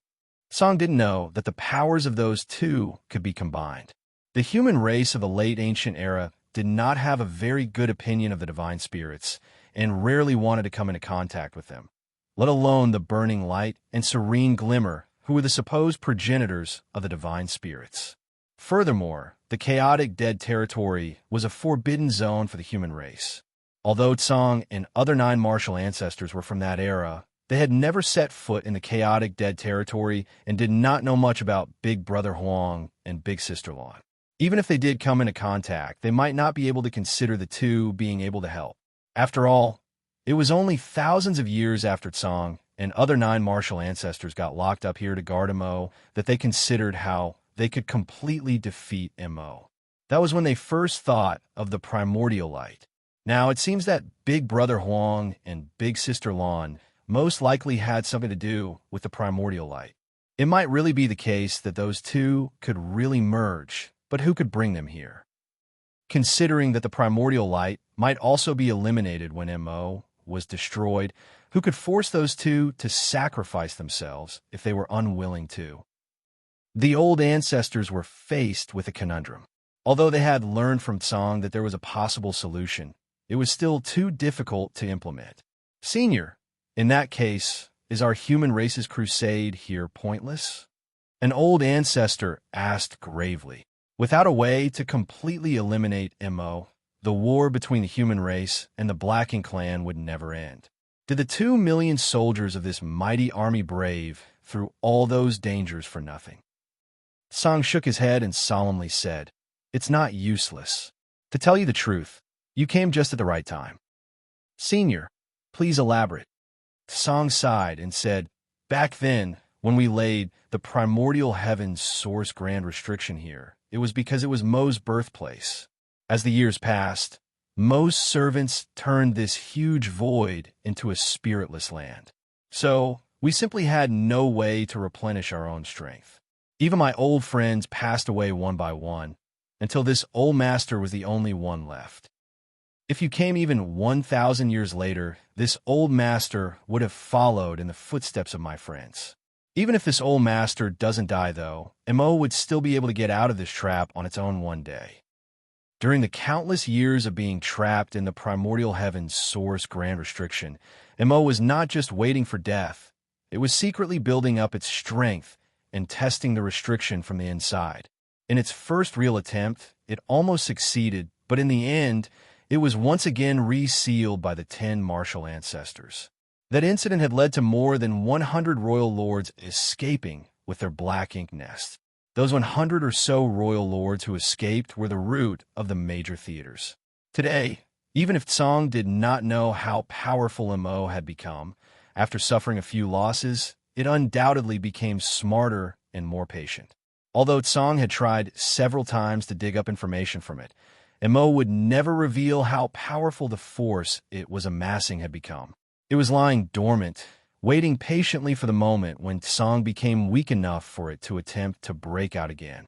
That was why Tsang said that they came at just the right time. If they arrived some years later, he might have been unable to hold on. By then, Mo would escape and bring disasters for the universe. Old ancestor Xiao narrowed her eyes and asked with great concern, "Senior, how strong is Mo compared to you?" Tsang pondered a little and said, "Mo itself is not too strong. If we really fought, it might not be this old master's match. However, it cannot be completely destroyed. I can defeat it once or maybe twice, but I will be the one who dies in the end. Its real strength is not in itself, but in the servants it creates." Being an immortal entity, even if it was inferior in raw strength, it could still kill its opponents who were much stronger than it by simply persisting through the ages. This was why Tsang and the other 9 did not directly attack Mo. They knew they could not destroy Mo, so they did not waste their strength. The Ninth Order Masters suddenly realized something, and old ancestor Xiao asked, "Does Senior mean that over the years, Mo may have created many black ink clansmen inside the restriction?" Tsang quickly answered, "Indeed. Probably more than you can imagine, including many royal lords." The Ninth Orders all looked very grave. This was terrible news. Not only was the source of the Black Ink clan close to breaking free of its seal, but there were also many royal lords trapped inside along with it that would break loose when the time came. Thinking about the scale of the restriction, just how many royal lords could be hidden in this huge area? That number was unimaginable. Setting aside all other things, if there was even just 200 royal lords inside, that would be a huge problem for the human race. However, right now, they cannot even tell how many were inside. There must be at least 46, as there were originally 50 that ambushed the old ancestors in the black ink space. Though some had died, there were bound to be many more than 50. Mo had been imprisoned here for millions of years, after all, and it had nothing else to do but to create servants. Mo cannot possibly create black ink clansmen out of thin air. It must need to consume energy to do so. Since it is imprisoned here, where does the energy come from? An old ancestor asked. The main reason for this question was because the people knew that black ink clansmen were born from black ink nests. But when a black ink nest spawned black ink clansmen, it had to consume a lot of resources. Although Mo was the source of the Black Ink clan, it still had to draw its energy from somewhere. Tsang smiled bitterly and replied, "This could also be considered our blunder. This place is the primordial heaven's source, the origin of both the universe, the primordial light and primordial darkness. When we tricked Mo into coming here, we wanted to harness the vast energy here to suppress and seal it. We thought that the unlimited energy of the primordial heaven's source could strengthen the restriction. After all, it is the origin of all things, even Mo. But it seems the heavens are truly fair in all things. Mo can also extract the power of the primordial heaven source for its own use while it is here." The old ancestors gasped audibly as they listened. Mo could draw the power of the source of the 3,000 worlds with the help of this special place. In other words, since the 3,000 worlds were infinite and indestructible, Mo's strength was inexhaustible. Song and the other 9 could initially refine and absorb starlight strength or other forms of energy from the void to maintain the restriction. However, when the royal lords escaped and turned a huge swath of the void into a spiritless land, they could not do so anymore. Instead, Song and the other 9 martial ancestors had to draw from their own strength, weakening themselves day by day as they had no means to replenish their power. Before the 9 martial ancestors died, each of them directed all their remaining might, sacrificing their core essence to the restriction to enhance its strength. Otherwise, Mo would have escaped out of this restriction long ago. After all his old friends had departed one after another, Song would be next if the crusade force had not arrived. After his death, the restriction might still be able to suppress and seal Mo for some years, but it would not last for long, and Mo would eventually be able to get out of the trap. That was why he said that the human race army came at the right time. Even such an ancient supreme being would have felt desperate after waiting for millions of years. Who knew how excited Song was when he perceived the aura of that battle a few years ago. When he realized that someone was fighting in the black ink nest space, he decisively took action. Since you have come here, you must have the intention to get rid of Mo, and it just so happens that this old master needs your help. The old ancestor all looked solemn as the great battle heaven old ancestor said, "We do not know Mo as well as Senior does. When we led the crusade to this place, we thought that we could ruthlessly kill whatever was here. We did not expect things to turn out this way. Perhaps Senior can instruct us on what to do now." The other old ancestors all nodded in unison. Song was the first to cup his fist and said, "This old master thanks all of you in advance. To be honest, if a fight breaks out, you will lose a lot of the 2 million you've brought here." The old ancestors laughed as one of them replied, "Senior, the founding purpose of the Cave Heavens and Paradises was to fight against the Black Ink clan on the Black Ink battlefield. Over the years, many of our ancestors have died to fulfill that purpose. If they did not have the will to fight and die, they would not have dared to set foot onto the Black Ink battlefield to kill the enemy. Senior, not to mention if we had large numbers of casualties, even if this entire army perished here, it would be worth it if we could destroy the Black Ink clan. As for thanking us, we should be the ones to thank you, Senior. Without Senior's great devotion to guarding this place, the 3,000 worlds would have been lost, and we would not be here today." Song looked at the crowd and saw that the many Ninth Order Open Heaven Realm Masters did not flinch, even though they were aware of the power and evilness of Mo. He began to smile with relief. This generation of warriors is indeed competent. Otherwise, it would not have taken the human race more than 1,000,000 years before they came. Just as Song was about to speak, a voice echoed, "You all want to listen to this old man's nonsense and become my enemies." The voice was so indistinct that none of the Ninth Order Open Heaven Realm Masters knew where it came from, but all of them soon turned pale. Mo was the only one who would say such words at this moment. No one expected that Mo, which was suppressed and sealed in the primordial heavens source grand restriction, where the heavens and earth were created, could still communicate with them. What made things worse was from the tone of its voice. It had heard everything that was said here. Xianxia looked very odd. Moments ago, Song said that Mo's personality was like a child. Furthermore, it seemed that its voice was also that of a child. It was practically the same as Big Brother Huang and Big Sister Lan. When he thought about it, Mo, Big Brother Huang, and Big Sister Lan seemed to actually have a lot in common. Perhaps the solution to resolving the crisis of the Black Ink clan really depended on those two. This Supreme One cannot be killed. What the old man said about the primordial light is pure nonsense. This place is the birthplace of this Supreme One. What primordial light could be found here? Mo sarcastically said, "You are only seeking your own doom if you listen to this old man's nonsense." Song slowly shook his head and retorted, "Mo, just because you do not know about something does not mean that it does not exist. Or perhaps are you afraid?" "Afraid?" Mo raised its voice and replied, "Why would this Supreme One be afraid of you? I hate you. I hate that I trusted you so much. I hate how I was tricked into coming here. only to be imprisoned for countless years. Old man, once I get out of here, you'll be the first one to die. Song chuckled and said, Rest assured, there won't be such a day. Mo ignored him and said to the old ancestors, It's surprising that you've made it this far. However, your efforts are pointless. How about this? Why not make a deal with the Supreme One? Martial Peak, Chapter 5404, A Determined Battle. The great battle heaven old ancestor looked up at Void, narrowed his eyes, and asked, What kind of deal?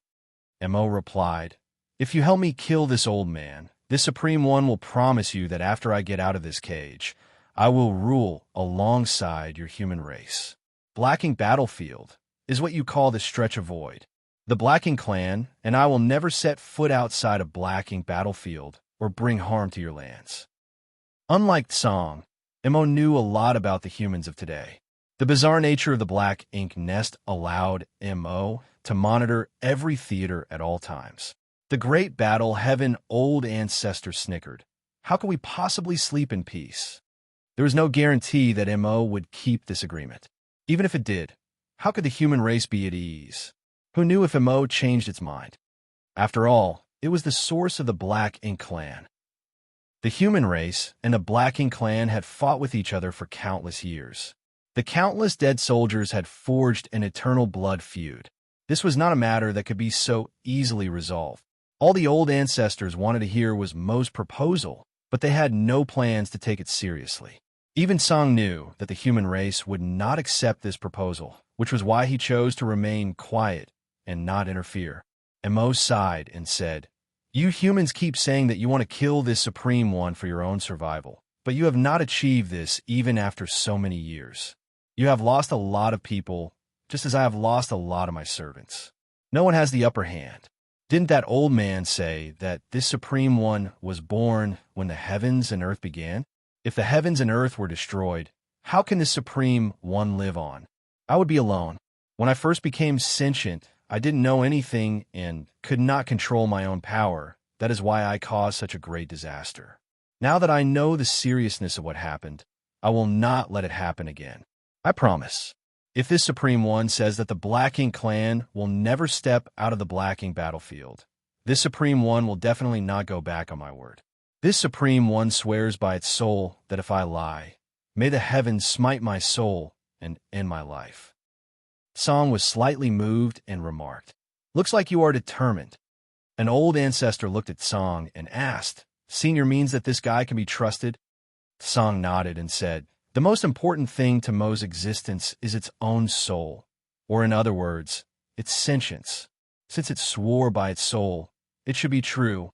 If it violates its oath, even if its soul does not get destroyed, it would suffer a fate worse than death. Song did not try to exaggerate or lie, and just spoke straightforwardly. Hearing what Mo said, there was no doubt that it was extremely eager to get out of this trap. For this reason, it was even willing not to step out of the Black Ink battlefield. Not only do humans desire a prosperous future, so does this Supreme One. I naturally desire to go somewhere most bustling and alive.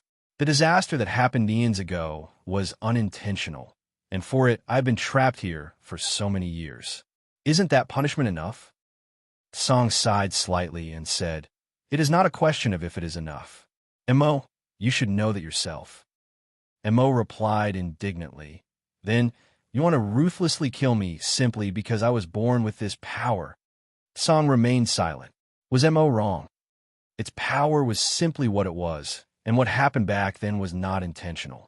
It wanted to be part of the human race's prosperity and was driven by instinct to feel the splendor of a world it had never felt before. But was it right? Its presence resulted in the decimation of hundreds of great territories and the death of all living things in those lands. Countless human race masters became corrupted by Black Ink strength, their original personality annihilated as they were reduced to mere slaves. This was no longer a question of right or wrong. In the silence, the great battle heaven old ancestor coldly snorted and said, You were ignorant back then, but don't you understand now? For countless years, the The Black Ink clan on the Black Ink battlefield have been trying to invade the 3,000 worlds. Your words sound sincere at first, but they are dishonest, Mo said leisurely. If you have been trapped here for millions of years, wouldn't you try to find a way to get out? There's only one way for the Supreme One to get out of here, but that was the past.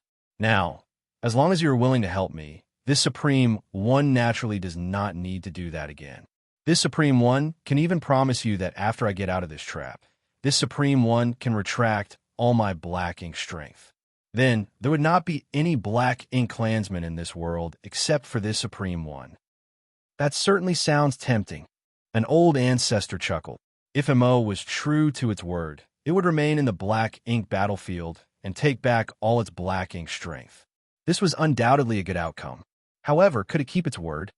Even if it could keep its promise for a short time, what about in the long run? If it could never step out of the Black Ink battlefield, it meant that it was still imprisoned. The only thing that changed was that it had gone from a small cage built around the primordial heavens source to the big cage of the Black Ink battlefield. Did it not just say that it sought for prosperity? Perhaps it could endure loneliness for 1,000 years or even 10,000 years. But what would happen after 100,000 years or 1,000,000 years? How could an entity that had been imprisoned for millions of years, once freed, agree to be imprisoned again? They certainly could not believe everything it said. Thus, none of the old ancestors took its words seriously. Most sincere-sounding oath could only be taken superficially, and anyone who believed in it was a fool. Mo had sensed the old ancestors' thoughts towards its proposal, and it began to fume as, regardless of how long it had lived, its thoughts were still like those of a child. It now felt upset and aggrieved that even its willingness to compromise could not satisfy the greedy human race. Do you really want to be the enemy of the Supreme One? Mo raged. Years of blood feud can only end in death. The great battle heaven old ancestors' aura turned sharp as it pointed to the void. Mo gloomily said, "Consider carefully. You may not be able to win if you really want to fight. This old man has also said that this Supreme One created countless servants over these millions of years. You may have a 2 million strong army, but that is still not enough to be this Supreme One's opponent. How can you win? What will be the final outcome? Since you cannot kill this Supreme One, are you going to continue to imprison me?" An old ancestor said with a smile, "Originally, I did not have much confidence in this battle when I heard what martial ancestor said. However, now that I have listened to you, I think we can win. Perhaps we can even kill you. You must be tired of living," Mo shouted angrily. The old ancestors did not bother to say anything else. They were all masters with firm wills who had led their armies to this place. Thus, they would not be swayed by what Mo said. No matter how tempting Mo's promises were, its very existence was a huge threat to the 3,000 worlds. The only way to solve this problem was to completely annihilate it. Although there was no way to find the primordial light for the time being, they could not just leave Mo alone. Song was already dying, and to relieve his burden, they must first weaken Mo. Once the situation stabilized here, the human race could then search for the primordial light. Looking around at the Ninth Order Open Heaven Realm Masters, Song asked, "Have you all thought it through?" The old ancestors all nodded. The myriad demons' old ancestor smiled and said, "Senior, tell us what we should do." Honestly, we had not expected things to turn out this way, so we hardly know how we should proceed. Song nodded and said, "Since you and the others are determined to fight, then the matter is very simple." He did not try to hide what he was going to say from Mo. In fact, he could not hide it even if he wanted to. Although Mo was not particularly strong in terms of raw combat power, its divine sense was exceptionally keen. Thus, Mo could sense whatever he was about to say, no matter how he tried to conceal it. When you are prepared, this old master will open the primordial heavens source grand restriction. Once the restriction is open, you and the army must kill the Black Ink clansmen as soon as they emerge, Song explained. An old ancestor asked with worry, "Once the restriction is open, won't Mo take advantage of the opportunity to escape?" Song shook his head and said, this old master will use the power of the restriction to restrain it. It will not be able to get out. Song was confident about this point. Otherwise, he would not dare to open up the restriction. But you must be very careful. Mo has an innate ability, which also can be said to be a secret technique. Even if Mo does not have direct contact with you, the secret technique might cause you and the others to be corrupted and turn into servants. An innate divine ability? An old ancestor bellowed.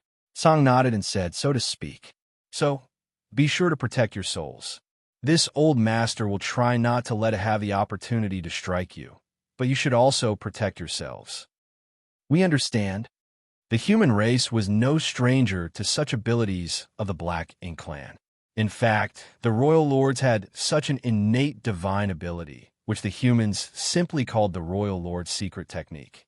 As Tsong said, even without direct contact, once their soul was hit by such a secret technique, it would be corrupted by Black Ink strength. As the source of the Black Ink clan, how could Mo not possess such a skill? Over the years, this old master was not sure of how many servants Mo had created, so this battle will most likely be very difficult. If you and the others can't hold on anymore, you should inform old master immediately, and I will close the gap. Yang Kai's eyes lit up and exclaimed, Senior can both open and close the restriction? Can we keep repeating this so that we can keep wearing down its strength? As long as Song had good control of this gap, the human race might even be able to kill the entire Black Ink clan army without any damage. Song, however, smiled and replied no. Opening and ensuring that the gap does not expand, and closing it requires much time and strength. Furthermore, doing it too many times would make the restriction unstable. If Mo breaks out from inside, even this old master might be powerless to suppress and seal it. Yang Kai understood. He also knew that it could not be that simple. In addition, Song appeared slightly grave as he said, over these years, Mo seems to have hidden some kind of power. When he first used that power, he almost broke out of the restriction. Unfortunately, I still do not know much about this power. All of you must be extremely careful. The old ancestors all listened solemnly. If Mo nearly broke out of the primordial heaven's source grand restriction, and even Tsong, who had been here guarding this place for millions of years, did not understand how, then this power was obviously Mo's trump card. Martial Peak, Chapter 5405, Don't Throw a Tantrum. Millions of years ago, when Tsong and the other 9 martial ancestors sealed Mo, the primordial heaven's source grand restriction was not so large. At that time, it was at most a small piece of the void, hardly 1,000th of its current size. As time passed, though, Mo drew on the power of the 3,000 worlds through this primordial heaven's source, and its own power fiercely rose. Thus, the grand restriction also expanded along with it. By now, the primordial heaven's source grand restriction had almost reached its limit. The greater the size of the grand restriction, the more difficult it was for Tsong to maintain it, and when the scope exceeded a certain threshold, the restriction would naturally burst. That was also why Tsong said that the human race army came just in time. Even if he did not die, he would be unable to maintain the seal if they came more than 1,000 years later. Now, in order to relieve his burden, they had to wear down the Black Ink strength inside. If he could get better control over the restriction, then there would not be any concerns about Mo breaking out of the trap. By then, the human race masters would be free to search for the primordial light. Thus, no matter what, a battle was inevitable. The human race would fight to weaken the Black Ink strength, while Mo would try to use this opportunity to escape.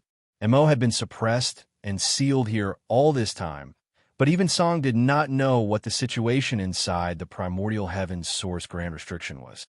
Mo completely isolated the inside with its own power, and its divine sense was extremely powerful, so it intentionally prevented anyone from sensing what was going on. Even Song was unable to peek into it. However, when Mo nearly broke out of the primordial heaven's source grand restriction long ago, there was indeed an extremely powerful force that blew up from the inside. Even when Song and the other 9 martial ancestors quickly suppressed it, some royal lords still managed to escape. Those royal lords first took this surrounding area, where the heavens and earth was formed, as their target and managed to turn this huge stretch of void into a spiritless land, so as to cut off any source of power for Tsang and the others. They then took their black ink nests across the dangerous ancient battlefield to search for suitable locations to create royal cities. Thereafter, they began to spawn large armies so that they could invade the 3,000 worlds, gain more resources, breed more black ink clansmen, and then return to rescue Mo.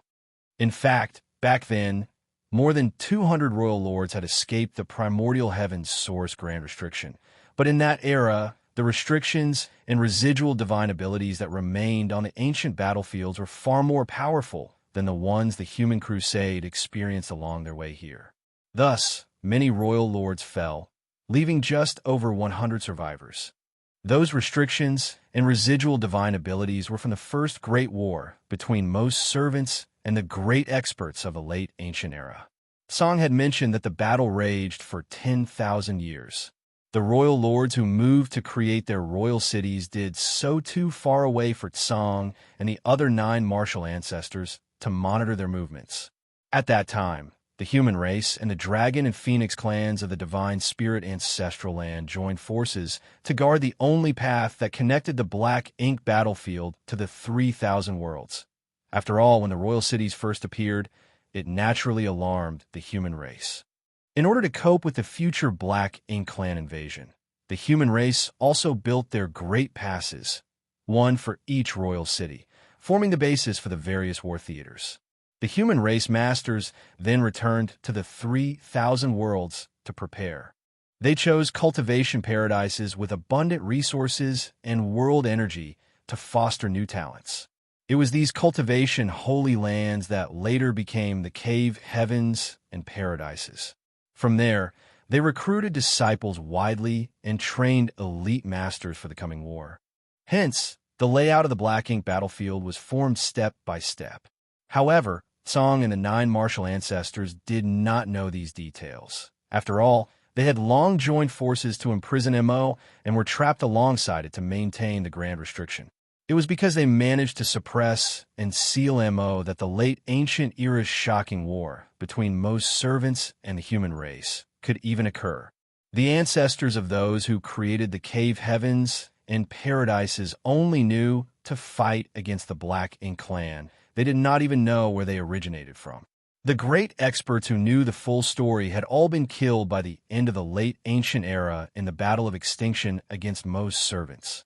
Millions of years then passed with neither side being able to make a true breakthrough. The Black Ink clan never managed to take down the great passes en masse, settling for recklessly attacking and retreating, not caring if they incurred huge losses each time. They were all spawned from Black Ink nests rather than being born and raised by parents. As long as there were sufficient resources, they could endlessly continue to create more Black Ink clansmen. It was only in recent centuries that the human race had gradually turned from its defensive position to an offensive one. Now, the 2 million-strong army crusade had finally marched to this point with the means to threaten Mo directly. A great war was inevitable.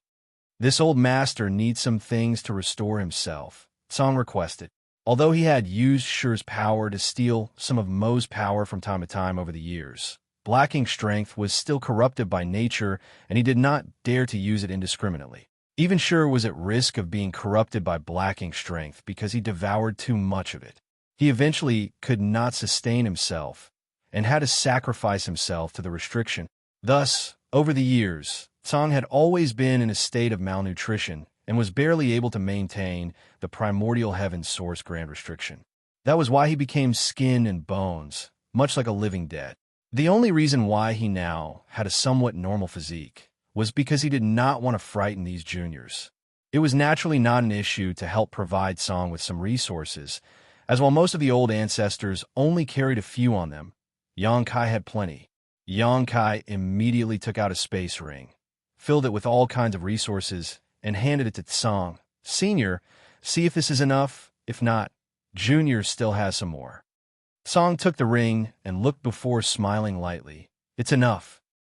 After saying that, he looked at the old ancestors and said, Go and prepare yourselves first. After this old master restores himself, I will open the primordial heaven's source grand restriction. Some Ninth Order masters asked, Senior, where's the best place for us to assemble? They knew nothing about this spiritless land, so it was natural to ask for Tsong's instructions. Tsong looked around for a while before pointing in a certain direction. Over there is where Mo tore open a crack, and those royal lords managed to escape from back then. Relatively speaking, that position is easiest to open, and due to some old setups by my friends, it is also the easiest to close. The old ancestors looked in the direction he pointed and naturally had no objections. Then we will go and prepare. The old ancestors flew away and Xianxia followed.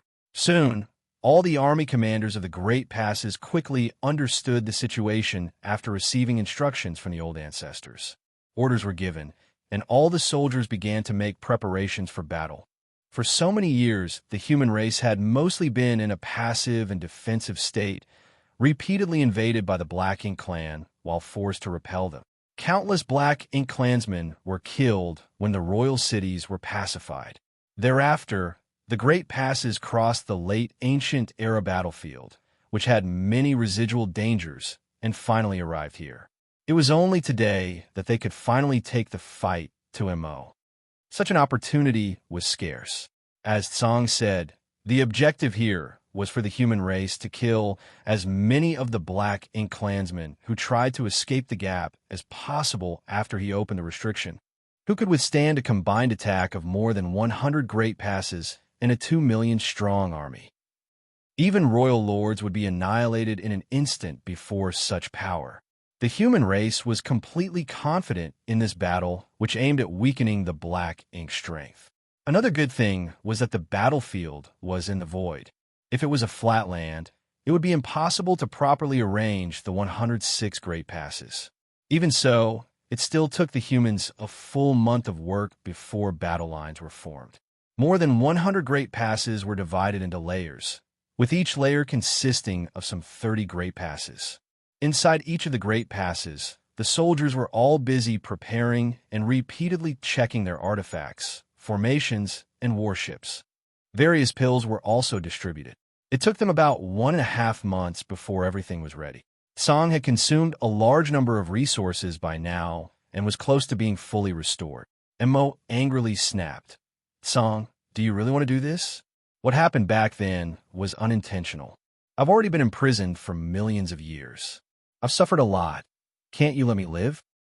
All this while, Mo continued to chatter into Tsong's ears. Sometimes it threatened, other times it intimidated, and at times it softly begged. However, Tsong remained unmoved. He knew better. The dangers that Mo could bring to the 3,000 worlds were too great.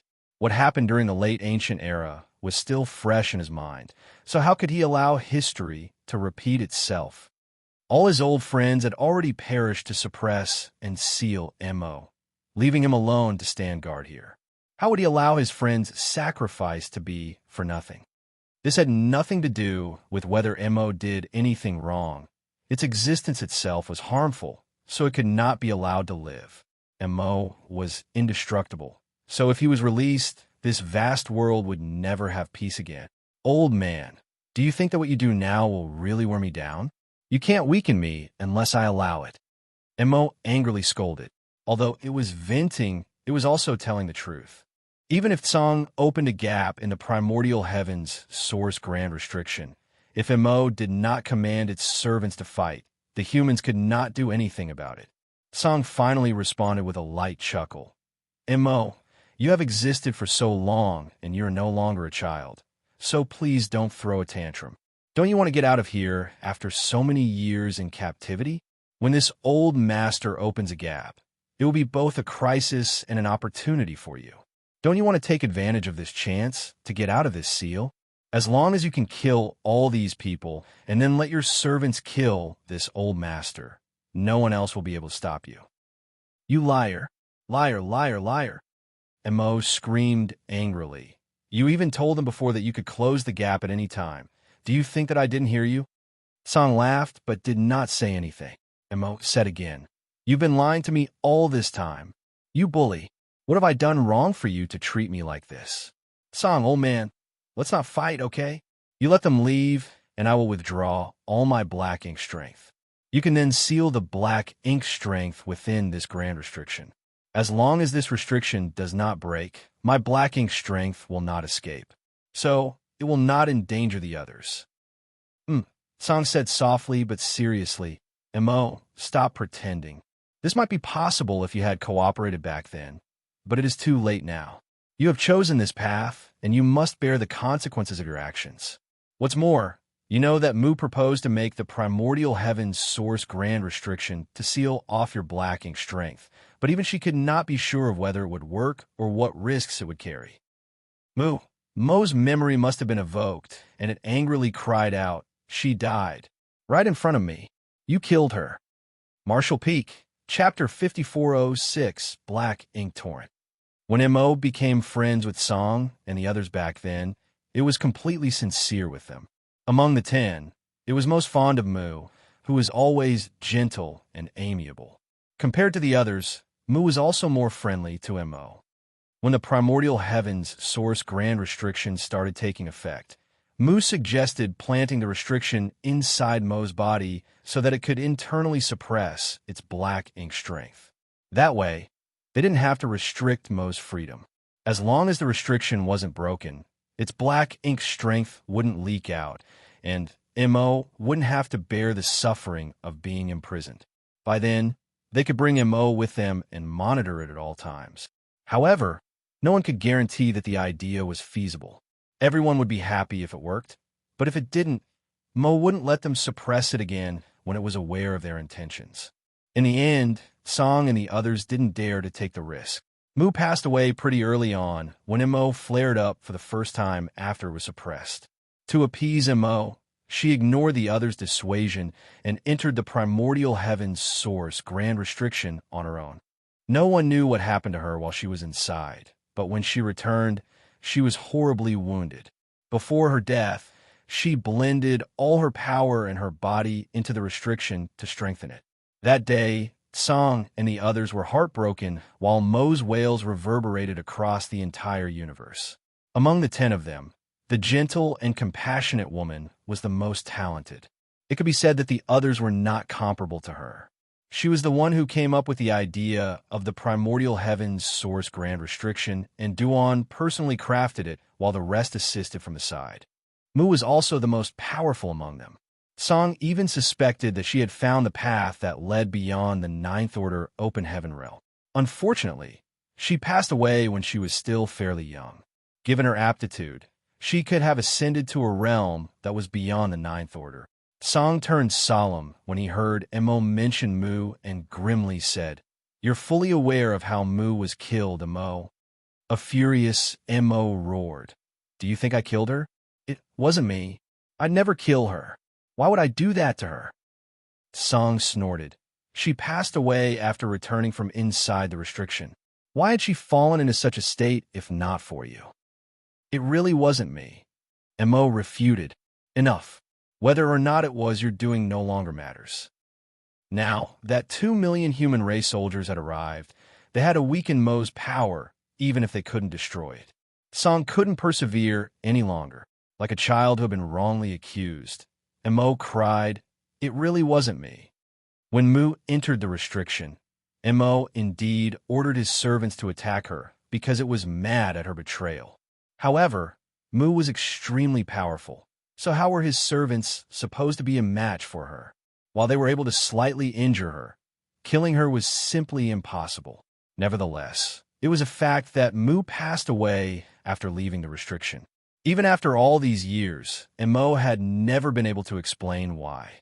In fact, Song and the others initially thought that it was Mo's doing and were furious after Mu passed away, but after giving it some thought, they realized that might not be the truth.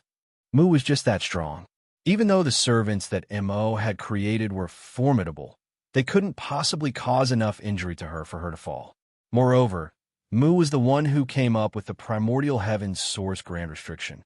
If she wanted to leave it, there was no way Mo could stop her, and there was certainly no reason for her to fight with Mo to the death.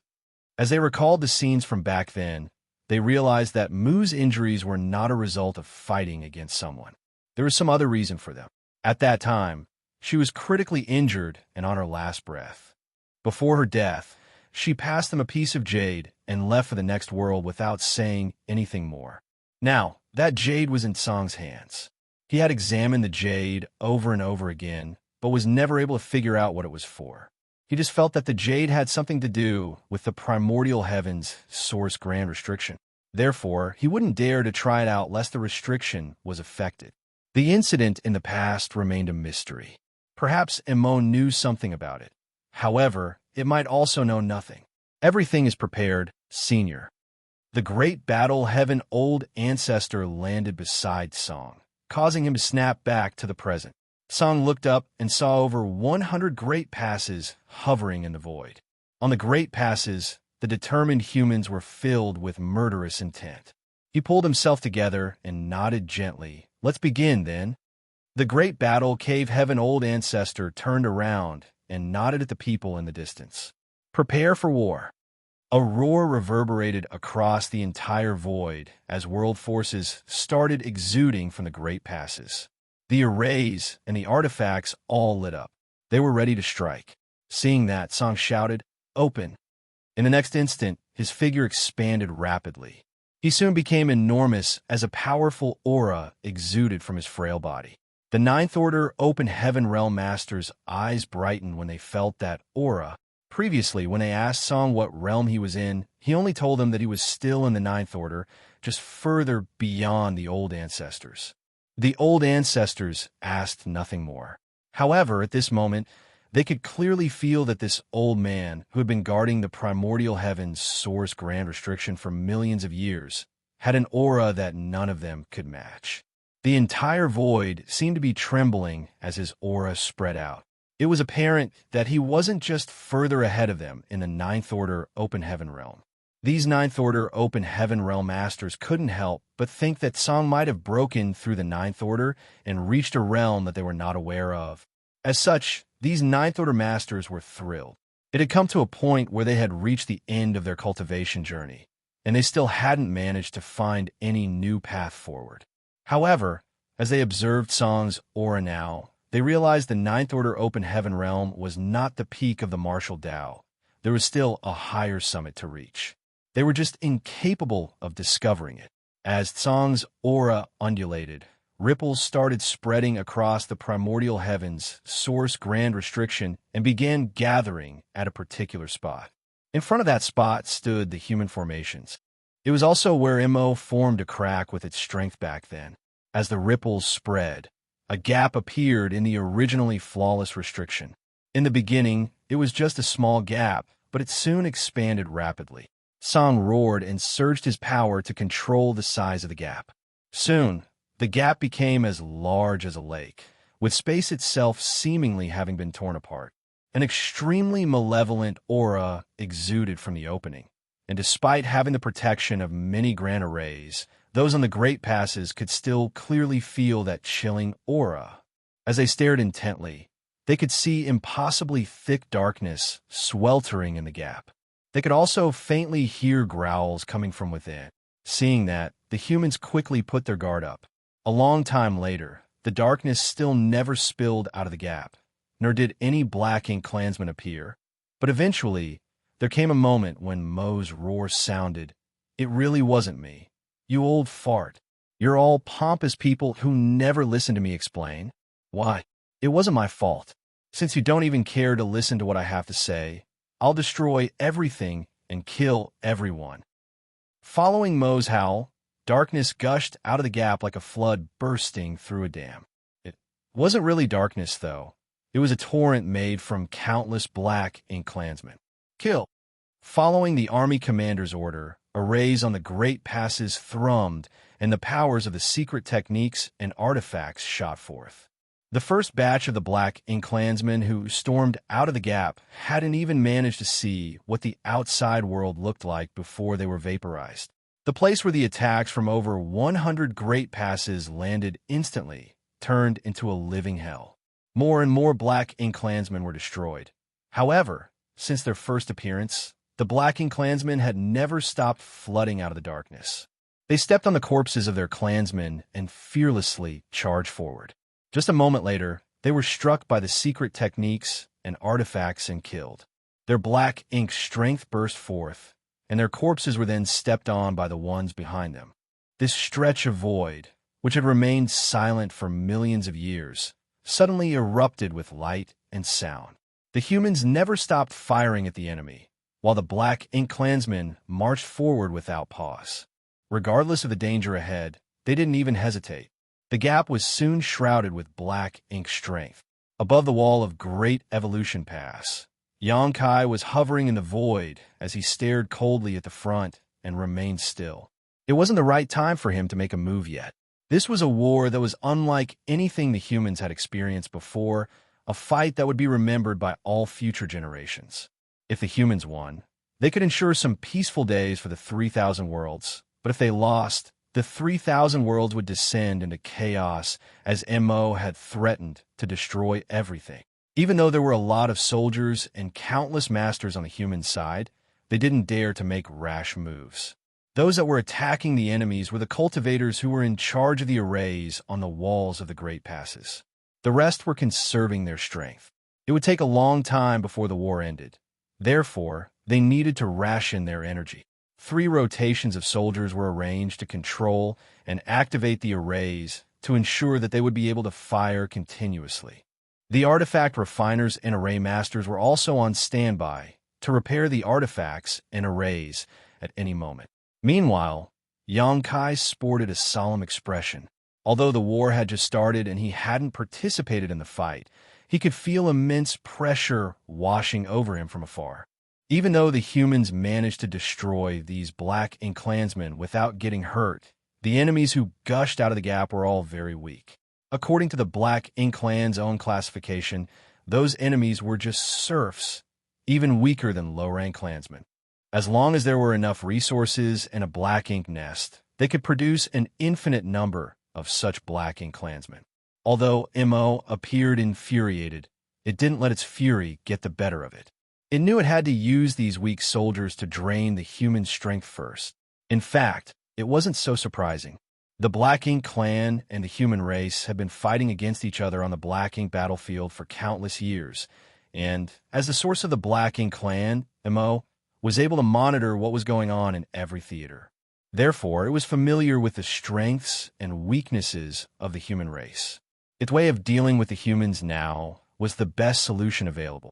Martial Peak, Chapter 5407, Endless Strength. Even though the Black Ink clan soldiers gushing out of the gap were weak, they came in an enormous quantity. They would be a threat to the humans if they were allowed to roam freely. Therefore, the humans had no choice but to kill them. What surprised Xianxia was that most of the Black Ink clansmen rushing out of the gap looked like monster beasts, which was something new to the humans. For as long as the human race could remember, even though the Black Ink clansmen in every theater came in all different shapes and sizes, they mostly had a human frame. The human race had never seen Black Ink clansmen that looked purely like monster beasts before.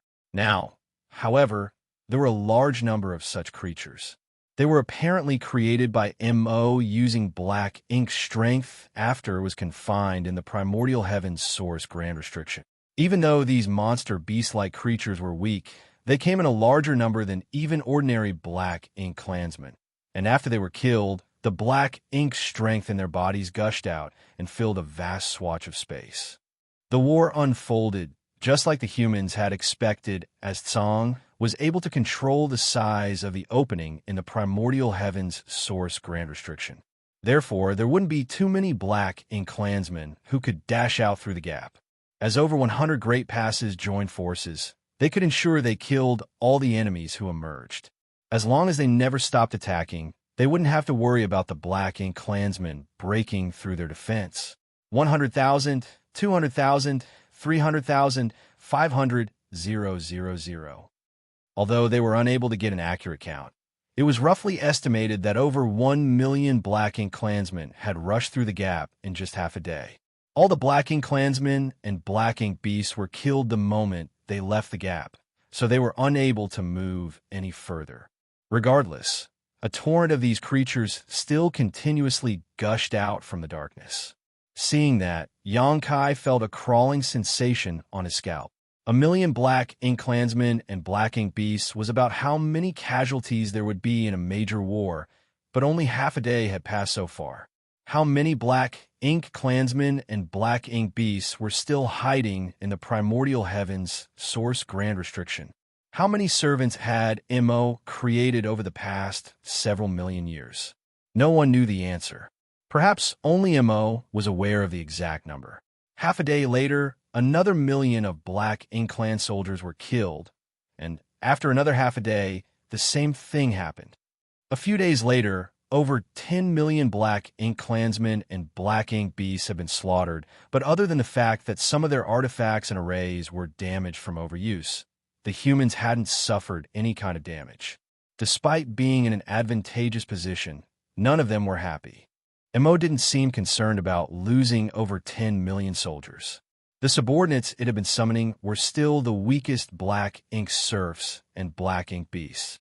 These cannon fodder were simply meant to wear down the human race army's strength, and there seemed to be an infinite number of them hiding in the depths of the darkness. By this point, everyone realized that something was off. Regardless of whether there was really an infinite number of black ink clan soldiers, the humans' defense would collapse in a month given the fact that they had been using the artifacts and arrays with such intensity. The artifact refiners and array masters were unable to make repairs as quickly as damage was accrued. Without the help of these artifacts and arrays, the human race would have no choice but to personally stop these black ink clan soldiers from advancing further. By then, there were bound to be casualties. What the humans found amiss was that since over 10,000,000 black ink clan soldiers had passed away, the entire region should have been filled with the black ink strength from the dead black ink clansmen, and there should have been innumerable black ink clouds around them. In past wars, the black ink clan always left behind a lot of black ink clouds after suffering a large number of casualties. Those clouds would then merge together into black ink oceans. However, at this moment, almost all the thick black ink strength hovered around the opening in the Grand Restriction, concealing it from sight. Not much of it had even spilled through the gap. Realizing the crux of the problem, Tsang shouted loudly, "It's been retrieving the black ink strength to recycle it. Stop it. Otherwise, its strength will be endless." Only then did Xianxia realize what was wrong. It was no wonder that Mo had been sending these weak black ink clansmen out so recklessly, and why it didn't seem to care despite so many of them being killed. The black ink strength left behind from these corpses could be reused by it. That way, it would have an infinite supply of black ink strength. Perhaps it could fight until the end of time itself using this method. The reason the humans hadn't discovered it earlier was that it was chaotic at the opening. Black ink clansmen continuously passed through the gap and got killed as the black ink strength concealed it, and hid the traces of Mo retrieving its power. Although Tsang had been guarding the primordial heavens source grand restriction for a long time, it still took him several days to figure out what was happening. Upon hearing Tsang's warning, the humans promptly came up with a solution as squads were dispatched from the great passes to the battlefield. Soon, the squad summoned artifacts that looked like fishing nets and began to dredge the battlefield with them. Every net could capture a lot of black ink strength, which the squads would then haul away and discard. These artifacts that looked like fishing nets were specifically developed by the humans to clean up black ink strength. They could also be used to trap enemies, but they were much less effective at this. Therefore, the humans usually wouldn't use these artifacts when dealing with the Black Ink clan and only bring them out after the fighting was over. After Xianxia experienced his first major war back in Blue Sky Pass, he received Zhong Liang's order to clean up the battlefield. At that time, he also experimented with this kind of artifact. Over 1,000 squads moved around the battlefield to capture the black ink strength left behind by the dead Black Ink clansmen. However, it was still an inefficient process because after seizing the black ink strength, they had to bring it somewhere far away and discard it, which was quite time-consuming. After observing for a bit, Xianxia turned to the rest of Dawn's members and said, "Give me some spare space rings." Realizing his intention, they fished out the space rings they did not need and passed them to Xianxia. Seeing that from a nearby place, old ancestor Xiao. Xiao knew what he was trying to do, but she didn't stop him, only giving him a reminder, be careful. Even though all those Black Ink clansmen are weak now, that doesn't mean there won't be masters hiding among them. Understood. Yang Kai nodded lightly before charging towards the battlefield. Behind him, the great passes continuously fired at the Black Ink clansmen gushing out of the gap, but they cleverly ensured Yang Kai and the other human squads wouldn't be struck. Soon, Yang Kai arrived at the place where the Black Ink strength came together. Flying around, his divine sense surged and large quantities of Black Ink strength disappeared. The idea of putting Black Ink strength inside space rings wasn't something revolutionary and had already been proven possible, but the prerequisite was that one had to wrap the Black Ink strength with their divine sense before they could do so. The average cultivator, even if he or she was an 8th Order master, wouldn't dare to recklessly do such a thing. The Black Ink strength's corruption had no limitations, so it was able to affect both a human's body, small universe, and soul. A powerful 8th Order master could resist the Black Ink strength's influence for a while, but they still would be corrupted in short order if they actively tried to handle it. It was a different matter for Yang Kai, as he had a World Tree clone to protect his small universe from any external invasion. There was also the soul-warming lotus to safeguard his soul.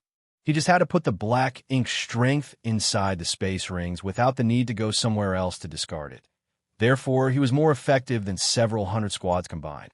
The space rings were soon filled with Black Ink strength, so he was unable to capture more. In just half a day, he had used up all the space rings that he had collected. If possible, he wouldn't mind storing the Black Ink strength inside his small universe. However, there was simply too much of it. Even though his small universe was safe from any corruption, it couldn't take in so much Black Ink strength. Left with no choice, Yang Kai could only return to Great Evolution Pass. Fortunately, Xianxia was well prepared as he had collected a lot of space rings for Yang Kai. A moment later, Yang Kai returned to the battlefield and continued collecting Black Ink strength. The efforts of over 1,000 squads and Yang Kai proved to be useful, as a large amount of Black Ink strength was soon swept away. Enraged, Mo's roar sounded from the depths of the darkness. You all court death. I'll kill you. I'll kill you all. As its screams reverberated across the void, the Black Ink clansmen became increasingly savage, and other than the weak serfs and beasts, there were now also low-rank and high-rank Black Ink clansmen leaving the opening. Even a few feudal lords were hiding amongst the crowd. Some of the unsuspecting squads that were cleaning up the Black Ink strength were caught off guard by the stronger Black Ink clansmen. Fortunately, none of them lost their lives, as they had their warship's protection. Nevertheless, as the Black Ink clan soldiers' power increased, the attacks from the humans also appeared insufficient. Initially, the arrays and artifacts on the Great Passes were good enough to deal with the weak cannon fodder, and no Black Ink clansman that dashed out of the gap was able to leave very far. However, the Black Ink clansmen appeared now were powerful enough that the humans' long-range bombardment was unable to immediately destroy them all. The Black Ink clansmen were marching forward while the squads that were cleaning up the Black Ink strength had to move backwards. It was the same case for Yang Kai. Several hours later, the humans were no longer able to stop the Black Ink clansmen from taking ground, and the enemies gushed out of the opening and flew towards the Great Passes. Even though they were still unable to get anywhere near the Great Passes, as they were intercepted far from the walls, a new phase in the war had begun. Everyone knew that this was just the beginning, for MO hadn't fully exhibited its power. It was still sending out mostly weak servants with a few low-rank, high-rank clansmen, and a tiny number of feudal lords. No territory lords or royal lords had appeared yet. No one knew how many of such top masters were hiding in the darkness. MO had been accumulating its power for millions of years, so it probably had a staggering number of Black Ink clansmen with it. The one-sided slaughter lasted for half a month, as innumerable Black Ink clansmen had been killed in the void. The squads in Yang Kai seized every chance to clean up more Black Ink strength. Nevertheless, the Black Ink clan army was steadily getting closer to the humans. Then came the moment when a truly powerful aura bolted out of the gap. the first territory lord had appeared. The territory lord was gigantic, and his entire figure was covered in an armor that seemed to be made from bones. Even his head was protected by a bone helmet as an eerie light radiated from his eyes. All of the human masters were stunned, as they had never seen a territory lord in such a form before. The territory lord's appearance suggested that he had thick skin and strong flesh. He was the kind of soldier who would clash with the opponents head-on. Apparently, Mo had specially crafted this territory lord. It must have expected this day to come. Otherwise, it wouldn't have created such a creature. After the first, more and more territory lords that seemed to be cast in the same mold appeared among the Black Ink Clan soldiers. Marshall Peak, Chapter 5408, The Human Army Strikes. The moment these huge territory lords in bone armor appeared, they spat black ink strength that formed into bone shields in their hands so that they would have an even stronger defense against the humans. The territory lords' auras suggested that they were innate territory lords. These powerful beings were much stronger than the acquired territory lords that the humans had mostly encountered before. Basically, they were about as strong as Che Kong. The attacks from the Great Passes became less lethal as they struck the bone shields. As these territory lords roared, they dispersed and charged towards the Great Passes. The Black Ink clansmen following behind them were like a rushing river. The hum of the arrays on the Great Passes intensified. The walls shook, and the Great Passes started trembling. More and more bone shields were shattered as the territory lords behind them staggered upon impact, as sparks flew from their bone armors. They could only persevere for a short moment before they were killed. Faced with continuous attacks from over 100 Great Passes, even royal lords wouldn't be able to last for long, let alone these territory lords. Without the protection of the territory lords in bone armor, the Black Ink clansmen behind them were killed the moment they were exposed. However, things were not looking good for the humans, as the powers of their arrays and artifacts were no longer sufficient. With the sacrifice of those territory lords in bone armor, the Black Ink clan army managed to close much of the gap between the opening in the Great Restriction and the Great Passes. Countless Black Ink clansmen were killed in the process, but that did not soothe the human race's worries. Mo had clearly been preparing for this day for over 1 million years, so the heritage it had built up was unimaginable. From the looks of it, even though the humans currently held the advantage, no one knew what the outcome would be as the war dragged on. After several more days of intense battle, it was impossible to count the number of corpses of weaker Black Ink clansmen, while the humans estimated they had killed over 1,000 territory lords. This was an astounding number, especially when all these were innate territory lords directly created by Mo. They were gifted with sturdy defense and extraordinary power, each of them equivalent to a top 8th Order Open Heaven Realm Master. There weren't a lot of human 8th Order Masters to begin with. On average, there were only 40 to 50 8th Order Masters in every Great Pass.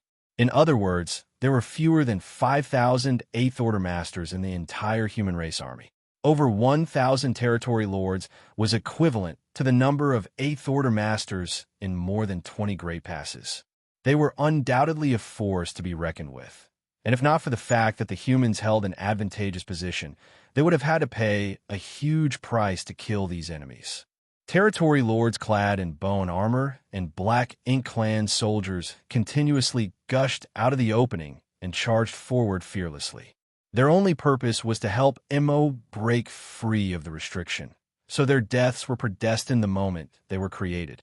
The humans were no longer able to clean up the Black Ink strength, for the entire battlefield was now engulfed in chaotic energy fluctuations. If the squads continued moving about on their own, either the Black Ink clan would kill them or they would be hit by friendly fire. Even if that did not happen, it was simply too hard for them to do their job. Mo was still recycling Black Ink strength. That was clear due to the scale of the Black Ink ocean around the opening not having expanded much. Fortunately, even though it was able to easily create those weak cannon fodder, it couldn't possibly replace those territory lords, feudal lords, or even the high-rank and low-rank Black Ink clansmen that had been killed as it pleased. Therefore, every territory lord or feudal lord that the humans killed was a loss for Mo. The royal lords were still nowhere to be found, though, most likely still hiding in the dark, making the humans feel wary, as though a blade was hanging above their heads, just waiting to fall. 1 month after the war broke out, a territory lord in bone armor roared and condensed a spear in his hand using black ink strength. The next moment, he hurled the weapon at a great pass in front of him. The black spear easily cut across space and struck the great pass defensive barrier, causing ripples to spread across it. Even though the territory lord was soon blasted to pieces, this attack served as a breakthrough for the Black Ink clan's advancement. A Ninth-Order old ancestor ordered grimly, "It's time." The defensive barriers around the Great Passes and the attacks from the arrays and artifacts were no longer able to stop the Black Ink clan soldiers from marching forward. If the situation was allowed to continue like this, the Black Ink clan soldiers would soon be able to attack the Great Passes. It was time for the human army to make a move. Following the order, auras that seemed able to shake the entire void undulated from the Great Passes as countless dazzling lights were shot from the warships. Wherever the light struck, those territory lords in bone armor were unable to endure and were swiftly dispatched, leaving behind black blood where they fell. The divine abilities and secret techniques cast from over 100 Great Passes then resumed firing, forming trails of vacuum in the void. Along the way, the Black Ink clansmen were either injured or killed. For a moment, the originally clamorous battlefield fell into dead silence. The old ancestors had made a move. Seizing the chance, the well-prepared humans drove their warships out of the Great Passes. The vessels formed into rays of light as they coordinated with each other and sailed towards the battlefield. As the warships set off, the Eighth Order Masters also charged towards the battlefield. They targeted the territory lords and cast their secret techniques in an attempt to tie down the enemy masters. Dawn from Great Evolution Pass also darted forward. In fact, they were the ones leading the charge. The other squads didn't have a lot of members and their warships were not particularly robust, so on such a battlefield, they had to group up to be effective. However, as a special operations squad, Dawn was used to charging around the battlefield on their own. Xianxia was at the front, while Xianxia and Blood Crow protected the warship from both sides. Rin Bingbai, Wuxia, and Miao Fei Ping were at the rear of the warship. Meanwhile, Bai Yi stood at the bow, channeling her world force into her longbow to the point where the weapon radiated a glow. They had experienced countless life and death battles together in the past, so on such a battlefield, there wasn't a need for Xianxia to give any orders. All of them knew what they were supposed to do. These close-knit members were ready for war. As Xianxia summoned his Azure Dragon Spear, he took a deep breath and ordered loudly, "Kill." A dragon roar sounded as the Azure Dragon Spear transformed into countless spear shadows, which engulfed the Black Ink clansmen in front and blasted them to bits. As for the Black Ink clansmen who managed to escape, they were slaughtered by Shun Ao and Blood Crow. Aboard Dawning Light, the arrays and artifacts started buzzing as flashes of light shot in all directions. They didn't even need to aim as they were surrounded by enemies. Bai Yi's arrows split into countless streaks of light which struck the swarming Black Ink clansmen, splattering them into blood mist. Meanwhile, Rin Bingbai, Wuxia, and Miao Fei Ping brought up the rear, making sure the Black Ink clansmen couldn't get anywhere near the back of the warship. As Dawning Light soared out of Great Evolution Pass, it turned into something akin to a blade and cut across the Black Ink clan army. Wherever it went, the enemy was consigned to the Yellow Springs. After the human soldiers appeared on the field, the Black Ink clan soldiers changed their tactics. They stopped charging towards the Great Passes and instead focused on besieging the human warships. Emo knew that if it wanted to get out of its cage, it had to destroy the humans who were here on a crusade against it. As long as all the humans were killed, the Great Passes would be rendered useless. After just 1 hour, the vast battlefield had become a clamorous melee. But even though everything seemed to be chaotic, there were still tactics and strategies being employed. Although the human warships didn't maintain a formation to kill the enemies, they were constantly on the lookout for each other so that they could ensure their safety. More and more Black Ink Clan soldiers were killed. Over the past month, the humans had made use of the arrangements on the Great Passes to stop the Black Ink Clan soldiers from marching forward and had killed many enemies this way. Regardless, stationary arrays and artifacts were inflexible. Now that over 1 million human soldiers had moved forward to engage the enemy on the battlefield, there was no doubt they were more efficient at killing than the fixed emplacements. On the other hand, the Black Ink Clan didn't have any experience with coming together in formations.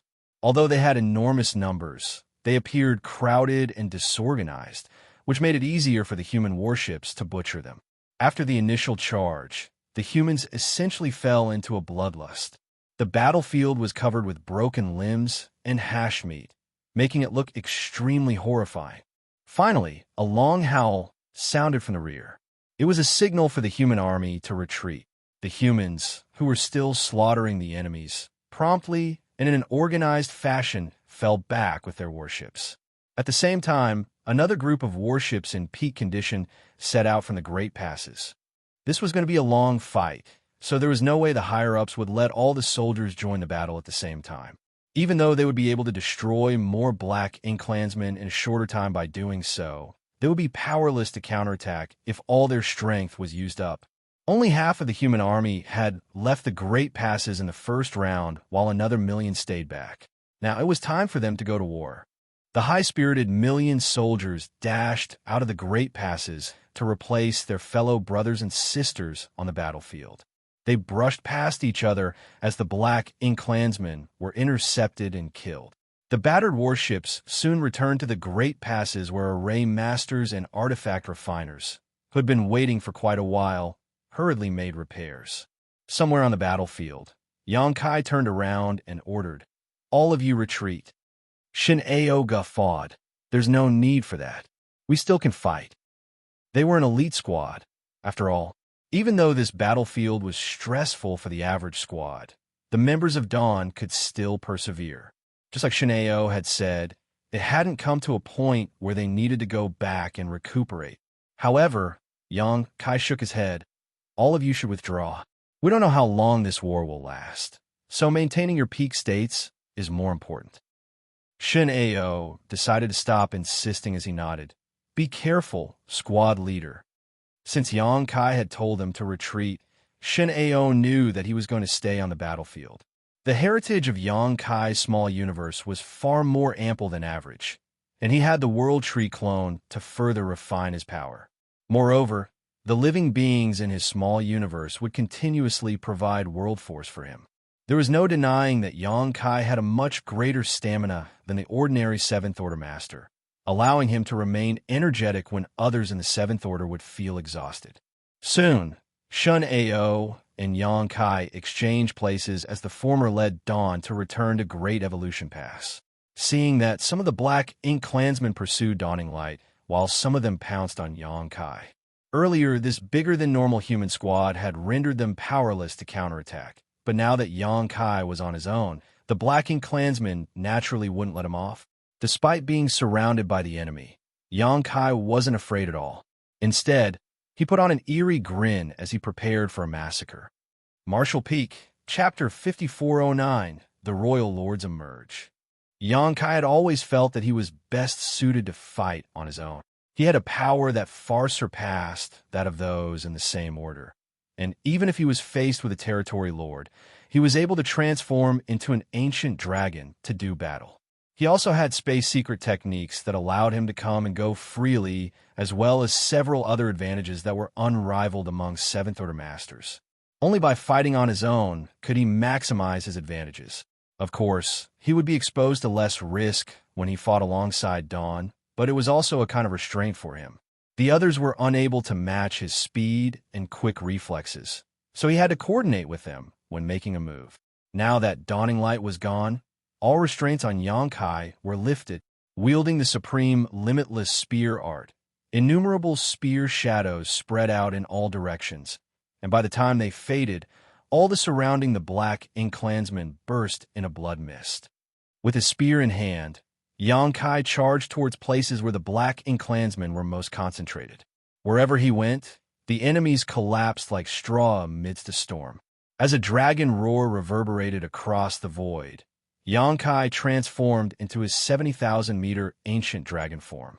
He let out a dragon breath and swept his dragon tail across the swarm of enemies, clearing out large spaces on the battlefield. However, he wouldn't dare to remain in his dragon form for extended periods.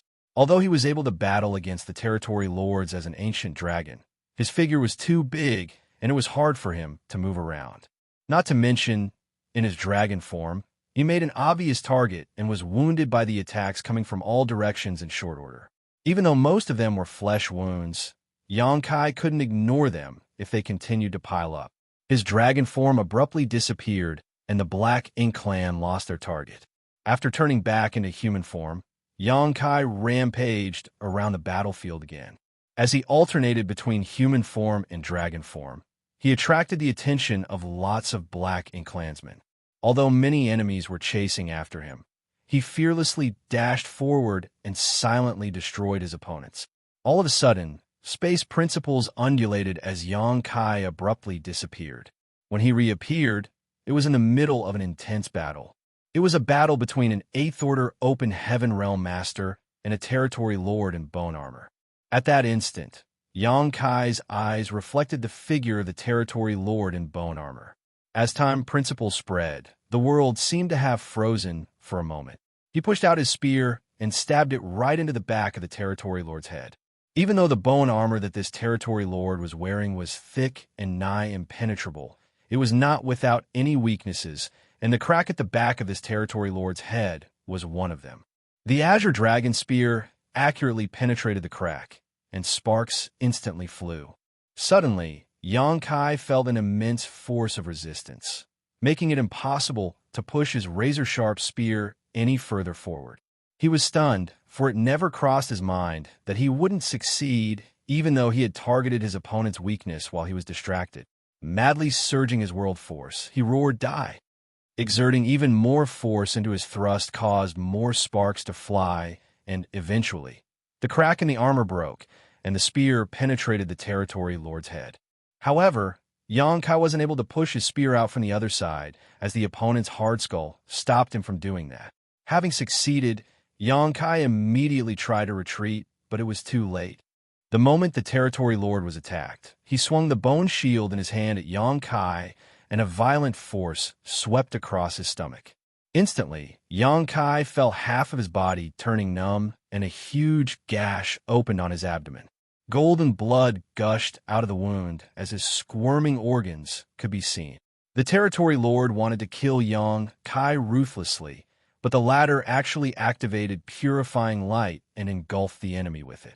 The light could restrain Black Ink strength, so there was no way Xianxia wouldn't use it now that its existence had been exposed. He just hadn't come across any opponents that left him with no choice but to use the purifying light until now. Facing a powerful Territory Lord, he naturally wouldn't keep this trump card rotting. The Territory Lord was unfazed even when his head was struck by the Azure Dragon Spear. However, when the pure white light engulfed him, he wailed in agony as though he was experiencing the cruelest torment in the world. As though having a spirituality of its own, the purifying light snuck into the Territory Lord's body through his wounds and clashed with his Black Ink strength, causing both forces to fizzle and vaporize.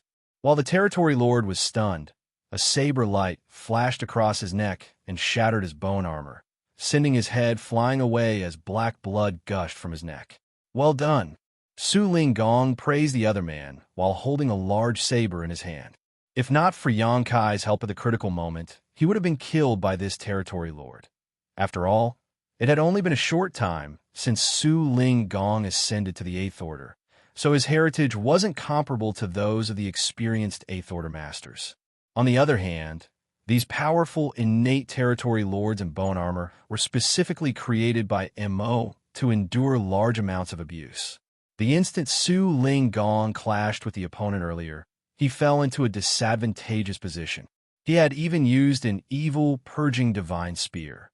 However, the Territory Lord only had a small number of weaknesses to exploit, and Su Ling Gong was unable to shatter the other party's armor. So even the evil, purging divine spear became useless. The most effective method of using the evil, purging divine spear's power was to stab it right into the opponent's body, letting the purifying light explode inside their body so that it could directly grind down their black ink strength. Now that these territory lords were all equipped with robust armor, it was hard for evil, purging divine spears to play any role. On the other hand, Xianxia could pose a bigger threat to these territory lords in bone armor by directly channeling purifying light against them, because he could guide the purifying light to pass through the bone armor's gaps and enter their bodies. Before Su Linggong could ask whether Xianxia was all right, the latter had disappeared and re-entered the chaotic battlefield. Su Linggong was rendered speechless at that. Regardless, he knew that Xianxia had a powerful Dragon Clan bloodline, so even though he looked battered, he was supposedly fine. Therefore, Su Linggong decided to ignore him and shifted his attention to another territory lord before darting forward. The battlefield was a mess, and there seemed to be an infinite supply of Black Ink Clan soldiers to replace those who fell. Since the opening appeared, the torrent of darkness had not stopped spilling from it. More and more feudal lords and territory lords appeared. Fortunately, the humans were quick to destroy the enemies, so they were able to maintain a balance. After helping Su Linggong kill a territory lord, Xianxia went on to make several more contributions. Using the disorderly Black Ink Clan soldiers as cover, he swiftly yet stealthily approached the Eighth Order Masters and territory lords. When he was close enough, he would directly activate space principles and launch a sneak attack. He had learned his lesson after the setback earlier. He no longer summoned his Azure Dragon Spear to attack the enemies, and instead used instantaneous movement to appear behind a territory lord and cast a bolt of purifying light at them. Ignoring the furious territory lord, he then directly disappeared. Many territory lords suffered a setback because of this tactic. The purifying light was able to restrain black ink strength, and their bone armor couldn't fully cover the territory lords up. Once they were struck by the purifying light, their powers would significantly weaken, and the Eighth Order Masters naturally wouldn't let such a chance slip through their fingers. As Xianxia stealthily moved around and struck the territory lords in bone armor, they inevitably faltered. As such, the Eighth Order Masters were able to kill these territory lords with ease. The Black Ink Clansmen soon noticed Xianxia's action, and more of them began chasing after him. Wherever he went, a chaotic storm followed. Even Tsang, who had been guarding the primordial heaven's source grand restriction, couldn't help but have his eye drawn to him. After all, it was rare for a Seventh Order Master to be able to make such an impact on this kind of battlefield. As a thought flashed across his mind, Tsang parted his lips and sent a divine sense transmission to Xianxia. After being startled for a moment, Xianxia was elated as he became even more reckless. Earlier, he still wouldn't dare to move further into the battlefield, for he was worried that he might not be able to escape should he come across a powerful enemy. Upon hearing Tsang's transmission, though, his worries disappeared. His high-pitched dragon roar reverberated across the void again, and his 70,000 meters ancient dragon's figure reappeared in the void, while his dragon scales radiated a golden glow. As he let out a dragon breath, the Black Ink Clan soldiers in front of him melted like snow under the hot sun. Throughout history, perhaps only the war in the late ancient era was comparable to the magnificence of the war today. Over 100 great passes, and all the elites of the human race had come together. It was a war that would determine the future of all humans, so they couldn't afford to be negligent. As time passed, the number of these 2 million soldiers decreased as they were no longer able to make use of the great passes to ensure their safety. As the humans had to fight with the enemies on the battlefield, deaths were inevitable. Everywhere on the battlefield, small universes ruptured and human masters passed away. Besides the Sixth Order and Seventh Order Masters, even the Eighth Order Masters were not spared the fate. About 2 million human soldiers had been taking turns to strike the enemies, but things were still not looking good. All the same, no one faltered. In the great passes, the old ancestors had only made a move once before falling silent. It wasn't that they were not willing to act, but that they didn't dare to. The strongest Black Ink Clansmen that had streamed out of the gap so far were territory lords, while the royal lords were still nowhere to be seen. None of them knew how many royal lords were hiding in the dark, but since the royal lords hadn't appeared, the old ancestors could only remain unmoving. Otherwise, their weaknesses would be exposed to the enemies. It had come to a point where even a slight mistake could cost their lives. The battlefield was filled with chaos, but invisible undercurrents were also stirring as the humans and Black Ink clan were also waging a contest of patience. Whether the old ancestors or the royal lords appeared on the battlefield first would play a large role in determining the outcome of the war. Seeing that so many human soldiers had been killed, the old ancestors were naturally heartbroken. Nevertheless, they knew that they could only grit their teeth and hold their ground lest their plans all be derailed. Presently, Xianxia was badly wounded. Even though the living beings in his small universe continuously replenished the world force for him, he realized he would not be able to persevere for much longer. While the other cultivators took turns to return to the great passes to recuperate, he had not rested once since he joined the battle. He had managed to kill over 100,000 Black Ink clan soldiers, and even though he hadn't personally killed a territory lord, a few dozen of them had been harassed by his purifying light and subsequently been eliminated. Still, this made only a minimal impact on the overall battle. It seemed like this war would never end at this rate. It was then that an imposing aura was felt coming from the gap that changed everything. The Black Ink clan's attacks intensified while the humans felt their chests tightening. All of them realized that the royal lords, who had remained patient all this time, had finally made a move. This was the change the humans had been longing to see. If the royal lords still refused to appear, and the Black Ink clan just kept sending more territory lords and weaker soldiers to fight, the humans would descend into a state of despair. Now that the royal lords had appeared, it showed that the Black Ink clan could no longer bear the loss of Black Ink strength. It had come to a point where the royal lords had no choice but to take to the field. A majestic figure stepped out of the darkness through the gap, and a royal lord's savage aura swept across the void. Before he even left the gap, he darted his gaze around in a condescending manner. But at that instant, over 10 figures abruptly appeared near the gap, as though they had always been there, yet no one knew when they had appeared. Martial Peak, Chapter 5410, Tacit Balance. Just then, a seemingly thin and powerless sword light appeared and slashed across the royal lord's head. A palm pushed forward gently. A bamboo cane tapped on the royal lord's skull, and several other divine abilities of different forms appeared. The smug royal lord was frozen in place. After he was struck by the divine abilities, his body started trembling violently. Then, the bamboo cane tapped on his skull again and formed a black, bloody hole. As the sword light faded, what was left of the royal lord's head was sent flying away before extremely thick Black Ink strength that mixed with black blood gushed out of the fresh corpse. A royal lord had been killed. Before the royal lord even stepped out of the gap, he had been struck by over 10 Ninth Order Open Heaven Realm Masters and killed. It wasn't that the royal lord wasn't powerful. It was just that the humans had devised such a plot in advance, and their reaction was swift. Furthermore, the royal lord had to step through the gap if he wanted to leave. Hence, he was unable to dodge the attacks from the Ninth Order Masters. Any Ninth Order Open Heaven Realm Master would have suffered the same fate if they were faced with the attacks from a dozen royal lords. The gap was the greatest edge that the humans could make use of, so it was expected that the old ancestors would try to maximize the advantage. Before the Ninth Order Open Heaven Realm Masters could rejoice, though, more royal lords stepped through the gap. Their companions' sudden death didn't deter them from advancing. Despite knowing that they were faced with mortal danger, they still boldly streamed out of the gap.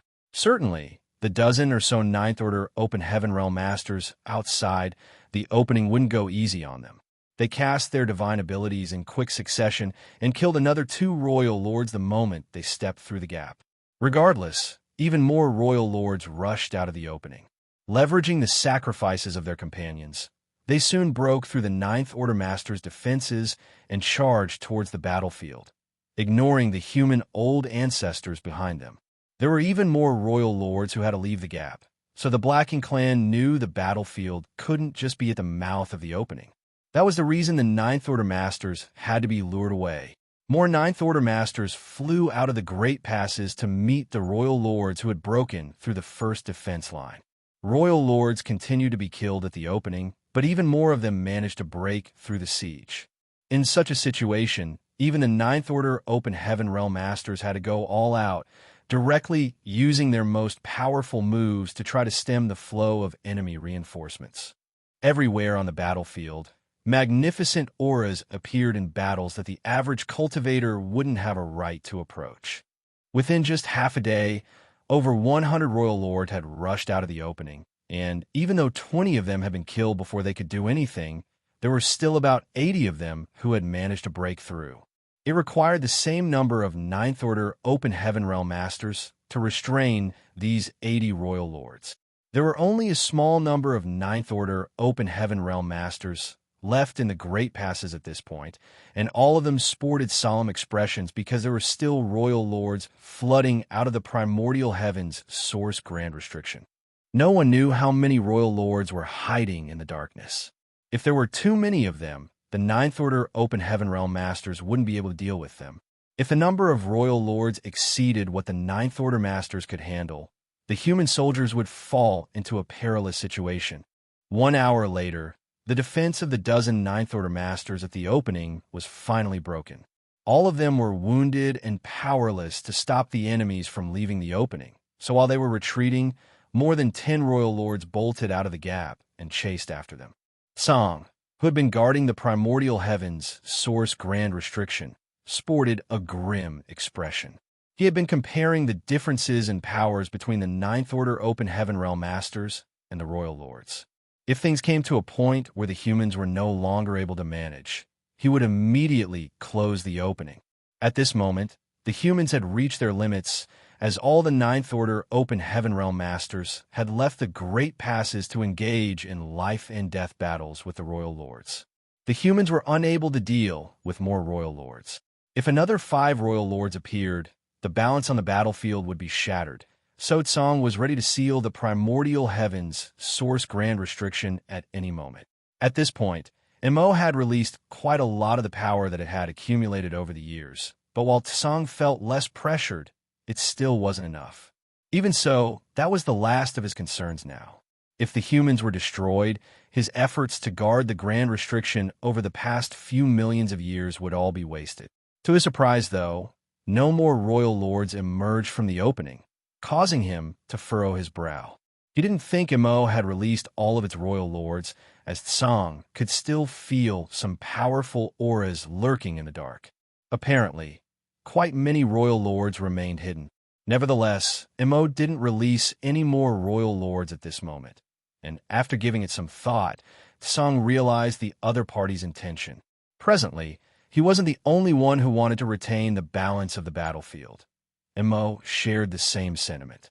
It was fully aware of Tsang's intentions, and knew that once it released even more Royal Lords, the humans would lose any hope of winning the war, and the gap of the primordial heavens source grand restriction would be closed. By then, it would no longer be able to escape. While Tsang wanted to maintain a balance, Mo was trying to do the same. Even though more and more of its servants were killed, it seemed it thought the sacrifice was worth it. But what's the point of Mo doing all this? This kind of balance won't help it get out of the trap. What is it really up to? Tsang was unable to figure out the reason behind it. Initially, Mo was indeed as gullible as a young child, but certainly Tsang wouldn't really regard Mo to be a child after the latter was imprisoned for millions of years. Although Mo had been trapped inside the primordial heavens source grand restriction, it was able to make use of the black ink nest to find out everything that was going on in the outside world. Millions of years had passed, so even the most gullible child would have grown cunning. Since Tsang was unable to figure out Mo's intention, he decided to push it to the back of his mind. At any rate, things were still within his control. Even though no more Royal Lords stepped out of the gap, there were still a large number of Black Ink clansmen, including territory lords and feudal lords, emerging.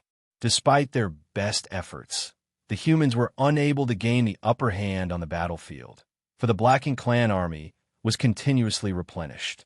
The human race couldn't hope to reclaim their advantageous position if they were unable to cut off the enemy's flow of reinforcements. However, this war's objective was to alleviate some pressure on Song. Although a large number of Black Ink clansmen had lost their lives, Song still hadn't closed the Grand Restriction. In other words, it still wasn't time to do so yet. Left with no choice, the humans could only grit their teeth and soldier on. At this moment, Xianxia was in a difficult spot as well. It seemed that because of his frequent use of purifying light, he had been targeted by a female territory lord with a curvy figure. It had come to a point where the territory lords streaming out of the gap were no longer clad in the same bone armor as before. They now came in all different shapes and sizes. Unlike the territory lords in bone armor who had an impenetrable defense, these territory lords in different forms had their own unique characteristics.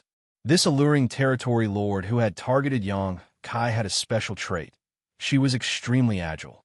She was able to move at lightning speed, and even though Xianxia had repeatedly used instantaneous movement to dart around the battlefield, he was unable to shake her off. The territory lord ignored everyone else as she locked onto Xianxia and relentlessly pursued him. If Xianxia was still at peak strength, he could have transformed into his ancient dragon form and fought it out with her. Unfortunately, he had exhausted himself by moving around the battlefield earlier, so he wasn't a match for this alluring territory lord at this point. Powerless, he repeatedly fell into danger.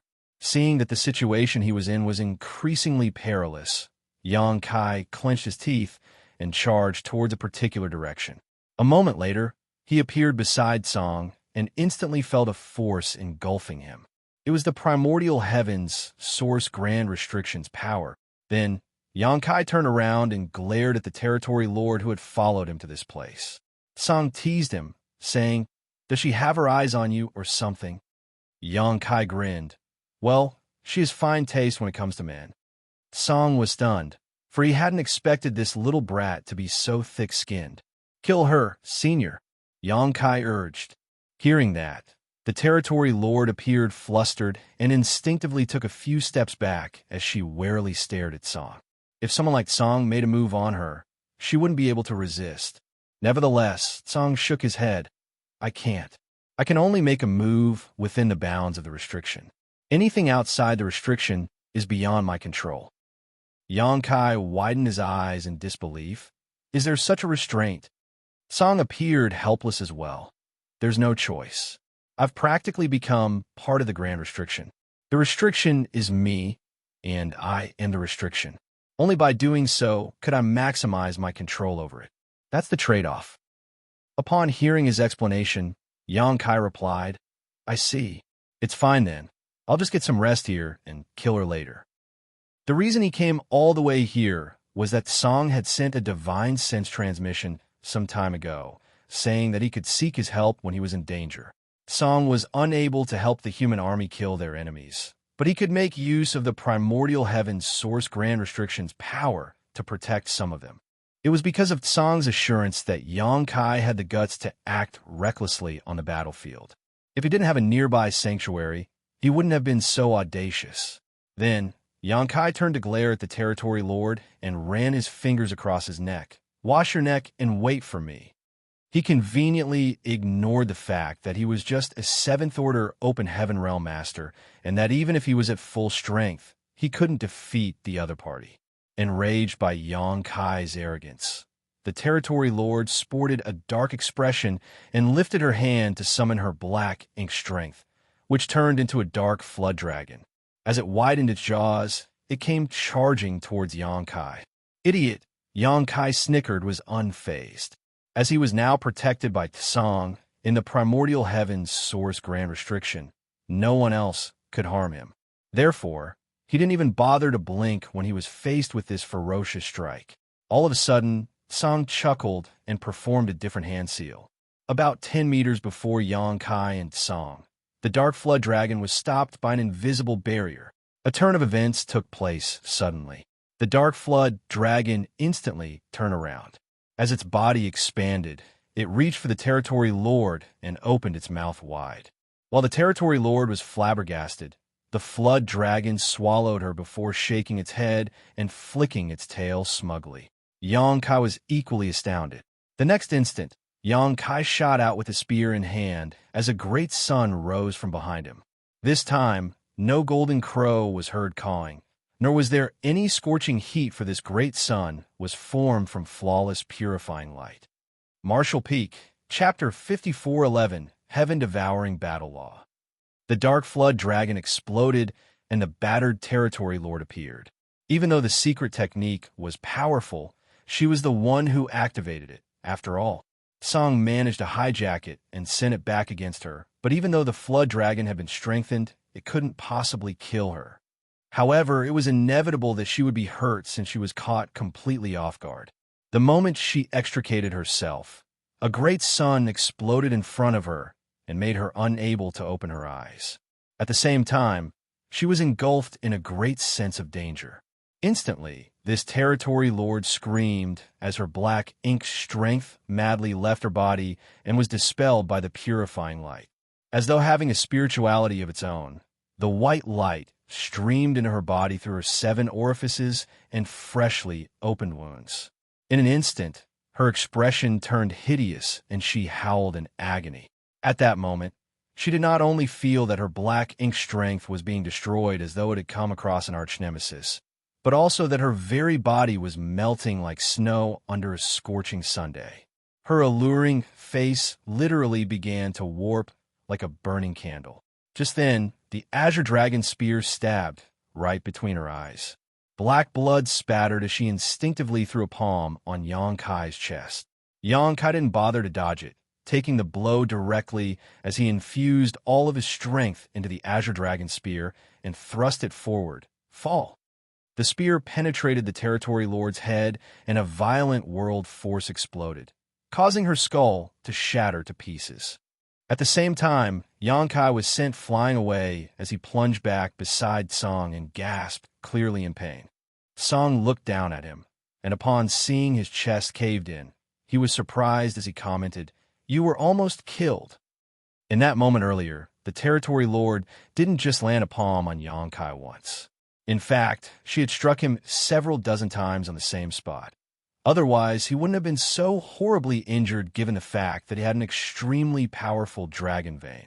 Any other 7th Order Master would have lost their life if they were in Yang Kai's shoes, as not just anyone could kill an opponent that was far more powerful than themselves. In Song's eyes, the battle between Yang Kai and the Territory Lord was no different from 2 small children fighting with each other. But to those involved, given their powers, it was truly a life-and-death contest. The moment the Territory Lord suffered a backlash of her own divine ability, Yang Kai directly charged forward, which went to show how determined he was. When he saw a chance, he did not hesitate to seize it. Not many could be as determined and ruthless as he was. Any hesitation at that moment would have cost him the chance to kill his enemy. Even faced with the counterattack of an enemy much stronger than he was, he didn't back down and instead risked being further injured in order to end the enemy's life, which showed how ruthless he was to both his enemies and himself. Even though the process was short, it was a life-and-death moment that even somewhat surprised someone like Song. Yang Kai sat down with his legs crossed and spat out a mouthful of blood before grinning. "I certainly had to do my best to kill the enemy. If the human race had backed down at any point, we would have lost the fight long ago." Then, he gulped down some healing pills and started recuperating. The reason he came at Song's side was to seek his refuge and restore some strength. It never crossed his mind that the Territory Lord would be so relentless, or Song would create a chance for him to turn things around. Song had never expected that his nonchalant move would lead to such an outcome. Upon hearing Yang Kai's words, though, he turned to look at the battlefield in silence. Everywhere on the battlefield, he saw human soldiers clashing with the Black Ink clan, the auras of 8th Order Open Heaven Realm Masters spreading across the void, and even the 9th Order Masters fighting with everything they had. They were all risking their lives to destroy the enemy. At that instant, Song fell into a dazed state. They're the humans of the current generation. It was because of their willingness to sacrifice themselves that they managed to reach this place. Song had been waiting for millions of years, and only this generation of humans allowed him to see the silver lining. The battlefield was filled with chaos, and with every breath there would be powerful, auras withering. Both the humans and Black Ink clan suffered immense losses. Even some of the royal lords lost their lives. Earlier, several royal lords were killed the instant they left the gap, not because they were weak, but because of the circumstances they had to deal with. If they wanted to escape out of the gap, they had to bear the attacks from the Ninth Order Masters lying in ambush for them. In such a situation, it was expected that some royal lords were killed. However, once they managed to leave the gap, they became much harder to kill.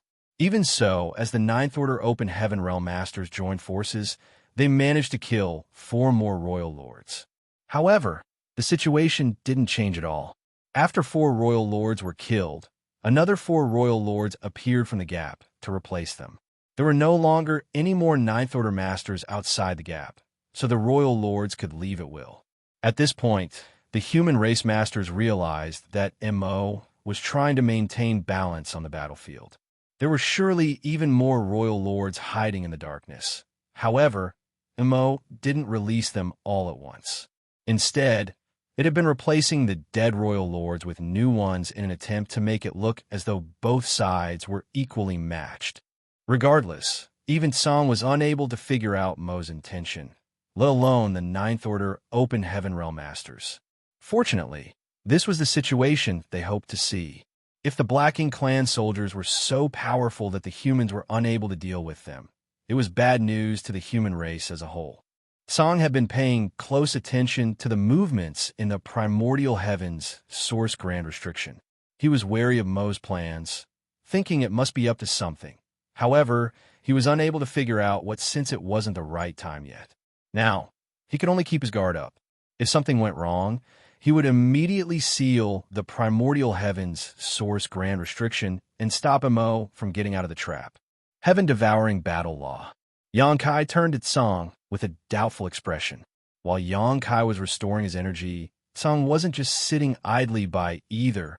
Previously, Yang Kai had passed him a lot of resources to recuperate, and Song had been refining them in order to replenish his losses this whole time. Song was able to refine resources extremely quickly, which was understandable as he was a powerful cultivator. But the real crux of the matter was that Yang Kai detected traces of the heaven-devouring battle law in the way the old man refined the resources.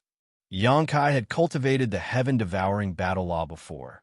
However, he hadn't mastered this secret art, so he wasn't comparable to Wu Kuang in this regard. With that said, he understood this evil art more than anyone else aside from the latter. Therefore, the moment he detected similar traces of it, he was stunned. Initially, Yang Kai thought that he was mistaken, but as he observed Song for a while longer, he confirmed that the latter was indeed using the heaven-devouring battle law. If that wasn't the case, even though Song was a Ninth Order Open Heaven Realm Master, he couldn't have refined resources so quickly. Moreover, he wasn't just refining the resources that were given to him. If one paid close attention, they would realize that Song was even devouring the Black Ink strength left behind by the nearby dead Black Ink clansmen. Upon that realization, Yang Kai was flabbergasted. The heaven-devouring battle law was a secret art that Wu Kuang had personally created, and it was probably the most extraordinary and evil one in history. So why was Song able to use it? Hearing Yang Kai's words, Song was also startled for a moment before a look of pleasant surprise appeared on his face, and he asked, "Do you recognize this secret art?" Yang Kai replied with uncertainty, "Perhaps I'm mistaken. There were countless secret arts in this world, and even though heaven-devouring battle law was quite possibly the evilest secret arts in existence, Song was someone who had lived for millions of years, so it shouldn't be surprising that such an unrivaled master knew some amazing secret arts. Perhaps his secret art only shared some similarities with heaven-devouring battle law." Song said, "It's fine. Look closely." Saying so, he openly used his secret art again. In order to let Yang Kai see clearly, he exhibited the movements of his aura and the fluctuations of energy in detail. Yang Kai's expression turned more and more stunned as he watched. Although this secret art was slightly different from the one he knew, it was indeed the heaven-devouring battle law. The two secret arts shared more than 90% of the same circulation paths, while the remaining 10% seemed to be due to some kind of personal abstrusity that he couldn't quite grasp. A puzzled Yang Kai asked, why does Senior know the heaven-devouring battle law? He was even more perplexed at the fact that Song appeared so thrilled at this moment. What's so exciting about it? He didn't seem this exhilarated even after so many royal lords were killed. Instead of answering his question, Song asked, "You call this heaven-devouring battle law? Who do you know who uses this secret art?" After giving it some thought, Xianxia replied, "There's an old fart named Wu Kuang who cultivates this secret art. As far as I knew, he was the creator of this secret art. I had a chance to cultivate this secret art in the past, and even did so for a time in a sense, though not anymore. Supposedly, there should be no one else who has cultivated it. Oh, I also taught the Stone Spirit clan this secret art long ago." The heaven-devouring battle law was too wicked, and even though it could help a cultivator increase their strength rapidly, its drawbacks were simply unbearable for most people. Even Xianxia was unable to resolve those drawbacks. Therefore, the moment he realized something was wrong back then, he stopped cultivating it. Wu Kuang was different, for he had the flawless purifying golden lotus, so he could recklessly devour external powers without worrying about any backlash. However, there was only one flawless purifying golden lotus in existence, so no one else could imitate him. Hence, there was only one heaven-devouring great emperor in the world. The reason the Stone Spirit clan members were able to cultivate the heaven-devouring battle law was that their physiques were unique. Their bodies were not made from flesh, and they had an innate ability to refine and expel all kinds of impurities. Therefore, they were best suited to cultivate the heaven-devouring battle law. "Wu Kuang," Song muttered, "tell me more about that guy." Although Xianxia was puzzled at the fact that Song seemed interested in Wu Kuang, he still told him everything he knew. Honestly, he had mostly learned about Wu Kuang through rumors and stories. Xianxia hadn't even been born when Wu Kuang was first active, so he wasn't sure of the details of the war in the Shattered Star Sea back then. He only knew that many great emperors of the Star Boundary were killed in that clash, while they managed to kill Wu Kuang in the end. In truth, Wu Kuang faked his death and escaped. Then, he waited for a chance to resurrect. It took 20,000 years or so, but Wu Kuang's wish was eventually granted. Although he had managed to escape from the Shattered Star Sea, his cultivation had plunged. At that time, he occupied bustling world Great Emperor's body and spent quite a long time sharing it with the body's original owner, Duan Hongchun. Then, Wu Kuang appeared on Dragon Island and kicked up a storm before vanishing into thin air again. When he reappeared, it was when the great emperors of the Star Boundary joined forces to deal with Great Demon God. The Star Boundary was almost destroyed in that war, and after the death of Great Demon God, Sheng, Wu Kuang seized the former's body and fully resurrected. Then he broke free of the Star Boundary's restraints and headed out into the outer universe to seek greater heights in the martial Tao. Xianxia had no idea what Wu Kuang went through after the latter left the Star Boundary. Martial Peak, Chapter 5412, Ways to Save Itself. Xianxia knew that he could cultivate pretty quickly, but Wu Kuang wasn't any slower. When they met again after that day, both of them were in the Sixth Order Open Heaven realm. Then Wu Kuang hid inside the new Great Territory for a while before Xianxia brought him to the Shattered Heaven. Someone like Wu Kuang could only be in his own skin in a place such as the Shattered Heaven. After that, Xianxia never heard from him again.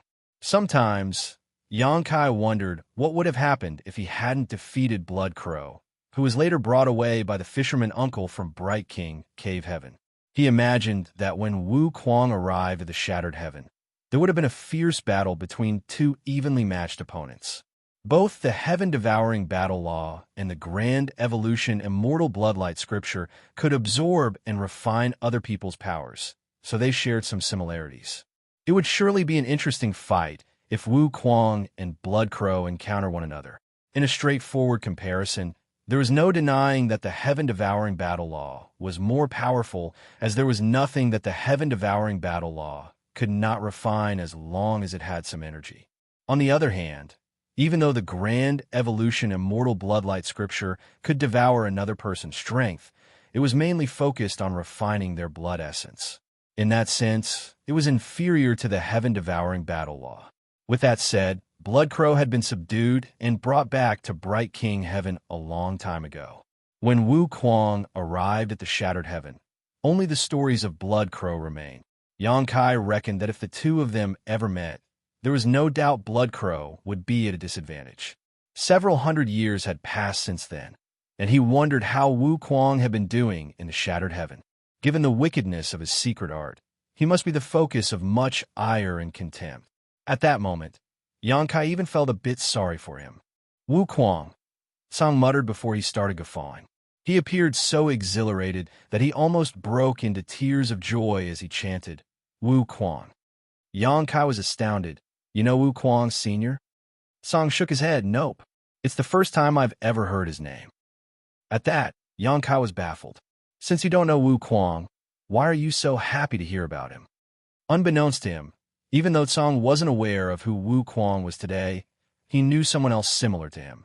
In fact, the heaven-devouring battle law was the primary secret art that other person cultivated. There was no denying that this secret art was evil. With that said, there was no such thing as right or wrong when it came to secret arts. Only people who could be divided into good and evil. Whatever secret art it was, the person using it would determine whether it was just or malevolent. Part of Shi's plan succeeded. Otherwise, the heaven-devouring battle law wouldn't have been passed down to someone else. However, looking at the matter from another perspective, his plan also seems to have failed. Although Song had never come into contact with Wu Kuang, through Xianxia's words he could tell that Wu Kuang never inherited all of Shi's memories. Perhaps after Shi left this place back then, his soul was gradually worn down after encountering many different crises. As such, Wu Kuang had no idea what had happened in his previous life. He only retained knowledge of the wondrous secret art named the heaven-devouring battle law. Regardless, this was the best news Song had heard in the past few millions of years. Have you been to the grand, ancient ruins boundary? Song suddenly asked. Xianxia was caught off guard by the sudden change of topic, but he was even more astounded by the old man's question and couldn't help asking, How do you know, Senior? Song replied with a smile. I can feel the world tree's aura coming from you. Only then did Xianxia understand. I saw you running around the battlefield without worrying about getting corrupted by black ink strength. It's apparent that you have a world tree clone protecting your small universe. Xianxia nodded. You have sharp eyesight, Senior. There's indeed a world tree clone in my small universe, but I didn't get it from the grand ancient ruins boundary. I acquired it from a universe cave heaven that was left behind on the battlefield.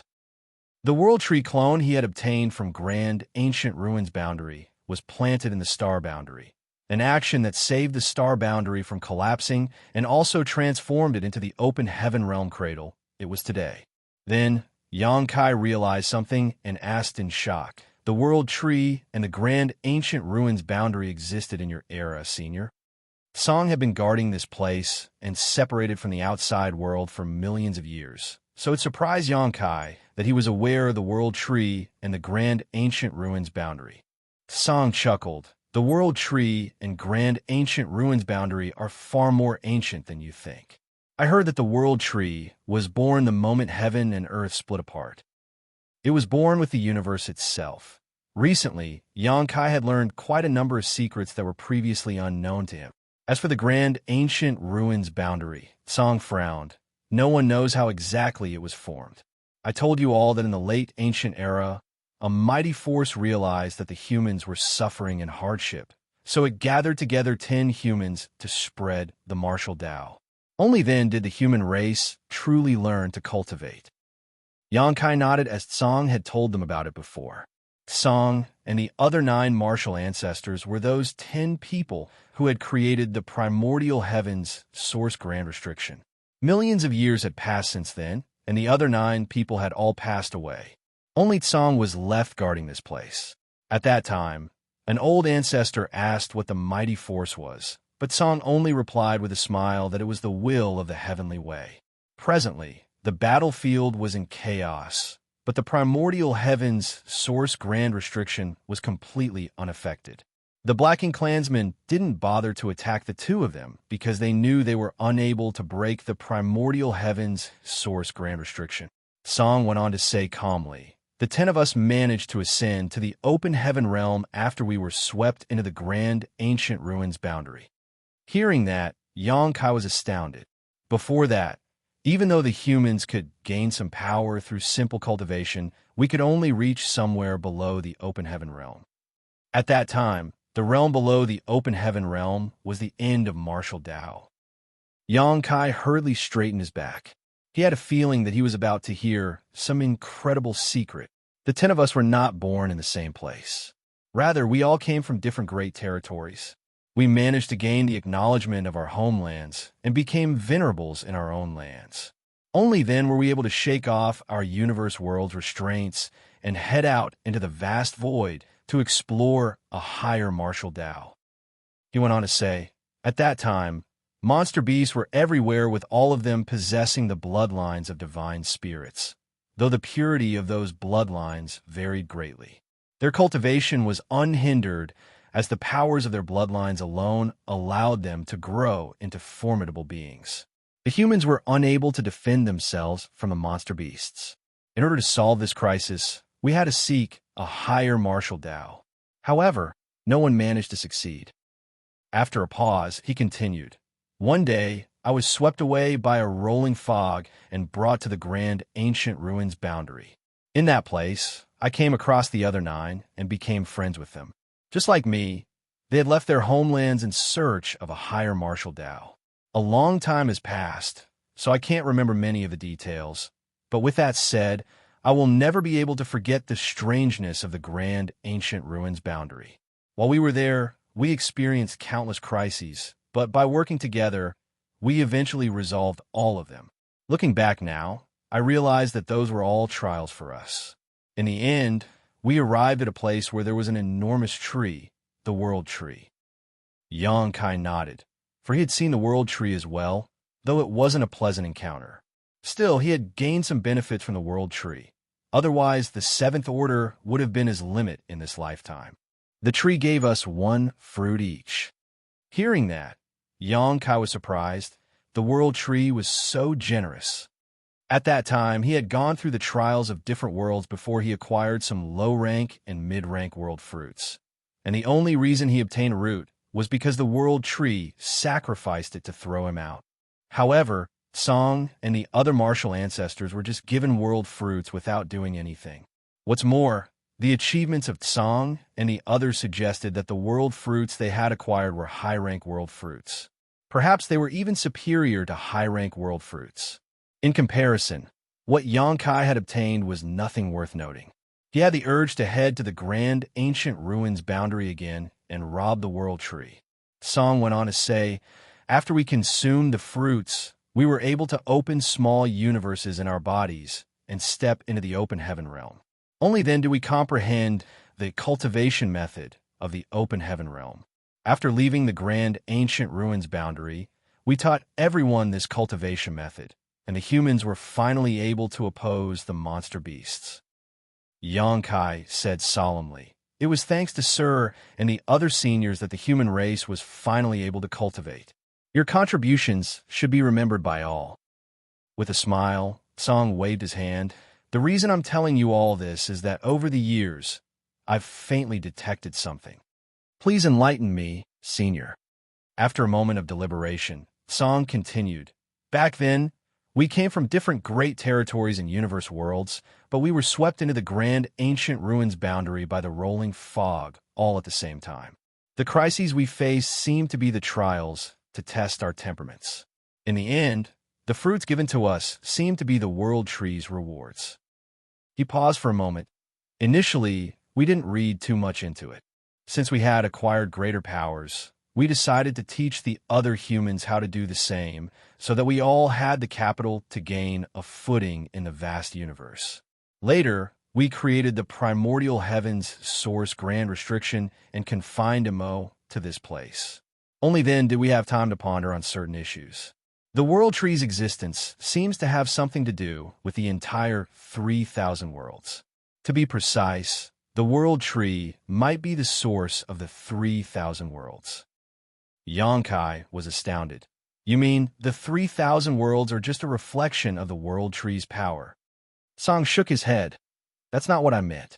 There's a reason the tree is named the World Tree, and it must have something to do with the 3,000 worlds. The 10 of us were swept into the grand ancient ruins boundary and given the fruits by the World Tree, thus allowing us to create a complete martial Tao system. Rather than saying it was our opportunity, it was more like a method the 3,000 worlds used to help itself. Help itself? Yang Kai muttered. You mean the 3,000 worlds has a consciousness of its own? Perhaps not a consciousness, or at least one that we would understand. Think of it as there being some rules that we're unable to comprehend. Song explained, at that time, most sentients had just awakened, and black ink strength started spreading across the great territories. If left unhindered, the entire universe would have been taken over by black ink strength. Therefore, someone had to stop it. Even if it was not us, there would have been another 10 to take up that role. Song stared fervently at Yang Kai. What's more, there must have been more than one attempt to help itself. The World Tree gave you a clone. If I'm not mistaken, you're also one of the ones selected by these rules. It was because of that realization that Song paid extra attention to Yang Kai and sent a transmission to him, telling him to seek refuge next to him when he fell into danger. It was also because of this realization that Song told Yang Kai so many things. In a late ancient era, Song and the other 9 were just a means the rules tried to use to save themselves. Now, Yang Kai could very well be those same rules' trump card. Yang Kai fell into a dazed state. Even though the clone he had obtained in the grand ancient ruins boundary was subsequently planted in the star boundary, he inadvertently acquired another to shelter his small universe at a later point. Rather than it all just being a big coincidence, Song's speculation made more sense. Was Yang Kai also one of the ways the unfathomable rules try to save themselves? Marshall Peak, Chapter 5413, Mo's Trump Card. As Yang Kai looked back, he realized it was inconceivable that he even managed to snatch a root from the World Tree. At that time, he was pretty weak, as he wasn't even an open heaven realm master yet. He had only condensed his Tao seal and had yet to even refine all the necessary powers. On the other hand, the World Tree was an ancient existence born with the universe. As time passed, it must have developed spirituality of its own and grown into a powerful being. How was an Emperor Realm Master supposed to snatch a root from the World Tree? After he acquired the root, the World Tree just swept him to a faraway place, which showed that it was fully capable of dismissing him. It just didn't bother to do so until after the fact. If Song's speculation was right, Yang Kai was also one of the ways the unfathomable rules try to save themselves, which explained everything. The grand ancient ruins boundary was where the trials took place, and the root and the world fruits were the rewards granted by the World Tree. Millions of years ago, Song and the other 9 martial ancestors were selected and given world fruits by the World Tree, thus allowing them to enter the open heaven realm and teach the others how to do the same. When the humans grew stronger, they were able to fight against the monster beasts and Mo itself. Millions of years later, Yang Kai arrived at the grand ancient ruins boundary and obtained a root from the World Tree. Even though the outcomes were different, they were both methods the 3,000 worlds used to help themselves when they found themselves in crisis. In that case, the original owner of the World Tree clone in Yang Kai's small universe was likely also one of the ways the rules had selected to save themselves. Unfortunately, that senior passed away on the black ink battlefield, and his or her small universe was left behind as a universe cave heaven. Countless years later, Yang Kai had the opportunity to enter it and obtain the World Tree clone. Perhaps there were other people just like them over the eons. However, Yang Kai didn't have a way to find out who they were, nor did he know whether they were even still alive. Song's words were too shocking, but believable. After all, he had lived for millions of years, and his life in this place gave him ample time to ponder on some deeper issues. Even though Yang Kai found his words inconceivable, it could very possibly be the truth. "You must be careful," Song suddenly said. A puzzled Yang Kai asked, "What do you mean, senior?" With a solemn expression, Song explained, "Many years have passed, and Mo might have also realized what I've come to understand. Perhaps it even knows things that I don't. If my speculation is right, you are in a perilous situation. Xianxia was startled for a moment, but he soon realized what Song meant. If he was indeed one of the ways the rules had selected to save themselves, he must be special in some way. As long as Imo noticed his presence, he wouldn't let him off. You swaggered around the battlefield without worrying about getting corrupted by black ink strength, so perhaps you've already caught Mo's attention. Xianxia replied, the 4 universe pillars are also able to protect one small universe and fend off black ink strength. It might not realize that I have a world tree clone. Song nodded. You have a point, but you still have to be careful. Also, even though you have the world tree clone, which makes you immune to the black ink strength of ordinary black ink clansmen, that might not be able to drive off Mo's source strength. Its strength is far greater than that of ordinary black ink clansmen. Perhaps it might be able to break through the barriers of your small universe. Xianxia said with a smile, with you around, Imo won't be able to get out of the trap. So how is it going to make a move against me? If even Senior is unable to suppress Imo, the human race won't be far from extinction either way. Song replied solemnly, I'll do my best. The next moment, Xianxia got to his feet and lifted his azure dragon spear. I've got enough rest, Senior. I'll kill some more enemies before coming back to chat with you. Then, he directly charged towards the battlefield. Half a day later, Xianxia returned, covered in blood. The territory lords chasing after him appeared furious. For the moment Xianxia landed beside Song, they had no choice but to leave. This time, he was in a better state than before, so it took him less time to recover. After getting some rest, Xianxia continued battling against the enemy. As he repeated this over and over again, the Black Ink clansmen grew annoyed.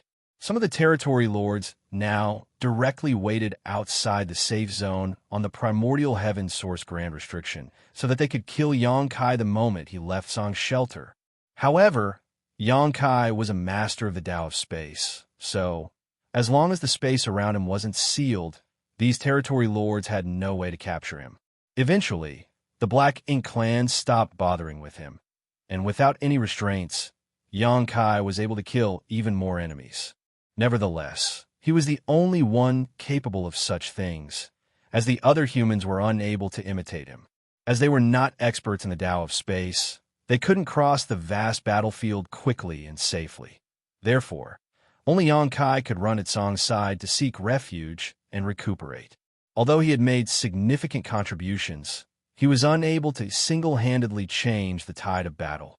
Several months had passed since the war started, and 30% of the original 2 million human soldiers had been killed in action. In other words, some 600,000 human soldiers had lost their lives, all of them in the Fifth Order Open Heaven realm and above. The losses they had suffered were simply staggering. There is no denying that the losses that the Black Ink clan had suffered were dozens of times greater than those of the humans, as innumerable territory lords and royal lords had lost their lives.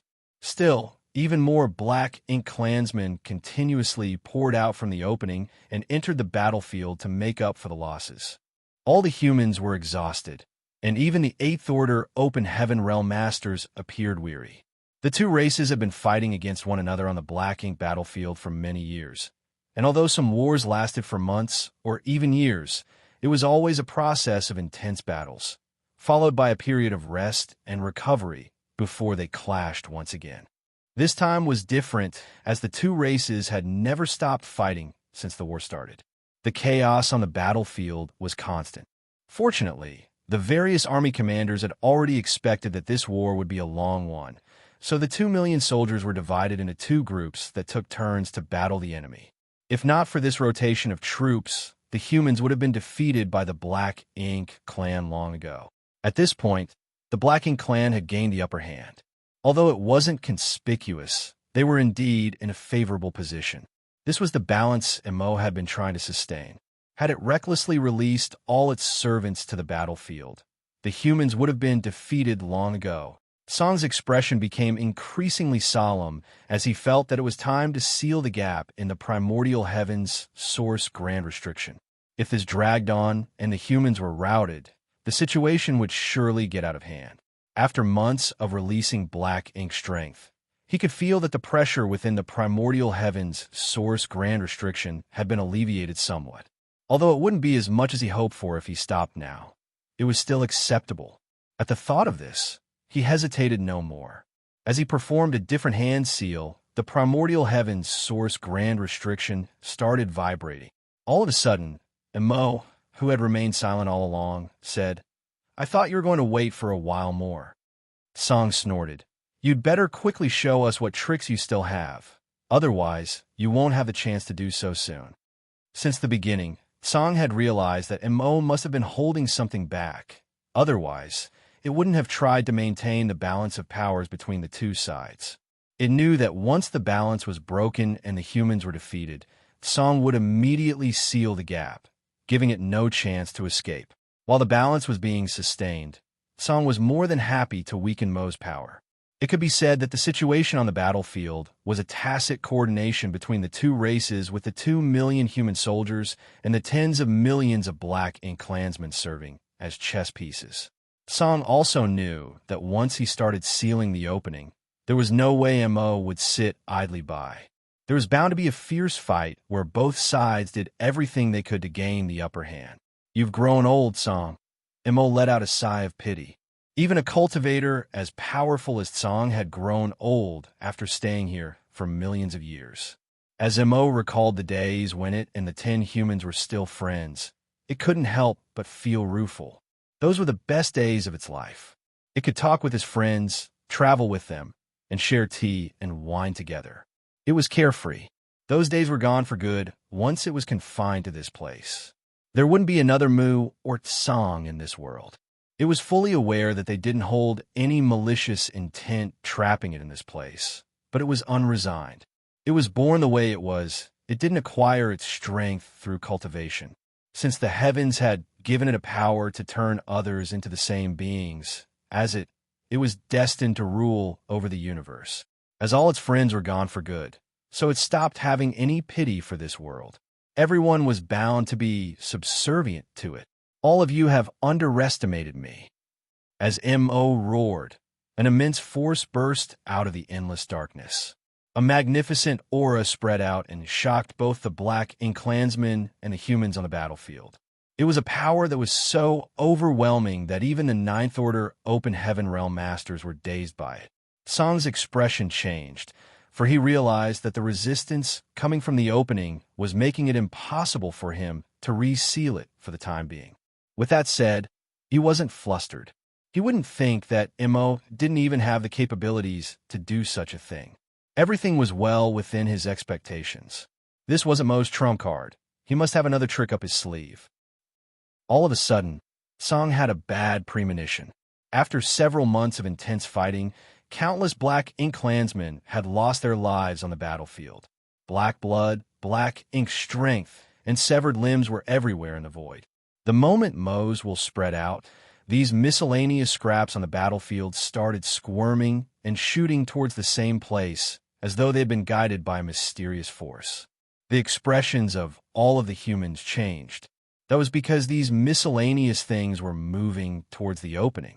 In just a moment, the black blood, Black Ink strength, and the hashed flesh left behind from fallen Black Ink clansmen formed a colossal dark tide. The dark tide crossed the battlefield, and along the way, some human soldiers were accidentally swept into it and killed. The entire universe trembled as the primordial heavens' source grand restriction shook. Even more dark blood, Black Ink strength, and smashed meat joined the dark tide and fortified it. Besides that, even the Black Ink clansmen, who had been dealing with the humans, abandoned their opponents and dashed towards the dark tide before disappearing. The turn of events stunned the humans.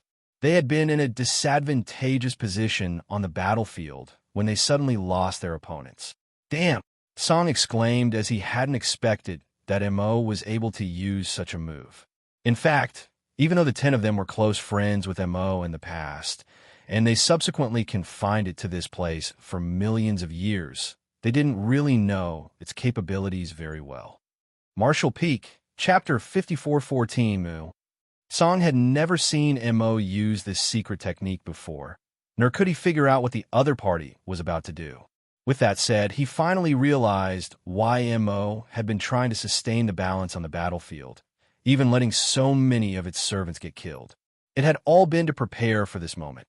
Despite not knowing what Mo was about to do, Song reckoned that he had to immediately stop it.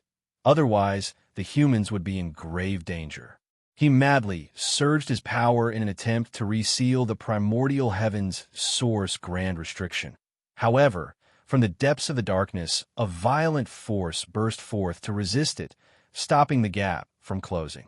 As this competition unfolded, Song eventually gained the upper hand because he had the restrictions help, but even though the gap was closing, it was extremely slow. Kill!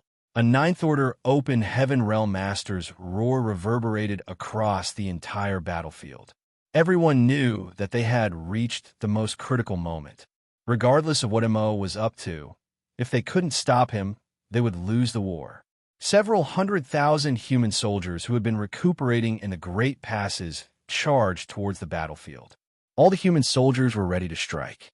Even the soldiers guarding the arrays drove their warships towards the battlefield.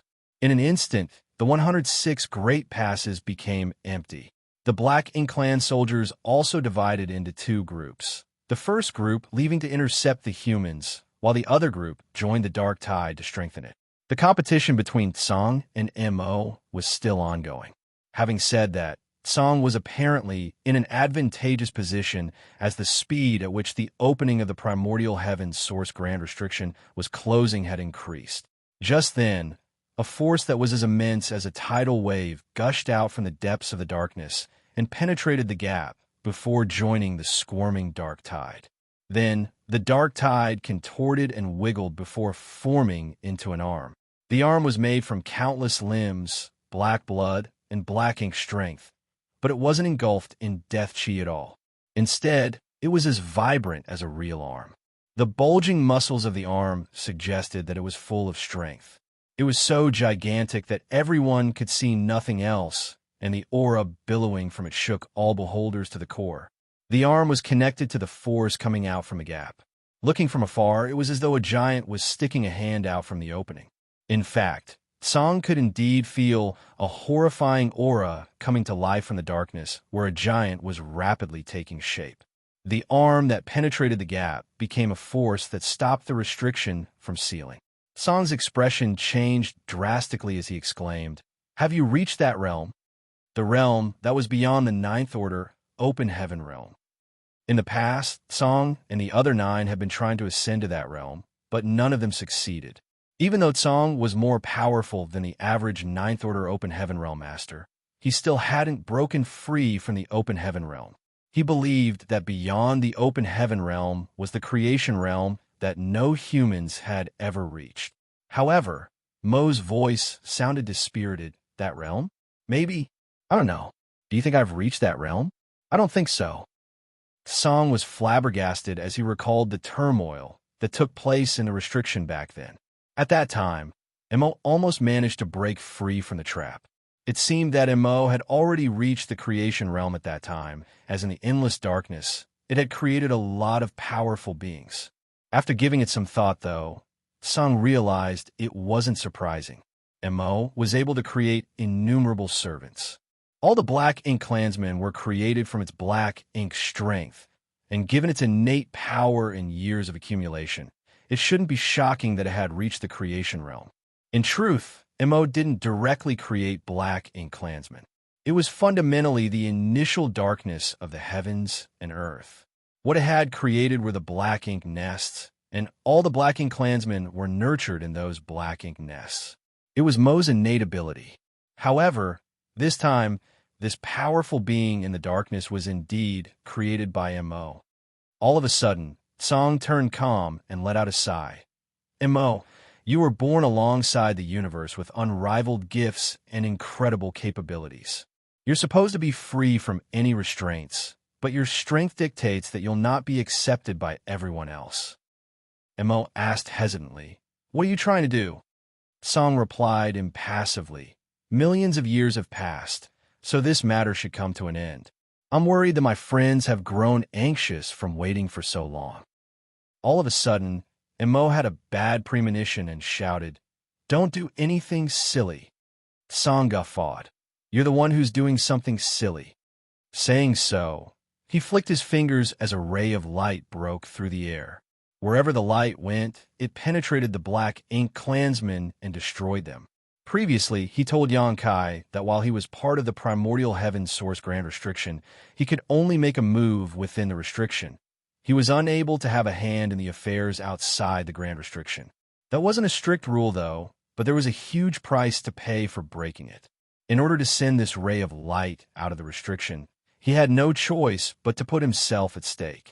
The moment he made a move, the entire primordial heavens source grand restriction seemed to have become unstable. Seizing the chance, Mo exerted more force to expand the gap. The arm that spanned the gap was shaking in an attempt to enlarge the opening. Stop it! Mo's divine sense spread across the void. Even though it had no idea what the ray of light was, it couldn't let Song achieve his goal at this point. A royal lord extended his hand to catch the ray of light, but before he could even grasp it, his arm exploded. The power within the light was unimaginably horrifying. Seeing that, the Ninth Order Open Heaven Realm Master, who had been chasing after this royal lord, immediately summoned his divine manifestation that turned into a hideous giant beast and swallowed the royal lord whole. Then, the Ninth Order Master cast several seals at the royal lord and directly refined him. Driven by Mo, the other black ink clansmen along the way tried to stop the ray of light. However, even a royal lord was unable to intercept it, so how were the other black ink clansmen supposed to achieve anything? The ray of light crossed the void and left behind a vacuum in its wake before it actually penetrated Xianxia. Upon impact, Xianxia's figure shook, and before he could figure out what was going on, he saw countless black ink clansmen savagely coming at him from all directions. He promptly retreated and dashed towards the place where the human race soldiers gathered together. The black ink clansmen chased after him, but they were soon intercepted. Both parties clashed in the void as their blood spattered. On the other hand, after casting that ray of light, Song extended his hand into the void and pulled out a rough, uncut jade. "Mu!" Mo exclaimed. It could feel Mu's aura coming from this uncut jade. This was definitely something Mu had left behind after her death. Among the 10, Mo was most fond of Mu, and it was also closest to her. However, in the end, it was confined to this place because of her. Millions of years had passed, but it didn't hold hatred for her. Nevertheless, when it felt the familiar aura again, it couldn't help but have conflicted feelings. Mo soon pulled itself together and roared in a voice that still sounded childlike. "Ah, what do you plan to do, Song?" As it spoke, another hand stuck out from the opening and clenched the edge. The other arm that had originally penetrated the gap retracted and grasped the other side. Both hands exerted themselves and pushed the gap open as though they were opening a door. A horrifying aura streamed out of the gap, and at the same time, a gigantic head stuck out from the chasm. Its dark eyes reflected the entire battlefield, as though it was going to devour everything in sight. The world trembled as the universe seemed to have been turned upside down and countless cracks started appearing in the void. "I don't know what is going to happen either." Song's voice sounded helpless. His words sounded perfunctory, but he indeed had no idea what was about to happen. The uncut jade was the last testament left behind by Mu. She told them that they just had to summon this uncut jade at the most perilous moment. Back then, Mu entered the grand restriction and arrived at the depths of the endless darkness. When she returned, she was already on her last breath. After passing the uncut jade to them, she blended herself into the restriction to fortify it. She didn't explain anything about the uncut jade. However, Song and the others never doubted her decision or judgment. Now, it had come to the most perilous moment, just like what she had said. Perhaps she had seen something in the darkness back then and expected this day to come. After the uncut jade was summoned, it rose into the sky and shone brightly. From the light, a slender figure appeared. The figure was so colossal that she seemed to cover the entire sky, but no one could make out her face. Nevertheless, the moment she appeared, she became the center of the universe. Everyone stopped fighting on the battlefield as their attention was drawn to her. It was the most immaculate figure in the world, as though everything good and beautiful had been condensed within her. No one would ever have any evil thoughts about her. Moo! Song looked up with a conflicted gaze. Moo! Imo muttered. There seemed to be a smile on Moo's face as she spoke in a gentle tone. We haven't met for ages, Imo. Are you still alive? There was a hint of pleasant surprise in Mo's voice. Moo shook her head. I'm dead. You know that I passed away a long time ago. Imo let out a sigh and replied in a dejected tone. Yes, I know. I thought you were still alive, but since you're dead, what are you trying to do now? All of a sudden, Moo said in a mischievous tone, I'm going to play your favorite game with you for the last time. Imo was torn between tears and laughter. You're such a good friend. Moo refuted, Call me big sister. I'm not that old. Saying so, she swept her hand across the darkness and muttered under her breath, There. When you wake up, there'll be games to play and food to have. Following her movement, the entire primordial heavens source grand restriction started shining brightly and pulsing rhythmically. On the battlefield, both the humans and black ink clansmen became sluggish as a sense of sleepiness washed over them, making them feel dizzy. Besides the 5th Order, 6th Order, and 7th Order Masters, even the 8th Order and 9th Order Masters were unable to fight off the sleepiness. At that instant, a strange scene appeared on this violent battlefield. The weaker soldiers of both races fell into a peaceful sleep all of a sudden. In general, the Black Ink clansmen were most heavily affected as the humans had their warships' protection, so they still had some power to resist the mysterious force. Xianxia was sleepy as well. He felt his eyelids threatening to shut against his will. But the most critical moment, a sense of coolness coursed through him, making him come back to his senses. It was the soul-warming lotus. Even though he had no idea what move Moo had used, it was apparently a technique that affected the soul, so the soul-warming lotus protection helped him endure it. Martial Peak, Chapter 5415, Have a Good Sleep.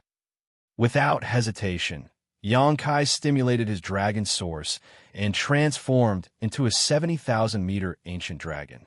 He then swiped his dragon claw in a particular direction. Over there, a royal lord was staggering while exchanging moves with an equally sleepy 9th Order Open Heaven Realm Master. Unlike the violent fight earlier, they now looked like two kids haphazardly slapping at each other. Xianxia directly grasped the royal lord in his claw and clenched. The royal lord's figure was huge, but while he was in Xianxia's claw, only his head was shown outside the iron grip. The royal lord struggled hard, but couldn't get out of the trap. As he felt intense pressure from all directions, his bones cracked and his dark blood gushed out of his body. You're pretty tough, Xianxia grumbled. After all, this was a powerful royal lord. Xianxia was unable to squeeze him to death and hadn't even managed to severely injure him. At most, he had slightly wounded the royal lord. As a sharp pain shot through him, this royal lord showed signs of regaining his senses. Instantly, Xianxia felt an immense force of resistance coming from his grip, and his claw was forced to expand as the royal lord was about to free himself. At the critical moment, though, a flash of sword light repeatedly cut across the royal lord's throat. His head was sent flying away and dark blood spurted out of his neck as his vitality swiftly drained away. The 9th Order Open Heaven Realm Master struggled to keep himself awake as he smugly lifted his sword and said to Xianxia, Kid, you're still too weak. Xianxia refuted through clenched teeth, You'd better not fall asleep, senior. This person was none other than the 9th Order Old Ancestor from Blue Sky Pass, so Xianxia was naturally familiar with him. The Old Ancestor had been tangled up with the Royal Lord for a long time, with neither side able to deal critical damage to the other party. But with Xianxia's help, the Old Ancestor finally managed to kill his opponent. Hearing Xianxia's mockery, the Old Ancestor did his best to stay awake as he retorted, Why would I fall asleep? Are you mocking me? Saying so, he turned into a sword light and dashed towards the battle between a nearby 9th Order Open Heaven Realm Master and a Royal Lord. Xianxia shook his head and charged towards the vast battlefield.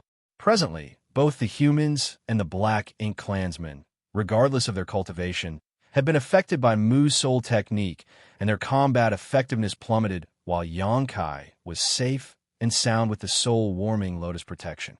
On the entire battlefield, he was probably the only one who was still wide awake and fully able to use his power. Therefore, it was time for him to deal a fatal blow to the enemies. As he let out a dragon breath, his dragon form zigzagged across the battlefield. He wielded his dragon tail and easily slaughtered countless Black Ink clansmen along the way. Soon, he approached the battle between a royal lord and a Ninth Order master. With the previous experience, he directly extended both claws this time and shouted, "I'm here to assist, old ancestor." As the royal lord saw the claws closing in on him, he felt his face twitching. He wanted to dodge, but he realized that the space around him had become viscous. Unable to escape, he was grasped by Xianxia with both claws, leaving only his head exposed outside the grip. The Ninth Order Open Heaven Realm Master's eyes brightened when he saw this and immediately launched a series of divine abilities. Upon impact, the dragon scales on Xianxia's claws were blown off, and his skin started bleeding. He was in so much pain that he roared at the top of his lungs. Above the primordial heaven's source grand restriction, Mu's colossal figure shone even more brightly, as though she was radiating the last gleam of light in her life. She was singing a song in a language no one could understand. No one knew what the lyrics meant, but as they listened to it, they realized they could barely keep themselves awake. While still singing, Mu suddenly turned to Tsang and said, "Thanks for everything." Tsang let out a sigh. At this point, he finally figured out what Mu's plan was. He replied, "Don't mention it. I'm finally able to feel relieved. It's a shame that you passed away so early." Mu's talent was unfathomable. Among the 10 of them back then, even though she was the only woman, none of the other 9 were comparable to her.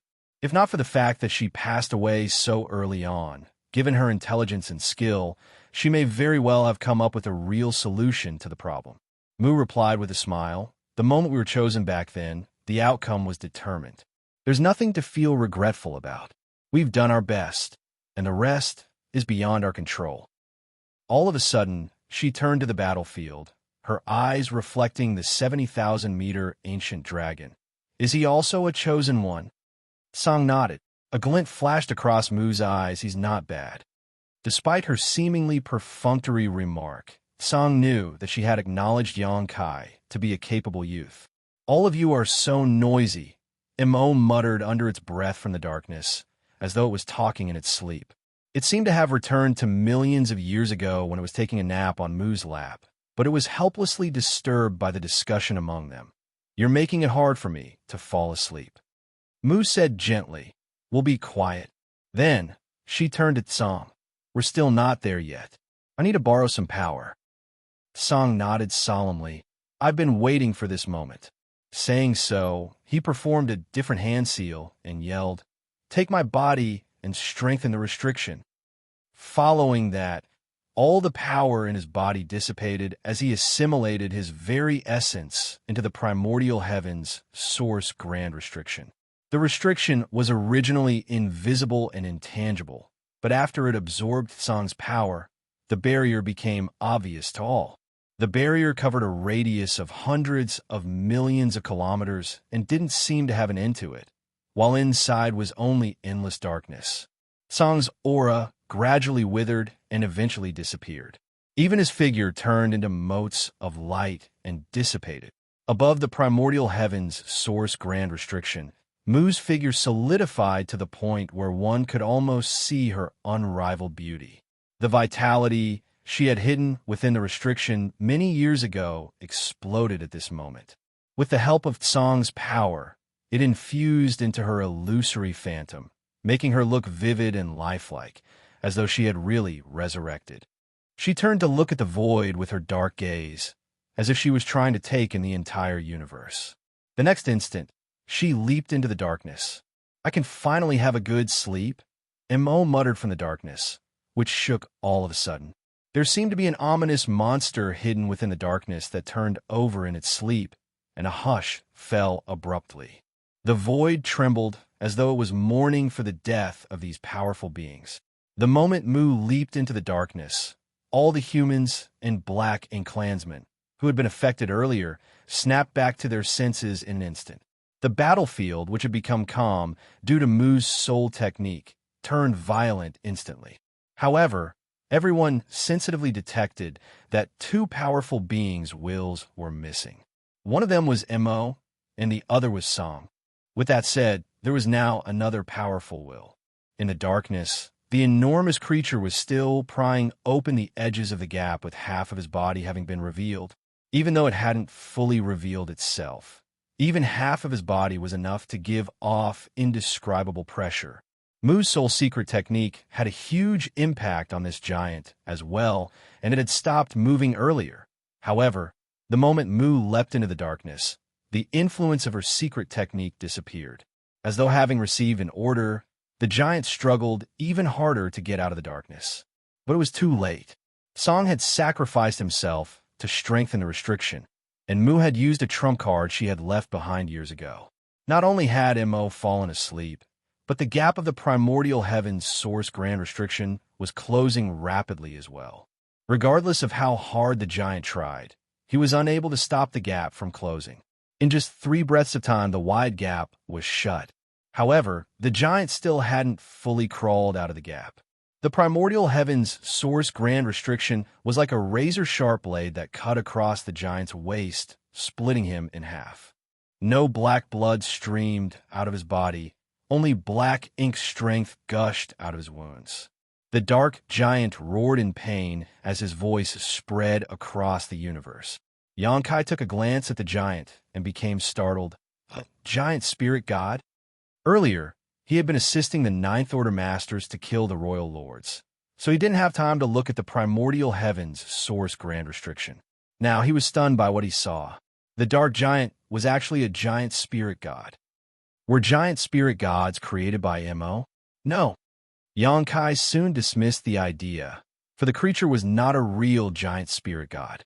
He believed that it was a creature that Mo had created based on the giant spirit gods. The giant had the size and appearance of a giant spirit god, and perhaps even the power of one, but he certainly wasn't a member of the amiable giant spirit god clan. Xianxia couldn't help but recall the Black Ink giant spirit god that he came across in the Black Ink sealing land in the divine spirit ancestral land. Back then, he thought that a giant spirit god had been corrupted by Black Ink strength. Now, it seemed to him that it wasn't the case. Perhaps that Black Ink giant spirit god was also created by Mo. At the thought of this, Xianxia felt a crawling sensation on his scalp. Giant spirit gods were incredibly powerful beings that even the divine spirits were no match for. He had also personally witnessed giant spirit gods' power. In the past, air brought him to barge into the chaotic dead territory, but despite being surrounded by mortal danger, air was completely at ease. The chaotic dead territory was a place where even Ninth Order open heaven realm masters were unable to remain for long. In other words, giant spirit gods were more powerful than Ninth Order open heaven realm masters. Perhaps they were as strong as Song and the other martial ancestors. The heavens didn't give the giant spirit god clan a very high level of intelligence, but with that said, they were gifted with unrivaled powers. Now, Xianxia wondered how powerful this black giant spirit god was. What made him relax slightly was that the primordial heaven's source grand restriction had cut this giant figure in half, causing his strength to plummet. On the battlefield, more auras soon disappeared for good. In a short moment, when Mu's secret technique had affected the entire battlefield, Xianxia had helped the Ninth Order open heaven realm masters kill 5 royal lords. Initially, after 5 royal lords were killed, there supposedly would be another 5 royal lords who would step out of the darkness to make up for the losses. Nevertheless, the primordial heaven's source grand restriction had been closed, and Mo was now sound asleep. There wouldn't be any new royal lords. In the battles between the Ninth Order Masters and the Royal Lords, the humans had gained the upper hand, and as time passed, this advantage would be increasingly enhanced until the Black Ink clan were no longer able to resist. If not for the Black Ink giant spirit god's appearance, The humans would be guaranteed to win this war. However, with the black ink giant spirit god's existence, no one could tell what the outcome would be. Following a roar, the black ink giant spirit god stuck out a hand and grasped somewhere on the battlefield. Faced with the giant hand, both the human warships and black ink clansmen found it hard to dodge. Warships exploded apart, and before the humans could even flee, they were vaporized by the impact. It was the same case for the black ink clansmen. Without any warships to protect them, they were killed even before the humans.